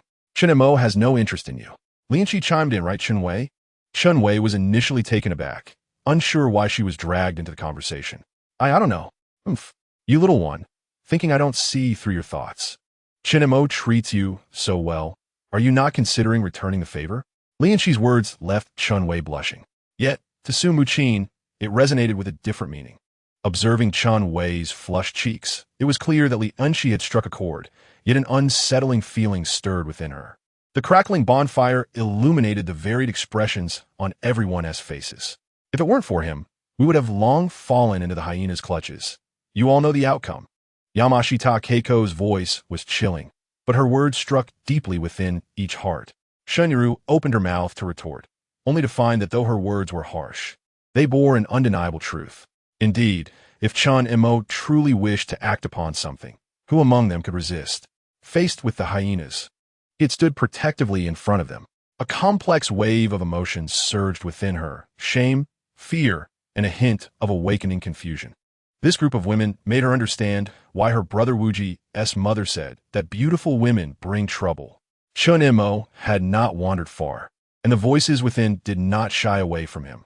So he had heard everything that was said. To speak candidly, in the presence of 6 strikingly diverse beauties, to claim indifference would be disingenuous. The only reason I managed to maintain my composure is the faint glimmer of my moral compass. After all, in Chen Mo's heart, he still harbors a fondness for Su Mujin, albeit their social standings are worlds apart. As the garments baked by the fire began to emit wisps of steam, they transformed into warm, dry clothing. When everyone donned their freshly dried attire, a sense of rejuvenation washed over them. Chen Montak. Su Mujin stepped out from behind a railing, having come to summon him to dry his clothes. However, upon arriving outside, she found no trace of Chen Mo. Chen Mo is missing, Su Mujin exclaimed anxiously, prompting the others to emerge from within. Brother Chen Mo hasn't become upset upon overhearing our conversation, has he? Xia Xuening remarked, scanning the surroundings for any sign of him, her face etched with concern. Yamaguchi Keiko remained silent, picking up her bow and arrows as she ventured outside. Keiko, Su Mujin called out to the departing Yamamoto. I will go look for him. Yamaguchi Keiko did not turn back, continuing her forward march. Keiko, Chen Mo is over there. Li Enxi, also searching the area, spotted Chen Mo making his way back from the slope and quickly beckoned to Yamamoto. Chen Mo returned, 2 wild rabbits in hand. Chen Mo, are you all right? Su Mujin rushed forward, her heart filled with worry as she observed his weary expression. I'm fine, I just caught 2 rabbits. We need to roast them quickly. This isn't a place where we can linger. After we eat, we must set off, Chen Mo stated succinctly, handing the rabbits to Su Mujin for roasting. Brother Chen Mo, your clothes. Chen Wei approached, holding an additional sportswear set that she had dried for him. Thank you. Chen Mo expressed his gratitude, taking the clothes and stepping into the makeshift shelter crafted from banana leaves. As he changed out of his damp garments, he felt a wave of relief wash over him. The rabbit meat was soon roasted, and after a long day of exertion, everyone was ravenous, devouring their meal with gusto. Chen Mo's gaze swept over the group, observing the blush of vitality returning to their faces, the relaxed expressions replacing their earlier tension. As their eyes exchanged glances, no longer laden with suspicion, the taut string within his heart finally loosened a fraction. Let us rest for a quarter of an hour, then we shall depart. We aim to locate the cliff that Li Enxi mentioned before darkness falls, Chen Mo noted, seeing the renewed vigor on everyone's faces as he provided a brief overview before preparing to continue their journey. The group set forth once more. The path remained muddy, slippery, and the oppressive humidity was still suffocating, yet the atmosphere had palpably shifted. Chen Mo still carried Chen Wei on his back, while Su Mujin and Yamaguchi Keiko bore the supplies on a stretcher, with Xia Xuening and Shen Yueru handling the lighter loads. Shen Yueru no longer complained about the arduous terrain. Instead, she proactively assisted Xia Xuening. Upon witnessing Xia Xuening nearly slip again, Shen Yueru quickly reached out to steady her, though she couldn't resist grumbling. You're so clumsy. Watch your step. Xia Xuening. No longer the silent and subdued figure she once was, despite her lingering fatigue, now bore a glimmer of liveliness in her eyes. Brother Chen Mo, put me down. I can walk on my own. Chen Wei softly uttered, sensing the beads of sweat accumulating on Chen Mo's back, aware that Chen Mo was experiencing significant physical exhaustion. It's all right. There's a hollow ahead. We can rest there.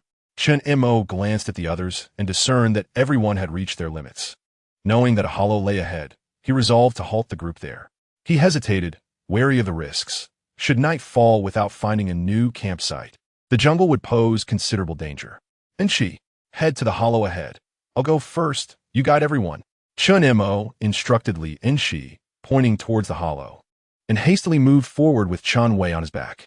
All right, everyone, hold on a little longer. We'll be there soon.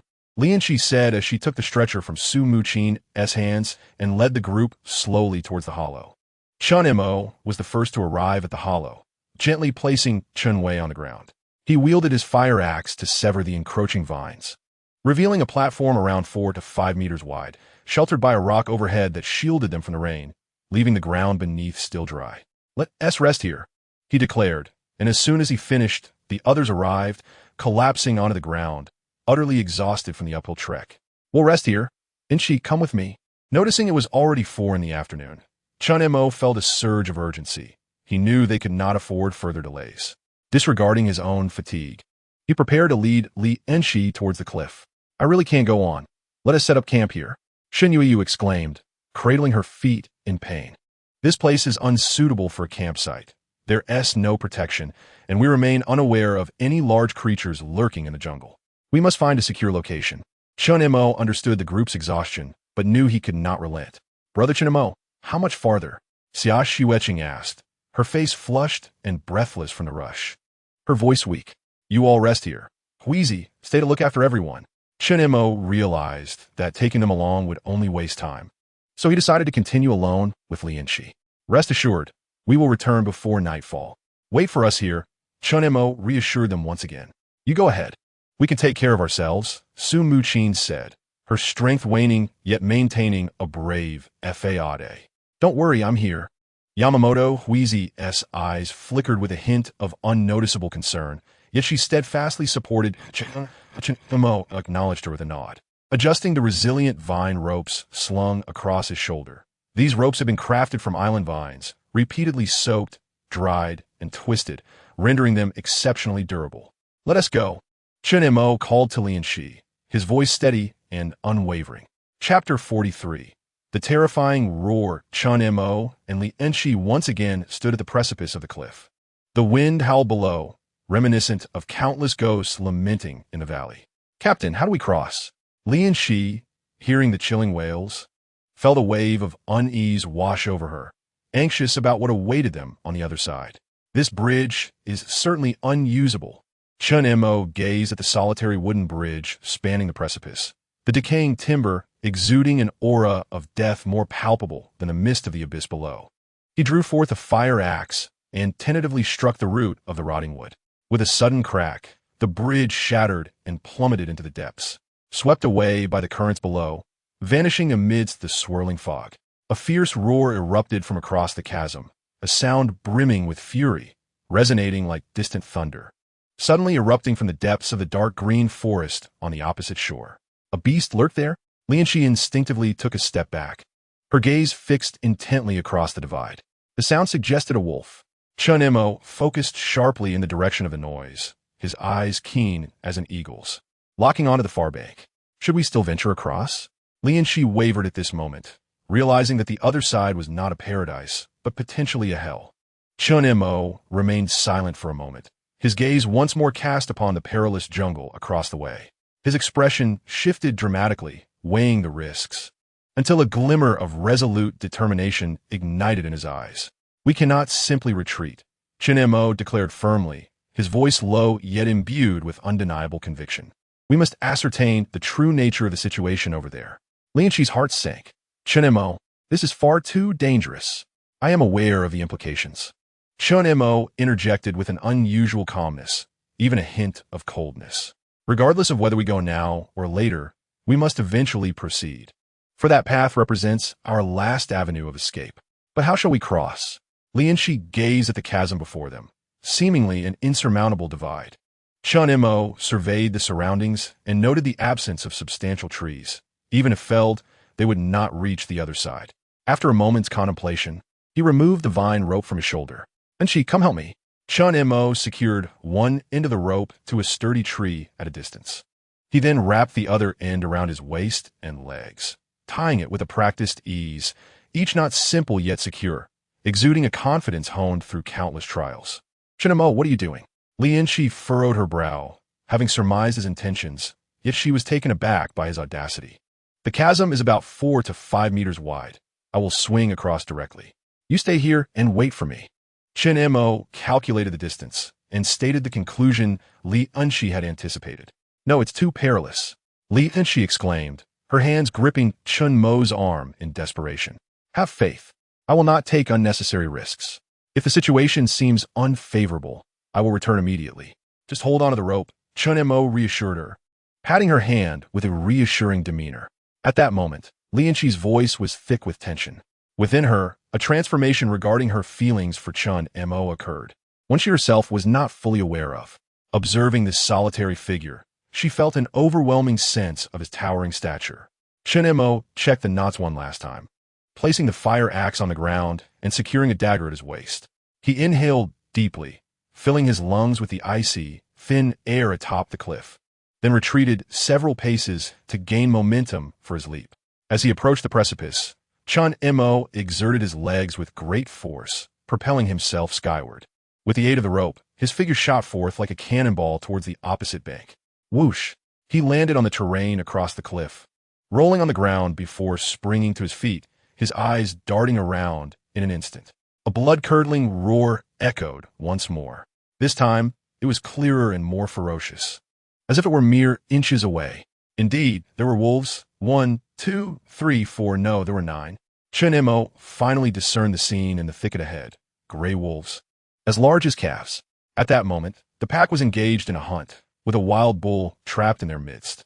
Upon noticing the unexpected arrival of Chen Mo, the wolves immediately bristled, with the largest one baring its teeth at him. The environment here appeared more complex, yet also presented itself as a promising campsite. While cautiously observing the wolves, Chen Mo scanned his surroundings and discovered a waterfall not far off, alongside several caves. Howl!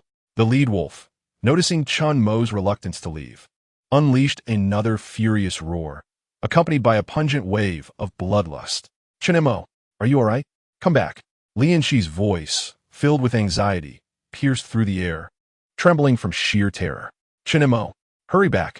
This time, her voice quivered with a hint of sobbing, and Chen Mo dared not linger any longer, for he had already spotted 2 wolves advancing towards him. Yet, retreating would not be simple, and she pulled a rope. Chen Mo shouted across to the opposite bank. Hearing his response, Li Enxi wiped away her tears and grasped the rope, pulling it towards her.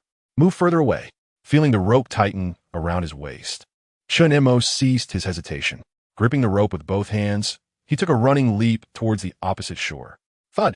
The distance proved too great. He could not leap directly across. Even with the rope's assistance, he collided with the cliff face midway. Chen Mo was prepared for this. Just before impact, he pushed off with his legs, kicking against the cliff wall, which sent him rebounding back, leaning against a sturdy tree.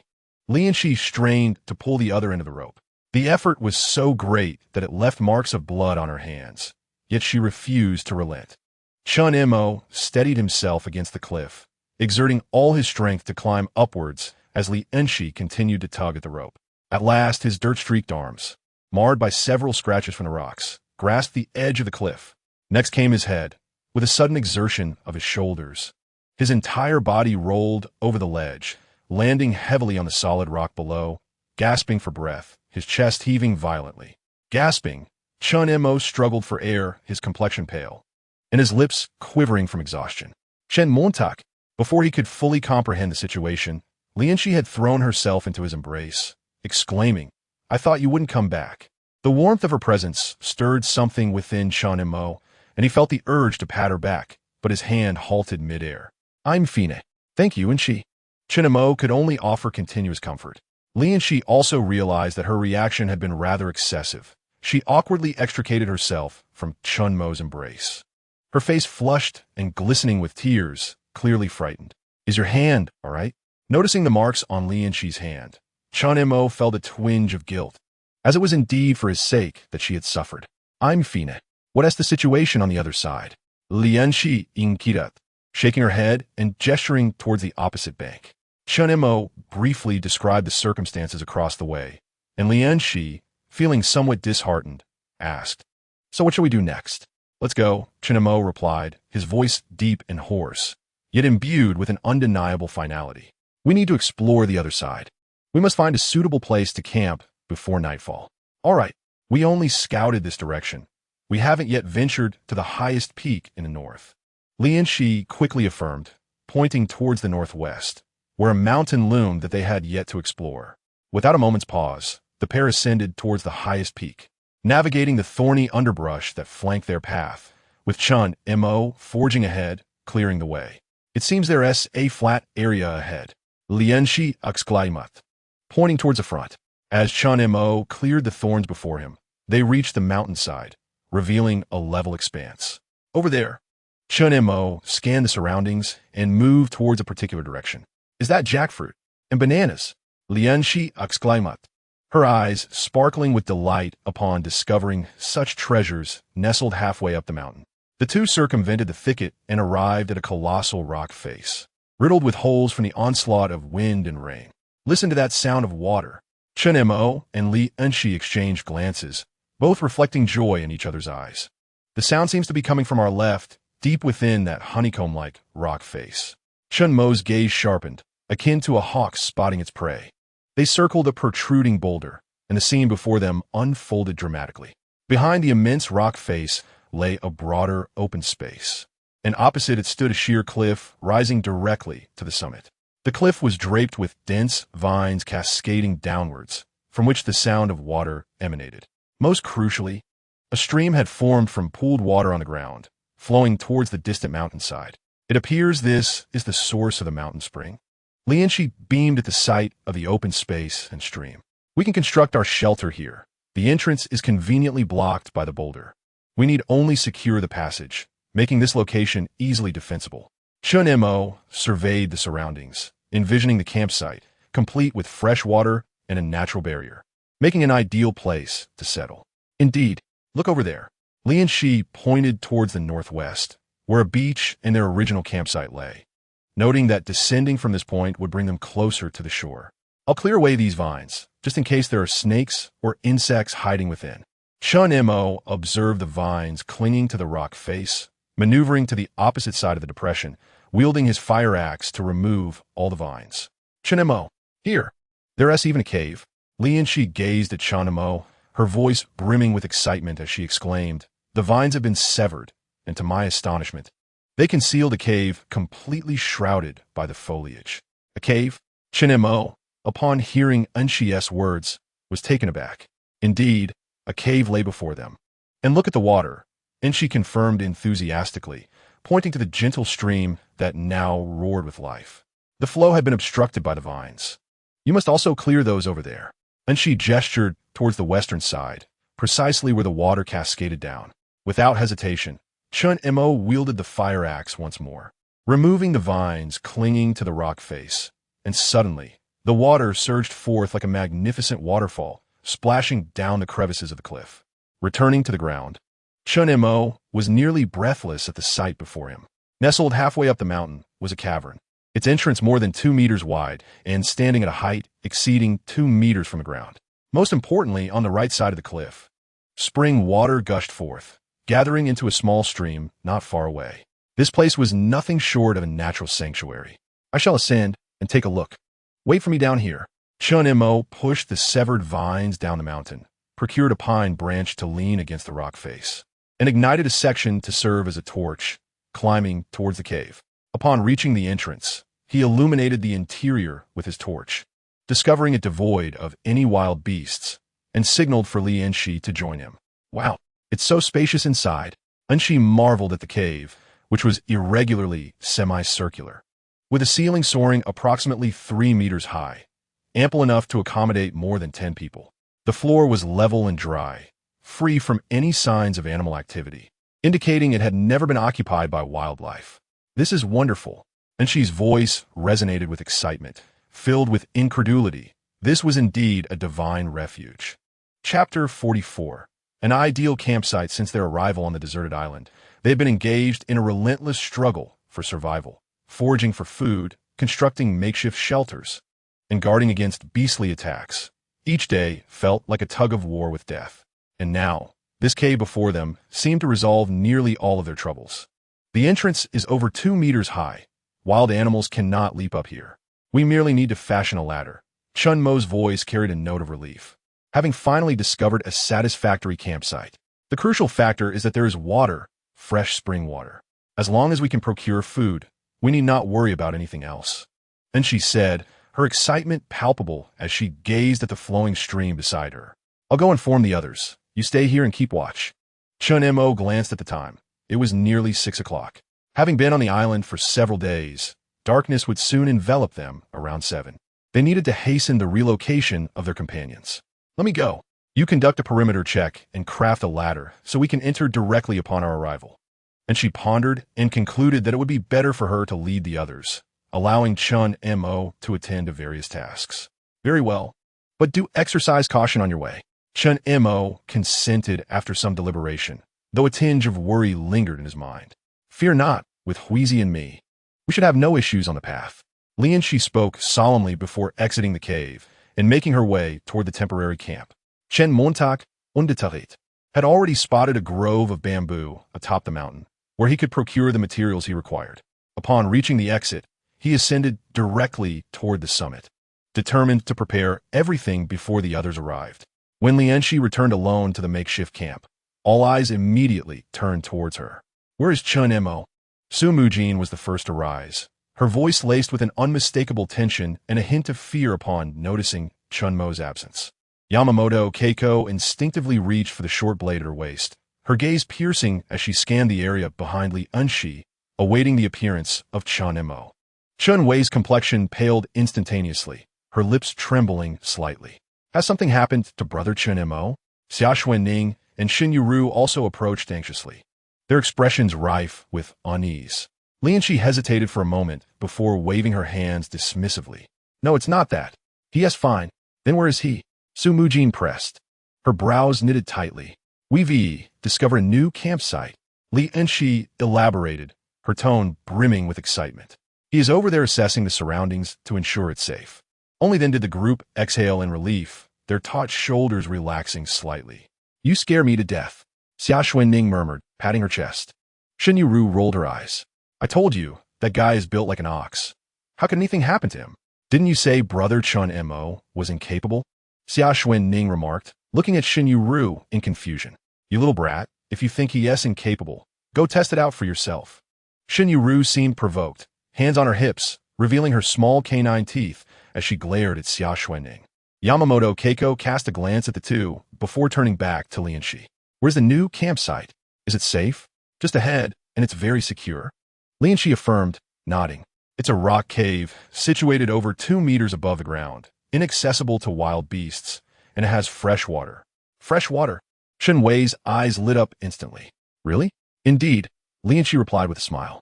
Chen Mo has already confirmed it. Su Mujin's expression finally softened, though she quickly regained her composure. Then let us move there immediately. The group swiftly sprang into action, loading all supplies onto stretchers. Wait, Yamaguchi Keiko interjected suddenly, her sharp gaze fixed on Li Enxi. Chen Mo isn't injured, is he? Her words rendered the women, who were busy organizing supplies, momentarily frozen. Their faces hopeful as they looked to Li Enxi, eager to hear good news. Li Enxi nodded. Chen Mo is not injured. Rest assured, he is over there setting up the camp. Yamaguchi Keiko scrutinized Li Enxi, weighing the implications of her words. After a brief silence, she finally nodded. All right, let us depart. Huizi and I will carry the stretcher. Be cautious on the mountain path. Li Enxi proactively lifted one end of the stretcher, recognizing that since Chen Mo had not arrived, Chen Wei required assistance. Sister Mujin, I can manage on my own. Chen Wei insisted stubbornly, unwilling to be a burden. I will support you. This way, we can move faster, Su Mujin replied, not relinquishing her hold, continuing to assist Chen Wei. In truth, Chen Wei's wounds had already healed. As long as she did not carry heavy loads, walking lightly posed no issue. Thus, 6 women ventured into the thicket, fortunate that the slope of the mountain was gentle and that the thorns along the path had been cleared away by Chen Mo, making the ascent relatively effortless. Within the new encampment, Chen Mo had felled numerous bamboo and pine trees from the mountain. A fire had ignited within the cave, dispelling the previously frigid atmosphere. The foul stench had vanished, replaced by the unique and refreshing aroma of pine wafting through the cavern. Currently, he was constructing a ladder. It required no elaborate craftsmanship and was, therefore, quite easy to make. By the time the group arrived, breathless from their journey, Chen Mo was nearly finished. My goodness, Xia Xuening, she exclaimed as she approached the clearing, gazing upward. This place is so secluded. How did you find it? After twisting and turning to reach this spot, the view before them was indeed striking. The rock face was steep, rising over 2 meters from the ground, confirming Li Enxi's assertion that wild beasts could not easily ascend. Chen Montak, Su Mujin called out, spotting him setting up the ladder. Are you all right? The concern etched on her face caused Chen Mo to momentarily feel disoriented. I'm fine. You all arrived just in time. I just finished the ladder, he replied, gesturing towards the makeshift bamboo ladder he had crafted from vines and bamboo. Let's rest for a moment. The fire in the cave needs to burn a while longer. Once the odor dissipates, we can ascend, Chen Mo suggested, observing that the flames had yet to diminish. Oh dear, I'm utterly exhausted. When will this wretched ordeal end? Shen Yueru lamented, disregarding her composure as she plopped down on the ground, muttering curses under her breath. The others, too, were not faring any better and soon settled down to recuperate their spent energy. Chen Wei, how's your wound? Chen Mo inquired as he approached her with genuine concern. Brother Chen Mo, I'm fine. Chen Wei replied with a faint smile, genuinely pleased by his concern. Please rest for a while. I will gather some water plants to spread in the cave, he stated, picking up a fire axe and heading toward the stream below, where a marshland flourished with aquatic vegetation. I'll go with you. Yamaguchi Keiko, unlike the others, did not rest. Having observed Chen Mo since their arrival at the camp, she immediately stood up to follow him when she saw him heading for the water plants. Keiko seems to follow Chen Mo like a shadow. Do you think she has feelings for him? Shen Yueru remarked. Her curiosity piqued as she watched the pair disappear one after the other. Yueru, what are you thinking all day? Chen Wei retorted, displeased by her comment. Are you jealous? Chen Wei, you like Chen Mo too, don't you? Shen Yueru shot back, feeling irked that Chen Mo treated her with kindness while being stern with herself. You seem to be the one caught up in your own thoughts. Chen Wei pointed at Shen Yueru, momentarily at a loss for how to counter her. Su Mujin observed Chen Wei thoughtfully, her heart sinking. She could see that Chen Wei indeed harbored feelings for Chen Mo, yet she felt powerless to intervene. Yueru, perhaps you should say less. Brother Chen Mo has saved you too, hasn't he? Don't you like him? Xia Xuening perceives affection differently than Shen Yueru, hence she does not ponder on it extensively. Little Shui, you don't understand. The affection I speak of is. Shen Yueru was about to lecture Xia Xuening when she was abruptly interrupted by Su Mujin. All right, Yueru, cease your ramblings. Huizi and Chen Mo have ventured out to procure supplies for everyone, Su Mujin elucidated, simultaneously seeking to console herself. Shortly thereafter, Chen Mo and Yamaguchi Huizi returned, each carrying a bundle of water plants. The fire within the cave had already extinguished. I will ascend to clear the dust. Chen Mo bound a small bundle of water plants together, crafting a rudimentary broom before climbing into the cave via the makeshift ladder. Everyone come up. After sweeping the cave, Chen Mo ensured that the musty odor had dissipated, replaced by a faint scent of pine. Li Enxi secure the supplies with a rope. I will bring the items into the cave. Observing Su Mujin and the others beginning to ascend the ladder, Chen Mo issued another command. Upon entering the cavern, everyone was awestruck by the sight before them. This is simply exquisite, Chen Wei murmured, her gaze sweeping across the spacious area and the dry ground. It is even larger than the previous one, Xia Xuening exclaimed excitedly, spinning around like a jubilant bird. Shen Yueru, for once, refrained from dousing the enthusiasm. Finally, they could enjoy a restful night. All right, let us take a moment to rest. Darkness will fall in less than an hour, and we have much to accomplish before then. Chen Mo acknowledged the group's astonishment at the cave, but emphasized the necessity of their tasks, for this was not a beach, but a jungle. Huizi, how are you feeling? After resting for about 10 minutes, Chen Mo felt rejuvenated and inquired about Yamaguchi Huizi. I'm fine. Although still somewhat fatigued, Yamaguchi Huizi's complexion had improved significantly. Upon hearing Chen Mo call her, she promptly rose. In a bit, Huizi and I will ascend the mountain to gather some firewood. And she, please set up additional traps around the campsite. Chen Mo issued a brief directive. Chen Wei, you will remain in the cave to organize all our supplies. Little Shui, assist Chen Wei by laying out the dry water plants on the inner ground to create bedding. Mujin, you and Enxi will set traps together. After glancing at Su Mujin, Chen Mo believed she needed to acquire more survival skills so that she could manage independently when challenges arose. All right. Su Mujin did not ask further questions and directly followed Li Enxi down the ladder to scout the surroundings. Yueru, I recognize you are a lady of privilege, but possessing additional skills equates to greater hope for survival. Thus, you too must contribute. Chen Mo's tone carried an undeniable authority as he regarded Shen Yueru. I never said I wouldn't help. Shen Yueru, this time, did not protest, having made considerable improvements compared to before. Excellent. You will accompany Huizi and me, enabling us to accomplish more. Ultimately, Chen Mo decided to keep Shen Yueru close, ensuring she would not cause disruptions. Immediately, everyone sprang into action, each imbued with a long-lost vigor. Chapter 45. The most relaxing night after a bustling half-hour. Everyone returned to the cave just as nightfall enveloped the surroundings. At the entrance, a rudimentary cooking platform made of stones was erected, accompanied by a pile of firewood. Despite the chill in the air, the cave provided a comforting warmth. Bananas! Could this be jackfruit? Exclaimed Xia Xuening, her eyes sparkling at the sight of the bounty brought back by Chen Mo. This is plantain.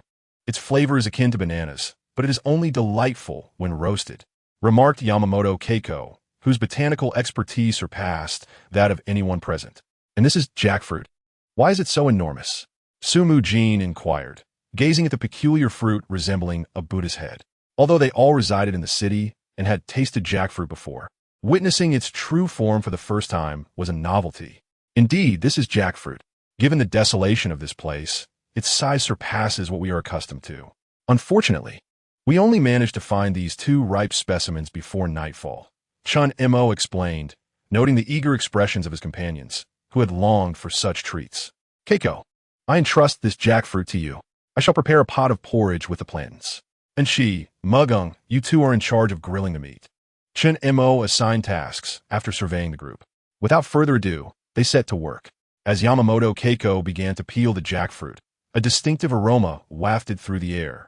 Deliciously sweet, Xia Xuening declared as she took the first bite. That's mine. You've devoured it before I even had a chance to taste it. Are you not afraid it may be toxic? Shen Yueru glanced at Xia Xuening, who was indulging without restraint. The sweetness of the jackfruit alleviated the day's tensions. And with no worries about the outside world, the atmosphere within the cave brightened considerably. Sizzling sounds announced that the jerky was ready, releasing an enticing aroma.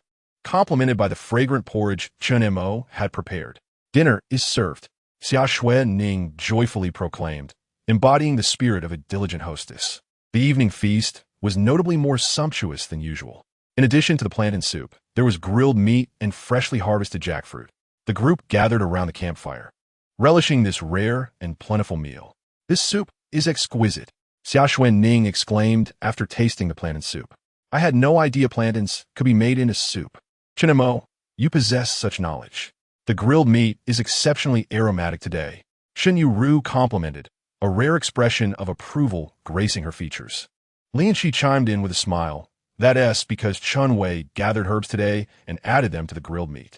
Chen Wei shyly lowered her head. It's merely some spices, but they can also be medicinal. Traditional Chinese medicine is indeed marvelous. Li Enxi marvelat.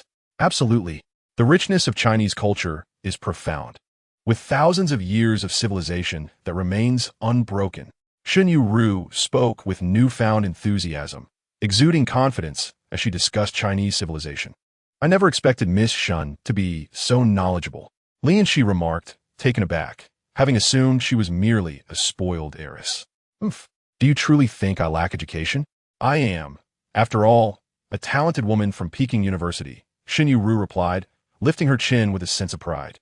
Are you certain that your talented daughter from Kyoto University wasn't purchased by her father? Chen Mo's voice suddenly echoed, eliciting laughter from everyone present. You barbarian.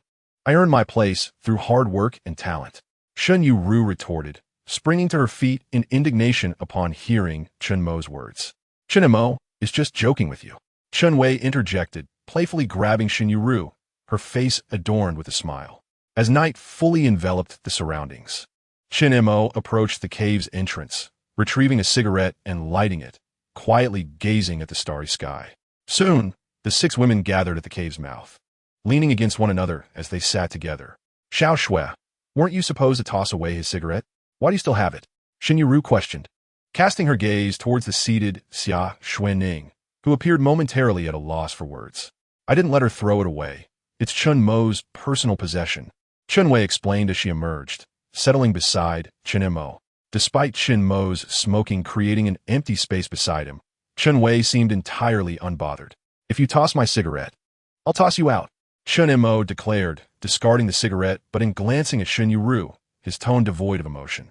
The night sky here is so beautiful, Su Mujin exclaimed, tilting her head in quiet admiration, interrupting the previous conversation. Indeed, living in the city for so long, I've nearly forgotten how radiant the starry sky can be, Chen Wei echoed, her gaze fixed on the countless stars shimmering like diamonds. Silence enveloped them as they basked in this rare, tranquil moment. A gentle breeze swept by, carrying the mingled scents of the ocean and forest, evoking an indescribable sense of comfort. After an unknown passage of time, Shen Yueru suddenly spoke. Do you think our families are watching the stars right now? What are they thinking? This question fell like a stone into a serene lake, creating ripples of contemplation. The previously light atmosphere grew heavy. My mother wouldn't be watching the stars. She must be frantic. Xia Xuening's voice trembled, revealing her background as a child of a single-parent family. My mother has only me. Chen Wei gently wrapped her arms around Xia Xuening's shoulders, reassuring her. The rescue team is certainly searching for us. An aviation accident is a matter of international concern. They won't give up easily. How many days has it been? Shen Yueru mused. I used to think the company couldn't function without me. Yet now, Li Enxi shares a sense of melancholy, but there's also a hint of relief. Su Mujin responded, today marks the 4th day. Only 4 days? It feels as though a month has passed, Shen Yueru murmured. My father must have searched the entire Pacific Ocean. Actually, I too come from a single-parent family, raised solely by my father, with no one to guide me.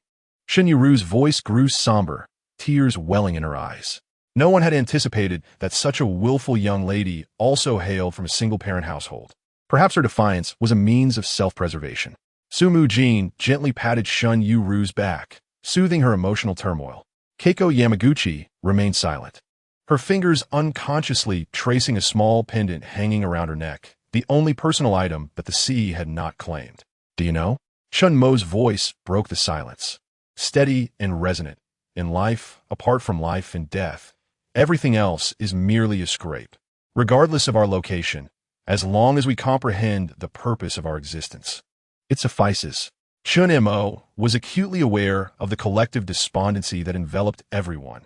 Prolonged despair is detrimental. A person who loses faith cannot possibly endure. Hence, he must instill confidence within the group. At sea, rescue operations typically extend beyond a month. The signal for modern aircraft black boxes can persist for 30 days. Chen Mo continued, and according to international conventions, search efforts will not cease until all hope for survival is extinguished. Yet, Xia Xuening hesitated, her words unspoken. There are no buts. Our presence here is, in itself, a profound life experience, an encounter many may never have in a lifetime. This is not misfortune. Most importantly, among the hundreds aboard the aircraft, how many have survived? Chen Mo paused momentarily. Therefore, we are fortunate. Regardless of the reason or for whom we survive, we must endure. His words resonated deeply within the hearts of the group. Chen Mo is right. So many have perished, yet we remain alive, no matter the circumstances. We are at least breathing. Su Mujin was the first to emerge from her gloom, casting a grateful glance at Chen Mo, observing the renewed spirit among the group. Chen Mo felt a sense of relief. He understood that in survival situations, morale often outweighs material provisions. A hopeful team significantly increases their chances of survival. All right, today should present no dangers. Everyone should retire early. Chen Mo glanced at the sky, declaring, I will keep watch tonight. The rest of you should rest well. You'll keep watch alone? Li Enxi exclaimed, astonished at Chen Mo, who had also labored throughout the day. No, that is unsustainable. What will we do if you collapse? Su Mujin immediately opposed, recognizing that Chen Mo had become their pillar of strength. She could not bear to imagine how long they could survive on this desolate island without him. Rest assured, the first half of the night should pose no peril. Besides, we are sheltered in a cave, making it futile to keep watch against wild beasts. Chen Mo had considered this. Even if a beast were to approach, hunting would be impractical within the cave's comfort. The group found his rationale sound and ceased their protests, gradually returning to the rocky shelter. The soft grass bedding proved more comfortable than anticipated, and soon the rhythmic sound of even breathing filled the air, a testament to their exhaustion. Chen Mo sat at the cave entrance, gazing at the myriad stars above. In the distance, the sound of waves echoed like nature's lullaby. Reflecting on the group's nostalgia, he couldn't help but reminisce about his own past. The night breeze brushed gently against him, carrying the ocean's distinctive briny scent. Chen Mo inhaled deeply, gripping the fire axe tightly. On this perilous island, this night might very well be the most tranquil since their crash. Chapter 46. Establishing the camp as the sun ascended, dispelling the remnants of night, a new day dawned. After a night of rejuvenation, Chen Mo immediately felt revitalized. The fatigue of yesterday had vanished entirely. Rising early, he prepared to fortify the camp. Today, we will strengthen our encampment. Huizi, Shen Yu, accompany me to the woods to gather timber. And she, take Xiao Xue and delineate a space around us for our activities. Mujin and Chen Wei went to refresh themselves at the water pool. Chen Mo divided all the tasks, preparing to transform the camp into a true sanctuary. Why do I have to chop down trees? Shen Yueru pouted, her expression one of clear reluctance. Isn't it because the captain fancies you and wants you to follow him? Li Enxi teased, looking at Shen Yueru with a knowing glance. I'm not foolish. He merely intends to keep an eye on me. She huffed. Observing Chen Mo's departing figure, Shen Yueru understood his intentions. He feared she might cause trouble if she followed someone else. Thus she reluctantly accompanied him into the woods. Come on, everyone, let us get to work. Su Mujin stated without further ado, leading the already mobile Chen Wei to the edge of the water pool, preparing to enclose it with stones to ensure a steady supply of fresh water in the future. The sound of axes striking tree trunks echoed through the forest, with chips flying about. Chen Mo wiped the sweat from his brow, gazing at a tree trunk as thick as a bowl, which groaned under the strain before slowly toppling over. I'll do it. Seeing Chen Mo had already felled the 7th tree, Yamaguchi Keiko reached out for the fire axe. Are you sure? Chen Mo questioned, eyeing her calm demeanor with some doubt, as chopping would require considerable strength. No problem. Just get it to the camp. Yamaguchi Keiko asserted confidently. Yueru, gather the branches on the ground. We'll need them for fire later, Chen Mo instructed, handing the fire axe to Yamaguchi Keiko. He found it amusing to see Shen Yueru picking up branches while muttering to herself. I got it, she replied, then quietly grumbled, no sense of cherishing beauty. I wish you a lifetime of solitude. Chen Mo refrained from commenting further and carried the felled trees back to the camp. Is this enough? Yamaguchi Keiko inquired, glancing at the pile of logs accumulating in the camp, her tone even. Chen Mo surveyed the perimeter he had delineated, estimating we still need about 10 more. The fence posts must be buried deeper to guard against large predators. All right, leave it to me, Yamaguchi Keiko responded, walking towards a slender tree with a trunk the size of an ankle, the axe gleaming ominously in the sunlight filtering through the leaves. Around the camp, Li Enxi and Xia Xuening mapped out the camp's boundaries, then began setting traps at the periphery. After finishing their tasks, Su Mujin and Chen Wei joined them, watching as Li Enxi skillfully outlined intricate patterns and shallow pits in the soft earth with sharpened sticks. Su Mujin frowned. Will this really be effective? Her tone held skepticism, as she was accustomed to strategic planning in conference rooms and instinctively distrusted such primitive methods. Li Enxi adjusted a snare trap woven from resilient vines. President Su, trust me, these little tricks can sometimes be more effective than guns in the rainforest, and they can serve as our early warning system. I'll teach you how to set them up. Once Chen Mo completes the wall, we'll place traps all around it. While we can't guarantee it will deter large beasts, capturing smaller animals will be no trouble at all. All right, please show us how to set them up, Su Mujin said, observing as Li Enxi deftly manipulated tiny branches, joining in the learning process. This is a necessary passage. The habits of beasts incline them to traverse fixed routes. One must first excavate the pit, which need not be excessively deep, then insert a sharpened hardwood stake beneath, camouflaging the surface with slender twigs and fallen leaves. At that moment, Shen Yueru approached, cradling a substantial bundle of slender branches, just in time to overhear. You all have it easy. I wish to trade places with you. Observing everyone engaged in the art of trap-making while she toiled alongside Chen Mo, she hurried over. Yueru, this was designated for you by Brother Chen Mo. Xia Xuening interjected upon noticing Shen Yueru's approach. He merely bullies others. I shall not go. Shen Yueru's temper flared, and she promptly sank to the ground. All right, Su Mujin interjected, her voice imbued with an undeniable authority. Shen Yueru, you and Xiao Xue shall gather the vines, and be sure to collect the most resilient ones. The traps require ample materials. Fine. Xiao Xue, let's go. Shen Yueru huffed, reluctantly pulling Xia Xuening away. Xia Xuening softly reassured her, Sister Yueru, perhaps it is time to temper your temper. Unbothered by the others, Chen Mo collaborated with Huizi to enclose the surrounding flatland, erecting a wooden fence around the cave, creating a quaint little courtyard. 2 entrances were left, one at the rocky bend and another adjacent to the stream leading to the pond. After a busy morning, they finally completed the perimeter of the camp. All right, henceforth, this shall be our courtyard. In times of peril, we can retreat to the cave, thereby enhancing our safety Chen Mo declared, surveying the enclosed wooden yard, feeling a sense of reassurance. At least their safety was ensured. Wonderful. We have a home. Xia Xuening beamed at the courtyard, nestled against the mountainside, her excitement evident. This ensures a degree of security for us. Su Mujin shared in the joy, having participated in the endeavor.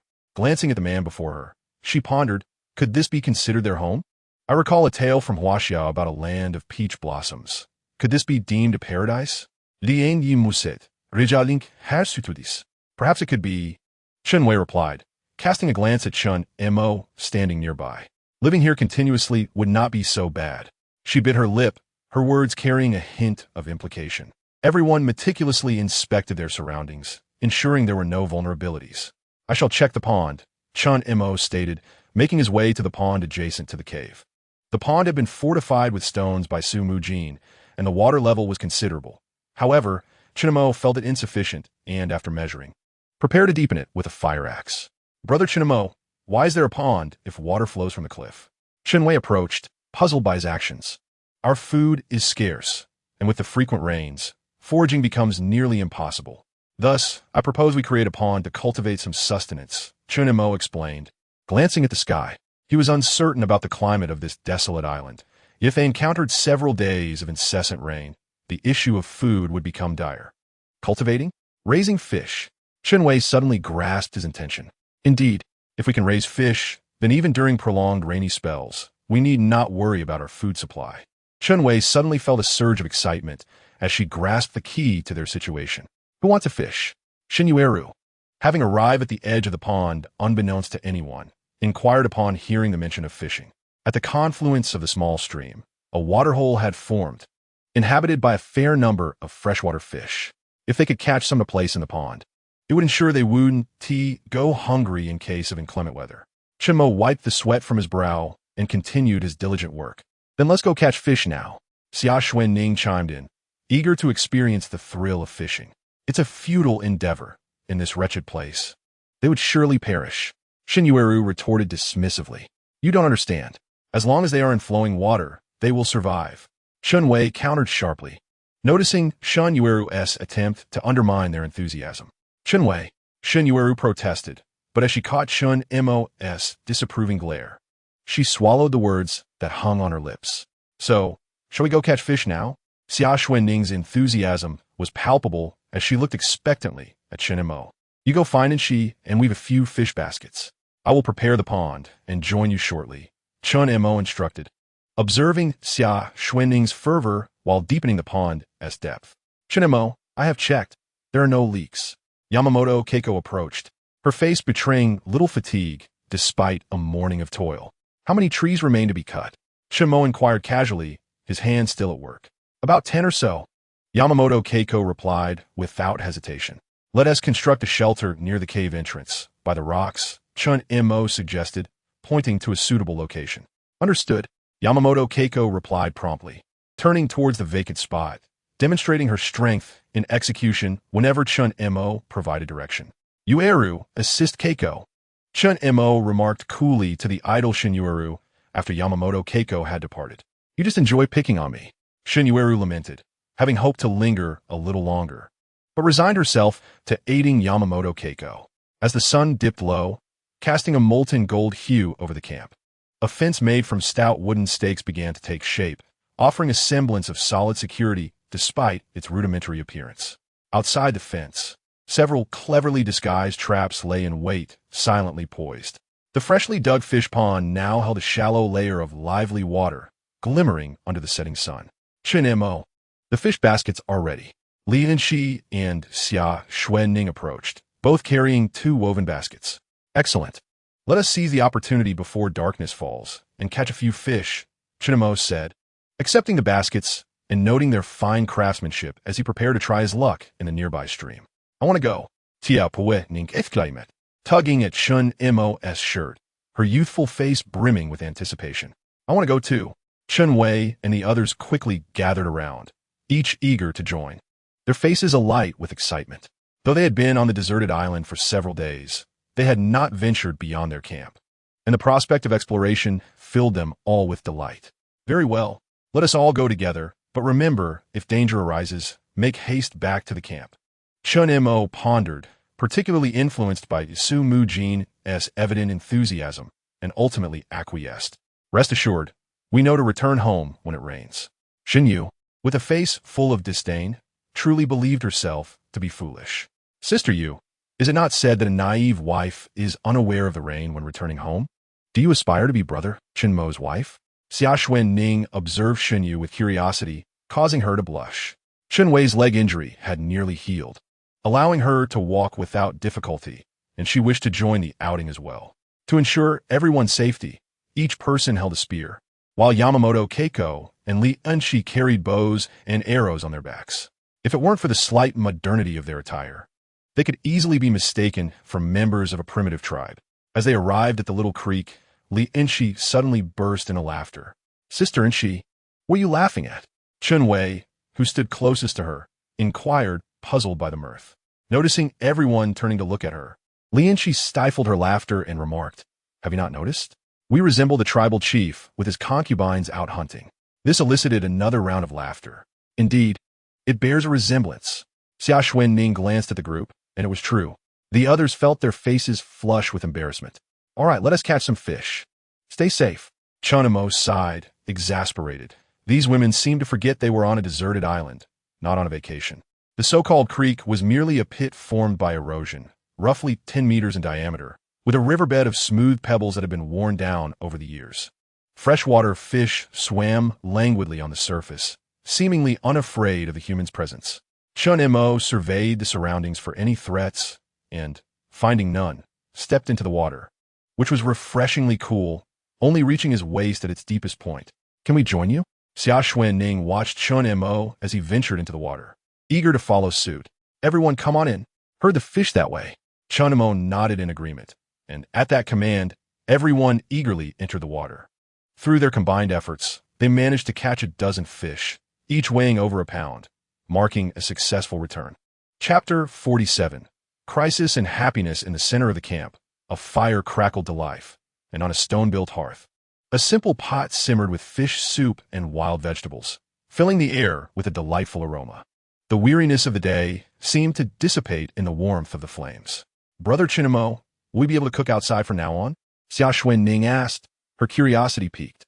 Considering their previously limited range of activities, the prospect of having a courtyard to explore was exhilarating. Essential supplies must remain in the cave, and while it is safe, we can enjoy the courtyard, but not stray too far, for the jungle lies beyond. Chen Mo's voice was grave. He understood the frustration that had built up over the days, yet they were still ignorant of the island's dangers. "Enough of that. Let us savor the fresh fish soup today." Su Mujin quickly intervened, wishing to maintain the glimmer of hope that had finally emerged within the team. The group gathered around the fire, each holding a simple bowl fashioned from bamboo. Xia Xuening delicately blew on the steaming bowl of soup. Sighing with contentment, it finally felt somewhat like home. She gazed at the surrounding fence, then at the bubbling fish soup and the newly excavated fish pond, a hint of reassurance glimmering in her eyes. Although Shen Yueru maintained a stern expression, her movements as she drank the soup were unhurried, murmuring softly, "The soup is decent." The crackling campfire burned steadily, illuminating the faces around it, each reflecting weariness, tranquility, or a flicker of hope. The jungle faded into the pitch-black night. Yet this small encampment resiliently radiated a light that belonged to humanity. "Chen Mo, we have a situation." Suddenly, the voice of Yamaguchi Keiko pierced through the stillness of the camp. "What is it?" Chen Mo promptly grasped the nearby fire axe, scanning his surroundings with vigilant eyes. Yamaguchi Keiko's face was grave as she pointed to the sky. "The sky looks ominous." Chen Mo looked up, but saw nothing against the inky darkness. However, in the direction of the ocean that Keiko indicated, a faint orange-red hue broke through the blackness. "Return to the cave and bring all supplies inside." Though Chen Mo was uncertain of what was occurring, he trusted Yamaguchi Keiko's instincts and quickly instructed the bewildered group. "Enxi, lower the ropes into the cave and bring up some firewood." Observing that the women remained calm as they headed towards the cave, each carrying their gathered supplies, he felt a wave of relief wash over him. It seemed that their days on the deserted island had instilled a certain awareness of danger within them. After a flurry of activity, Everyone finally entered the cave, and all vital supplies were safely relocated. Chen Mo, there should be enough firewood. Hurry up, Li Enxi said, eyeing the pile at the cave entrance, assuring him that it could last for a couple of days. Chen Mo was the last to enter the cave before retracting the ladder. What is happening? What is going on? Shen Yueru queried, bewildered, her confusion mirrored by the others, all eyes turning towards Yamaguchi Keiko. This guy, I have seen it before. Before Keiko could finish her sentence, a tremendous rumble echoed, as if it emanated from the very core of the earth, causing the entire cavern to tremble violently. Dust fell from the rocky walls. Everyone froze, their previous ease abruptly replaced by terror. What is this? Su Mujin sprang to her feet, her complexion paling.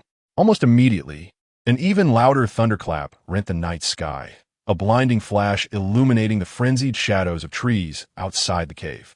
The jungle erupted into a cacophony of primal roars. The cries of tigers, wolves, and monkeys melded into a chaotic symphony of despair, filled with an unprecedented sense of dread. Birds took flight from the trees, their mournful cries piercing the air. Is it an earthquake? Xia Xuening's voice trembled, instinctively retreating towards the nearest Chen Mo. It's not just an earthquake. Li Enxi's face turned an alarming shade as she rushed to the cave's edge, straining to listen. The violent wind hurled large raindrops against her face. Listen, the sound of the sea is wrong. This is a tsunami. Yamaguchi Keiko remained still, having deduced the impending disaster the moment she glimpsed the sky. Her hometown experienced such occurrences annually. To recount the most harrowing year she had ever experienced, she could never forget the colors of the sky. A tsunami? Su Mujin gazed at Yamamoto Keiko in astonishment, yearning for a denial.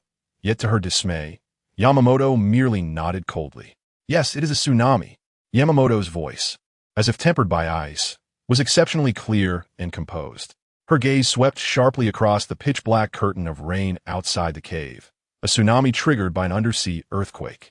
As if to corroborate Yamamoto's words, a deep wailing suddenly escalated into a deafening roar, one that seemed capable of obliterating everything in its path. Silence enveloped the cave. The flickering light of the campfire illuminated each pale, terrified face. The growl of beasts grew closer, infused with the desperation of frantic escape. Fear surged like a chilling tide, swiftly drowning the earlier warmth. Stay inside the cave. Keep your distance from the entrance. Chen Mo's low growl resonated like a calming anchor, dispelling some of the chaos. Time trickled by, each second akin to dancing on the edge of a blade. Everyone, remain calm. Our current elevation is relatively high, and the cave is nestled halfway up the mountain, a fair distance from the shore. The sea should not reach us here. Chen Mo analyzed the situation coolly, soothing the hearts of the crowd. Brother Chen Mo, we'll be all right, won't we? Xia Xuening pressed her ears tightly, trembling uncontrollably as she leaned against Chen Mo. Rest assured, we will be fine. Just sit inside. He patted Xia Xuening's back and entrusted her to Su Mujin inside. Shen Yueru's face was ashen, biting her lip tightly. This cursed island, why could it not remain tranquil? The camp they had just established today was likely doomed. Li Enxi gazed at the dark jungle outside, her face marked with worry, yet her demeanor was somewhat steadier than the others. A sudden roar of churning seawater rang out. Though several miles away, it still reached the cave. Chen Mo listened intently, confirming that the sound indeed emanated from the oppressive depths of the ocean. Mujin, retrieve the life jackets. You all put them on. Chen Mo recalled that they had a few life jackets, potentially life-saving should the water level rise too high. All right. Su Mujin hurriedly found several life jackets among their supplies, and everyone hastily donned them. There were only 6 sets. Looking at the life jackets, with 8 of them present, only 6 jackets were available. I want to need one. Yamamoto Keiko, having grown up by the sea, was unconcerned about the water. Enxi, Chen Mo also deemed them unnecessary. Casting a glance at Li Enxi, she said nothing more and put on a life jacket as well. Just as they had finished putting on the life jackets, a surge of seawater rushed in from the distance, bearing tremendous force. The cave entrance was instantly obscured by the cascading torrent, resembling a curtain of water. Shen Yueru let out a piercing scream, her body trembling uncontrollably. Chen Mo glanced back at the others, each face etched with fear, their complexions ashen. Gather around. Chen Mo felt a profound sense of helplessness as he observed the shivering crowd, rising to beckon them closer to him. Without a trace of hesitation, the 6 young women immediately gathered around Chen Mo. Xia Xuening clutched the hem of his garment tightly, while Chen Wei leaned her body against him. Su Mujin and Shen Yueru also disregarded all else, pressing closely against Chen Mo. Fear not. We shall be safe, Chen Mo declared, but before he could finish, another wave of seawater surged forth, the flow at the cave's entrance intensifying, and a portion of the water rushed into the cave, extinguishing much of the flames at the entrance.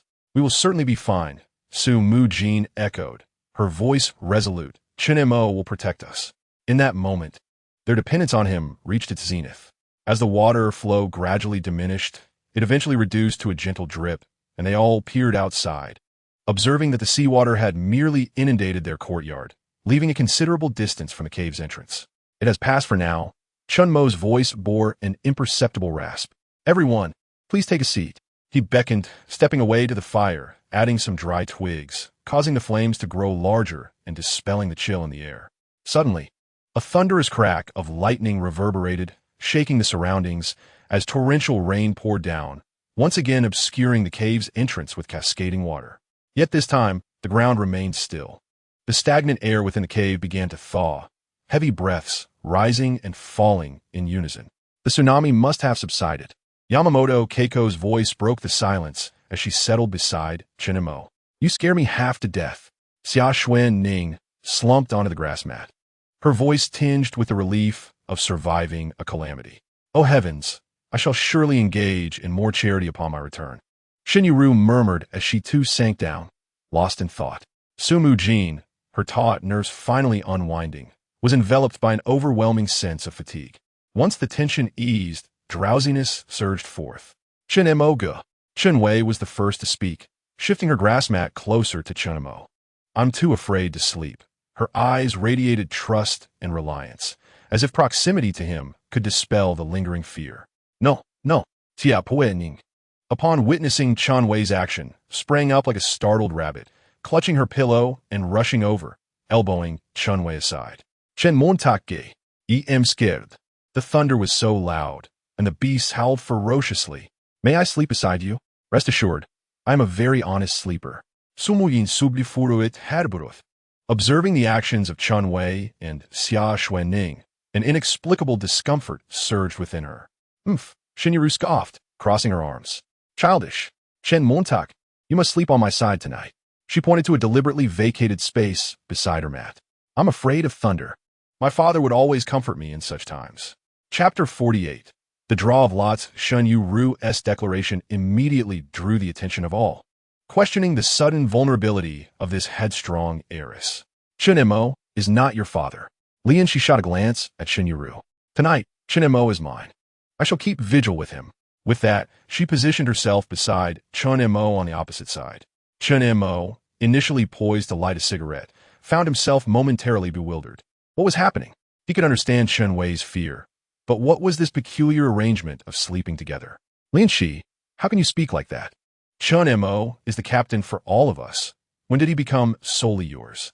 Shen Yueru, resembling a cat whose tail has been stepped on, pouted and stood up.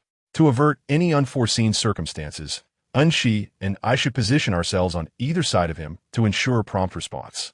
Yamaguchi Keiko, who typically refrains from expressing herself, suddenly interjected, her reasoning impeccable. I concur with Keiko's sentiments. Li Enxi immediately nodded in agreement, her sharp gaze sweeping across the others. Keiko is correct. This is not the moment for personal feelings.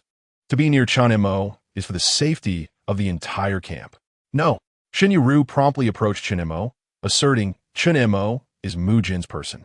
Muyin, come over here. She gestured towards Su Mujin. Su Mujin's face flushed slightly. A mix of anticipation and hesitation swirled within her, uncertain if she should join.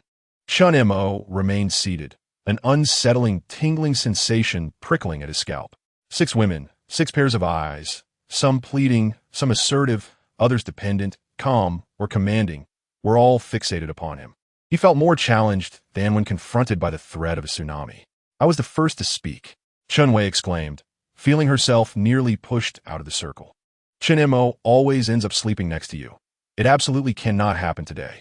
Li Enxi grasped Chen Mo's arm, her stance indicating no room for negotiation.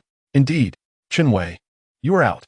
Shen Yueru, refusing to side with anyone, wholeheartedly supported Li Enxi's declaration. Let Chen Mo choose for himself. Xia Xuening leaned against Chen Mo. Seeing that she could not outmatch the others, she decided to let him make the choice. Chen Mo opened his mouth, only to feel a chill at his back. Turning, he discovered it was Su Mujin, her gaze fixed on him. Though she did not speak, it seemed she conveyed everything. Su Mujin felt a wave of relief at Chen Mo's glance, knowing that, at a critical moment, he still prioritized her. Ahim, Su Mujin kilirit herturoat. Striving to sound official, everyone's opinions hold merit. However, Chen Mo also requires rest. Being too close might adversely affect him. Then where do you suggest he sleeps? Shen Yueru retorted, her tone laced with tension. The atmosphere instantly grew tense again. Chen Wei bit her lip. Xia Xuening looked as if she might cry. Yamaguchi Keiko and Li Enxi remained expressionless yet resolute. Shen Yueru wore a provocative expression, and Su Mujin furrowed her brow. Chen Mo surveyed the chaotic scene before him, feeling an overwhelming sense of helplessness wash over him. Surrounded by beauties? At this moment, he merely wished to find a crevice to hide within. He pinched the bridge of his nose as fatigue washed over him like a tide. Enough. I will take the night watch. You all can rest easy. Chen Mo recognized that any choice he made would be the wrong one. The best course of action was to avoid choosing altogether. No. The 6 women nearly chorused in unison. I have a solution. Shen Yueru was the first to speak up. What solution? Chen Wei inquired. Let's draw lots. Draw lots? The group paused in confusion. Yes, it's fair and just. After speaking, she found a branch nearby and broke it into 6 pieces. Whoever drew the shortest one would have Chen Mo's sleeping area adjacent to them. No one else was allowed to voice any objections. You wouldn't cheat, would you? Li Enxi regarded Shen Yueru with a look of skepticism. Let Chen Mo hold it himself. Shen Yueru placed the branch into Chen Mo's hands, deeming it sufficient. I think we ought to add another. If I draw the shorter one, I shall keep watch. Chen Mo surveyed the 6 branches in his grasp, expressing his reluctance. No. Almost immediately after Chen Mo's words, the group of women collectively rebuffed him. I don't care what you think. I want what I think. Xia Xuening asserted with newfound resolve. Then let us commence. Shen Yueru's suggestion was promptly accepted by the others without dissent. I shall go first. Su Mujin stepped forward without a hint of hesitation and drew one branch. Following her were Shen Yueru, Yamaguchi Keiko, Li Enxi, Chen Wei, and Xia Xuening. The 6 branches lay exposed under the flickering firelight. Each face reflected anticipation. Save for Chen Mo, who wore an expression of resignation. Su Mujin glanced at the noticeably shorter stick in her possession. Her expression momentarily frozen before she regained her composure, though a faint blush crept to her ears, illuminated by the firelight. Ah, it's Sister Mujin.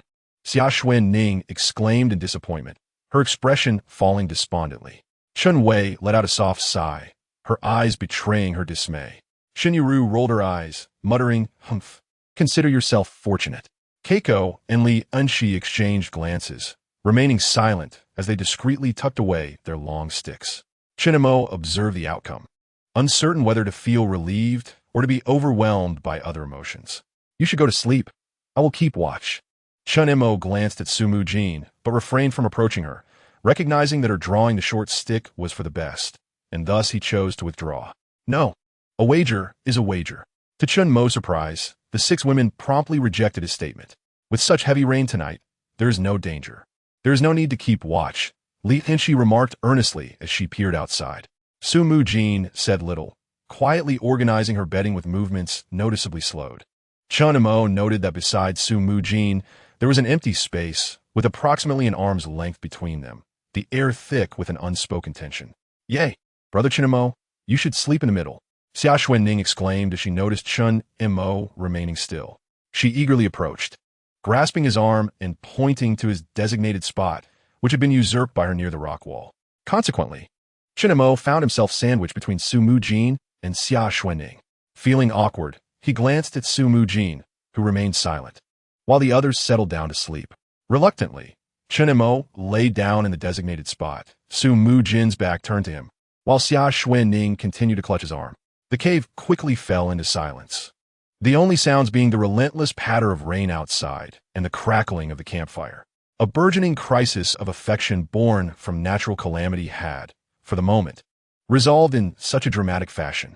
However, an even more subtle atmosphere began to quietly emerge in the darkness. Chen Mo could distinctly sense Su Mujin's breath quickening and her body tensing, rigid and motionless to his right. Su Mujin herself felt a wave of tension wash over her, yet a flicker of anticipation lingered within her heart. Inhaling the scent that emanated from Su Mujin, Chen Mo exerted great effort to restrain himself. Beside him lay Xia Xuening, who seemed to find particular solace in sleeping next to him. Before long, he sensed that Xia Xuening had drifted into slumber, yet her arms remained tightly wrapped around him. For Chen Mo, pain and joy coexisted. Perhaps he was fatigued from the day, or perhaps his heart was weary, and before he realized it, he too succumbed to a deep sleep. In the latter half of the night, the rain subsided, though the fierce winds continued to howl above the treetops. Chen Mo slept lightly. Years of vigilance had instilled in him an awareness of his surroundings even in slumber. Su Mujin was not far from his side, and he could hear her gentle, rhythmic breathing. Xia Xuening clung to him, her body trembling intermittently, likely sensing insecurity even in her dreams. Suddenly, an extremely subtle vibration emanated from beneath him, distinct from the previous tremors, resembling the earth's low-frequency groan. Almost immediately, a muffled sound, akin to the thunderous charge of 1,000 steeds, resonated from outside the cave, growing louder until it culminated in a deafening roar. Chen Mo's eyes snapped open, and with a swift motion, he leaped to his feet, startling Xia Xuening awake as she clung to him. Ignoring her, he dashed toward the cave entrance. Yoshiko Yamaguchi and Li Enxi awakened nearly simultaneously, following closely behind him. What was happening? Was it another tsunami? Li Enxi anxiously gazed outside, striving to discern the unfolding events. Xia Xuening, already on edge, could no longer contain herself and threw herself into Su Mujin's embrace, bursting into tears. Illuminated by the stark light of lightning, they beheld an unforgettable sight. In the distance loomed a towering black wall of water, reaching heights of over 10 meters, surging forth with an overwhelming force that obliterated everything in its path, crashing through the jungle. A tremendous roar shook the ground. This was not a tsunami. It was a flash flood triggered by the torrential rain. Chen Mo swiftly deduced, observing the trees falling in the distance, their impact far exceeding that of any tsunami. Heavens! Su Mujin, Chen Wei, Xia Xuening, and Shen Yueru approached the cave entrance, their expressions frozen in horror at the apocalyptic scene before them. Shen Yueru's face turned as pale as paper, her body trembling slightly. Chen Wei clutched Su Mujin's arm tightly, her knuckles turning white. Su Mujin's gaze was fixed on the destructive torrent, her lips pressed together, her eyes filled with awe and fear at the might of nature. Our location. Li Enxi's voice was dry. Thank goodness. Yoshiko Yamaguchi's succinct remark conveyed a palpable sense of relief. If we had not departed yesterday. Su Mujin's unspoken words lingered in the air, yet the implication was unmistakable. Their original camp was likely no longer in existence. Chen Mo felt a twinge of gratitude. He truly owed thanks to those hyena-like individuals, for otherwise he would not have left the original campsite so readily. The flood ultimately halted just a few meters from their cave, crashing violently, yet unable to encroach further.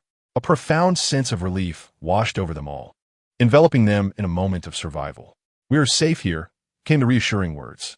Chen Mo's voice trembled slightly, serving both to reassure the others and to persuade himself. This time, no one felt drowsy. Wrapped in blankets, they sat by the fire pit at the cave's entrance, peering through the dim light at the raging floodwaters outside, interspersed with mudslides. It was truly unimaginable how perilous this deserted island could be. Chen Wei remarked with a tinge of fear.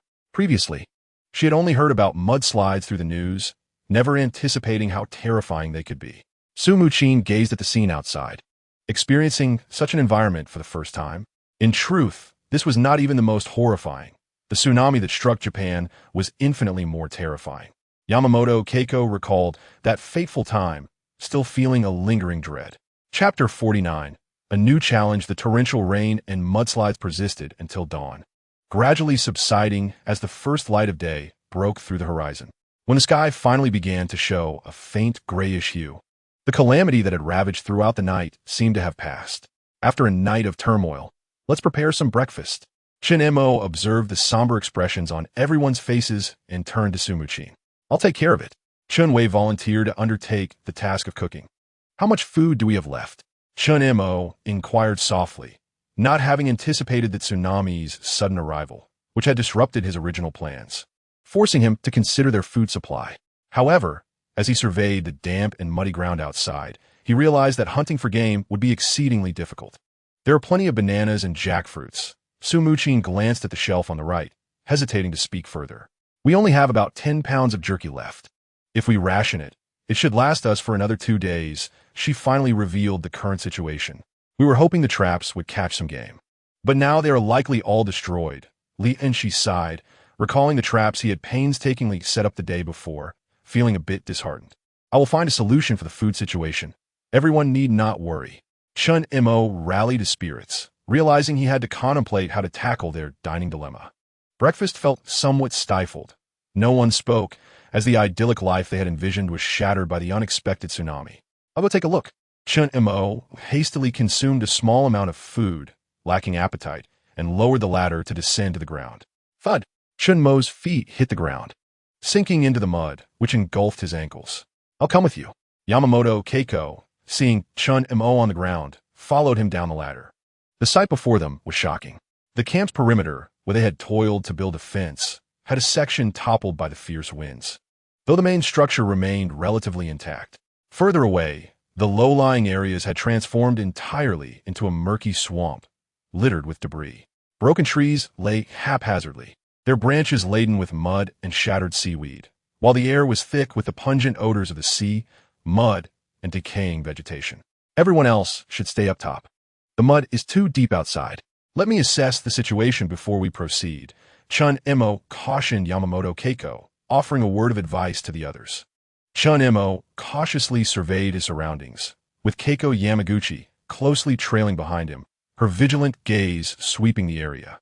As Chen Mo approached the rear of the campsite, and his eyes fell upon a chaotic heap of stones, he suddenly halted. Amidst a jumble of seaweed and debris carried by the flood, a glint of metal, incongruous with its surroundings, pierced his vision. Chen Mo hastened forward, brushing aside the mud and refuse that obscured it. A bayonet? Chen Mo was taken aback. This was the second bayonet he had discovered, the first being found with Li Enxi on their way here, which had been severely corroded and unrepairable, leading him to discard it. To his astonishment, he had stumbled upon another today. The blade was slender and slightly curved, and although covered in grime and rust from seawater, the edge still shimmered with a chilling gleam in the morning light. Most striking was the clear emblem etched along the spine near the guard, a stylized chrysanthemum. Beneath the emblem, there was a line of blurred, yet discernible Japanese characters. What is this? Keiko Yamaguchi approached, and, upon seeing the bayonet in Chen Mo's hand, was momentarily stunned. What does it say? And what about this pattern? Unsure of the Japanese writing, Chen Mo handed it to Keiko. Show of 15, she read, her tone turning grave. This pattern likely belongs to the Inukai family. As a current member of the Black Dragon Society, she was well versed in the histories of many Japanese families and recognized the significance of the emblem. Show of 15 or 1940. During World War II, Chen Mo calculated the timeline. His voice weighed down with gravity. Indeed, moreover, this blade is standard issue, a Type 30 bayonet. Keiko examined the design and ultimately confirmed it as a standard military piece. How could standard military equipment be found here? Chen Mo furrowed his brow, a bold hypothesis forming in his mind. The Inukai family had long served in the Navy, and the presence of this insignia suggested a notable rank. Keiko meticulously searched her knowledge of the Inukai family. Recalling rumors of a warship that had gone missing during the Grand Conflict, perhaps she too was piecing together something significant. Her expression shifted from confusion to shock as she turned to Chen Mo, Captain. This was the first time Keiko had addressed Chen Mo as Captain, causing him to pause, puzzled by her sudden formality. I can trust you, can't I? She implored, her hands clenched tightly in anxious anticipation, her fingers turning pale. I can entrust my back to you. Observing her demeanor, Chen Mo sensed that her forthcoming words would align with his own conjectures, so he refrained from further explanation. Her words sent a shiver down her spine. A mysterious force has manipulated this international exchange conference, reportedly linked to national treasures lost by China, which I've been secretly investigating. Keiko unveiled the secret she had harbored, her gaze fixed on Chen Mo. Why? Chen Mo remained oddly calm, yet his expression was contemplative. Because of my grandfather, he was a criminal, and this is the debt our family owes to China. I wish to atone for my grandfather's sins. Furthermore, the Inukai family is also pursuing this batch of lost national treasures. Keiko Yamaguchi elucidated the intricacies of the situation. After absorbing her words, Chen Mo meticulously analyzed the connections. Inukai family, World War II, national treasures, deserted islands, and the plane crash. He repeatedly intertwined these pieces of information, and a glimmer of insight began to take shape in his mind, though he felt that something essential was still amiss. Are you suggesting that the ship, which Inukai was aboard, vanished under suspicious circumstances? Could it have been carrying precious treasures from Huaxia? Chen Mo pieced together the clues. Yet a sense of inconsistency lingered in his thoughts. Initially, he was unaware of the connection to the Inukai family until he encountered that conjecture. Keiko Yamaguchi, gazing at the bayonet in her hand, revealed the reasons behind it. Let us set this matter aside for now and refrain from informing others. Chen Mo contemplated this, harboring suspicions, yet everything felt veiled in a shroud of fog. Sharing his thoughts with others would only invite unnecessary anxiety. Thus, he resolved to observe the unfolding events. Very well, Keiko Yamaguchi replied, handing the bayonet to Chen Mo. Keep it. It may serve as a means of self-defense. I have this. Chen Mo gestured to the fire axe in his possession, indicating that Keiko should retain the bayonet. He fell silent, his gaze sharply scanning the direction of the flooding, peering deep into the island, where it seemed something was beckoning him. Chen Mo, Keiko, are you both all right? Su Mujin, observing the pair standing motionless, called out with concern. Let us return. Not wishing to exacerbate anyone's worry, Chen Mo dismissed his earlier thoughts and headed towards the cave. All is well. A small section of the fence is damaged, but it is not a major issue. Please refrain from descending for now. The mud below is too deep. As he walked, he met the worried gazes of those at the cave entrance, speaking in a low tone. Come, let us investigate over there. Instead of returning to the cave, Chen Mo chose a different path. In the jungle, trees lay haphazardly. The ground, scoured by the mountain flood, was thick with mud mixed with stones.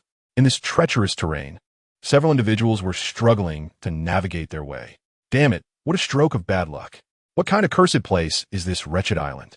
Exclaimed a man with gold-rimmed glasses clad in what was once a designer suit, now tattered and caked in mud, his thighs deeply entrenched in sludge as he cursed incessantly. Mr. Fong, shouting is of no use.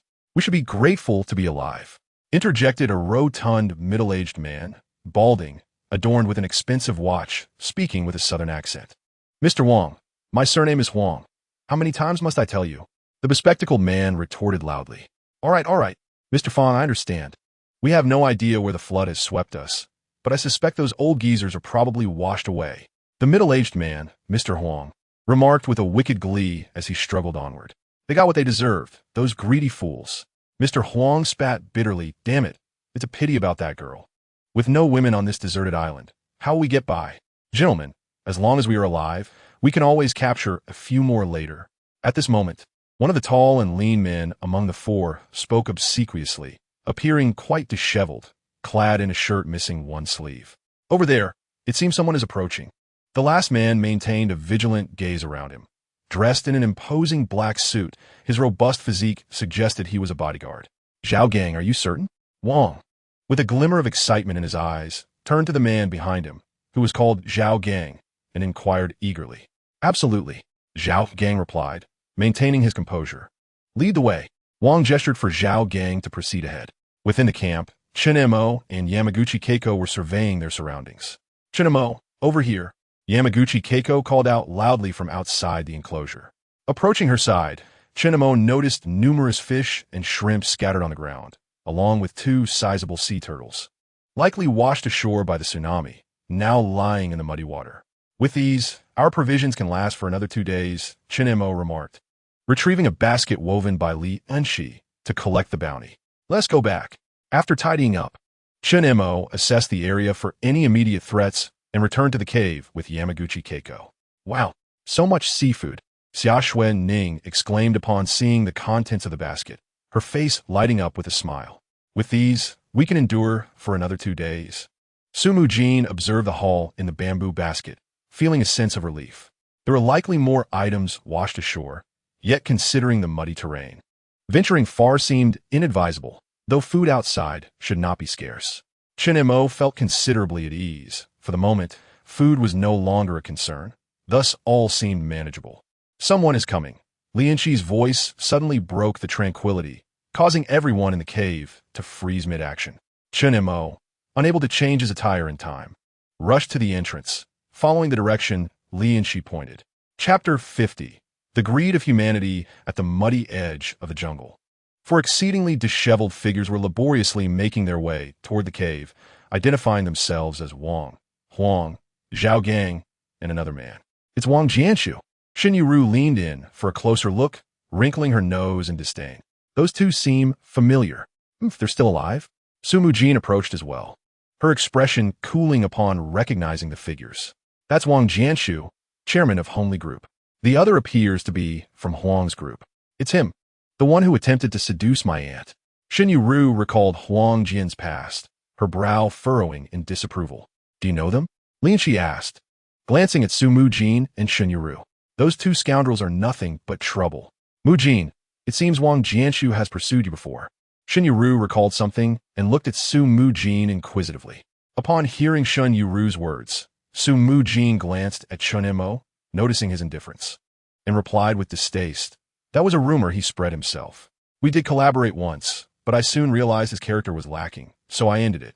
They appear to be heading our way, Li Enxi whispered, her hand resting on the stone dagger at her waist. Keiko Yamaguchi also arrived at the cave entrance, her gaze sharp as that of an eagle. The figure clad in black ahead appeared to be quite formidable. Yamaguchi's attention ultimately fixated on Zhao Gang. The four individuals evidently noticed the silhouettes at the cave's mouth, their faces instantly displaying expressions of ecstasy and greed, quickening their pace significantly. We are fortunate indeed. Here, hidden away, are Beauties, two exquisite ones right at the entrance.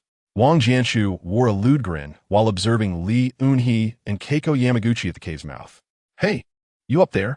Are you also survivors from the plane? So are we. The leader, Wang Jianshu, shouted from a distance, striding toward the cave entrance. We are all worth billions. How about we collaborate? Upon reaching the cave entrance, Wang Jianshu sought to entice them with promises of wealth. Wang Jianshu, who cares for your filthy money? You are not welcome here. Shen Yueru could no longer contain herself. She approached the cave entrance, casting a disdainful look at Wang Jianshu. Ah, is it not Miss Shen? How wonderful at last to see you, dear niece. I have missed you dearly.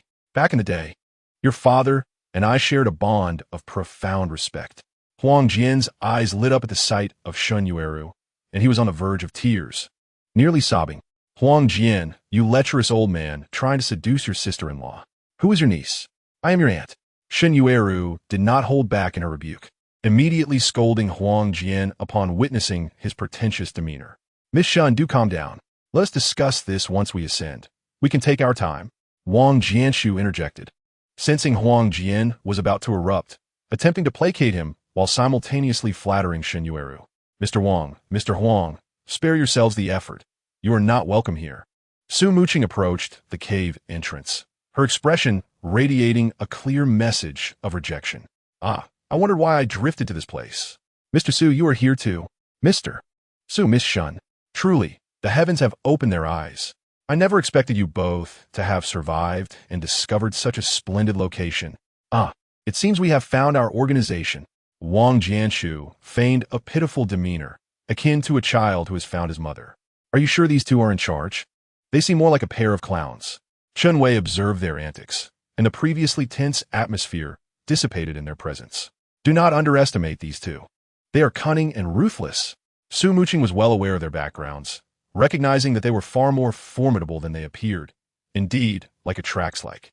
Wang Jianshu rubbed his hands together, wearing a facade of insincere smiles. Allow me to introduce, this is Zhao Gang, my bodyguard, quite skilled. And this is Manager Liu from Dunhuang Group. We were initially on the southern beach with over 20 people, Alas, that wretched tsunami left only the four of us fortunate enough to scramble onto a rock. Wang Jianshu spoke with a tone of lament. Yet his gaze remained fixated on the cave. Mr. Su, look, this place is indeed remarkable. Easy to defend, with a water source. We, as a group of men, have traveled far and are utterly exhausted. Might you grant us the courtesy of resting here? We are all unfortunate souls and should help one another. He spoke with an air of self-righteousness, as if his words were the very essence of truth. Before Su Mujin could utter a word, Shen Yueru, arms crossed, scoffed coldly. Mr. Wang, your talk of mutual assistance is rather facile. What of your 20-odd companions? Have they all conveniently vanished into the sea? This place, which we built through our toil, is hardly a refuge. Wang Jianshu's smile faltered momentarily, a flicker of malice flashing in his eyes, only to be quickly masked by a veneer of feigned warmth. Miss Shun, you are being rather presumptuous. In times of peril, strength lies in numbers. Look at our capable Zhao gang, who can ensure everyone's safety. Both Fong and I are well-meaning individuals. At the very least, we could protect you. Far better than your few. His gaze lingered insidiously on the women at the cave entrance, particularly pausing on the faces of Su Mujin and Shen Yueru, with a hint of disturbing amusement. In this desolate wilderness, it's quite lively when we are together, don't you think? His last words dripped with ambiguity, prompting a lewd chuckle from manager Lu nearby. Su Mujin's expression turned frigid. Mr. Wang, this place is too small to accommodate all of you. While there is still light, I kindly request that you leave. Leave? Wang Jianshu reacted as though he had heard the most ludicrous of jokes. The mask of pretense was utterly discarded, replaced by the arrogance and avarice of one in power. Su Mujin, you are overstepping, are you not? Do you think this is still your homeland? That you are the exalted President Su? Take a good look. This is a deserted island. Ma makes right. We are 4 strong men. And with a skilled fighter like Zhao Gang, you women had best comply and follow my lead. There shall be benefits for you. Otherwise, he grinned sinisterly. Glancing at Shougong. Shougong, go. Do you wish to die? Chen Mo's cold voice rang out, halting Zhao Gang's advance, causing Wang Jianshu and his companions to furrow their brows. Chen Mo had been seated by the fire, content to overlook their antics as long as they remained within reasonable bounds. But the rapid unveiling of their vile natures took him by surprise. These individuals, who usually donned a faade of decorum, swiftly revealed the depths of their depravity in this isolated setting. Su Mujin, I initially perceived you as a paragon of purity, yet appears you harbor a man here, Huang Jian sneered, having long harbored a simmering rage, now venting it upon Chen Mo's emergence. You filthy old lecher, what is it to you if we do? Shen Yueru retorted sharply, knowing Su Mujin would not stoop to quarrel. Thus she directed her ire at Huang Jian. You, Shen Yueru, you wait for it. Huang Jian, now trembling with fury, pointed an accusatory finger at her, his expression one of malignant rage. Chen Wei and Xia Xuening also arrived at the cave entrance, and instantly, elation illuminated Wang Jianshu and Huang Jian's faces. Goodness, 2 bosses, who would have thought? 6 beauties reside here, and that one resembles the star Xia Xuening. Manager Lu's eyes widened, swallowing hard in disbelief. Ha ha ha, they're all ours now. Zhao Gang, seize them, and you shall receive your share. Wang Jianshu commanded with a lewd grin, ordering Zhao Gang to advance. Zhao Gang furrowed his brow, his face a canvas of struggle and difficulty. He stepped forward, clasping his fists before Chen Mo at the entrance, his voice low and somber. Brother, though Mr. Wang's words may not be pleasant, they hold a kernel of truth. This place indeed possesses the capacity to accommodate more individuals. We harbor no ill intentions. We merely seek a safe refuge. It is far better for us to row together than to fight independently. We humbly ask for your understanding. We assure you we will abide by the rules. He endeavored to imbue his words with sincerity. Are you certain you have made your decision? Chen Mo regarded Zhao Gang with an icy gaze, laced with a palpable sense of menace. Despite the distance of several meters, Zhao Gang could distinctly feel the lethal aura emanating from Chen Mo. This was a man who had indeed taken lives. Doubt began to creep into Zhao Gang's heart. Zhao Gang, why are you dawdling? Can you not handle this mere brat? Wang Jianshu urged Zhao Gang once more, his impatience evident upon his countenance. Ladies and gentlemen, I must apologize. I assure you, we will adhere to the rules. Reluctant to confront someone like Chen Mo, Zhao Gang found himself trapped between his own instincts and the demands of his employer, Mr. Wang. At last, Chen Mo made his move. His expression remained impassive as he slowly lowered the ladder from the edge of the entrance, each motion deliberate and steady. Then, step by step, he descended from the ladder, stopping a few paces away from Zhao Gang. He disregarded the incessant chatter of Wang Jianshu, as well as the flickering gazes of manager Liu and Huang Jian, focusing solely on Zhao Gang. Rules? Chen Mo's voice was not loud, yet it resonated with an extraordinary chill, slicing through Wang Jianshu's clamor. The rules here are dictated by me. Now, I command you to leave. Otherwise, death awaits. The frigid intensity of Chen Mo's gaze swept over Zhao Gang and his companions, as though he were surveying corpses. Zhao Gang was certain that should he make a move, the response would be lethal. Wang Jianshu, Huang Jian, and manager Liu shivered at the sight of Chen Mo's eyes. The atmosphere plummeted to an icy stillness. An invisible aura of imminent death radiated from Chen Mo's presence. Huizi and Li Enxi at the entrance stiffened, their hands instinctively resting upon their weapons. The smugness on Wang Jianshu's face faltered, swiftly replaced by indignation. Zhao Gang, what are you waiting for? Show him what you're made of. Make him understand the true weight of the heavens and the earth. If you incapacitate him, that little celebrity will be yours. His words were abruptly silenced by Chen Mo's frigid gaze, as if ensnared by a venomous serpent, sending chills throughout his body. Chapter 51. Exile Zhao Gang took a deep breath, his expression complex as he regarded Chen Mo, embodying both resignation and the solemnity befitting a martial artist. He recognized that this seemingly ordinary young man was far from simple. The profound calmness he exuded was not feigned. Yet he found himself with no choice. I am sorry, Zhao Gang exclaimed, his voice firm as he resolved to act. He understood Wang Jianshu's nature and realized he had to strike. With a sudden burst of energy, he lunged forward, delivering a swift straight punch aimed squarely at Chen Mo's face, the force of the blow demonstrating his solid martial arts foundation. This punch was both rapid and fierce, clearly honed from the crucible of street combat. Military boxing. Chen Mo recognized Zhao Gang's technique the moment he launched his attack. The trajectory of the punch appeared to Chen Mo as though it were unfolding in slow motion. In terms of military boxing, Chen Mo could be considered a master of the art. He chose not to retreat. He glided effortlessly to the left, his body as weightless as a drifting willow fluff, gracefully evading the formidable punch. In the fleeting moment when Zhao Gang's fist grazed his nose, Chen Mo's left hand shot out with the swiftness of lightning, fingers curling like claws and accurately seizing Zhao Gang's wrist joint. A technique of capture. Zhao Gang was taken aback by Chen Mo's movement, unable to react in time. A soft click resonated alongside Zhao Gang's muffled groan. He felt as though his wrist was ensnared by an iron vice, his bones protesting in agony. The strength he prided himself on proved utterly ineffectual before his opponent. A wave of terror surged through Zhao Gang's mind as he instinctively attempted to withdraw his hand for defense, simultaneously launching a vicious knee strike towards Chen Mo's waist.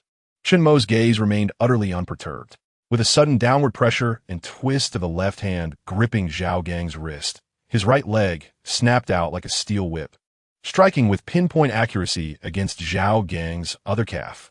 Bang! Ugh! The dull thud of impact and Zhao Gang's painful grunt occurred almost simultaneously. Zhao Gang felt a searing pain radiate from his shin, as if struck by a hammer, his supporting leg instantly giving way, causing his entire body to stagger sideways uncontrollably. Zhao Gang's towering frame lost all balance, crashing down like a heavy sandbag into the still damp mud with a resounding thud. Mud splattered everywhere. The entire sequence unfolded with such dizzying speed. From Zhao Gang's initial strike to his fall into the mud, merely 2 or 3 seconds elapsed. The onlookers at the cave entrance, including Su Mujin, barely comprehended Chen Mo's movements. They only saw the aggressive Zhao Gang, and in the next instant, he was left in a disheveled heap in the muddy water. How could this be possible? Is this some form of leniency? Huang Jian's mouth fell agape at the sight of Zhao Gang being felled in a single blow. Recalling the days on the southern beach when Zhao Gang could take on multiple opponents single-handedly, leaving him in doubt. Zhao Gang, you fool, what are you doing? Wang Jianshu fumed in embarrassment. Zhao Gang had brought him shame, failing to withstand even a single move. Manager Lu's expression of pride and anticipation was frozen, transformed into disbelief and shock. How is this conceivable?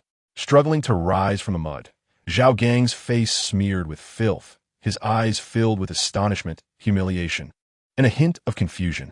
You two practice military boxing. Zhao Gang was somewhat taken aback. He held confidence in his own fighting style, having honed it through rigorous training. He had never encountered such a terrifying adversary. The opponent's speed, strength, and timing reached an unattainable pinnacle. This was no ordinary martial art, but a lethal technique forged through the crucible of life and death combat. Oomph. You presume to wield military boxing. Did you learn martial arts to bully the weak? Did you learn martial arts to forcibly seize women? Did you learn martial arts to assist tyranny? Were it not for your practice of military boxing, you would already be a lifeless corpse. Chen Mo nearly bellowed, each word striking Zhao Gang's ears, compelling his head to bow and his face to reflect remorse and guilt. Soda. I too have my reasons. Zhao Gang dared not retort, nor could he, casting a glance at Chen Mo before lowering his head once more. Chen Mo stood in place, looking down at Zhao Gang, who was mired in mud. His gaze remained tranquil, yet it conveyed everything. Zhao Gang was unworthy of being his opponent. Do you wish to continue? Chen Mo's voice was calm and devoid of emotion, yet it carried an invisible weight of pressure. Zhao Gang could sense that Chen Mo had shown him mercy. Should he dare to make another move, his adversary would undoubtedly ensure his complete obliteration. The chasm between them could no longer be bridged through sheer effort. Shougong, you worthless fool. Rise. Eliminate him. Wang Jianshu shouted in fury, spitting as he spoke. What do you think I am supporting you for? Get up. Zhao Gang stiffened, his facial muscles twitching. Slowly, he rose to his feet, no longer regarding Wang Jianshu, but instead bowing deeply to Chen Mo. Thank you for your mercy. I am inferior. Zhao Gang.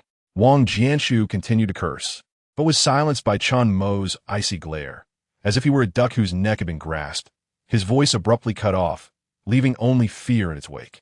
Chen Mo turned his attention away from Zhao Gang, directing his gaze towards the frantic Wang Jianshu, the terrified manager Lu, and the trembling secretary Zhang. His voice was as frigid as ice. Leave or die.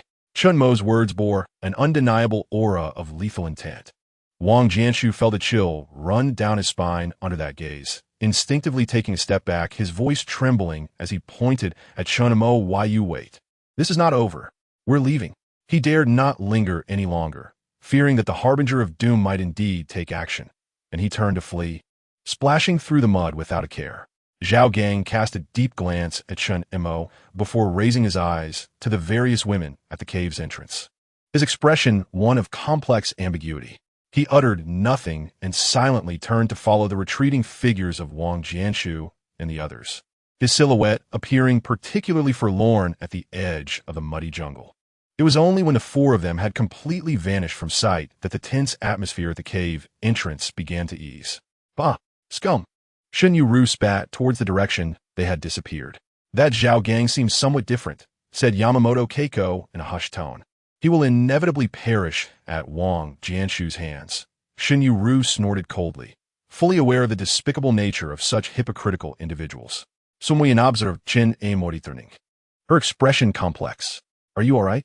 Chen Mo shook his head, as if he had merely accomplished a trivial task. Zhao Gang must have something incriminating against Wang Jianshu. He pondered about Zhao Gang's predicament. All is well now. Chen Mo raised his head and addressed the group at the cave entrance, his tone returning to its usual steadiness. They seem to have headed back to our original seaside camp. That place likely isn't very peaceful either. Su Mujin recalled a few other figures, wondering what might transpire if the two groups encountered one another. Chen Mo glanced at the distant coastline. The fates of these individuals were inconsequential to him. His sole mission was to survive at any cost. Time passed unnoticed, and 2 days slipped by. With food still sufficient, Chen Mo and his companions refrained from venturing out, instead remaining within the camp to re-establish the surrounding traps. Chen Mo, Keiko, come quickly. The traps have yielded results. Li Enxi called out. On the 3rd day following the landslide, Chen Mo intended to take a chance and search for new provisions. Unexpectedly, the traps stirred to life. He and Yamaguchi Keiko promptly approached Li Enxi, with the others following out of curiosity. They gathered at the periphery of the camp, near the edge of the jungle, where several traps, cleverly camouflaged with vines and branches, awaited. Xia Xuening pointed excitedly at one of the snares, exclaiming, "Wow, there are indeed birds. 2 of them, still moving." Inside the trap, 2 vividly colored wild birds struggled, their feathers matted with dried mud. After 2 days of chewing on jerky, which tasted akin to wax, the prospect of fresh meat was exhilarating. Shen Yueru crossed her arms, nearly drooling in anticipation. Having something to eat is good enough. Yet you still find reasons to be picky. Chen Wei and Shen Yueru often engaged in banter, and while she too found the jerky somewhat tiresome, she kept that sentiment to herself. Su Mujin pointed to another shallow pit covered with foliage, remarking, "That pit seems to contain something. It carries a rather unpleasant odor." Xia Xuening cautiously peered inside. "It looks like a large rodent. Its tail is quite thick." Li Enxi, wearing an expression of professional satisfaction, replied, "That is a trap set yesterday, with sharp spikes beneath. It appears to be an unfortunate bamboo rat. Today's haul seems promising." Joy illuminated the faces of the group. After 2 days of consuming jerky, particularly that of python, it had indeed become somewhat difficult to swallow. "This isn't a bamboo rat. It appears to be animal fur." Chen Mo approached the trap Su Mujin had indicated, discovering only tufts of fur within. The group quickly gathered around. The camouflaging branches and vines at the trap's edge had been violently torn apart, littering the ground. The earth around the pit had been disturbed, revealing several clear hoof prints. The wooden stakes meant to secure the spikes were also askew, yet no carcass was found. Yamaguchi Keiko squatted down, measuring one of the clearest hoof prints with her fingers. She scrutinized the scratches on the walls of the pit and the scattered coarse, deep brown bristles. Such large hoof prints, and the walls have been forcibly breached. This suggests. Li Enxi picked up a stout bristle, bringing it close to her nose, her gaze sharp. The stench is quite pungent. The bristles are coarse and dark brown with black. This is from a wild boar.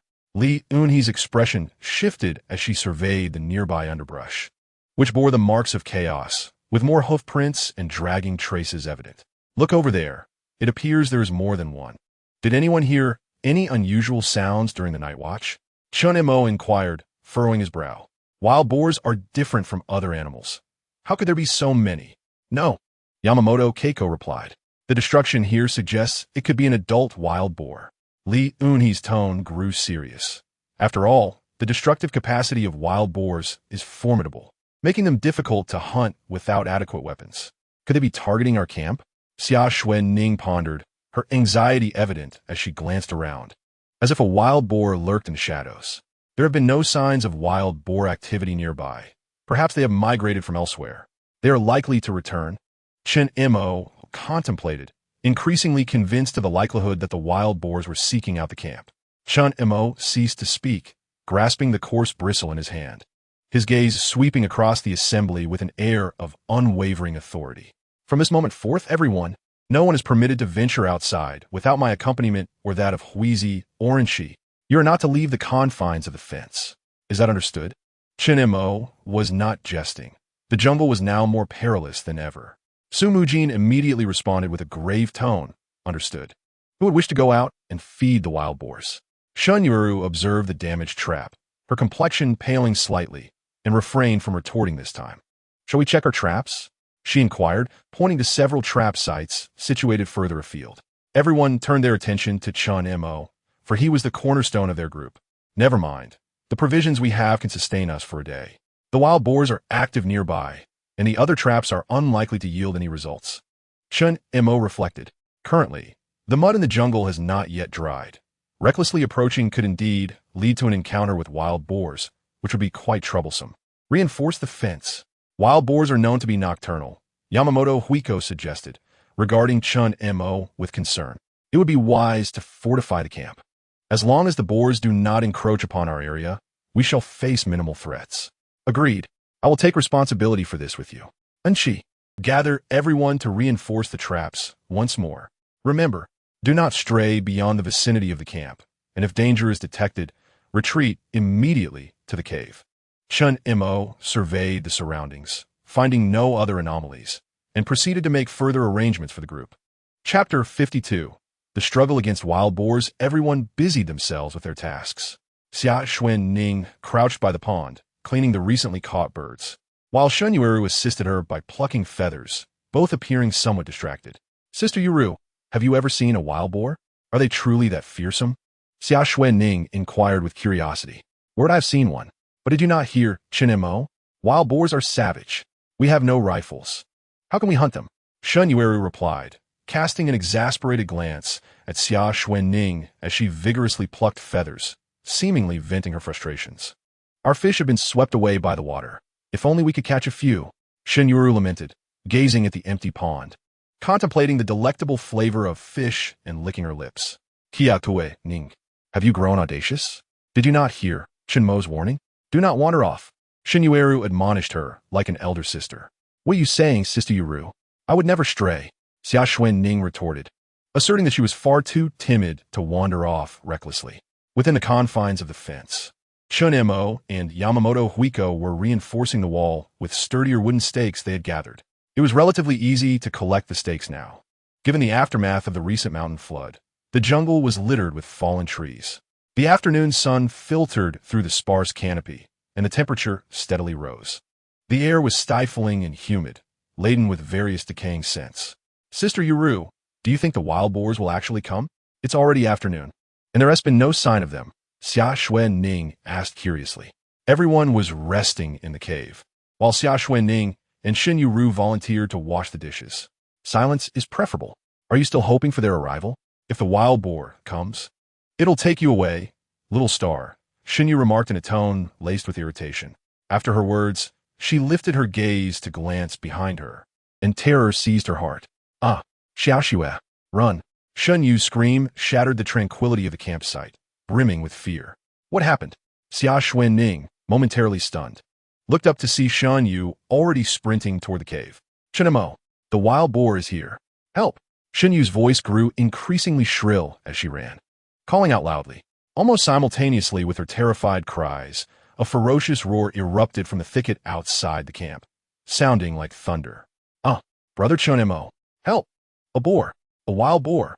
Xia Xuening's scream, now tinged with desperation, followed suit. Finally, amidst the boar's howls, Xia Xuening reacted, abandoning all else and fleeing. The campsite erupted into chaos in an instant. A figure shot out from the cave, like an arrow released from a bow. Chen Mo, awakened from his afternoon slumber by Shen Yu's initial cry for help, grabbed a fire axe and charged outside. You hurry up! Su Mujin anxiously called out to Shen Yu, who had reached the ladder. Xiao Xue, don't panic. Chen Wei's voice chimed in nearly simultaneously with Su Mujin's. Damn it! Li Enxi and Yamaguchi Keiko, upon seeing Chen Mo rush out, reacted swiftly, seizing nearby weapons. Li Enxi graspata sharpanat spa, while Yamaguchi Keiko snatched a bow and arrow, darting toward the scene of the disturbance with lightning speed. Enxi, catch! Yamaguchi Keiko tossed another arrow to Li Enxi ahead, the two of them pursuing Chen Mo almost in unison. As Chen Mo reached the edge of the fence, his sharp gaze immediately locked onto the figure outside. Less than 2 meters ahead, a robust wild boar, covered in deep brown bristles resembling steel needles, was digging with its forelegs, exhaling heavily as its small, blood-red eyes fixated menacingly on the newly emerged Chen Mo.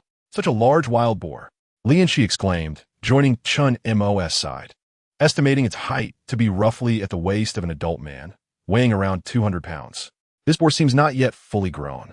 Yamaguchi Keiko observed the creature, which bore a pair of short, white tusks, her tense demeanor easing slightly.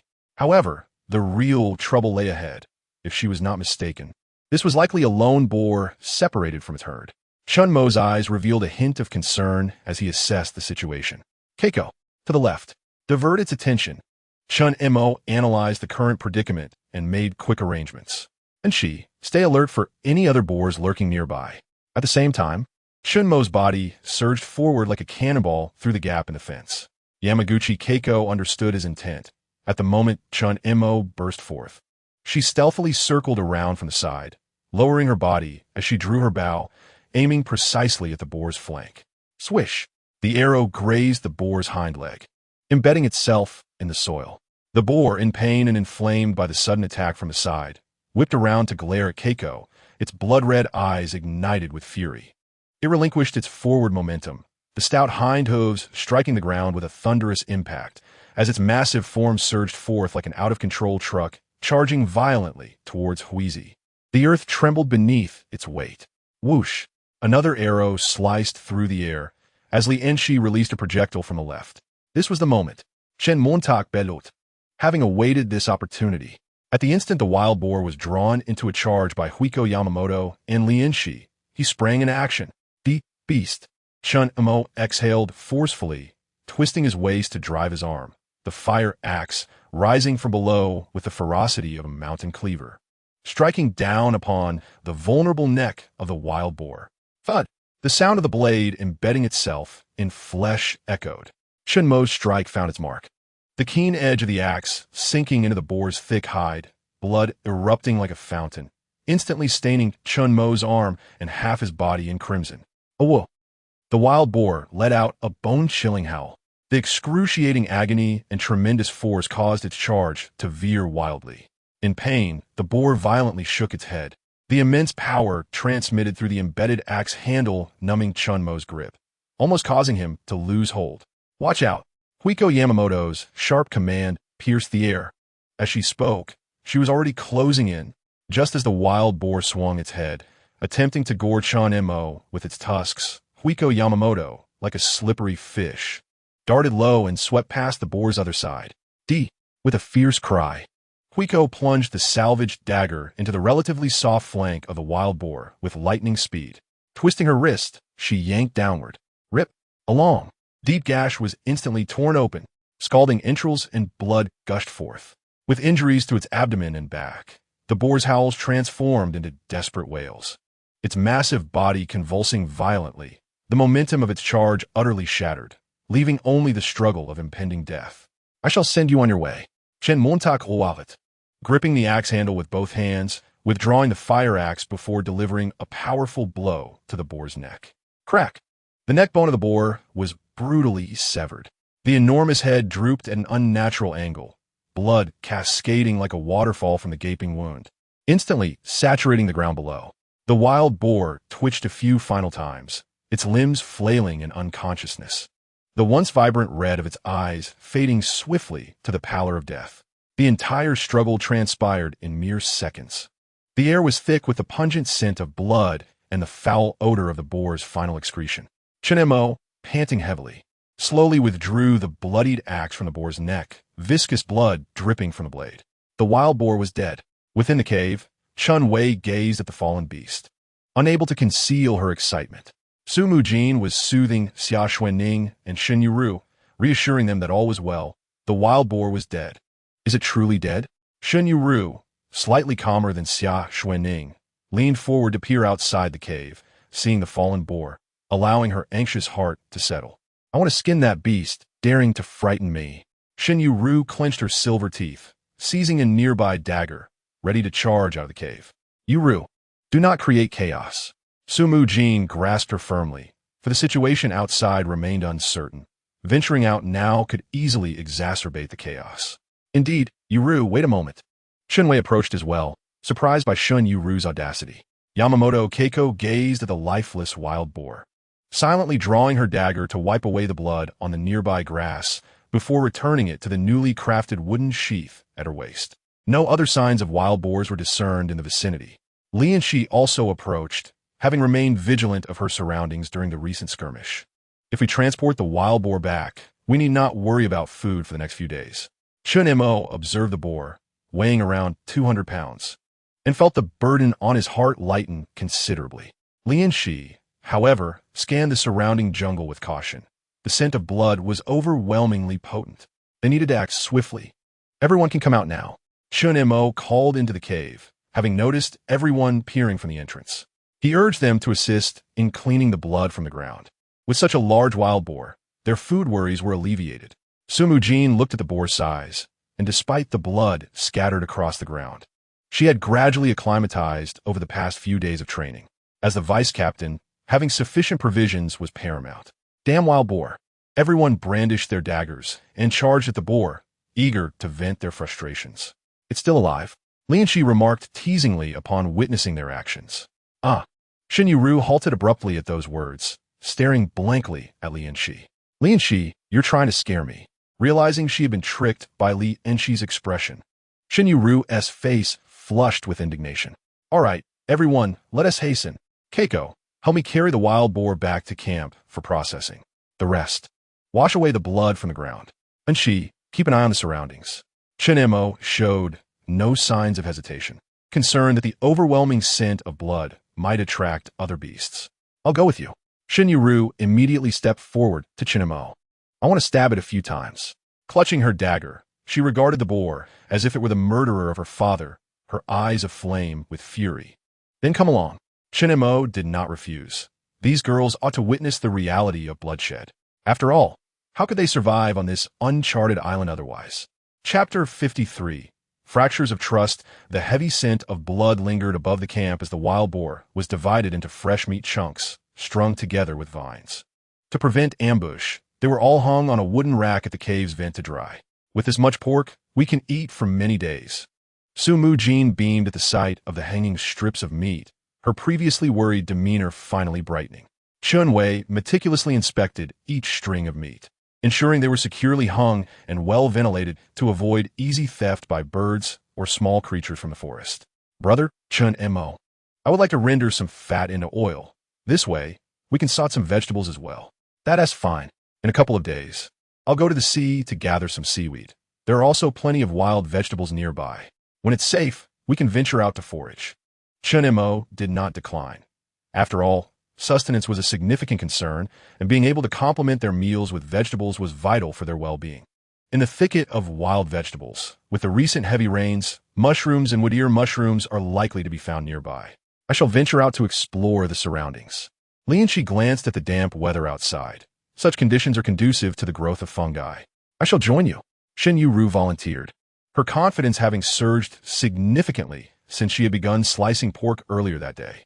It seems our mission has become quite bold. Li Enxi Tisa, observing Shen Yueru's transformation. I am not to be underestimated, Shen Yueru declared, clenching her small fist with determination. Chen Mo leaned against the entrance of the cave, eyes closed in contemplation, a fire axe resting across his lap. He needed to maintain peak physical condition to confront any unforeseen circumstances on the deserted island. I shall assist Huizi in setting traps, Li Enxi remarked, eyeing the neatly cut meat, intending to enhance the traps in preparation for any vengeful wild boars. I shall help too. Su Mujin followed suit, eager to contribute to the team. The sun reluctantly dipped below the horizon, casting a dim light over the landscape. Inside the cave, a delightful aroma filled the air, the scent of rendered pork fat. Throughout the afternoon, Chen Wei had transformed all the fatty meat into lard, stored in bamboo tubes. Wow, it smells divine. Sister Chen Wei, anyone who marries you will be truly fortunate. Xia Xuening breathed in deeply, expressing her envy. Chen Wei's gaze discreetly flicked towards Chen Mo at the cave's entrance, her cheeks flushing. Do not speak so carelessly. I have learned to cook from my mother since childhood. Oh, how I wish to have some braised pork. Shen Yueru gazed longingly at the meat. Having anything to eat is a blessing. We are on a deserted island. Li Enxi chimed in. Yamaguchi Huizi and Li Enxi entered almost simultaneously, their baskets brimming with mushrooms and wood ear mushrooms. These were foraged nearby. Here you go, Chef Chen. Li Enxi handed the basket directly to Chen Wei before settling down by the fire. Yamaguchi Huizi folded the latter and took a seat against the rocky entrance to rest.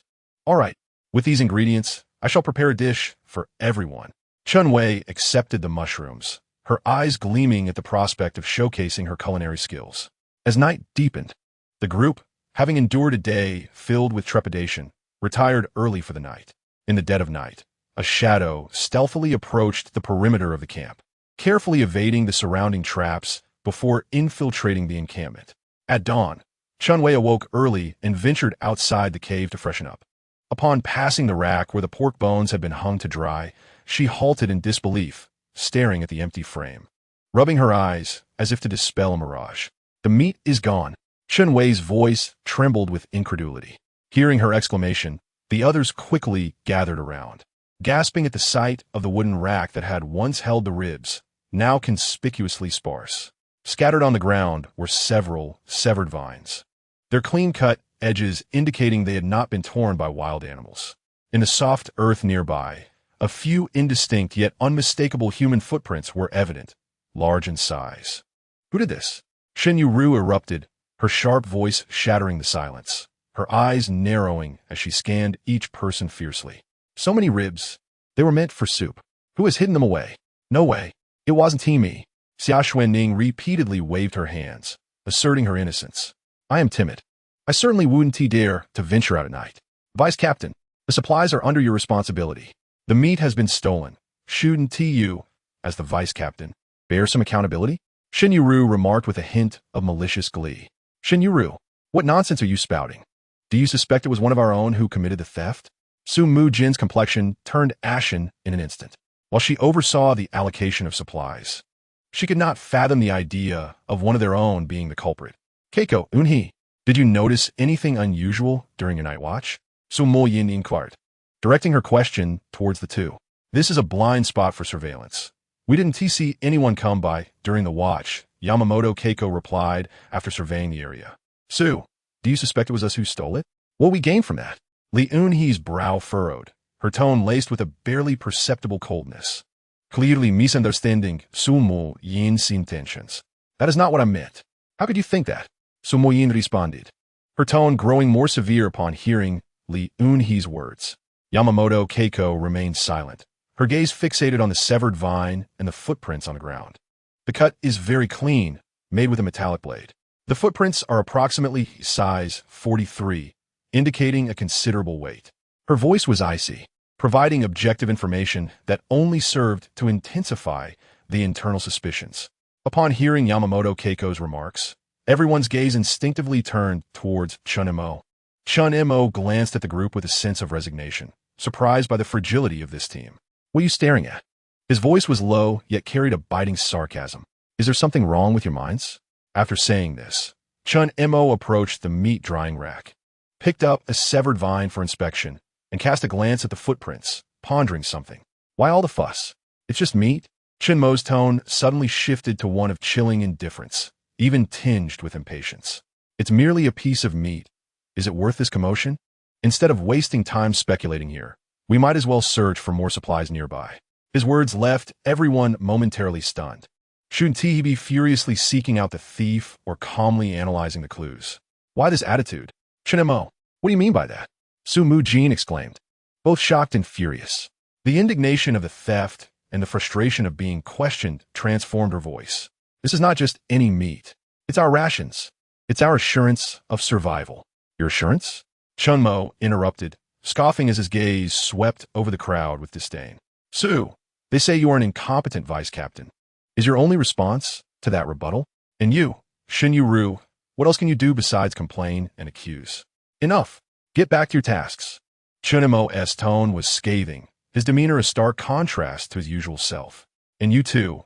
He directed his gaze at Li Enxi and Keiko, skilled in combat, yet you allowed the camp to be raided.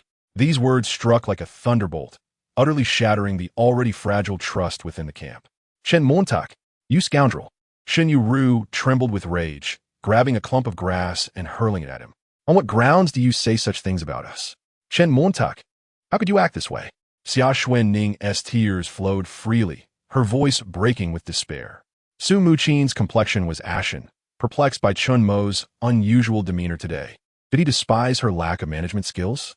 Li Enxi and Yamaguchi Keiko were equally bewildered, unable to comprehend why Chen Mo, who usually took such good care of everyone, was behaving this way.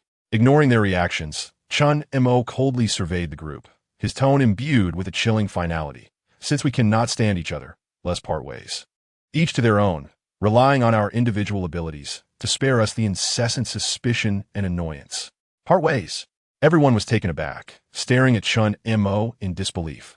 Chen Wei exclaimed, Chen Montak, have you lost your mind? How can you say such things? Every day, bickering back and forth. How tiresome. It's better to separate. Those who wish to leave should pack their things now. The supplies will be evenly divided. Chen Mo offered no further explanations and remained indifferent to the other's thoughts. His tone unyielding. Having spoken, he returned to the cave, gathering his belongings into his backpack. The group stood frozen, watching Chen Mo's retreating figure. unsure of why he had changed so dramatically. They had merely expressed their doubts without any harsh words. Sister Mujin, are we leaving? Where to? Xia Xuening looked helplessly at Su Mujin, uncertain of what to do. Where to? Into the jungle to meet our demise? Shen Yueru snapped in anger at Xia Xuening's suggestion. Su Mujin stood there, dazed, her mind in turmoil. Li Enxi and Keiko exchanged glances, recognizing shock and deep concern reflected in each other's eyes. However, Chen Mo's cold and resolute attitude left them at a loss for how to proceed. Outside the camp, deep within the jungle, two pairs of greedy eyes peered through the dense foliage. Fixated on the direction of the cave, it was Wang Jianshu and Huang Jian. Zhao Gang stood silently against a nearby tree, his brow furrowed in thought. Good, good, they're finally arguing. What a fierce quarrel, Huang Jian whispered excitedly, his face betraying unmasked glee and malice. Old Wang, you must admit, your tactic is quite effective. Throwing those tainted scraps near their traps indeed lured the wild boars. Now, while chaos ensues, we can steal their meat. They have already turned on each other. What did that Chen fellow say? Part ways? Wang Jianshu's plump face was adorned with a smug grin, his eyes glinting with greed and desire. A bunch of fools. Once that Chen leaves, the women the food. And their cave will all be ours. Yes, especially Su Mujin and that Shen Yueru. I have longed to sample them. And that little star, Xia Xuening. Quite tender indeed. Huang Jian's lascivious expression revealed his frenzied excitement over the camp's bounty. Zhao Gang, keep a close watch, Wang Jianshu commanded in a low voice, his tone brooking no dissent. As soon as that Chen fellow leaves the camp, make your move. Bring Su Mujin and Shen Yueru to me. He seemed to envision the scene of those women beneath him, his breath growing heavier. Zhao Gang, repulsed by Wang Jianshu's vile expression, glanced back towards the cave, hearing the faint sounds of weeping and arguing from within, feeling as if a heavy stone was pressing down on his heart. He clenched his fists, his knuckles turning pale, and ultimately acquiesced. Yes. Chapter 54. Unmasking the traitor, the atmosphere within the camp was stifling, suffocating in its intensity. Chen Mo had already packed his belongings. The provisions are left for you. How you choose to divide them is of no concern to me. After uttering these words, Chen Mo exhibited no sense of nostalgia. His backpack contained only his clothing, a fire axe in hand, and a dagger sheathed at his waist, as he strode purposefully towards the camp's exit without a backward glance. Chen Mo, where are you going? Weren't you supposed to protect me? Su Mujin could no longer contain herself, her voice hoarse with an unrecognized tremor of pleading. She had not anticipated Chen Mo's resolute decision to depart. Chen Mo, are you truly leaving? Well, I do. Chen Wei shouted desperately, tears brimming in her eyes. Feeling utterly helpless, without turning, Chen Mo's voice was icy. Take care of yourselves. I owe you nothing. With that, he advanced, his figure swiftly vanishing into the dense foliage.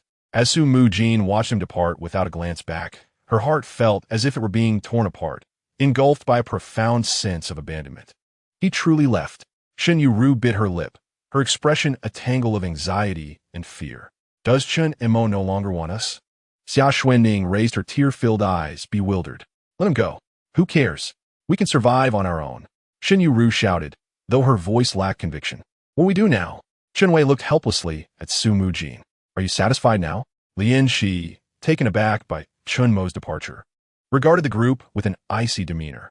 Su Mujin collapsed onto the grass bed, her shoulders trembling slightly. The overwhelming sense of defeat and the grievance of being forsaken by Chen Mo nearly shattered her. Yukiko, where are you going? Li Enxi asked nervously as she saw Yamamoto Yukiko begin to move. Wherever he is, I shall be. Yamamoto Yukiko did not acknowledge anyone. Armed with a quiver and bow, she followed the direction in which Chen Mo had vanished, her silhouette swiftly disappearing into the woods. Yukiko! Li Enxi exclaimed, rushing to the edge of the wall, only to catch a glimpse of Yamamoto Yukiko's rapidly fading figure. Even Yukiko has left. Xia Xuening's sobs transformed into a desperate whimper. The departure of Yamamoto Yukiko became the final straw that broke the camel's back. Su Mujin abruptly lifted her head, an icy despair completely engulfing her. She opened her mouth, but could produce no sound. Li Enxi returned to the camp, vigilantly surveying her surroundings, her expression grave. She approached the rack where the missing meat had been, meticulously examining the severed vines and the indistinct footprints trampled by the crowd. This was not done by our people. The pattern of force in these footprints differs from that of anyone in the camp. Li Enxi's voice resonated like a tolling bell, striking the hearts of those present. Are you suggesting that someone did this deliberately? Wang Jianshu and his group. Su Mujin had composure. Suddenly recalling the greedy glances of Wang Jianshu and the others. What? It was them? They did this on purpose. Shen Yueru exclaimed, rushing to Li Enxi's side, her understanding dawning. Chen Mo has departed, and so has Huizi. What shall we do next? Chen Wei inquired anxiously, feeling as though the loss of Chen Mo had severed the very backbone of their group. Let him go. Without him, we shall protect ourselves. Shen Yu retorted sharply, yet her voice echoed hollowly, betraying an unmistakable fear and confusion in her eyes. Li Enxi's countenance turned pale as she gripped her sharpened wooden spear tightly and ventured outside. Enxi, are you leaving too? Su Mujin asked tremulously, observing Li Enxi's actions. I will just take a look around, Li Enxi replied hoarsely after a brief pause. Her gaze fixated on the direction in which Chen Mo had vanished, while warily scanning the eerily quiet jungle below, a profound unease gripping her heart. Having exited the camp, Chen Mo found himself beside a grand tree, where the view was impeccable, affording him a clear sight of the camp situation. Through the gaps in the foliage, he calmly observed the movements surrounding the encampment. Huizi, just as he concealed himself, he caught sight of Yamamoto Huizi's resolute figure departing, causing his heart to plummet. This was not part of the plan. He had orchestrated this scenario, even resorting to the harshest words to wound everyone, with the intention of drawing out the hidden observer and forcing the team to confront the harsh reality amidst their suffering. However, he had not anticipated that Yamamoto Huizi would so decisively pursue him. This is dire. Huizi is heading towards the ambush point. Chen Mo silently cursed the foolish woman, his expression turning gravely serious. No matter how skilled Yamamoto Huizi was, venturing alone into the jungle, especially after he had intentionally created the illusion of the camp's disintegration, posed an exceedingly high risk. Almost simultaneously with Yamamoto Huizi's disappearance, the bushes on the opposite side of the camp began to sway violently. Wang Jianshu's grotesque, greedy face emerged first, followed closely by Huang Jian and manager Lu, whose eyes gleamed with lewd anticipation, along with the heavy-footed Zhao Gang. Ha ha ha! Fortune favors me. That Chen scoundrel is gone. Even that cold-faced woman has fled. Wang Jianshu cackled, gesturing wildly towards the vaguely discernible figures above the cave, saliva flying from his mouth. Shougong, manager Lu, hurry. Those women are like meat on a chopping block now. So Mukin, Shenyu, today, I shall savor your flavors. Huang Jian, brimming with impatience, rubbed his hands together, his gaze fixated on the terrified face of Xia Xuening, peering from the cave entrance. Don't be afraid, little beauty. Brother will take care of you. Ha ha ha. Filthy words spewed forth like dirty water, instantly dousing the women within the cave. Li Enxi's expression shifted dramatically as she rushed to the cave's entrance, her voice ringing out fiercely. It's you? If you wish to live, get out of here now. She raised her spear, standing guard at the foot of the ladder like a lioness protecting her cubs. Oh, a girl from a stick country? Wang Jianshu sneered, completely discarding his mask of pretense. Zhao Gang, subdue her. Be careful not to mar her face. We'll enjoy her together later. His eyes now reflected nothing but raw, primal lust. Zhao Gang's body stiffened as he beheld Li Enxi's furious and resolute gaze, then glanced at the repulsive expressions of Wang Jianshu and Huang Jian. His fists clenched tightly, the sound of cracking knuckles resonating, filled with struggle and torment. Shougong, are you deaf? Don't forget whose life your father owes to. What about your promise? Wang Jianshu's voice thundered like a deathly incantation. Zhao Gang, in anguish, shut his eyes, but when he opened them again, only a chilling numbness remained. With a low growl, he fiercely drew a sturdy wooden club from his waist and charged at Li Enxi. If you wish to die, I shall grant your wish. A flicker of sorrow and indignation flashed in Li Enxi's eyes as she brandished her spear in defiance. Alone, she could only impede Zhao Gang. She was utterly incapable of confronting the four men. Yet, behind her stood her defenseless sisters. There was nowhere for her to retreat. So Mujin, witnessing the standoff between Li Enxi and Zhao Gang, felt a surge of desperation. Wang Jianshu's repugnant laughter and threats pierced her heart like a red-hot branding iron. In that moment, Su Mujin comprehended the profound meaning behind Chen Mo's cold gaze. On this island, stripped of the veneer of civilization, bereft of strength and unity, their only fate was to become mere playthings, trampled upon. Sister Mujin, what should we do? Xia Xuening, terrified, retreated to Su Mujin's side, trembling uncontrollably. Shen Yueru's face was as pale as a sheet, her body icy. Wang Jianshu's lascivious gaze evoked memories of sordid drinking parties that churned her stomach. Chen Mo, you scoundrel, returned swiftly. Shen Yueru shouted into the void. For the first time, she realized that without Chen Mo's protection, her esteemed lineage and beauty were utterly worthless here, even a source of calamity. Sisters, let us fight back. Su Mujin resolved, determined to engage in the fray. Enxi, hurry up. Li Enxi, gazing at the descending ladder in the cave, understood that she could not face them alone. Defending the cave might be their only recourse. Without hesitation, she darted up the ladder with the swiftness of lightning. Zhao Gang, stop her! Wang Jianshu bellowed, ordering Zhao Gang to prevent Li Enxi's escape. Zhao Gang hesitated for a moment, then gritted his teeth and charged toward the ladder. Cover Enxi. Throw something. Su Mujin, seeing Zhao Gang approach, knew they must resist and rallied everyone for a ranged assault. Let us crush them. The cave was filled with stones and timber. As Su Mujin seized a stone and hurled it outward, Chen Wei and Shen Yueru promptly joined her. The relentless barrage of stones hindered Zhao Gang's advance. Allowing Li Enxi to swiftly enter the cave, retract the ladder, and barricade the entrance with makeshift wooden planks, leaving only a small opening to throw stones from. Stones rained down upon Zhao Gang, landing at his feet, truly embodying the adage. They threw mud at me, they hurled stones at me. Zhao Gang was now acutely aware of such treatment. Meanwhile, Yamaguchi Keiko navigated through the dense jungle, her eyes scanning her surroundings in a frantic search for any trace left by Chen Mo, but to no avail. Chen Mo, where have you gone? Anxiously, Yamaguchi Keiko changed her direction repeatedly. Over the years, she had grown accustomed to solitude, to the cold, to living on the edge of danger. Yet, Chen Mo was the only one she could trust and fight alongside. Chen Mo, she could not help but let out a low cry, her voice quivering in the stillness of the forest. Boss, look, there's a woman. Quite the catch. A pair of malicious eyes fixated on Keiko Yamaguchi as she approached. A hint of excitement lacing the voice. Damn, what luck. Just as we were looking for trouble with those women, one has delivered herself right to our doorstep. Another voice oozed with lewdness. Chapter 55. The struggle in the jungle. 6 figures concealed themselves within the dense underbrush. As they observed Keiko Yamaguchi nearing, they emerged like phantoms from the surrounding trees, swiftly surrounding her. Hyena.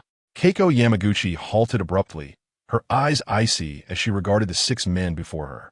The leader, his gaze as venomous as a serpent, was none other than the hyena chief who had previously lost an arm to Chen Mo. His empty sleeve billowed in the wind, and his eyes bore a mix of deep-seated resentment and an unsettling appraisal of Keiko. Alongside the hyena stood 5 others, all bearing Western features, including one man of African descent. Each of them had a fierce countenance, wielding weapons that were unmistakably not those of mere survivors from a plane crash. Katana and military daggers adorned their hands. Most striking was the African man, tall and clad in camouflage, who stood beside the hyena chief, his gaze sharp as an eagle's, exuding an aura of danger that set him apart from the rest. Well, it's you. Come along quietly and serve us well, and we may spare your life. The hyena chief licked his cracked lips, his gaze lingering on Keiko's stunning visage and graceful form. In an instant, Keiko entered a combat stance, akin to a furiously poised leopard. She swiftly drew an old dagger, her body slightly hunched, her eyes devoid of warmth, muscles taut as she sought an opportunity to break free. Dream on. Keiko spat the words through clenched teeth. You'll regret this. Don't let her escape. Grab her, but don't kill her. The hyena chief cackled, waving his hand. Save for the African man. The other 4 immediately howled and lunged forward. Keiko roared, her figure darting like a specter, advancing rather than retreating.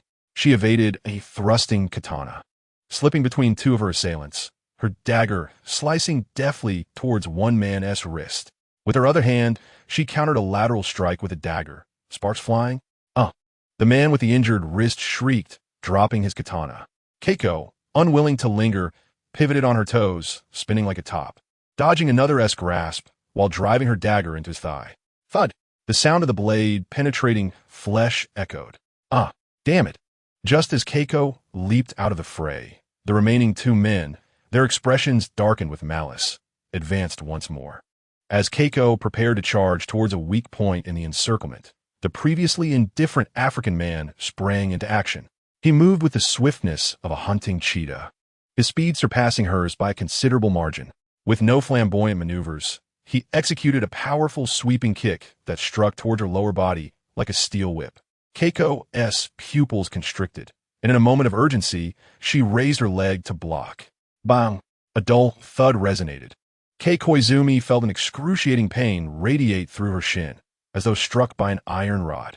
The immense force caused her center of gravity to falter, sending her staggering backward. What an opportunity!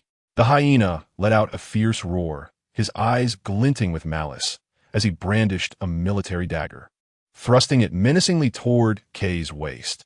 The other four, enduring their injuries, lunged forward once more. In midair, Kei was devoid of her old strength, and had yet to summon new energy, and it seemed inevitable that the dagger would find its mark. A cruel smile curled at the corner of the black man's mouth. Just at that precarious moment, a piercing sound sliced through the air. A spinning fire axe, propelled by unmatched ferocity, erupted from the thicket, hurtling straight toward the hyena's menacing head. The hyena's soul quaked with terror. The imminent threat forced him to abruptly halt his advance, clumsily rolling backward. The axe grazed his scalp, embedding itself deep into a tree trunk behind him, the handle vibrating ominously. Who dares ambush me? The hyena bellowed with venomous fury. Before his words could fade, a figure surged forth with overwhelming intent to kill. Emerging from the direction of the fire axe, none other than Chen Mo, who had left the camp. Without any unnecessary movements, Chen Mo charged directly at the black man. The man, caught off guard, barely had time to react as Chen Mo closed the distance. Chen Montak wallet, swinging his fist with the ferocity of thunder toward the man's heart. The black man's face paled as he beheld the rapidly approaching fist. Realizing too late the swiftness and brutality of his opponent, he attempted to shift his stance, but it was an exercise in futility. He could only cross his arms defensively over his chest, bracing for impact. Crack! The sound of shattering bone echoed. The black man felt an irresistible force crash upon him, his arms in agony, as if struck by a speeding truck.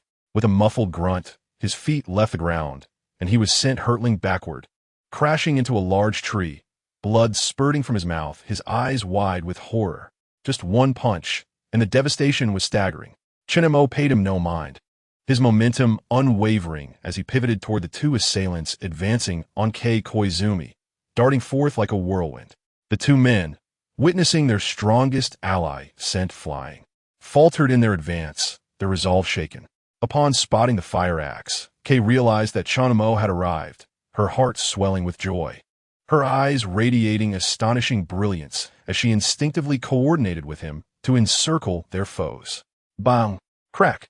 Chen Mo's sweeping kick struck one man's neck like a battle axe, rendering him silent in an instant, collapsing lifelessly. Kei followed closely, her dagger striking with the precision of a viper strike, piercing another shoulder and instantly incapacitating his arm. A cry of anguish escaped the disarmed man. In mere seconds, it felt like a dream. Of the 6 attackers surrounding Kei, 1 was gravely injured, 2 were incapacitated. 1 lay unconscious, while the remaining hyena and another white man were paralyzed with fear, retreating in haste. Mr. Chen, we were merely passing through. We had no intention of creating enmity with you. The hyena's voice wavered. He had not anticipated the formidable strength of this individual. Initially, he believed that with reinforcements, they could easily subdue Chen Mo, only to discover that he had miscalculated. It seems the lesson you received was insufficient. Chen Mo's voice was cold and piercing, his gaze fixed on the hyena, as if he were gazing upon a corpse. Instantly, the hyena felt a chill creep down his spine. Hyena? Who are these people? Chen Mo observed the team that had regrouped around the hyena, particularly their weapons, and began to connect the dots, though he could not yet confirm his suspicions. They are survivors, the hyena stated hesitantly. Yet, His eyes betrayed him, instinctively darting towards the recently risen black man. It appears there is no need to spare you any longer. Chen Mo's mind had begun to form a hypothesis, further corroborated by the hyena's actions. A cold smirk graced Chen Mo's lips as he slowly drew the fire axe, deeply embedded in the tree trunk. He took a step forward, akin to the approach of death itself. Retreat quickly. The hyena, witnessing Chen Mo's movements, screamed in terror, scrambling into the depths of the jungle without a backward glance. You wish to flee? Stay. Chen Mo bellowed, his figure suddenly in motion, the fire axe in his hand resembling the scythe of the Grim Reaper. His feet moved swiftly, catching up to two white men who had barely managed to escape a few paces. With a swift motion, the fire axe precisely sliced through one man's neck, blood gushing forth as he collapsed, convulsing briefly before succumbing to his fate. Spare me, the other man pleaded, kneeling and bowing repeatedly, his words a frantic jumble. Since you have arrived, you may as well remain.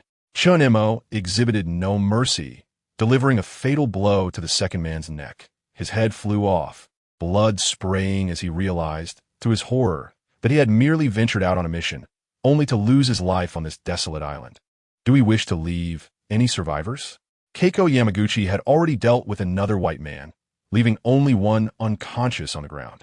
Chen Mo turned to Keiko's side and, without hesitation, severed the head of the unconscious man with a single stroke. His expression as cold and unyielding as if he were squashing an ant. Ensure your hands remain bloodless. After concluding these grim tasks, Chen Mo spoke to Keiko Yamaguchi. The jungle fell silent once more, saturated with the pungent scent of blood. Chen Montak. Suddenly, Keiko Yamaguchi threw herself into his embrace, trembling gently, tears streaming uncontrollably down her cheeks. Years had passed. She could scarcely remember when she last wept. This was her first bout of tears. Chen Mo gently patted her back, whispering, "It's all right. Let me examine your wounds." He carefully leaned down, noticing that the fabric of her pant leg was torn, revealing a long but shallow gash seeping blood, evidently inflicted when she blocked the blade of Scarface with her leg, likely cut by a hidden edge on his boot. "I thought you really didn't want us anymore." Keiko's voice trembled as she spoke. The thought of surviving on the deserted island without Chen Mo was beyond her imagination. Chen Mo remained silent, deftly tearing the hem of his own shirt to carefully bandage the wound of Yamaguchi Keiko. "Can you walk?" Chen Mo's voice was low, yet Yamaguchi Keiko could discern his deep concern for her, and that was sufficient. As she gazed at Chen Mo's caring visage, observing his hands, now stained with the blood of adversaries, tenderly tending to her injury, the icy barrier within her heart seemed to be cast into a furnace, melting away in an instant. Yamaguchi Keiko nodded vigorously, her throat constricted as if blocked by an unseen force, rendering her incapable of uttering a single word. Trouble loomed at the camp. Chen Mo swiftly secured the bandage. Rising to his feet, his gaze gravely fixed upon the direction of the camp. Wang Jianshu and his band of ruffians had taken action. "We must return immediately." Yamaguchi Keiko nodded in agreement. "What about these corpses and weapons?" She gestured towards the lifeless bodies and fallen arms scattered on the ground. "Take the weapons. Leave the bodies for the jungle." Chen Mo glanced around, collecting the swords and military daggers strewn about. "These surely do not belong to our aircraft." Yamaguchi Keiko, receiving a sword from Chen Mo, was filled with uncertainty. "Perhaps it is related to that incident," Chen Mo implied without elaboration, yet Yamaguchi Keiko understood his meaning. "Let's go." Chen Mo was reluctant to dwell on the matter. What was destined to occur would come in due time. He extended his hand. Without hesitation, Yamaguchi Keiko placed her hand in Chen Mo's broad, bloodied yet remarkably warm and strong palm. In that moment, all doubts and barriers dissipated. Chapter 56. The truth revealed the situation within the camp had become precarious. Given that Wang Jianshu and his cohorts had orchestrated this ambush, they were undoubtedly prepared, having fashioned a makeshift ladder. The ladder now lay at the entrance of the cave. Zhao Gang, resembling a frenzied tiger, charged forward heedlessly despite the arrows and stones raining down from the cave, already struck by an arrow, though it had missed a vital area. Blood continued to seep from his wound. "They have exhausted their arrows and stones. Charge!" Zhao Gang pushed forward. Wang Jianshu urged from a concealed corner. "Manager Liu, it's your time to shine. Go, capture that little star for yourself." Huang Jian, observing Zhao Gang beginning his ascent, promptly shoved manager Lu forward. "Stop him!" Li Enxi shouted fiercely. Weaponless now, she seized a spear and lunged, only to have Zhao Gang deflect it with a short wooden stick. The entrance was too narrow for her to fully unleash her strength. "Ha ha ha! Little beauties, don't be impatient. I'm coming up." Manager Lu reached the foot of the ladder, his excitement causing him to flail about. Inside the cave, Su Mujin, Shen Yueru, Xia Xuening, and Chen Wei, utilizing every available object, stones, wooden sticks, even a meager jerky, desperately hurled them at the ascending Zhao Gang. Yet their feeble attempts were akin to mere tickling for the resilient Zhao Gang, whose determination remained unyielding. Zhao Gang drew ever closer to the cave's mouth. His face, flushed from exertion, bore the marks of pain and numbness, while the lecherous laughter of Wang Jianshu and his ilk echoed like a nightmare imprinted in every girl's mind. The shadow of despair enveloped them completely. "Chen Mo, where are you? Hurry back!" As Shen Yueru gazed at the approaching Zhao Gang, a wave of despair washed over her, prompting her to shout outside. "The one surnamed Chen has been driven away by you. He will not return. Soon, you will belong to us." Huang Jian cackled madly, rubbing his hands together below. Holding a stone aloft, Su Mujin silently hoped for Chen Mo's arrival. In the past, although she had treated him coldly, his presence had alleviated her burdens. He was always the first to stand before her when trouble arose. But now, "Chen Mo, where are you?" she cried out within her heart. Zhao Gang finally reached the cave's entrance. While Li Enxi felt utterly drained, her spear continuously parried. "Sisters, it's either fight or die." Su Mujin gritted, "Härtigt." She could not assist Li Enxi now. Intervening would only hinder them. Gripping her dagger tightly, she resolved that if they were to be overpowered, she would rather perish than allow them to succeed. Shen Yueru, too, steeled herself, clutching a dagger in solidarity. Zhao Gang and Li Enxi had clashed for over a dozen rounds, with Zhao Gang growing increasingly ferocious while Li Enxi faltered. In an instant, her spear was knocked away, and she staggered back, her chest heaving. Zhao Gang reached out for Li Enxi. If he captured her, the remaining women would have no chance of resistance. At that moment, a whistling arrow sliced through the air like divine retribution, hurtling toward Zhao Gang's back. Accompanying the arrow was a thunderous shout, "Get down!" Without hesitation, the women dropped to the ground, recognizing the voice as Chen Mo's. Realizing the imminent danger, Zhao Gang attempted to evade, but the cave offered little space, forcing him to crouch. A sickening thud echoed as the arrow struck his back, piercing directly through his shoulder blade. "Ah!" he cried out in agony. Seizing the moment, Li Enxi kicked Zhao Gang, sending him tumbling from the cave. With a crash, he landed heavily on the muddy ground below, blood spattering from his mouth. The laughter of Wang Jianshu and Huang Jian abruptly ceased, replaced by screams of terror. A figure emerged from the shadows of the jungle, resembling a god of war, drenched in blood, wielding a katana instead of the fire axe. He stepped forth like a demon returned from hell. Behind him, Yamaguchi Keiko, though injured, possessed a sharp gaze and held her bow. She had fired that very arrow. "Have you decided how you wish to die?" Chen Mo's voice, cold as if from the depths of hell, pierced the silence surrounding the camp. An oppressive stillness enveloped the area. Wasn't he supposed to leave? Wang Jianshu trembled, his corpulent body shaking uncontrollably. A foul odor suddenly permeating the air as he lost control of himself in fright. Manager Lu, utterly terrified, collapsed to his knees, banging his head on the ground in desperation. "Spare me. Brother Chen, please spare me.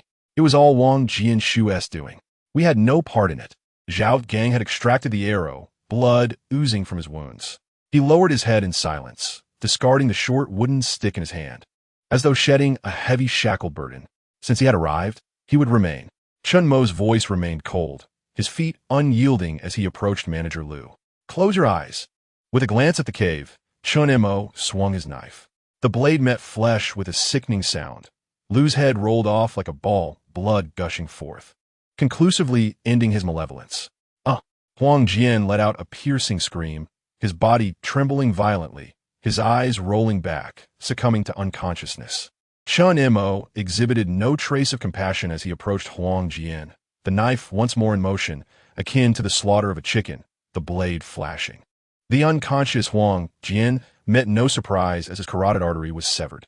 Please, I beg you, for the sake of our shared heritage as Huaxia people, spare me. Wang Jianshu knelt on the ground, bowing his head repeatedly, desperately pleading for mercy. You, unworthy of even calling yourself a Huaxia person. You only know how to bully the weak, you filth. Chen Mo spat, disdain evident in his gaze upon Wang Jianshu. Within the cavern, Su Mujin watched the bloodied figure below, tears blurring her vision. He has returned. All would be well again. Shen Yu, crumpled on the ground, murmured, he has returned. He really has. Summer Xuening and Chen Wei clung to one another, weeping, a release of fear mingled with immense joy at their regained hope. When Chen Mo instructed them to close their eyes, they understood what was to come, yet this time, none complied. Instead, Shen Yu approached Chen Mo. I will kill. Shen Yu clenched her teeth, fear overshadowed by a greater hatred. You cannot kill me. Murder is a crime. I am an entrepreneur, yes, a philanthropist. I have contributed. Wang Jianshu shouted madly. Remember, you must not stain your hand with blood. Chen Mo's icy gaze fell upon Su Mujin as she brought the others closer, and he spoke coldly, his frigid stare fixed on Zhao Gang. Take this trash and disappear from my sight. If I see you approach again. He slowly raised the knife, blood dripping from the blade. Merciless slaughter. A chilling intent permeated the air. Wang Jianshu scrambled to his feet. You cur. Hurry up and take me away. Wang Jianshu glared at Zhao Gang, desperate to escape, yet his legs betrayed him. Zhao Gang cast a lingering glance at Chen Mo. His expression complex, shame, gratitude, and a hint of relief mingled within.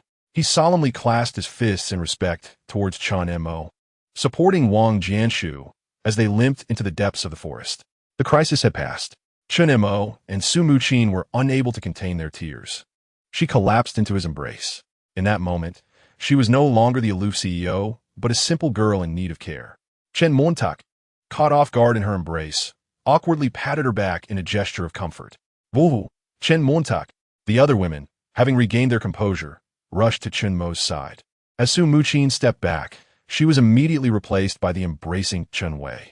Chen Mo could not show favoritism, so he embraced each person in a gesture of comfort. You big rascal. I almost thought I would never see you again. As Shen Yueru leapt into Chen Mo's arms, her fists pounded against him, tears streaming down her cheeks uncontrollably. Chen Mo was momentarily taken aback. Their relationship had always been strained, and he wondered what had prompted such an outburst from her. Lastly, there was Li Enxi, who remained still, her face pale, yet Chen Mo's return brought her a profound sense of relief. How are you? Are you hurt?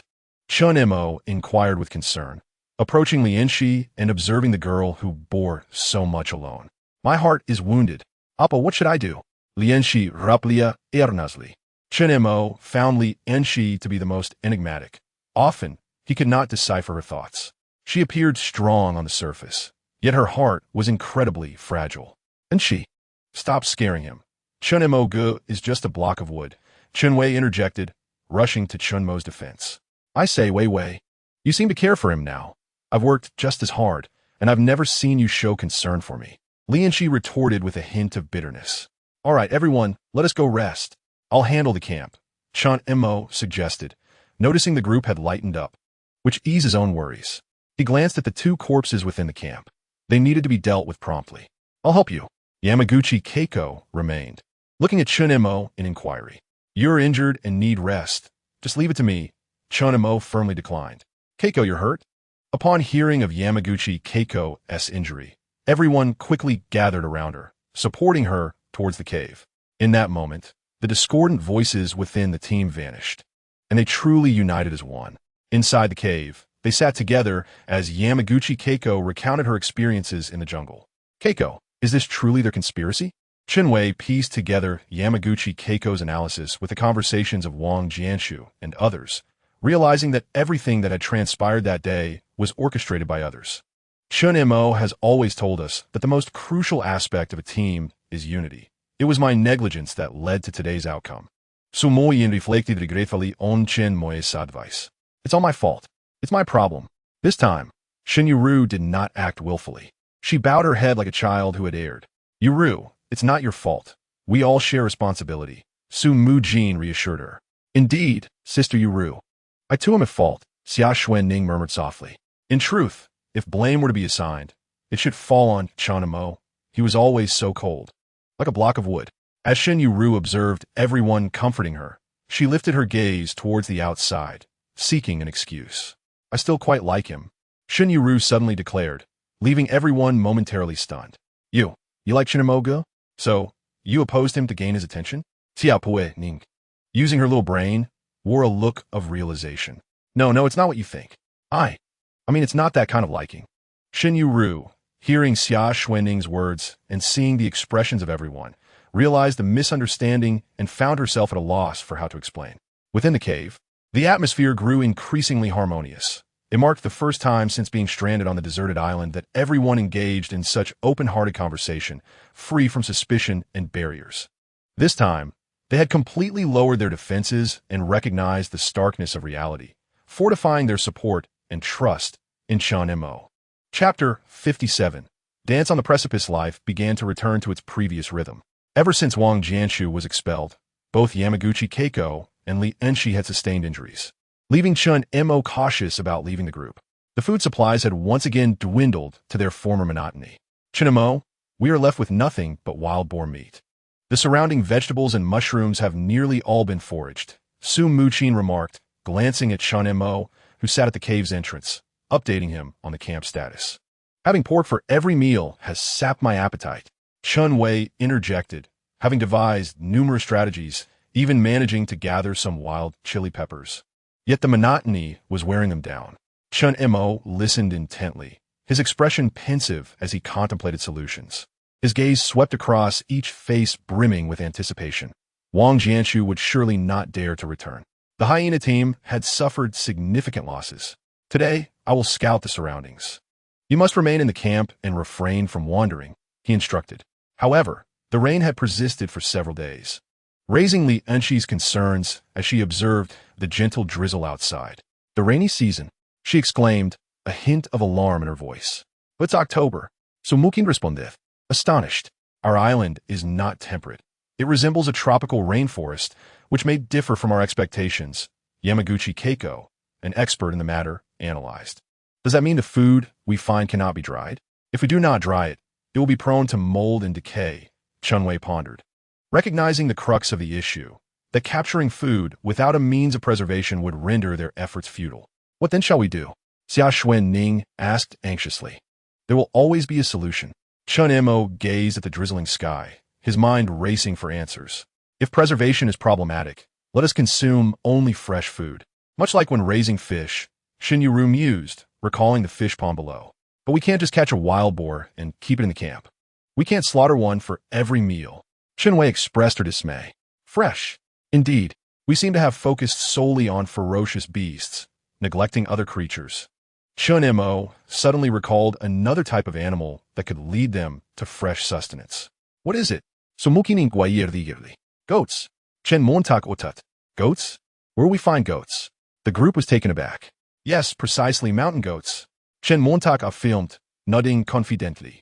During those days when the wild boar disrupted the traps, I tracked signs on the periphery where I discovered a rocky area at the summit, and the shrubs there had been nibbled. The hoof prints were distinctly cloven, with pellet-like droppings. As Chen Mo concluded, he surveyed the group. Goats. Chen Wei's eyes brightened. If we can hunt them, there will be ample meat, their hides can provide better warmth, and we can utilize the fat. It is much safer than hunting wild boar. Her words invigorated the spirits of those present. However, Li Enxi furrowed her brow. For the goats inhabit elevated rocky terrains, exhibiting remarkable alertness and agility, making it exceedingly challenging to approach them for the purpose of hunting. They conceal themselves effectively, rendering arrows ineffective. The pursuit of goats is merely one aspect. Have you considered that the sustenance they consume must be non-toxic? We can search for wild vegetables in the vicinity of their activities. Chen Mo articulated his ultimate objective. The crux of the matter lies in locating root plants.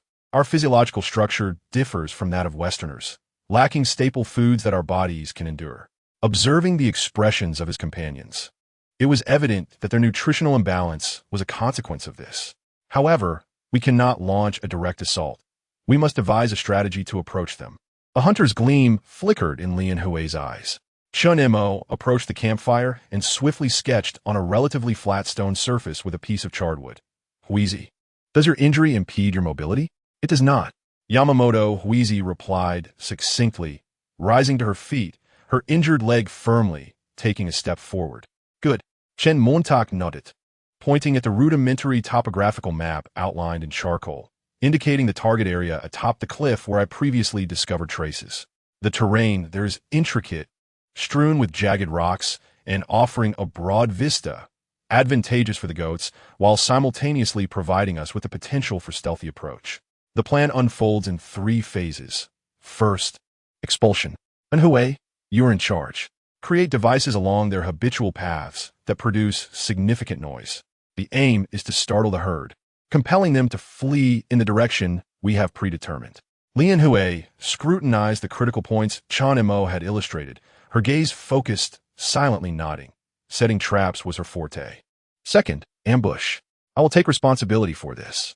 I will conceal myself along the escape route of the goats, seizing the opportunity to hunt some young goats, thereby allowing us to avoid immediate slaughter and extend our food reserves. Third, ranged attack. Huizi will occupy the high ground, using her bow to strike when necessary, while remaining vigilant to avoid attracting other predators. Li Enxi and Yamamoto Huizi exchanged a glance, recognizing the gravity and determination in each other's eyes, and nodded in unison. Understood. Chen Wei, you will accompany us this time. Search in the areas where the goats forage and see if you can find any root plants. Dunhuang, once you have set the traps, join Chen Wei in her efforts. Chen Mo made the final arrangements, as the search for root plants was also a crucial task, thus pairing Chen Wei with Dunhuang to enhance the likelihood of success. We will accompany you. The remaining 3 responded in unison. No, in the jungle. A larger group presents a greater target. Should complications arise, we cannot manage them all. You shall remain at the camp. And regardless of what transpires, remember, protect yourselves. Chen Mo's companion, Su Mujin, hesitated, her eyes filled with concern. Engaging with the agile goats in the elevated rocky area could turn perilous should any issues arise. Rest assured, Chen Mo interjected, his tone imbued with unwavering confidence. We are prepared, and nothing will go awry. He looked at the group, asserting that this was the most reliable food supplementation plan we could devise at present. Therefore, let us all cooperate diligently. Agreed. The chorus of voices resonated with unprecedented resolve and trust. After enduring trials of blood and tears, they finally united as one formidable force. In the afternoon, the rain had temporarily subsided. Chen Mo, Yamaguchi Keiko, Li Enxi, and Chen Wei readied themselves for departure. Chen Mo bore a fire axe and several resilient vines on his back, with a dagger secured at his waist. Yamaguchi Keiko's leg wound had scabbed over, allowing her to move freely. She wielded 2 katanas at her side and carried a bow on her back. Li Enxi, less adept with blades, grasped 2 captured military daggers in her hands, similarly equipped with a bow. The camp is entrusted to you. Chen Mo spoke solemnly to Su Mujin and the others who remained behind. Rest assured, we will safeguard our home and await your return. Shen Yueru assured, taking the rare initiative to shoulder responsibility. Be careful. Su Mujin and Xia Xuening echoed in unison, their eyes filled with deep concern. The 4 figures swiftly vanished into the still damp jungle, heading towards the elevated terrain in the northeast. After enduring a grueling half-day trek, climbing slippery rocks and dense vegetation, they arrived near the area previously marked by Chen Mo. They had essentially reached the mountain summit.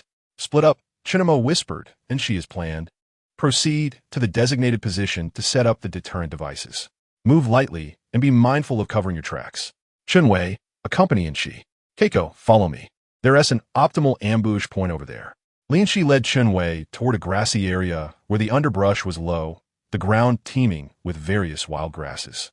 Yamaguchi Keiko closely followed Chen Mo, the 2 of them cautiously ascending the steep rock face until they reached a vantage point with a broad view.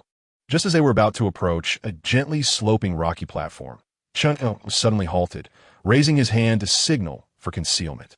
Yamaguchi Keiko immediately crouched down. Chen Mo's sharp gaze fixated on a point approximately 100 meters ahead on a higher, relatively flat rocky slope.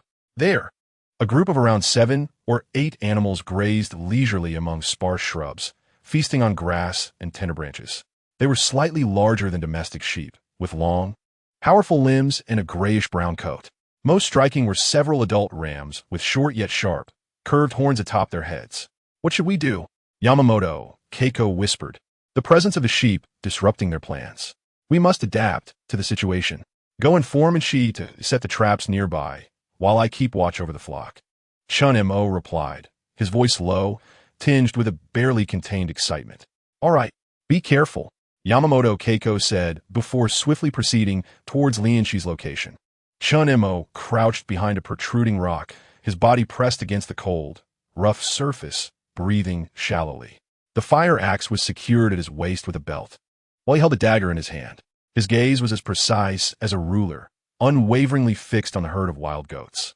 Among them stood a particularly robust ram, its short, sharp horns prominent, perched atop the highest rock, vigilantly scanning its surroundings. It was the leader of the flock. Yamaguchi Keiko approached Chen Mo stealthily, much like a cat. "Have you notified Enxi?" Chen Mo asked in a hushed tone. Keiko Yamaguchi nodded, then gazed ahead at the flock of goats. The 3 female goats, accompanied by 2 half-grown kids, were grazing leisurely on the right side, the closest to us. "Are we going to catch them today?" she inquired. "Indeed, the 3 on the right. However, the lead male goat is too alert and positioned rather awkwardly." Chen Mo crouched low, keenly observing the surroundings. Yamaguchi nodded vigorously, excitement and tension glimmering in her eyes like that of a hunter. As time passed slowly, the air seemed to freeze. The goats remained relaxed, while the vigilant male occasionally raised its head, its sharp gaze scanning below. Suddenly, a thunderous boom erupted, accompanied by the sound of tumbling rocks, exploding from the left side behind the flock. The immense sound reverberated against the cliffs, startling a distant flock of birds. The trap set by Li Enxi had been perfectly triggered. The leisurely goats froze in an instant. In the next moment, all the goats simultaneously emitted terrified bleats. Raising their front hooves in panic, driven by instinct, they fled desperately toward Chen Mo's direction. The pounding of hooves echoed like a drumbeat against the rocks. Dust swirling in the air. "They're coming," Yamaguchi whispered sharply, instantly knocking an arrow, her body taut like a drawn bow. Chen Mo's eyes were sharp as an eagle's, his body coiled like a spring full of energy. He fixed his gaze on the leading female goat and the 2 following kids. "Now!" Chen Montauk shouted fiercely, leaping out from behind the rocks. His target was the largest of the female goats. Bang! A deep thud resounded. The charging female goat was caught off guard, and the tremendous impact caused it to lose its balance, rolling helplessly and crashing against the nearby rocks, struggling to rise. Almost simultaneously with Chen Mo's strike, Yamaguchi released her bow. Whoosh! The arrow whistled through the air, but instead of targeting the flock, it aimed for the open ground behind them. The arrow plunged forcefully into the crevices of the rocks and the earth. This precise interception effectively thwarted the attempts of a few goats to change direction, driving them further toward the narrow pass where Chen Mo awaited. In the ensuing chaos, another female goat and a half-grown kid were terrified by their companion's tumble and the suddenly appearing projectile, fleeing faster and recklessly into the depths of the pass. "Yamaguchi, tie that one up," Chen Mo shouted, having already incapacitated one. His intent was not to kill, but to capture a live goat. With one successful strike, Chen Mo did not pause, rolling to dissipate the force and springing back up, chasing after the fleeing female goat and kid. Chapter 58. A narrow encounter. The constricted rocky passage limited the goat's speed, as well as Chen Mo's maneuverability. He pursued relentlessly, like a shadow clinging to its host. "Yamaguchi, block the rear with your bow," Chen Mo called out as he noticed Yamaguchi had caught up, urging her to assist while he continued the chase. He needed to swiftly resolve the immediate target to prevent other predators from arriving. Atop the rocky heights, Keiko Yamaguchi occupied a vantage point, her bowstring taut as she aimed at the goats attempting to retreat or escape sideways, compelling them to dash along the path predetermined by Chen Mo. Within the narrow pass, Chen Mo finally caught up to another panic view. Driven to desperation by his relentless pursuit, she suddenly turned, lowering her head to present her horns, shielding her 2 young lambs behind her. Chen Mo's gaze was icy. In a fleeting moment when the ewe charged, he moved like a specter to the side, his dagger transforming into a glimmering arc as it precisely pierced the vulnerable side of her neck. A spray of hot blood erupted forth. The Yu emitted a brief, mournful cry before her massive form collapsed, her limbs twitching involuntarily. Alas, I had no intention of taking your life, but fate has dictated otherwise. Chen Mo cast a fleeting glance at the fallen Yu, his focus immediately shifting to the two lambs standing a mere few meters away. Without hesitation, he lunged toward them. However, just as he was about to seize the lambs, a warning echoed from behind him. Chen Mo, beware! It was Keiko Yamaguchi's voice. Bah! Following this, an enraged and frenzied roar erupted from behind Chen Mo, accompanied by the sound of hurried footsteps. He turned to find it was the lead billy goat. It had arrived with surprising swiftness. Chen Mo had not anticipated that this goat would evade Yamaguchi's pursuit, utilizing its familiarity with the terrain and astonishing agility to descend from a steep cliffside. With a commanding height, it thrust its powerful hind legs against the rocks, launching its massive body like a bolt from a crossbow, hurtling toward Chen Mo with the intent to collide. Its short yet lethal horns aimed directly at his heart. The arrows in Yamaguchi's hand soared through the air in a desperate attempt to intercept, but the goat's speed was overwhelming. The arrow grazed its hind leg, causing a spurt of blood, yet failing to halt its deadly descent. Chen Mo's body instinctively reacted, abandoning the easily attainable lambs as he hurled himself forward, rolling away from danger, honed by countless brushes with death. Boom! The goat's immense frame crashed violently against the rocks where Chen Mo had just stood. Debris flew in all directions. The resounding impact was deafening. Bah! The goat shook its head, possibly dazed from the collision. Although Chen Mo had evaded the lethal horns, a sharp stone had pierced his back during the roll, igniting a searing pain. Damn beast, if you seek death, then I shall oblige. Gritting his teeth against the agony, Chen Mo swiftly rolled to a kneeling position, gripping his dagger tightly. His expression grave as he regarded the lead goat, poised for another assault. Are you all right? Yamaguchi's voice came, breathless, as she hurried down from her elevated position to provide support. Mifine. Chen Mo growled in response, his eyes fixed intently on the enraged goat. It appeared another hunt was at hand. Chen Mo's heart thundered as he realized that ordinary traps and drives would be ineffective against this furious creature. This battle would demand a confrontation of sheer force. Indeed, the goat charged once more, even faster and more ferocious than before. Chen Mo chose not to confront the ram directly this time. Instead, he adeptly utilized the rocky outcrops within the narrow confines as shields, his body darting and weaving with the grace of a nimble monkey. The ram's horns repeatedly struck the rocks, producing a resounding thud and causing debris to cascade downwards. However, the creature's momentum began to wane. Let us see how long you can endure. Chen Mo evaded the head ram's assaults while relentlessly pursuing it. Yet, he remained oblivious to the fact that this cunning ram had stealthily maneuvered him toward the precipice's edge. Here, the rocks were even more fragmented and treacherous, leaving him with diminishing space to maneuver. Chen Mo, stop chasing. It's too perilous. Yukiko Yamaguchi finally arrived at a relatively stable outcrop nearby, her heart racing as she watched Chen Mo dance perilously close to the cliff's edge, entangled with the frenzied ram. Only then did Chen Mo realize the perilous change in his surroundings. Below lay an unfathomable abyss shrouded in mist, and the ram, evidently familiar with the terrain, utilized the rocks to leap and evade, while Chen Mo treaded the line between life and death with each step. He chuckled bitterly to himself, realizing that despite his habitual hunting of eagles, he had fallen prey to this ram's cunning, skillfully avoiding the ram's relentless charges. Loose stones beneath his feet tumbled into the void, their descent eerily silent. Chen Mo steadied himself, his breath labored, and cold sweat beaded on his forehead from the pain in his back and the depletion of his strength. Chen Montak, come back. Yukiko's anxiety surged as she witnessed his dire predicament. The ram, now positioned in a defensive blind spot, rendered her arrows ineffective. No, Chen Mo's voice was resolute. If I retreat, this beast will undoubtedly attack. Do not concern yourself with me. Focus on capturing those two young ones. Chen Montak inhaled deeply, casting his gaze toward the poised ram. It was not that he wished to retreat. Rather, the ram had him firmly in its sights, and any step back would surely invite a lethal strike. Then be cautious. I will find a way to distract it. Yukiko understood the gravity of Chen Mo's words. Yet the sight of the abyss behind him filled her with trepidation. The ram charged once more, this time seemingly aware that it was its final opportunity. Its onslaught more ferocious than before. A fierce determination flashed in Chen Mo's eyes. He ceased his evasions. As the ram lowered its head to charge, he advanced rather than retreating, sidestepping to avoid its lethal horns. Drawing close to the rock face, he extended his left hand like lightning, fingers curling like iron hooks, seizing the coarse mane at the ram's neck. Halt!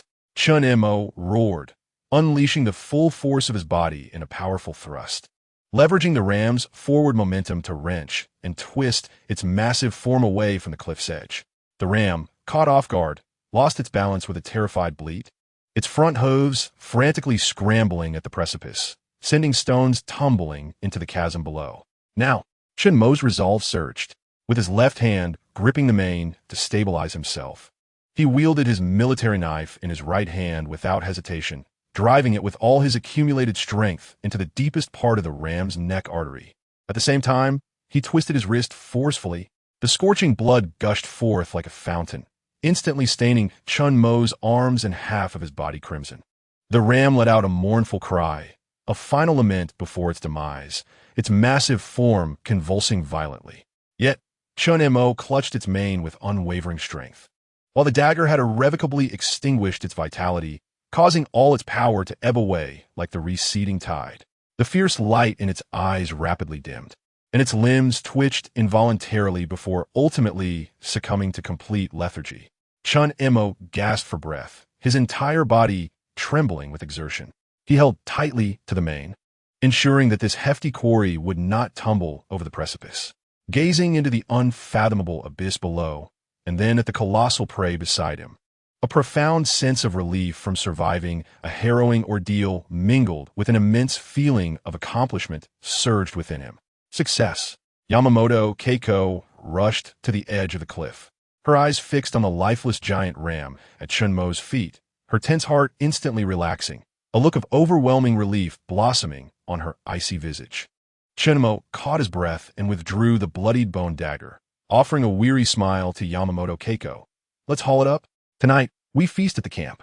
You should take a moment to rest. Too bad a few managed to escape.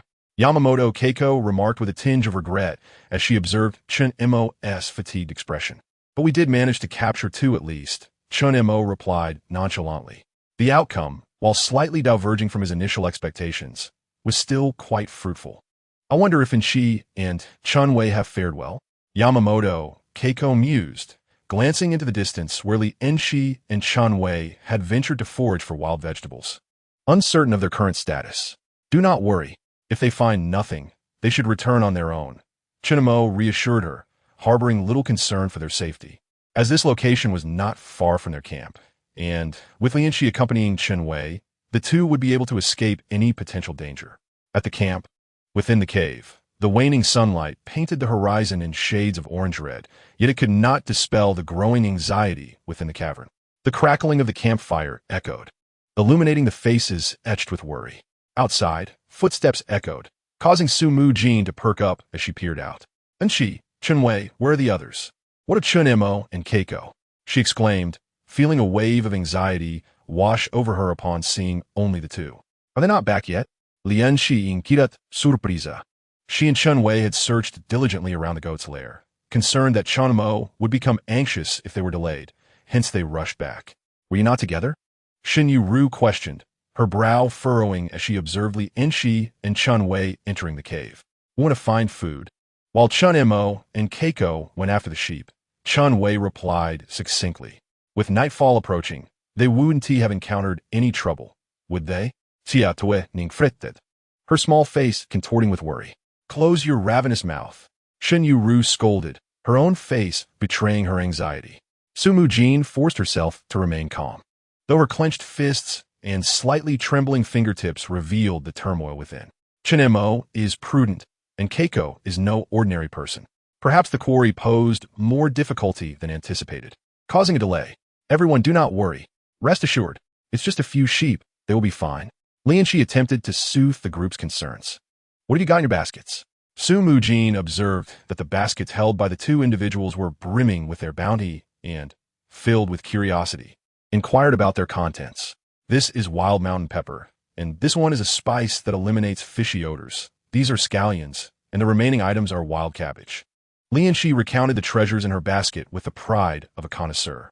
My basket contains cassava and taro, while this particular item remains a mystery to me. I shall ask brother Chen Mo upon his return. Chen Wei then began to introduce the contents of her basket to the group, ultimately producing a round object the size of a thumb. She had seen it before, yet its identity eluded her.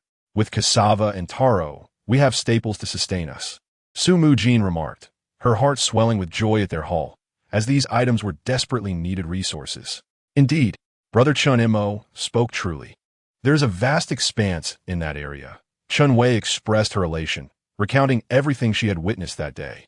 As dusk deepened, the wilderness outside erupted with an array of eerie sounds, heralding the onset of night and the awakening of predators. Where are they? Why haven't they returned? Su Mujin paced anxiously at the mouth of the cave, murmuring to herself, I shall go find them. Li Enxi suddenly rose, securing her military dagger and grasping her spear. Her eyes filled with urgency. She was acutely aware of the treacherous nature of the cliffside terrain. No, Su Mujin immediately interjected, her voice laced with unprecedented severity. It is far too late. You cannot leave the camp. However, as Li Enxi gazed into the encroaching darkness, her heart raced with worry. There is no but. What if Chen Mo returns and you are not here? Su Mujin asserted firmly, trust in Chen Mo. Trust in Huizi. They will assuredly return safely. Her words seemed to serve as a reassurance to both Li Enxi and herself. I believe in brother Chen Mo. He promised to bring back food, and he will keep his word. He has never disappointed us, Chen Wei stated, seated beside the fire, quietly adding wood to the flames. Though her complexion was pale, her gaze held unwavering determination. Her faith in Chen Mo bordered on a profound belief, transforming into an invisible pillar supporting the camp at this moment. Heaven, I beseech you, let them return safely. As long as they are unharmed, I shall never speak out of turn again. I will heed every word of Chen Mo. I implore you. Shen Yueru whispered a heartfelt prayer, devoid of complaints or arguments, marking a significant transformation within her. Time crawled forward amidst this silent anxiety. Despite the day's fruitful gathering, no one felt inclined to prepare a meal. Outside the cave, the jungle was entirely engulfed by night, the sounds of nocturnal creatures heightening the sense of unease. Just as the oppressive atmosphere threatened to reach a breaking point, even Su Mujin on the verge of despair. Look, there's a flame. A torch, exclaimed the sharp-eyed Xia Xuening, leaping to her feet and pointing towards the edge of the jungle, her voice quivering with excitement. Stay alert, Su Mujin cautioned, her grip tightening on the spear as the torchlight drew nearer, her focus unwavering despite the thrill of anticipation. In the dim wilderness, flickering lights slowly advanced toward the camp. The flickering flames illuminated two indistinct figures, seemingly dragging a heavy object between them. It was Chen Mo and Huizi. They had returned. Upon recognizing the newcomers, Chen Wei exclaimed with delight, tears welling up in her eyes. Thank heavens! Shen Yueru raised her head, discarding the spear she had been holding, her tear-streaked face breaking into a relieved smile. Su Mujin exhaled deeply, trembling with a mixture of joy and relief, her tense body relaxing to the point of near collapse, barely able to steady herself against the stone wall. The overwhelming elation washed over her like a tidal wave. As the flames drew nearer, the silhouettes of Chen Mo and Yamamoto Huizi became distinctly visible at the cave's entrance. The firelight cast a glow on their weary yet exhilarated faces, blending sweat, dirt, and dried blood into a tableau of both dishevelment and triumph, akin to victorious warriors. Goodness! 2 sheep! Xia Xuening gasped in disbelief as she beheld Chen Mo and Yamamoto Huizi, each carrying a sheep. The others hurried out of the cave, their cheers echoing as they beheld the unexpected addition to their camp. Goats! What magnificent goats! Chen Wei exclaimed, her eyes gleaming with excitement at the sight of the 2 sheep sprawled on the ground. Heavens! So much meat! Shen Yueru, too, momentarily abandoned her composure, shouting with joy. Li Enxi and Su Mujin also wore smiles of delight. Are you both all right? Were you injured? Su Mujin's concern for the two surged, quickly recovering from the exhilaration of their bounty. We are fine, Chen Mo replied. Who says we're fine? You have injuries. Yamamoto Huizi immediately countered. Ah, Chen Mo is hurt. Chen Wei rushed over, her face etched with worry. It's nothing, just superficial wounds. Chen Mo felt a warmth in his heart at the collective concern, realizing this might indeed be the reason for his relentless efforts. Leave the sheep to us. Chen Wei, you assist Chen Mo with his wounds. All right, Chen Mo, follow me. Without hesitation, Chen Wei took Chen Mo's hand and led him back into the cave. We'll take care of the lamb, Li Enxi instructed, eyeing the two sheep, and promptly began to busy herself. Though anxious for Chen Mo, the others followed suit in preparing the sheep upon seeing Chen Wei tending to him. After examining the wound, Chen Wei confirmed it was indeed superficial, applying medicine and bandaging it, which put her at ease.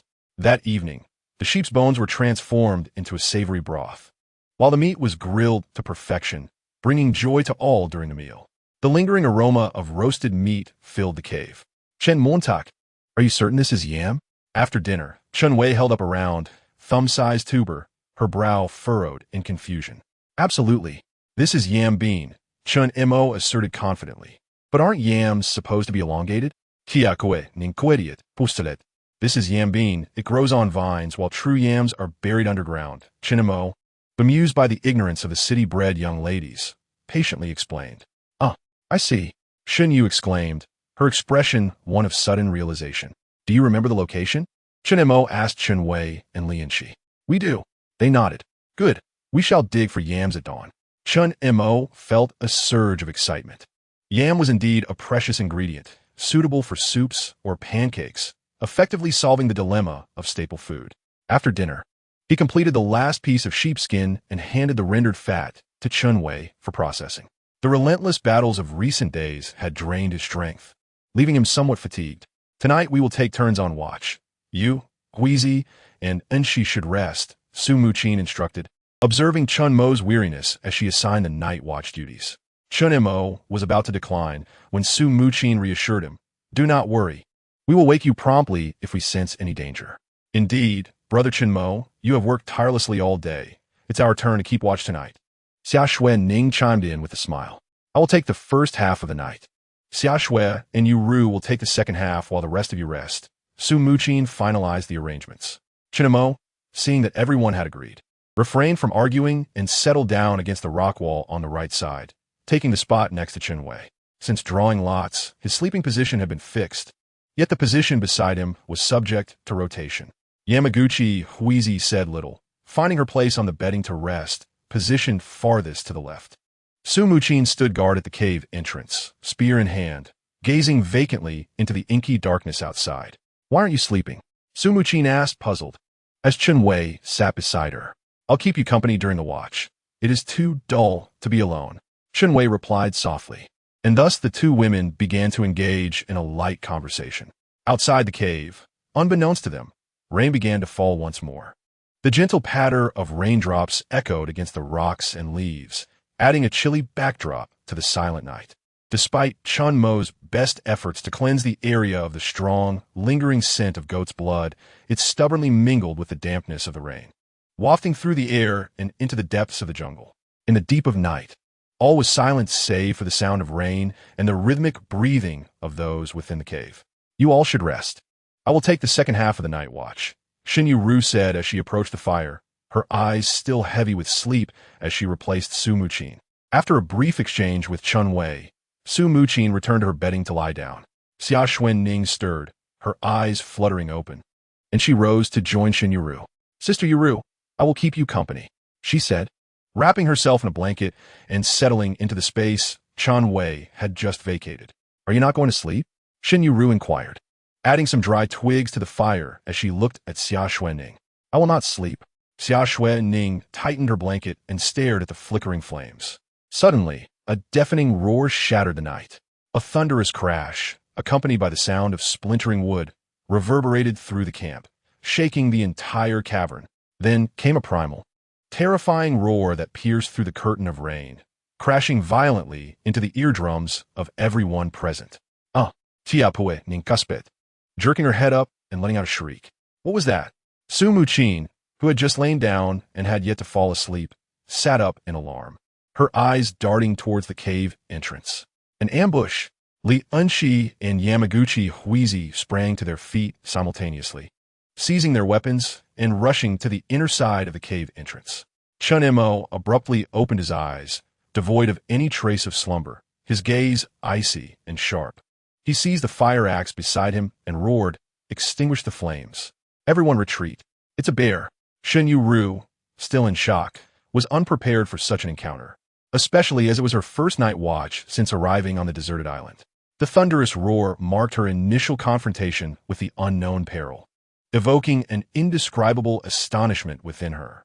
Inside quickly, Chen Mo forcefully pushed the trembling Xia Xuening and the now alert Shen Yueru into the inner bedding area, while he charged towards a fire pit. Yamaguchi Keiko, swift and astute, extinguished the flames with dirt. Through the narrow gaps of vines at the cave's entrance, a sight emerged that sent chills down their spines. A colossal, unimaginable dark brown figure, akin to a moving mountain, approached the cave's opening. Its towering frame nearly grazed the cave's threshold, with robust forelimbs resembling mighty pillars, adorned with bristle-like fur. The massive head hung low, its small, glimmering, green eyes greedily scanning the interior of the cave, while its damp nose twitched in the air, clearly drawn by the potent scent of blood and lingering traces of flesh. "Hush!" Chen Mo gestured for silence.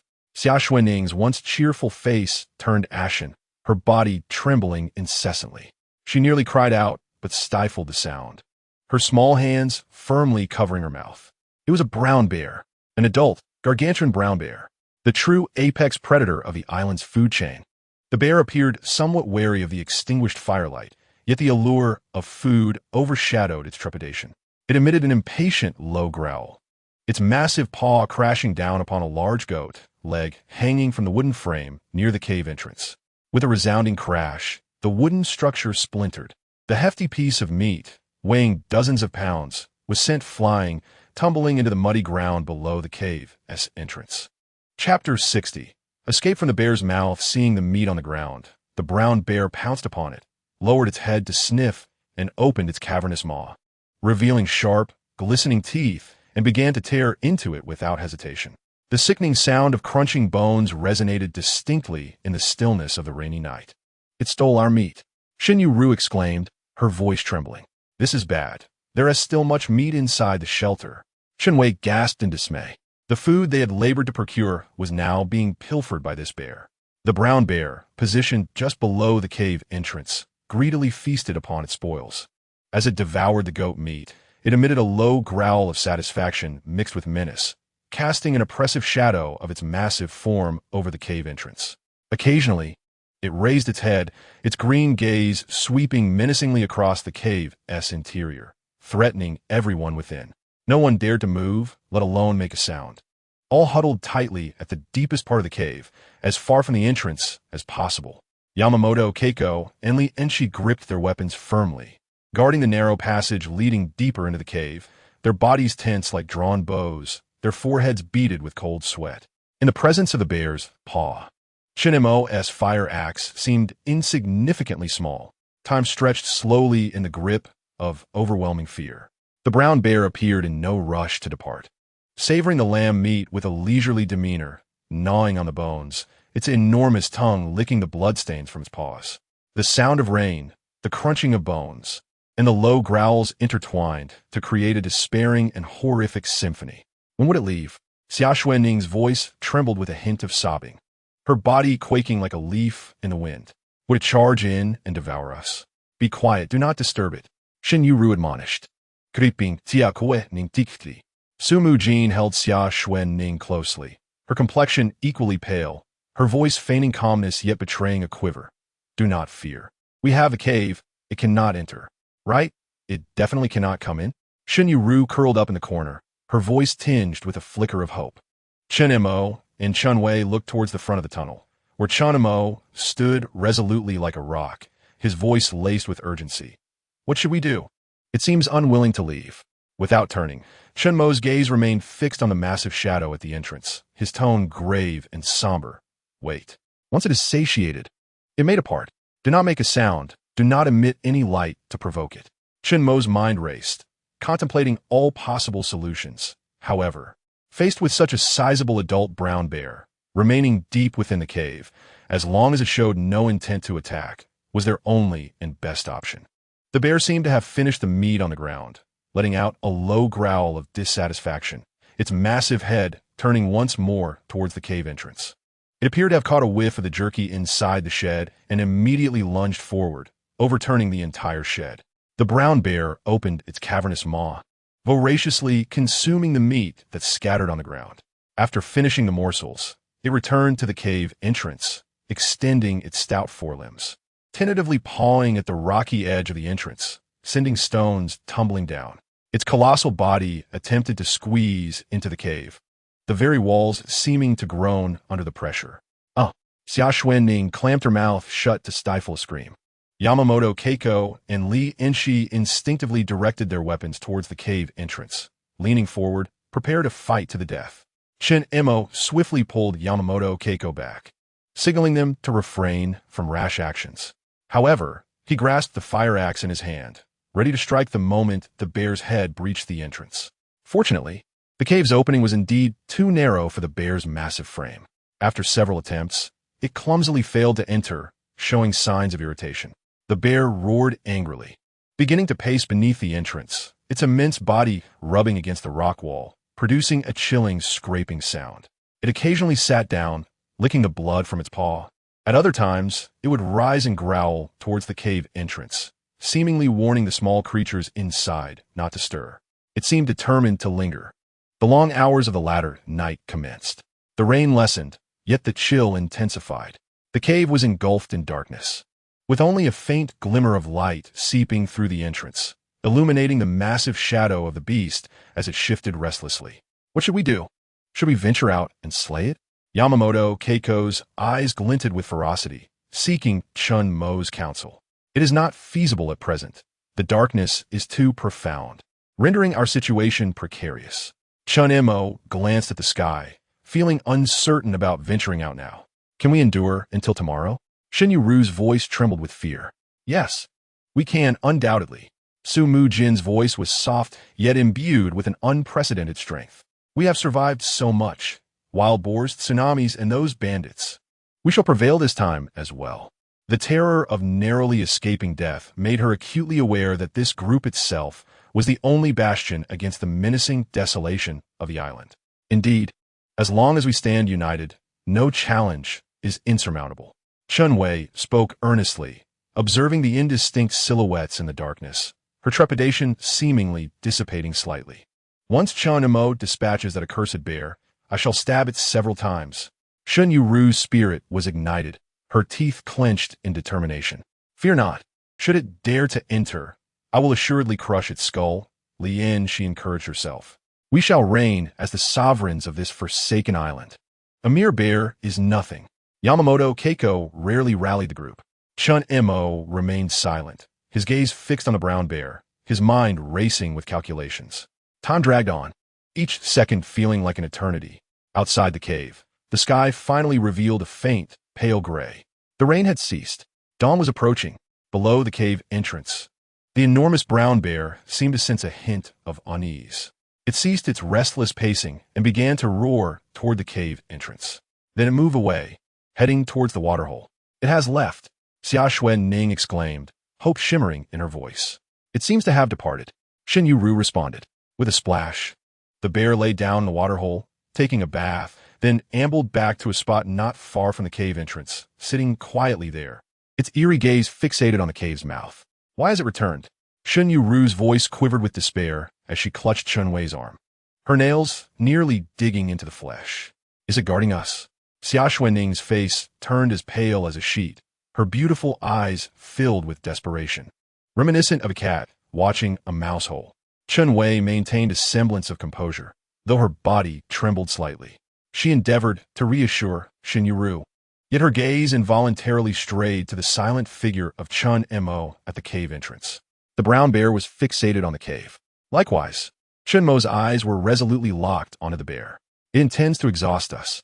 Yamaguchi Keiko's calm voice cut through the oppressive atmosphere, chilling the air. The bear is remarkably intelligent and patient. It understands that we are trapped inside. It awaits the moment we tire or make a mistake. Li Enxi's gaze was equally sharp, analyzing the situation at hand. Time slipped away, second by second. The sun had risen, yet the bear remained vigilant. Even shifting to a more comfortable position, its massive head resting on its forepaws, eyes half closed.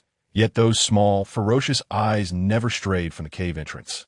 A low growl emanating from its throat. Very well.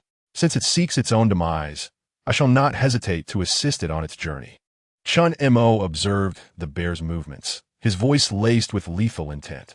It is often said that one should fear the bear, the pig, and the tiger, and today, he is eager to gauge the true weight of this supreme predator. Chen Mo, do you have confidence? Yamaguchi Keiko remains remarkably composed, unconcerned about whether the grizzly has departed. Her thoughts are focused on the likelihood of a successful kill. It has become aware of our presence, and if we do not eliminate it, our safety will be jeopardized in the future. Chen Mo's voice is calm, yet it conceals a fierce intent to kill. He has compelling reasons to slay the grizzly, and it is imperative that he does so. Su Mujin stands a short distance behind Chen Mo, her expression equally grave. Yet her gaze reveals a profound contemplation and deep concern. The grizzly intermittently roars, asserting its dominance.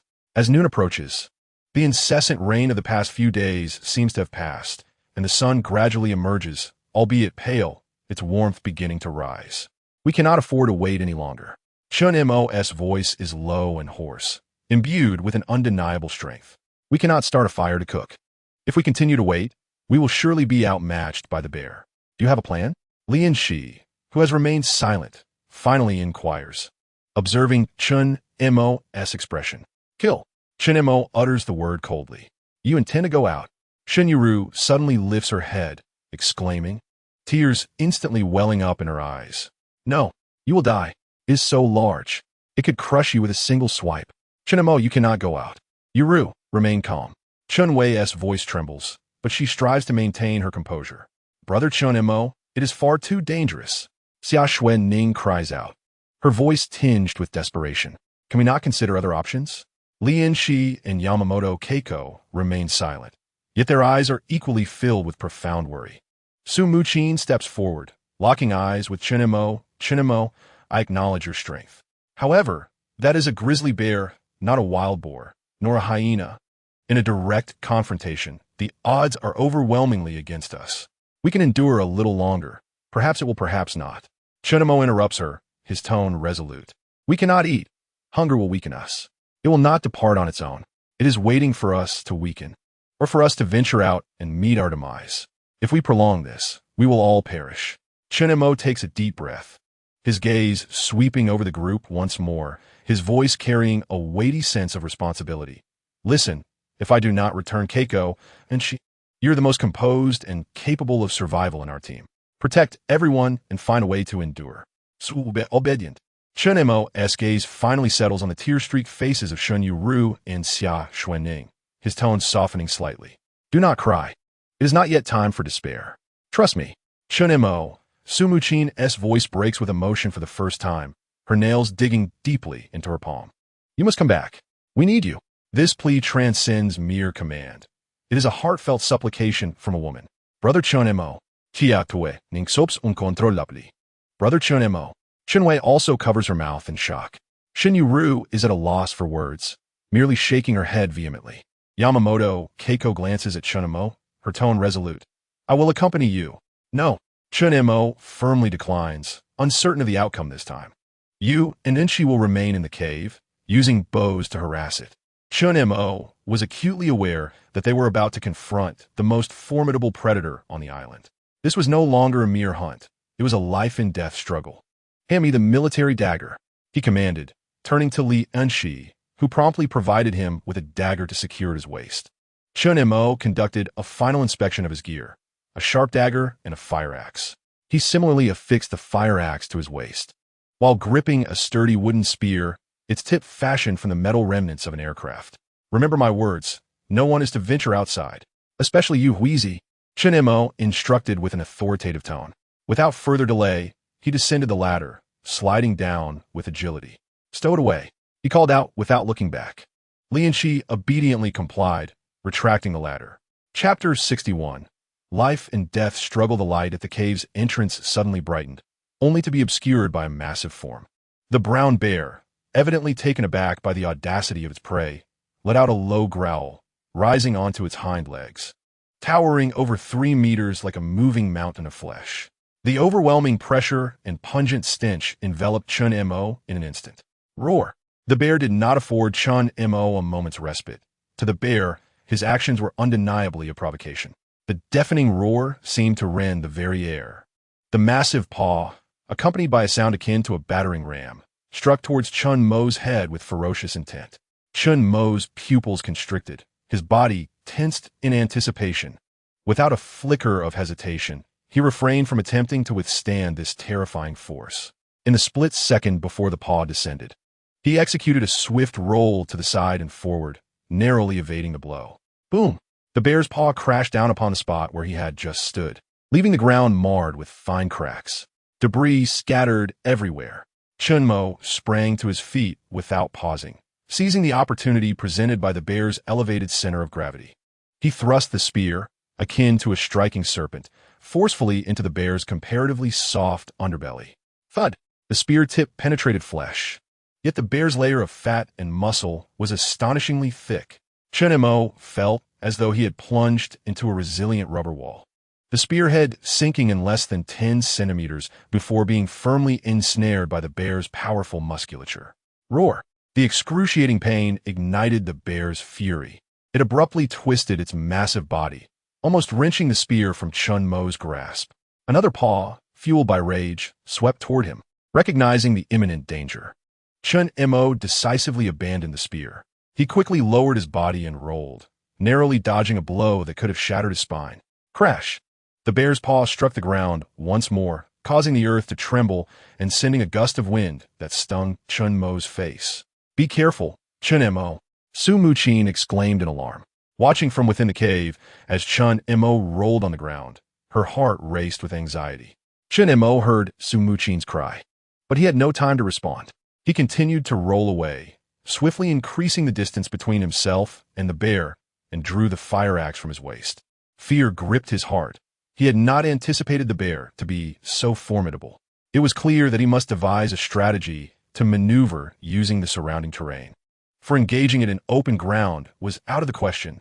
After Chen Mo rose to his feet, he swiftly turned and dashed toward an area filled with jagged rocks and densely clustered trees.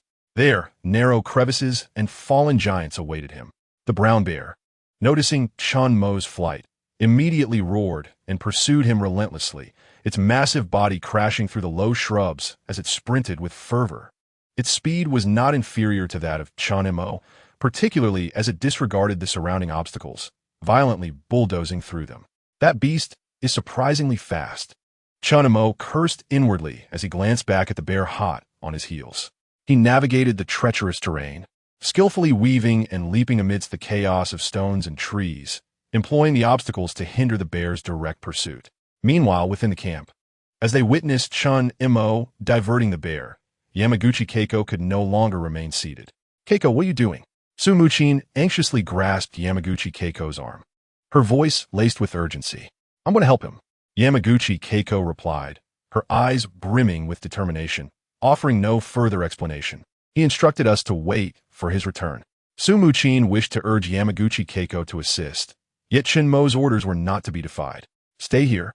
I will go.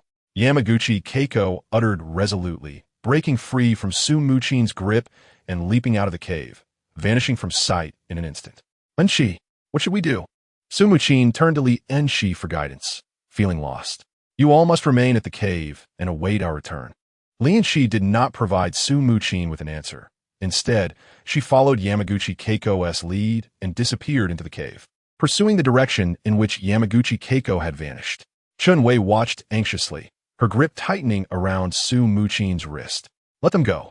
An additional person means an extra measure of strength, Su Mujin reassured Chen Wei, patting her hand solemnly. Chen Mo continued to grapple with the bear, seizing a stone from the ground and hurling it fiercely at the bear's eyes. Yamaguchi Keiko had informed him that brown bears possess relatively poor eyesight, and targeting their sensory vulnerabilities was a strategic move. The stone barely made an impact against the bear's thick fur, but one fortunate throw grazed its snout. The nose is one of the bear's most sensitive areas. The brown bear yelped in pain, its movements momentarily faltering, emitting an even more furious roar. An opportunity. A glint of cold determination flashed in Chen Mo's eyes as he swiftly maneuvered behind a massive rock. Even the cleverest of bears could not surpass human cunning, especially when provoked.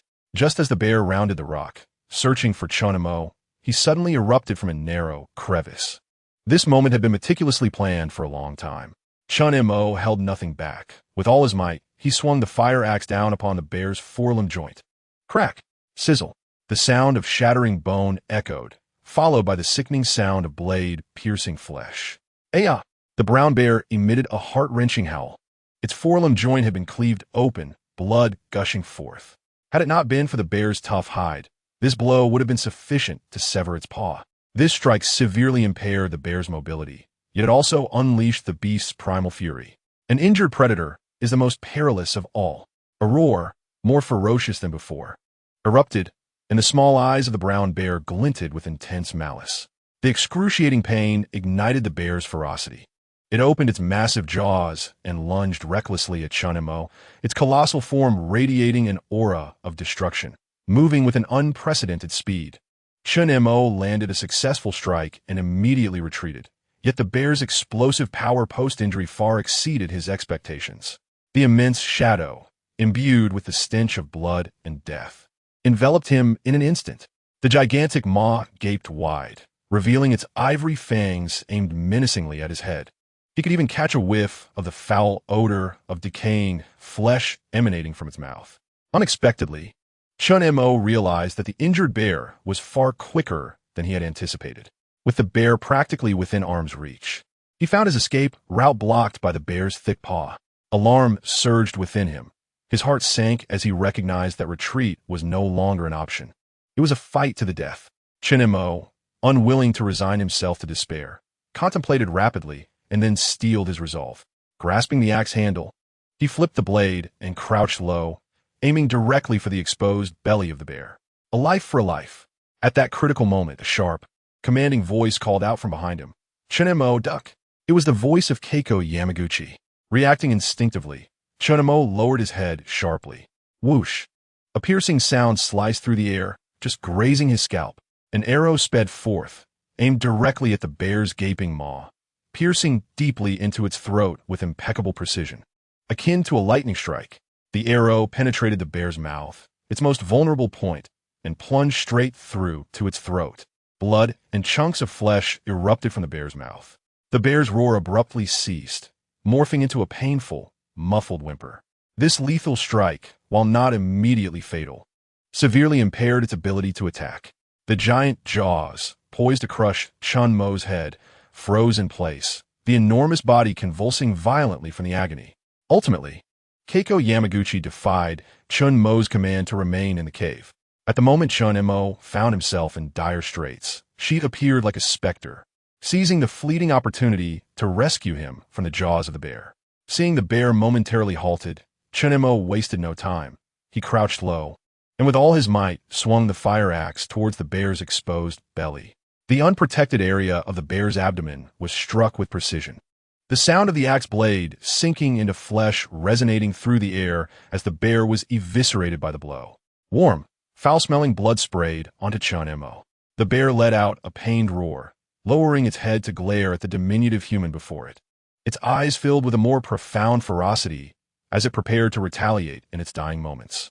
Chen Mo, having exhausted his previous strength with that last blow, found himself unsteady, and this time, there was no escaping the impending attack. Swish, swish, swish. Before Chen Mo could react, 3 wooden arrows soared through the air.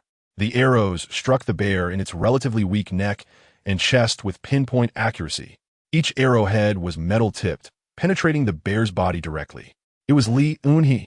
She burst forth from the cave, clutching another wooden bough in her hands.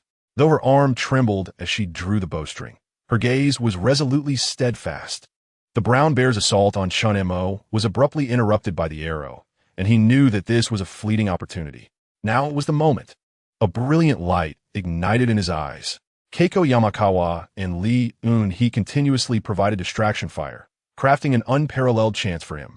He channeled all his strength once more into his legs and the fire axe in his grasp. Chen Mo's body surged forward like an arrow released from its bow, launching from the ground as he deftly evaded the bear's massive paw, aiming the axe towards the vulnerable area beneath its drooping neck. In the fleeting moment of contact, he executed a strike that embodied all his might and skill, a cold and piercing arc. His target was the heart of the brown bear. A frontal assault against the thick skull of such a large creature had a very low success rate. The relatively weaker sides of the chest and abdomen housed the heart. With a splat, the axe blade found its mark, sinking precisely into the soft area behind the bear's left forelimb.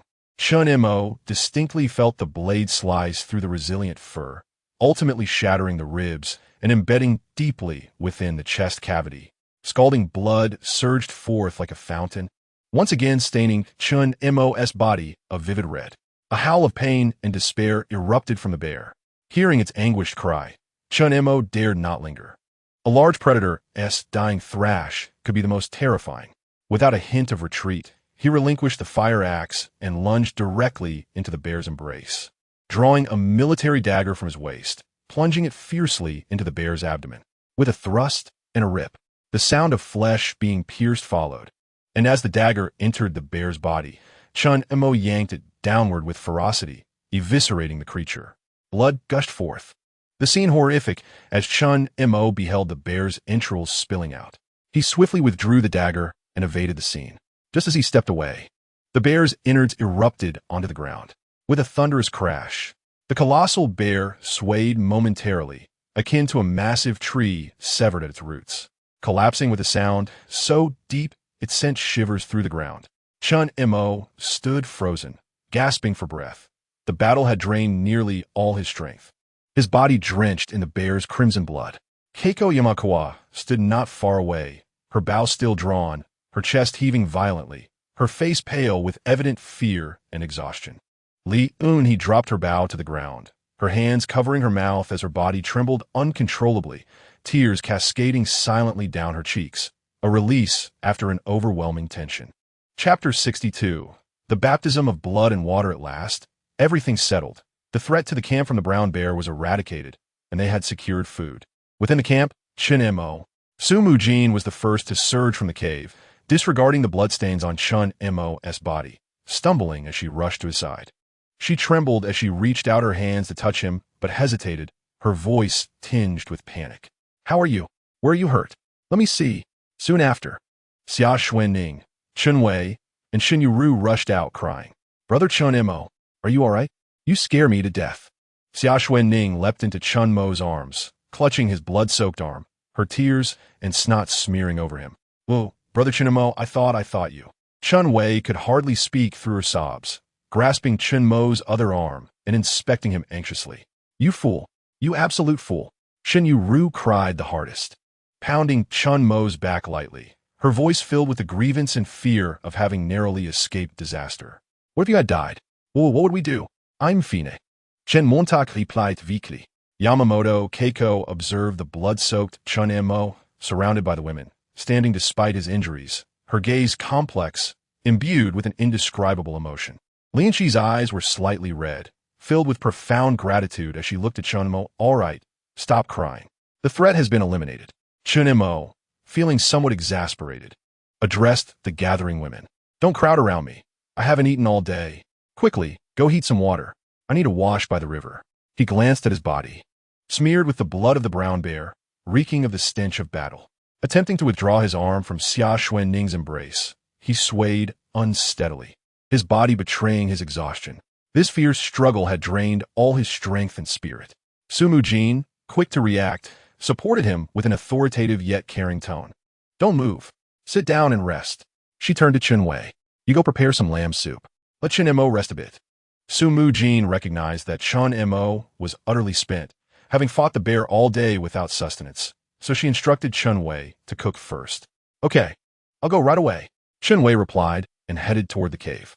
Su Mujin carefully helped Chen Mo sit on a relatively clean rock nearby. Xia Xuening and Shen Yueru immediately surrounded him, anxiously examining his wounds. They discovered abrasions on his arms and back from sharp stones and branches. The deepest gash on his left arm, a result of the bear's claws, leaving several bloody streaks. Keiko Enchi, how are you? Are you hurt? Chen Mo, regaining some strength, looked at the two with concern. Yamaguchi Keiko shook her head, responding succinctly in Japanese, I'm fine. Li Enxi hastily added, I'm fine too. Does it hurt? So many wounds. Boo. Shen Yueru, seeing Chen Mo's exhausted form and the lacerations on his body, burst into tears again. All right, stop crying. Chen Mo's voice, though weary, carried a gentle warmth. The danger has passed. Now, we have more pressing matters to attend to. Keiko Enchi, take the stretcher and lead everyone to deal with the bear. We lost a lot of meat yesterday, and this brown bear is a valuable resource. We need to collect its meat, hide, and gallbladder. Especially the hide. It must be properly processed. Understood. We'll go right away. Li Enxi nodded, promptly preparing the stretcher and woven baskets as instructed by Chen Mo Xia Xuening. Please remain here to tend to Chen Mo and assist him in cleaning his wounds. Yueru, let us proceed with Enxi to handle the brown bear. Su Mujin promptly organized the tasks at hand, intending to help, but upon observing Chen Mo's condition, she decided it best to keep Xia Xuening by his side. The group began to busily attend to their duties, while Chen Mo rested on a stone, regaining his strength. Brother Chen Mo, allow me to treat your wounds, Xia Xuening exclaimed, retrieving a medical kit from the cave to assist him. Wait a moment. I shall wash myself in the creek first. Please fetch me a change of clothes, Chen Mo replied, feeling the urgent need to cleanse himself of the bloodstains that were quite uncomfortable. The sunset cast a warm golden-red hue across the sky, illuminating the cave that had just witnessed a thrilling battle. With the collective effort of the girls, the brown bear had been initially processed. Its hide was meticulously stripped and hung on branches to dry, while large portions of meat were cut and transported back to the camp. Chen Mo had successfully washed away the blood and now leaned against the inner stone wall of the cave, his wounds tended to, though his complexion remained somewhat pale. Brother Chen Mo, please drink a bowl of lamb soup, Chen Wei offered, having prepared a pot of steaming soup, presenting it to him. Thank you. Chen Mo accepted the bowl without hesitation, finding solace in the warmth of the soup after a day without food. It certainly revitalized him. In the camp, the women tirelessly transported bear meat and hide, and without Chen Mo's assistance, their pace had noticeably slowed. At last, we have brought everything back. Su Mujin sighed in relief. After a few hours of labor, they had salvaged all that was usable from the brown bear, compensating for the loss of lamb from the previous day. Drying the meat remains a significant issue, Li Enxi remarked, furrowing her brow as she surveyed the camp. The abundance of meat necessitated proper storage. Our makeshift rain shelter was destroyed by that wretched bear. Hanging it outside will surely attract other predators, Shen Yueru added, equally anxious about the situation. Leave it to me. I have a plan for preservation. Chen Mo's voice resonated from the cave entrance. After consuming the lamb soup, he felt considerably rejuvenated. Approaching the center of the camp, he was taken aback by the mound of bear meat, estimating it to weigh at least 300 or 400 pounds. Huizi, Enxi, could you please assist me in constructing a rack here? Chen Mo assessed the fading daylight, determined to commence promptly. Of course. The two wasted no time and began to set to work. Before long, Chen Mo had erected a wooden frame on the ground, with a fire ignited beneath it. His method involved drying out the meat with flames to prolong its preservation. Under the intense heat, the meat soon began to sizzle, moisture rapidly evaporating. As long as he could eliminate the water content today and allow it to air dry tomorrow, its longevity would be significantly enhanced.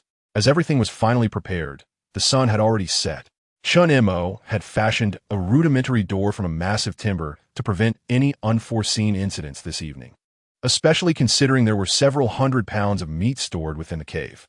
The dinner was lavish, with Shen Yueru deliberately indulging in several pieces of bear meat, claiming it was a form of retribution for the previous night. Shen Yueru, perhaps having eaten too much, sat nearby, softly muttering, "It's so filthy. I'm covered in the stench of blood, absolutely rancid. Who smells?" Xia Xuening, having overheard Shen Yueru's mumbling, approached with curiosity. "You do. Smell yourself," Shen Yueru retorted, noticing that Xia Xuening also carried a hint of the same foul odor. "Ugh, What a terrible smell. I haven't bathed in days. Xia Xuening exclaimed, lowering her head to catch a whiff of her own scent, her expression shifting dramatically upon realizing how pungent she truly was. Indeed, how long has it been since we had a proper wash? Shen Yueru grimaced at the bloodstains on her shirt, wrinkling her nose in disgust. I feel like I'm about to spoil. It's all sweat, and that dreadful smell. Bathe? Didn't brother Chen Mo go to bathe this afternoon? Chen Wei, having caught wind of their discussion on bathing, brightened at the prospect. After all this time on the deserted island, she had never truly bathed, and the odor clinging to her was something she could hardly admit. Right? Let us find brother Chen Mo. Xia Xuening, rising from the ground and casting her gaze toward the cave entrance. No wonder Chen Mo seems uninterested in us. It turns out we smell too much. Shen Yueru seemed to have a sudden realization, muttering to herself. What did you say, Yueru? Xia Xuening, startled by Shen Yueru's words, widened her eyes in shock. In nothing. Mujin, let us go find Chen Mo. Shen Yueru's expression shifted slightly, but she quickly called out to Su Mujin, who was busy inside. Is that all right? Could it be dangerous? Su Mujin, who also longed for a bath, was typically fastidious about cleanliness. The heavy scent of blood and sweat was intolerable, yet the experiences of the past few days on the island had matured her considerably. Come on, Shen Yueru urged, taking Su Mujin's hand as they headed outside. At that moment, Chen Mo was surveying the camp, accompanied not too far behind by Yamaguchi Keiko and Li Enxi. Chen Mo, we wish to bathe, Shen Yueru announced upon entering the camp. Bathe? Just wash by the pond. Chen Mo gestured toward the waterhole. Wasn't it always done this way? We want to go to the place where you bathed today. Shen Yueru pointed into the distance. Is it permissible? Brother Chen Mo, a bath would surely be much more comfortable, and cleaning up would lessen the risk of infection. Chen Wei added, her face alight with anticipation. Chen Mo, we all wish to go. Surely, there can't be any danger. Li Enxi chimed in, dramatically sniffing her sleeve and making a face of disdain. Observing the intense yearning in the eyes of the women before him, and recalling the fears, exhaustion, and disarray they had endured over the past days, Chen Mo found it difficult to refuse their request. Moreover, Chen Wei's reasoning holds merit. Cleaning wounds and the body indeed reduces the risk of infection. Very well. Chen Mo nodded slightly, acknowledging that a wash would be beneficial. However, his tone grew grave. Safety must be prioritized. One person must remain on the shore to keep watch. Chen Mo's voice brooked no dissent. Hooray! Shen Yueru was the first to cheer, her earlier gloom dissipating as she tugged at Xia Xuening and Chen Wei, urging them to hurry outside. Quickly, quickly, we must take advantage of the fading light. You must join us. Li Enxi, unlike Shen Yueru, boldly declared to Chen Mo a startling proposition. What? I'm to accompany you? Chen Mo asked incredulously. Indeed, you shall be responsible for safeguarding us from the shore. Li Enxi replied matter-of-factly, surveying the other girls for their agreement. No objections. The chorus of voices from the girls resonated in unison. Very well. Observing the expressions of his companions, Chen Mo acquiesced. Truth be told, he could hardly refuse such a delightful opportunity, though his body was indeed protesting. Hooray! Off to bathe. Upon hearing Chen Mo's agreement, the group erupted in jubilant cheers. Chapter 63. Chen Mo's endurance. Chen Mo gazed at the 6 enchanting women before him, each a paragon of beauty. It was already remarkable to encounter 1 or 2 in a lifetime, yet he found himself surrounded by 6, sharing meals and living quarters. And now, even bathing together. This was the pinnacle of his existence. Grasping a fire axe, Chen Mo strode ahead of the excited girls towards the alluringly glistening stream. The waters were shallow, reaching only to the waist of an adult at their deepest, with crystal-clear visibility revealing the pebbles beneath. Shen Yueru and the others, unable to contain their eagerness, raced to the water's edge, yet hesitated, glancing at one another, acutely aware that Chen Mo still stood not far from shore. Hey, Chen Mo, you turn around first, Shen Yueru exclaimed, her cheeks flushed, hands on her hips. The thought of bathing with Chen Mo nearby, causing her face to redden. Chen Mo's lips twitched slightly, and he decisively turned away, presenting his back to the stream and facing the forest, his silhouette straight and steadfast like a rock, though internally he grappled with immense discomfort. Seeing Chen Mo turn so readily, the girls exhaled in relief, exchanging glances as a rosy hue spread across their faces. Despite having shared trials together for days, the distinction between the sexes remained. Soon, the sounds of rustling clothing reached his ears, followed by the splashes of bare feet entering the stream, accompanied by the laughter of the girls. Ah, it's so refreshing and delightful. Xia Xuening's voice rang with delight. Heavens, if only we could bathe every night. Li Enxi musa wistfully. Oh, I feel so much lighter. Chen Wei murmured contentedly. Hey, Xia Xuening, you splashed water on me. Shen Yueru's playful complaint followed. Yueru, your skin is so lovely. How do you avoid tanning? Xia Xuening teased. Not at all. Look, my arms are all sunburned. How annoying. Shen Yueru retorted. Sister Huizi, yours is so ample. Xia Xuening observed enviously as she watched Yamaguchi Huizi clean herself nearby. You cheeky girl, keep your voice down. Chen Mo is still over there. Shen Yueru furrowed her brows upon hearing Xia Xuening's words and exclaimed, Oh, I forgot. Xia Xuening covered her mouth with her hand, her face awash with regret. Chen Mo was equally struck by Xia Xuening's remarks. He was compelled to turn around and glimpse the otherwise unassuming Shan Huizi, curious about her true nature. With his back turned to the vibrant scene, the air was filled with the sound of rushing water and the girl's melodious laughter. Chen Mo felt that enduring this moment was a painful ordeal, yet circumstances dictated he must refrain from acting, for the consequences of any misstep could lead to a rather unfortunate outcome. Hey, Chen Montak, Shen Yueru's teasing voice floated from behind. Why don't you join us for a wash? We promise not to peek. Her tone brimmed with mischief. Indeed, Chen Mo go, the water is delightful. Xia Xuening chimed in, joining the playful banter. We wouldn't mind at all, Li Enxi added with a smile. Even the typically aloof Shan Huizi glanced towards Chen Mo, a hint of a smile gracing her lips. Chen Mo tightened his grip on the axe handle, remaining motionless, though his ears betrayed a hint of flush. Clearing his throat, he urged himself to seize the moment. Chen Mo's restraint was admirable. Could he truly remain unaffected amidst such beauty? Shen Yueru felt a surge of respect for him, yet her curiosity lingered. He must be fond of someone. Li Enxi suggested, casting a knowing glance toward Chen Wei and Su Mujin before finally settling on Shan Huizi. All right, everyone, let us wash up quickly. We've been out for quite a while. Su Mujin interjected, and at Li Enxi's words, an unexplainable tension crept in her heart. The group fell silent, their gazes collectively drifting towards the figure of Chen Mo, standing guard by the shore. His silhouette grew grander in the eyes of the women, the man who bore their collective burdens. After the trials of blood and fire, they found solace in the cleansing waters and light. The team's vitality rekindled amidst laughter, a lightness forged from the scars and sacrifices Chen Mo had endured. Meanwhile, at another camp in the northwest corner of the island, a more raw display of human nature unfolded. Within Wang Jianshu's team, 2 new arrivals had appeared, one of whom was a woman. Damn it, is this meager portion enough for anyone? Wang Jianshu kicked over a half coconut shell, serving as a pot, spilling the fish soup everywhere. Boss Wang, we've been diligently foraging for food, but to eat well, we must venture into the jungle. A man lamented. This man, appearing to be in his 30s and a manager from a city firm, had recently joined from another group, bringing his girlfriend along after departing for various reasons. Xiao Qian, since you've joined our team, you must pledge your loyalty.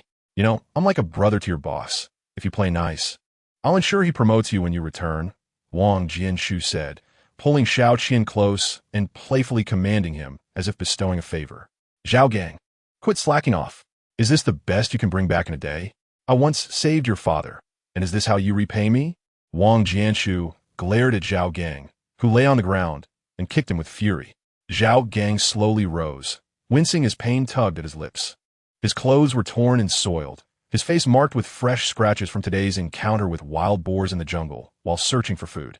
In response to Wang Jianshu's enraged outburst, he spoke in a hoarse, weary voice. Boss Wang, we have scoured every possible location nearby. With my injuries, I cannot venture deeper into the jungle. Perhaps we should seek help from Chen Mo and his team? Shut your mouth. Do not even think about it. Wang Jianshu spat, his fury akin to a cat whose tail has been stepped on. Seek help from that wild brat? Look at my face. Dream on. I would rather starve than bow before him. Wang Jianshu abruptly turned, his bloodshot eyes fixed menacingly on Secretary Zhang, who trembled in the corner. His gaze predatory as that of a starving wolf. Zhang's secretary, do you still have anything hidden in your bag? I want to check. And no, really, there's nothing left. Boss, Secretary Zhang stammered, his face pale and trembling, shaking his head fervently, his voice laced with desperation. Wang Jianshu let out a derisive laugh, advancing on Secretary Zhang with a grotesque smile, blending avarice and lewdness. Boss, what are you doing? She is my girlfriend. Manager Qian interjected, positioning himself protectively in front of Secretary Zhang. Get out of my way, you worthless fool. Whatever you desire, I can find for you later, Wang Jianshu barked, his anger palpable at Manager Qian's interruption. Boss, Manager Qian attempted to reason with him. Get lost. Wang Jianshu kicked him to the ground. Zhao Gang, are you dead? Pull him away. As Manager Qian fell, he grasped Wang Jianshu's leg, provoking another outburst of rage from Wang Jianshu directed at Zhao Gang. Zhao Gang's expression darkened. His fists clenched tightly, a grimace crossing his face. Zhao Gang, are you rebelling? Do not forget the life-saving money I provided your father, Wang Jianshu threatened. Noticing Zhao Gang's hesitation to act, Zhao Gang's resolve faltered, and he swiftly incapacitated Manager Qian with a blow. Despite his injuries, dealing with the defenseless Manager Qian was a trivial task. With Manager Qian subdued, Wang Jianshu again approached Secretary Zhang, his lewd expression returning.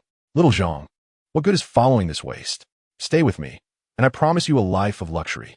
He reached out, his greasy fingers poised to grasp her chin. Just serve me well, and boss, please no. Secretary Zhang screamed in terror, recoiling desperately. Come, my little beauty, no one will disturb us here. He leered, lunging towards her, tearing her already pitiful clothing apart. Zhao Gang, unable to bear the sight, stormed outside, his mind drifting to the harmony within Chen Mo's team. Sighing deeply, he pressed his hand against his wound, inflicted by Chen Mo, yet he felt no hatred towards him. Help! Help! Secretary Zhang's desperate cries echoed, yet they seemed utterly powerless. The foul language of Wang Jianshu, the little beauty, continuously echoed far and wide. President Wang, your manager, Qian, has awakened, and, upon seeing Wang Jianshu pressing down on Secretary Zhang, let out a startled cry. Xiao Qian, are you truly opposing me for the sake of a woman? Wang Jianshu glared menacingly at the now conscious Manager Qian. Momentarily halted, Manager Qian dropped the stick he held, a glimmer of malice flashing in his eyes as he turned away. Qian Liang, have you forgotten your promise? Secretary Zhang screamed upon witnessing Qian Liang's action. I worked tirelessly to support your university education. Enough, little beauty.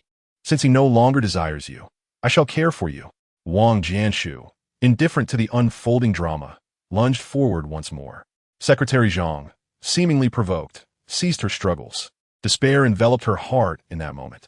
Just as Wang Jianshu was about to succeed, a resounding thud echoed. A sturdy wooden stick, propelled by the wind, struck Wang Jianshu's outstretched arm with force.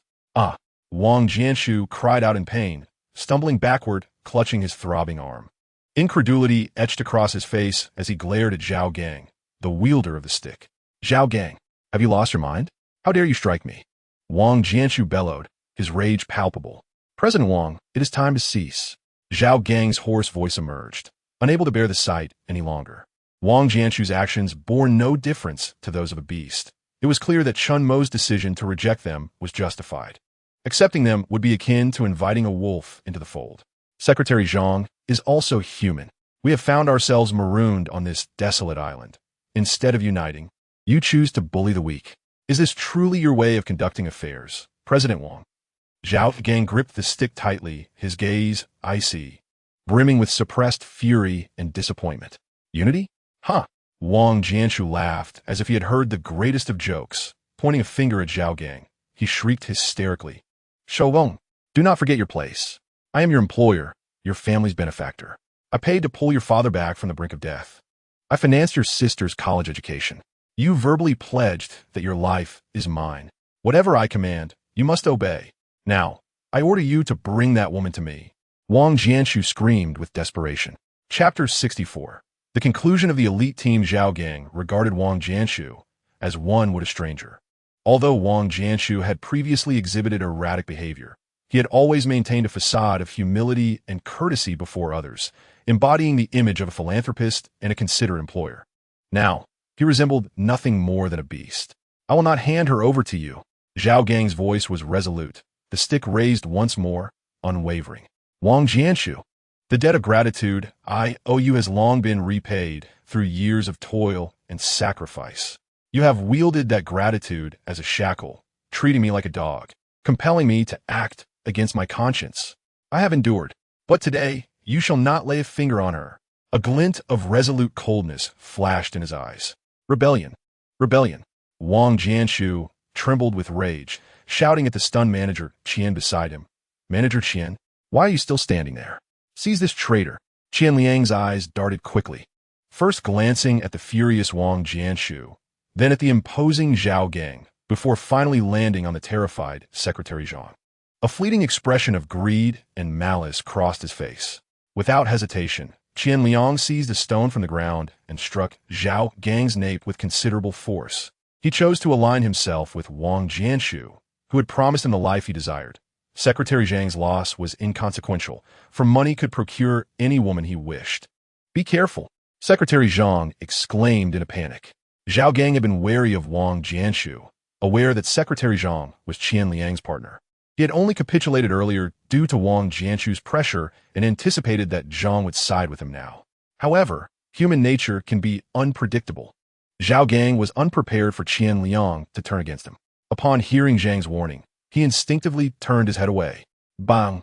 The stone struck Zhao Gang's left shoulder with a heavy thud. Agonizing pain surged through him, accompanied by the unmistakable sound of a fractured collarbone. Zhao Gang let out a muffled groan, his body staggering as his left arm fell uselessly to his side. "Well done," Wang Jianshu sneered, seizing the opportunity to charge at Zhao Gang, his corpulent frame colliding harshly with Zhao Gang's injured shoulder. Zhao Gang's vision darkened from the pain as he was knocked to the ground. Qian Liang rushed in, joining forces with Wang Jianshu to rain down fists and kicks upon the fallen Zhao Gang. Secretary Zhang, paralyzed by fear, covered her mouth and wept, too terrified to intervene. "Damn it, this is what you get for betraying me. Pretending to be noble. I'll make you pay, you ingrate." Wang Jianshu spat, kicking and cursing. "Boss, don't kill him. Leave him alive for our needs," Qian Liang urged as he continued to kick. In the chaos, Zhao Gang shielded his head and face, his right arm seizing Qian Liang's ankle as he kicked, twisting it with all his might. Qian Liang let out a cry, collapsing to the ground. Zhao Gang seized the moment, rolling away from Wang Jianshu's incoming kick, gritting his teeth against the excruciating pain in his left shoulder, and scrambled out of the shack, bolting into the pitch-black forest without a backward glance. Behind him, he could hear Wang Jianshu's furious roars and Qian Liang's curses. As Zhao Gang fled into the night, his steps uncertain, his heart brimmed with sorrow and a sense of bewilderment at his newfound freedom. Gratitude? Chains? Foolish loyalty? All of it was over. Confused, Zhao Gang gazed into the dark woods, uncertain of his destination. In this savage, predatory island, where might he find refuge? The following day, at Chen Mo's camp, the fence had been reinforced to the utmost after the bear attack, with sturdier posts added. Surrounding it were traps, capable of ensnaring even large predators. "We must find a way to the seaside. Chen Wei's salt supply is running low, and we need to figure out how to produce more," Su Mujin expressed her concern. Their provisions were plentiful, yet they were critically short on salt. "How many more days can we last?" Chen Mo inquired softly upon hearing the news. "Most of the goat and bear meat has been salted. We can manage for another 4 or 5 days," Su Mujin replied. "We have enough time. I will head to the beach this afternoon to scout," Chen Mo stated, gazing toward the distant shore.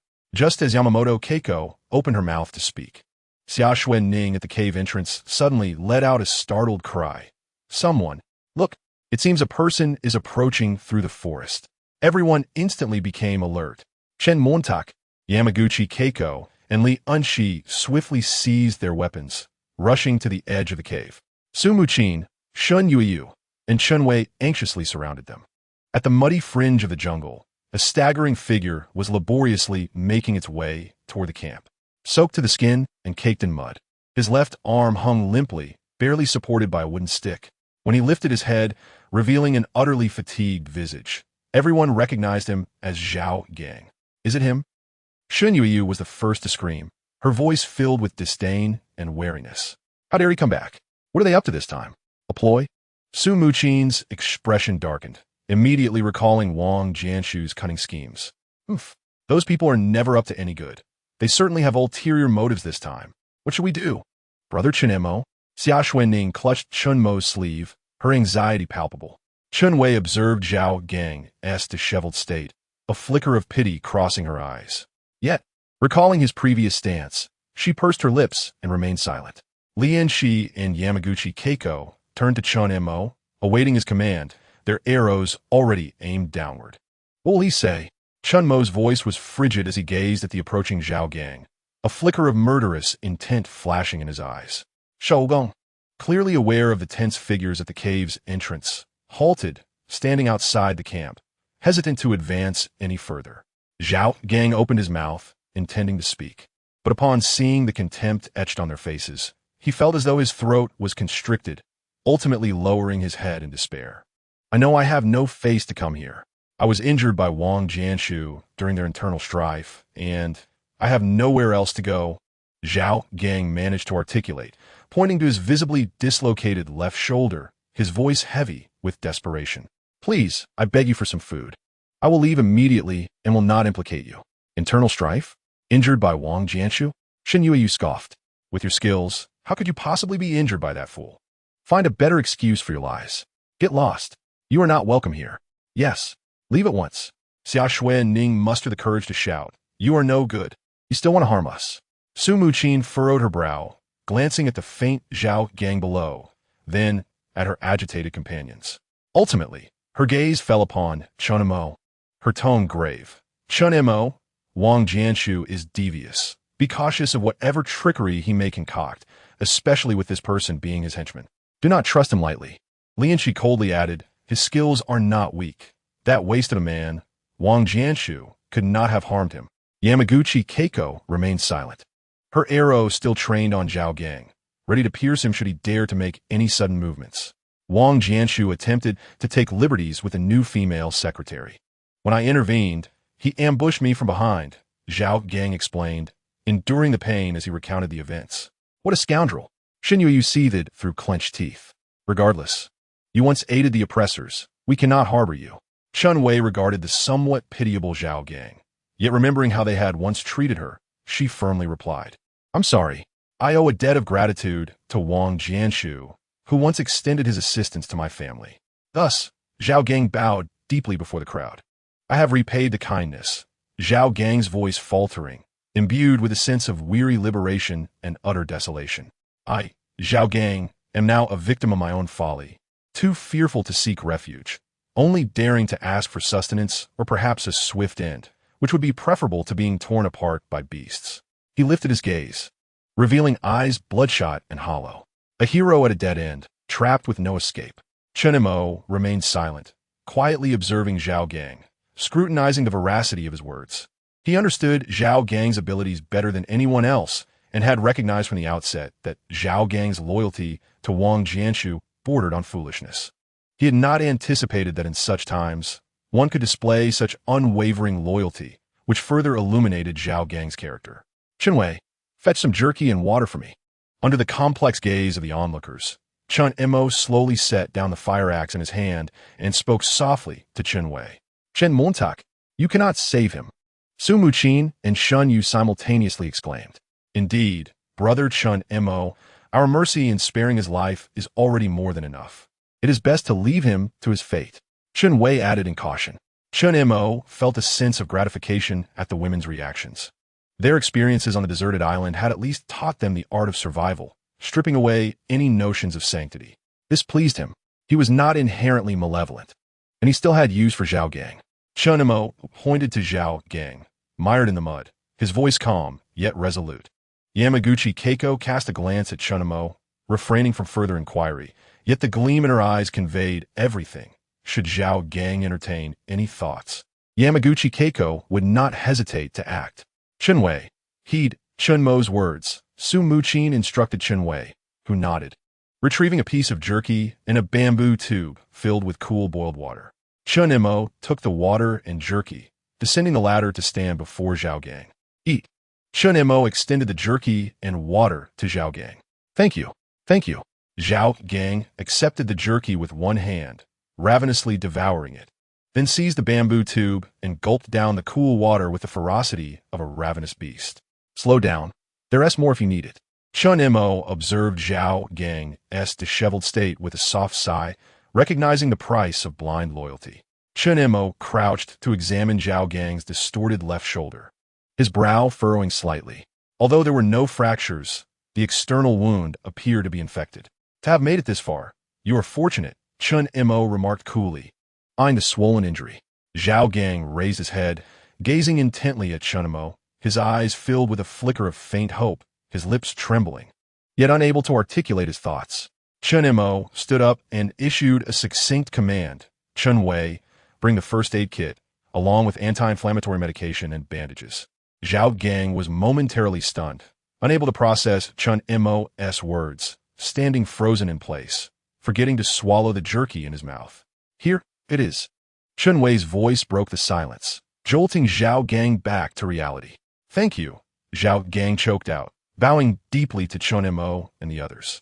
Chen Wei, tend to his wounds, Chen Mo instructed gently. Brother Chen Mo. Chen Wei stood in place, pouting with evident reluctance. Chen Mo, do you truly intend to keep him here? Isn't that exceedingly perilous? Su Mujin whispered. Exactly. Who knows what his intentions are? Shen Yueru, lacking such reservations, glared at Zhao Gang. Furthermore, our team can only have you as the sole man. No one else is acceptable. All right, I understand my limits. Pass me the bandages. I shall tend to his wounds. Chen Mo replied. Observing Chen Wei's unwillingness to move, he had no choice but to fetch the bandages and medicine, taking matters into his own hands. Allow me to assist. Chen Wei reluctantly stepped forward, instructing Zhao Gang to sit upon a stone and began to examine his injuries and treat his wounds. Meanwhile, the others remained vigilant, their eyes fixed on Zhao Gang. A wave of guilt washed over Zhao Gang. He dared not meet the gazes of the 6 women before him, partly due to embarrassment, and partly to avoid any misunderstandings, for it was clear that these 6 beauties held an unwavering trust in Chen Mo.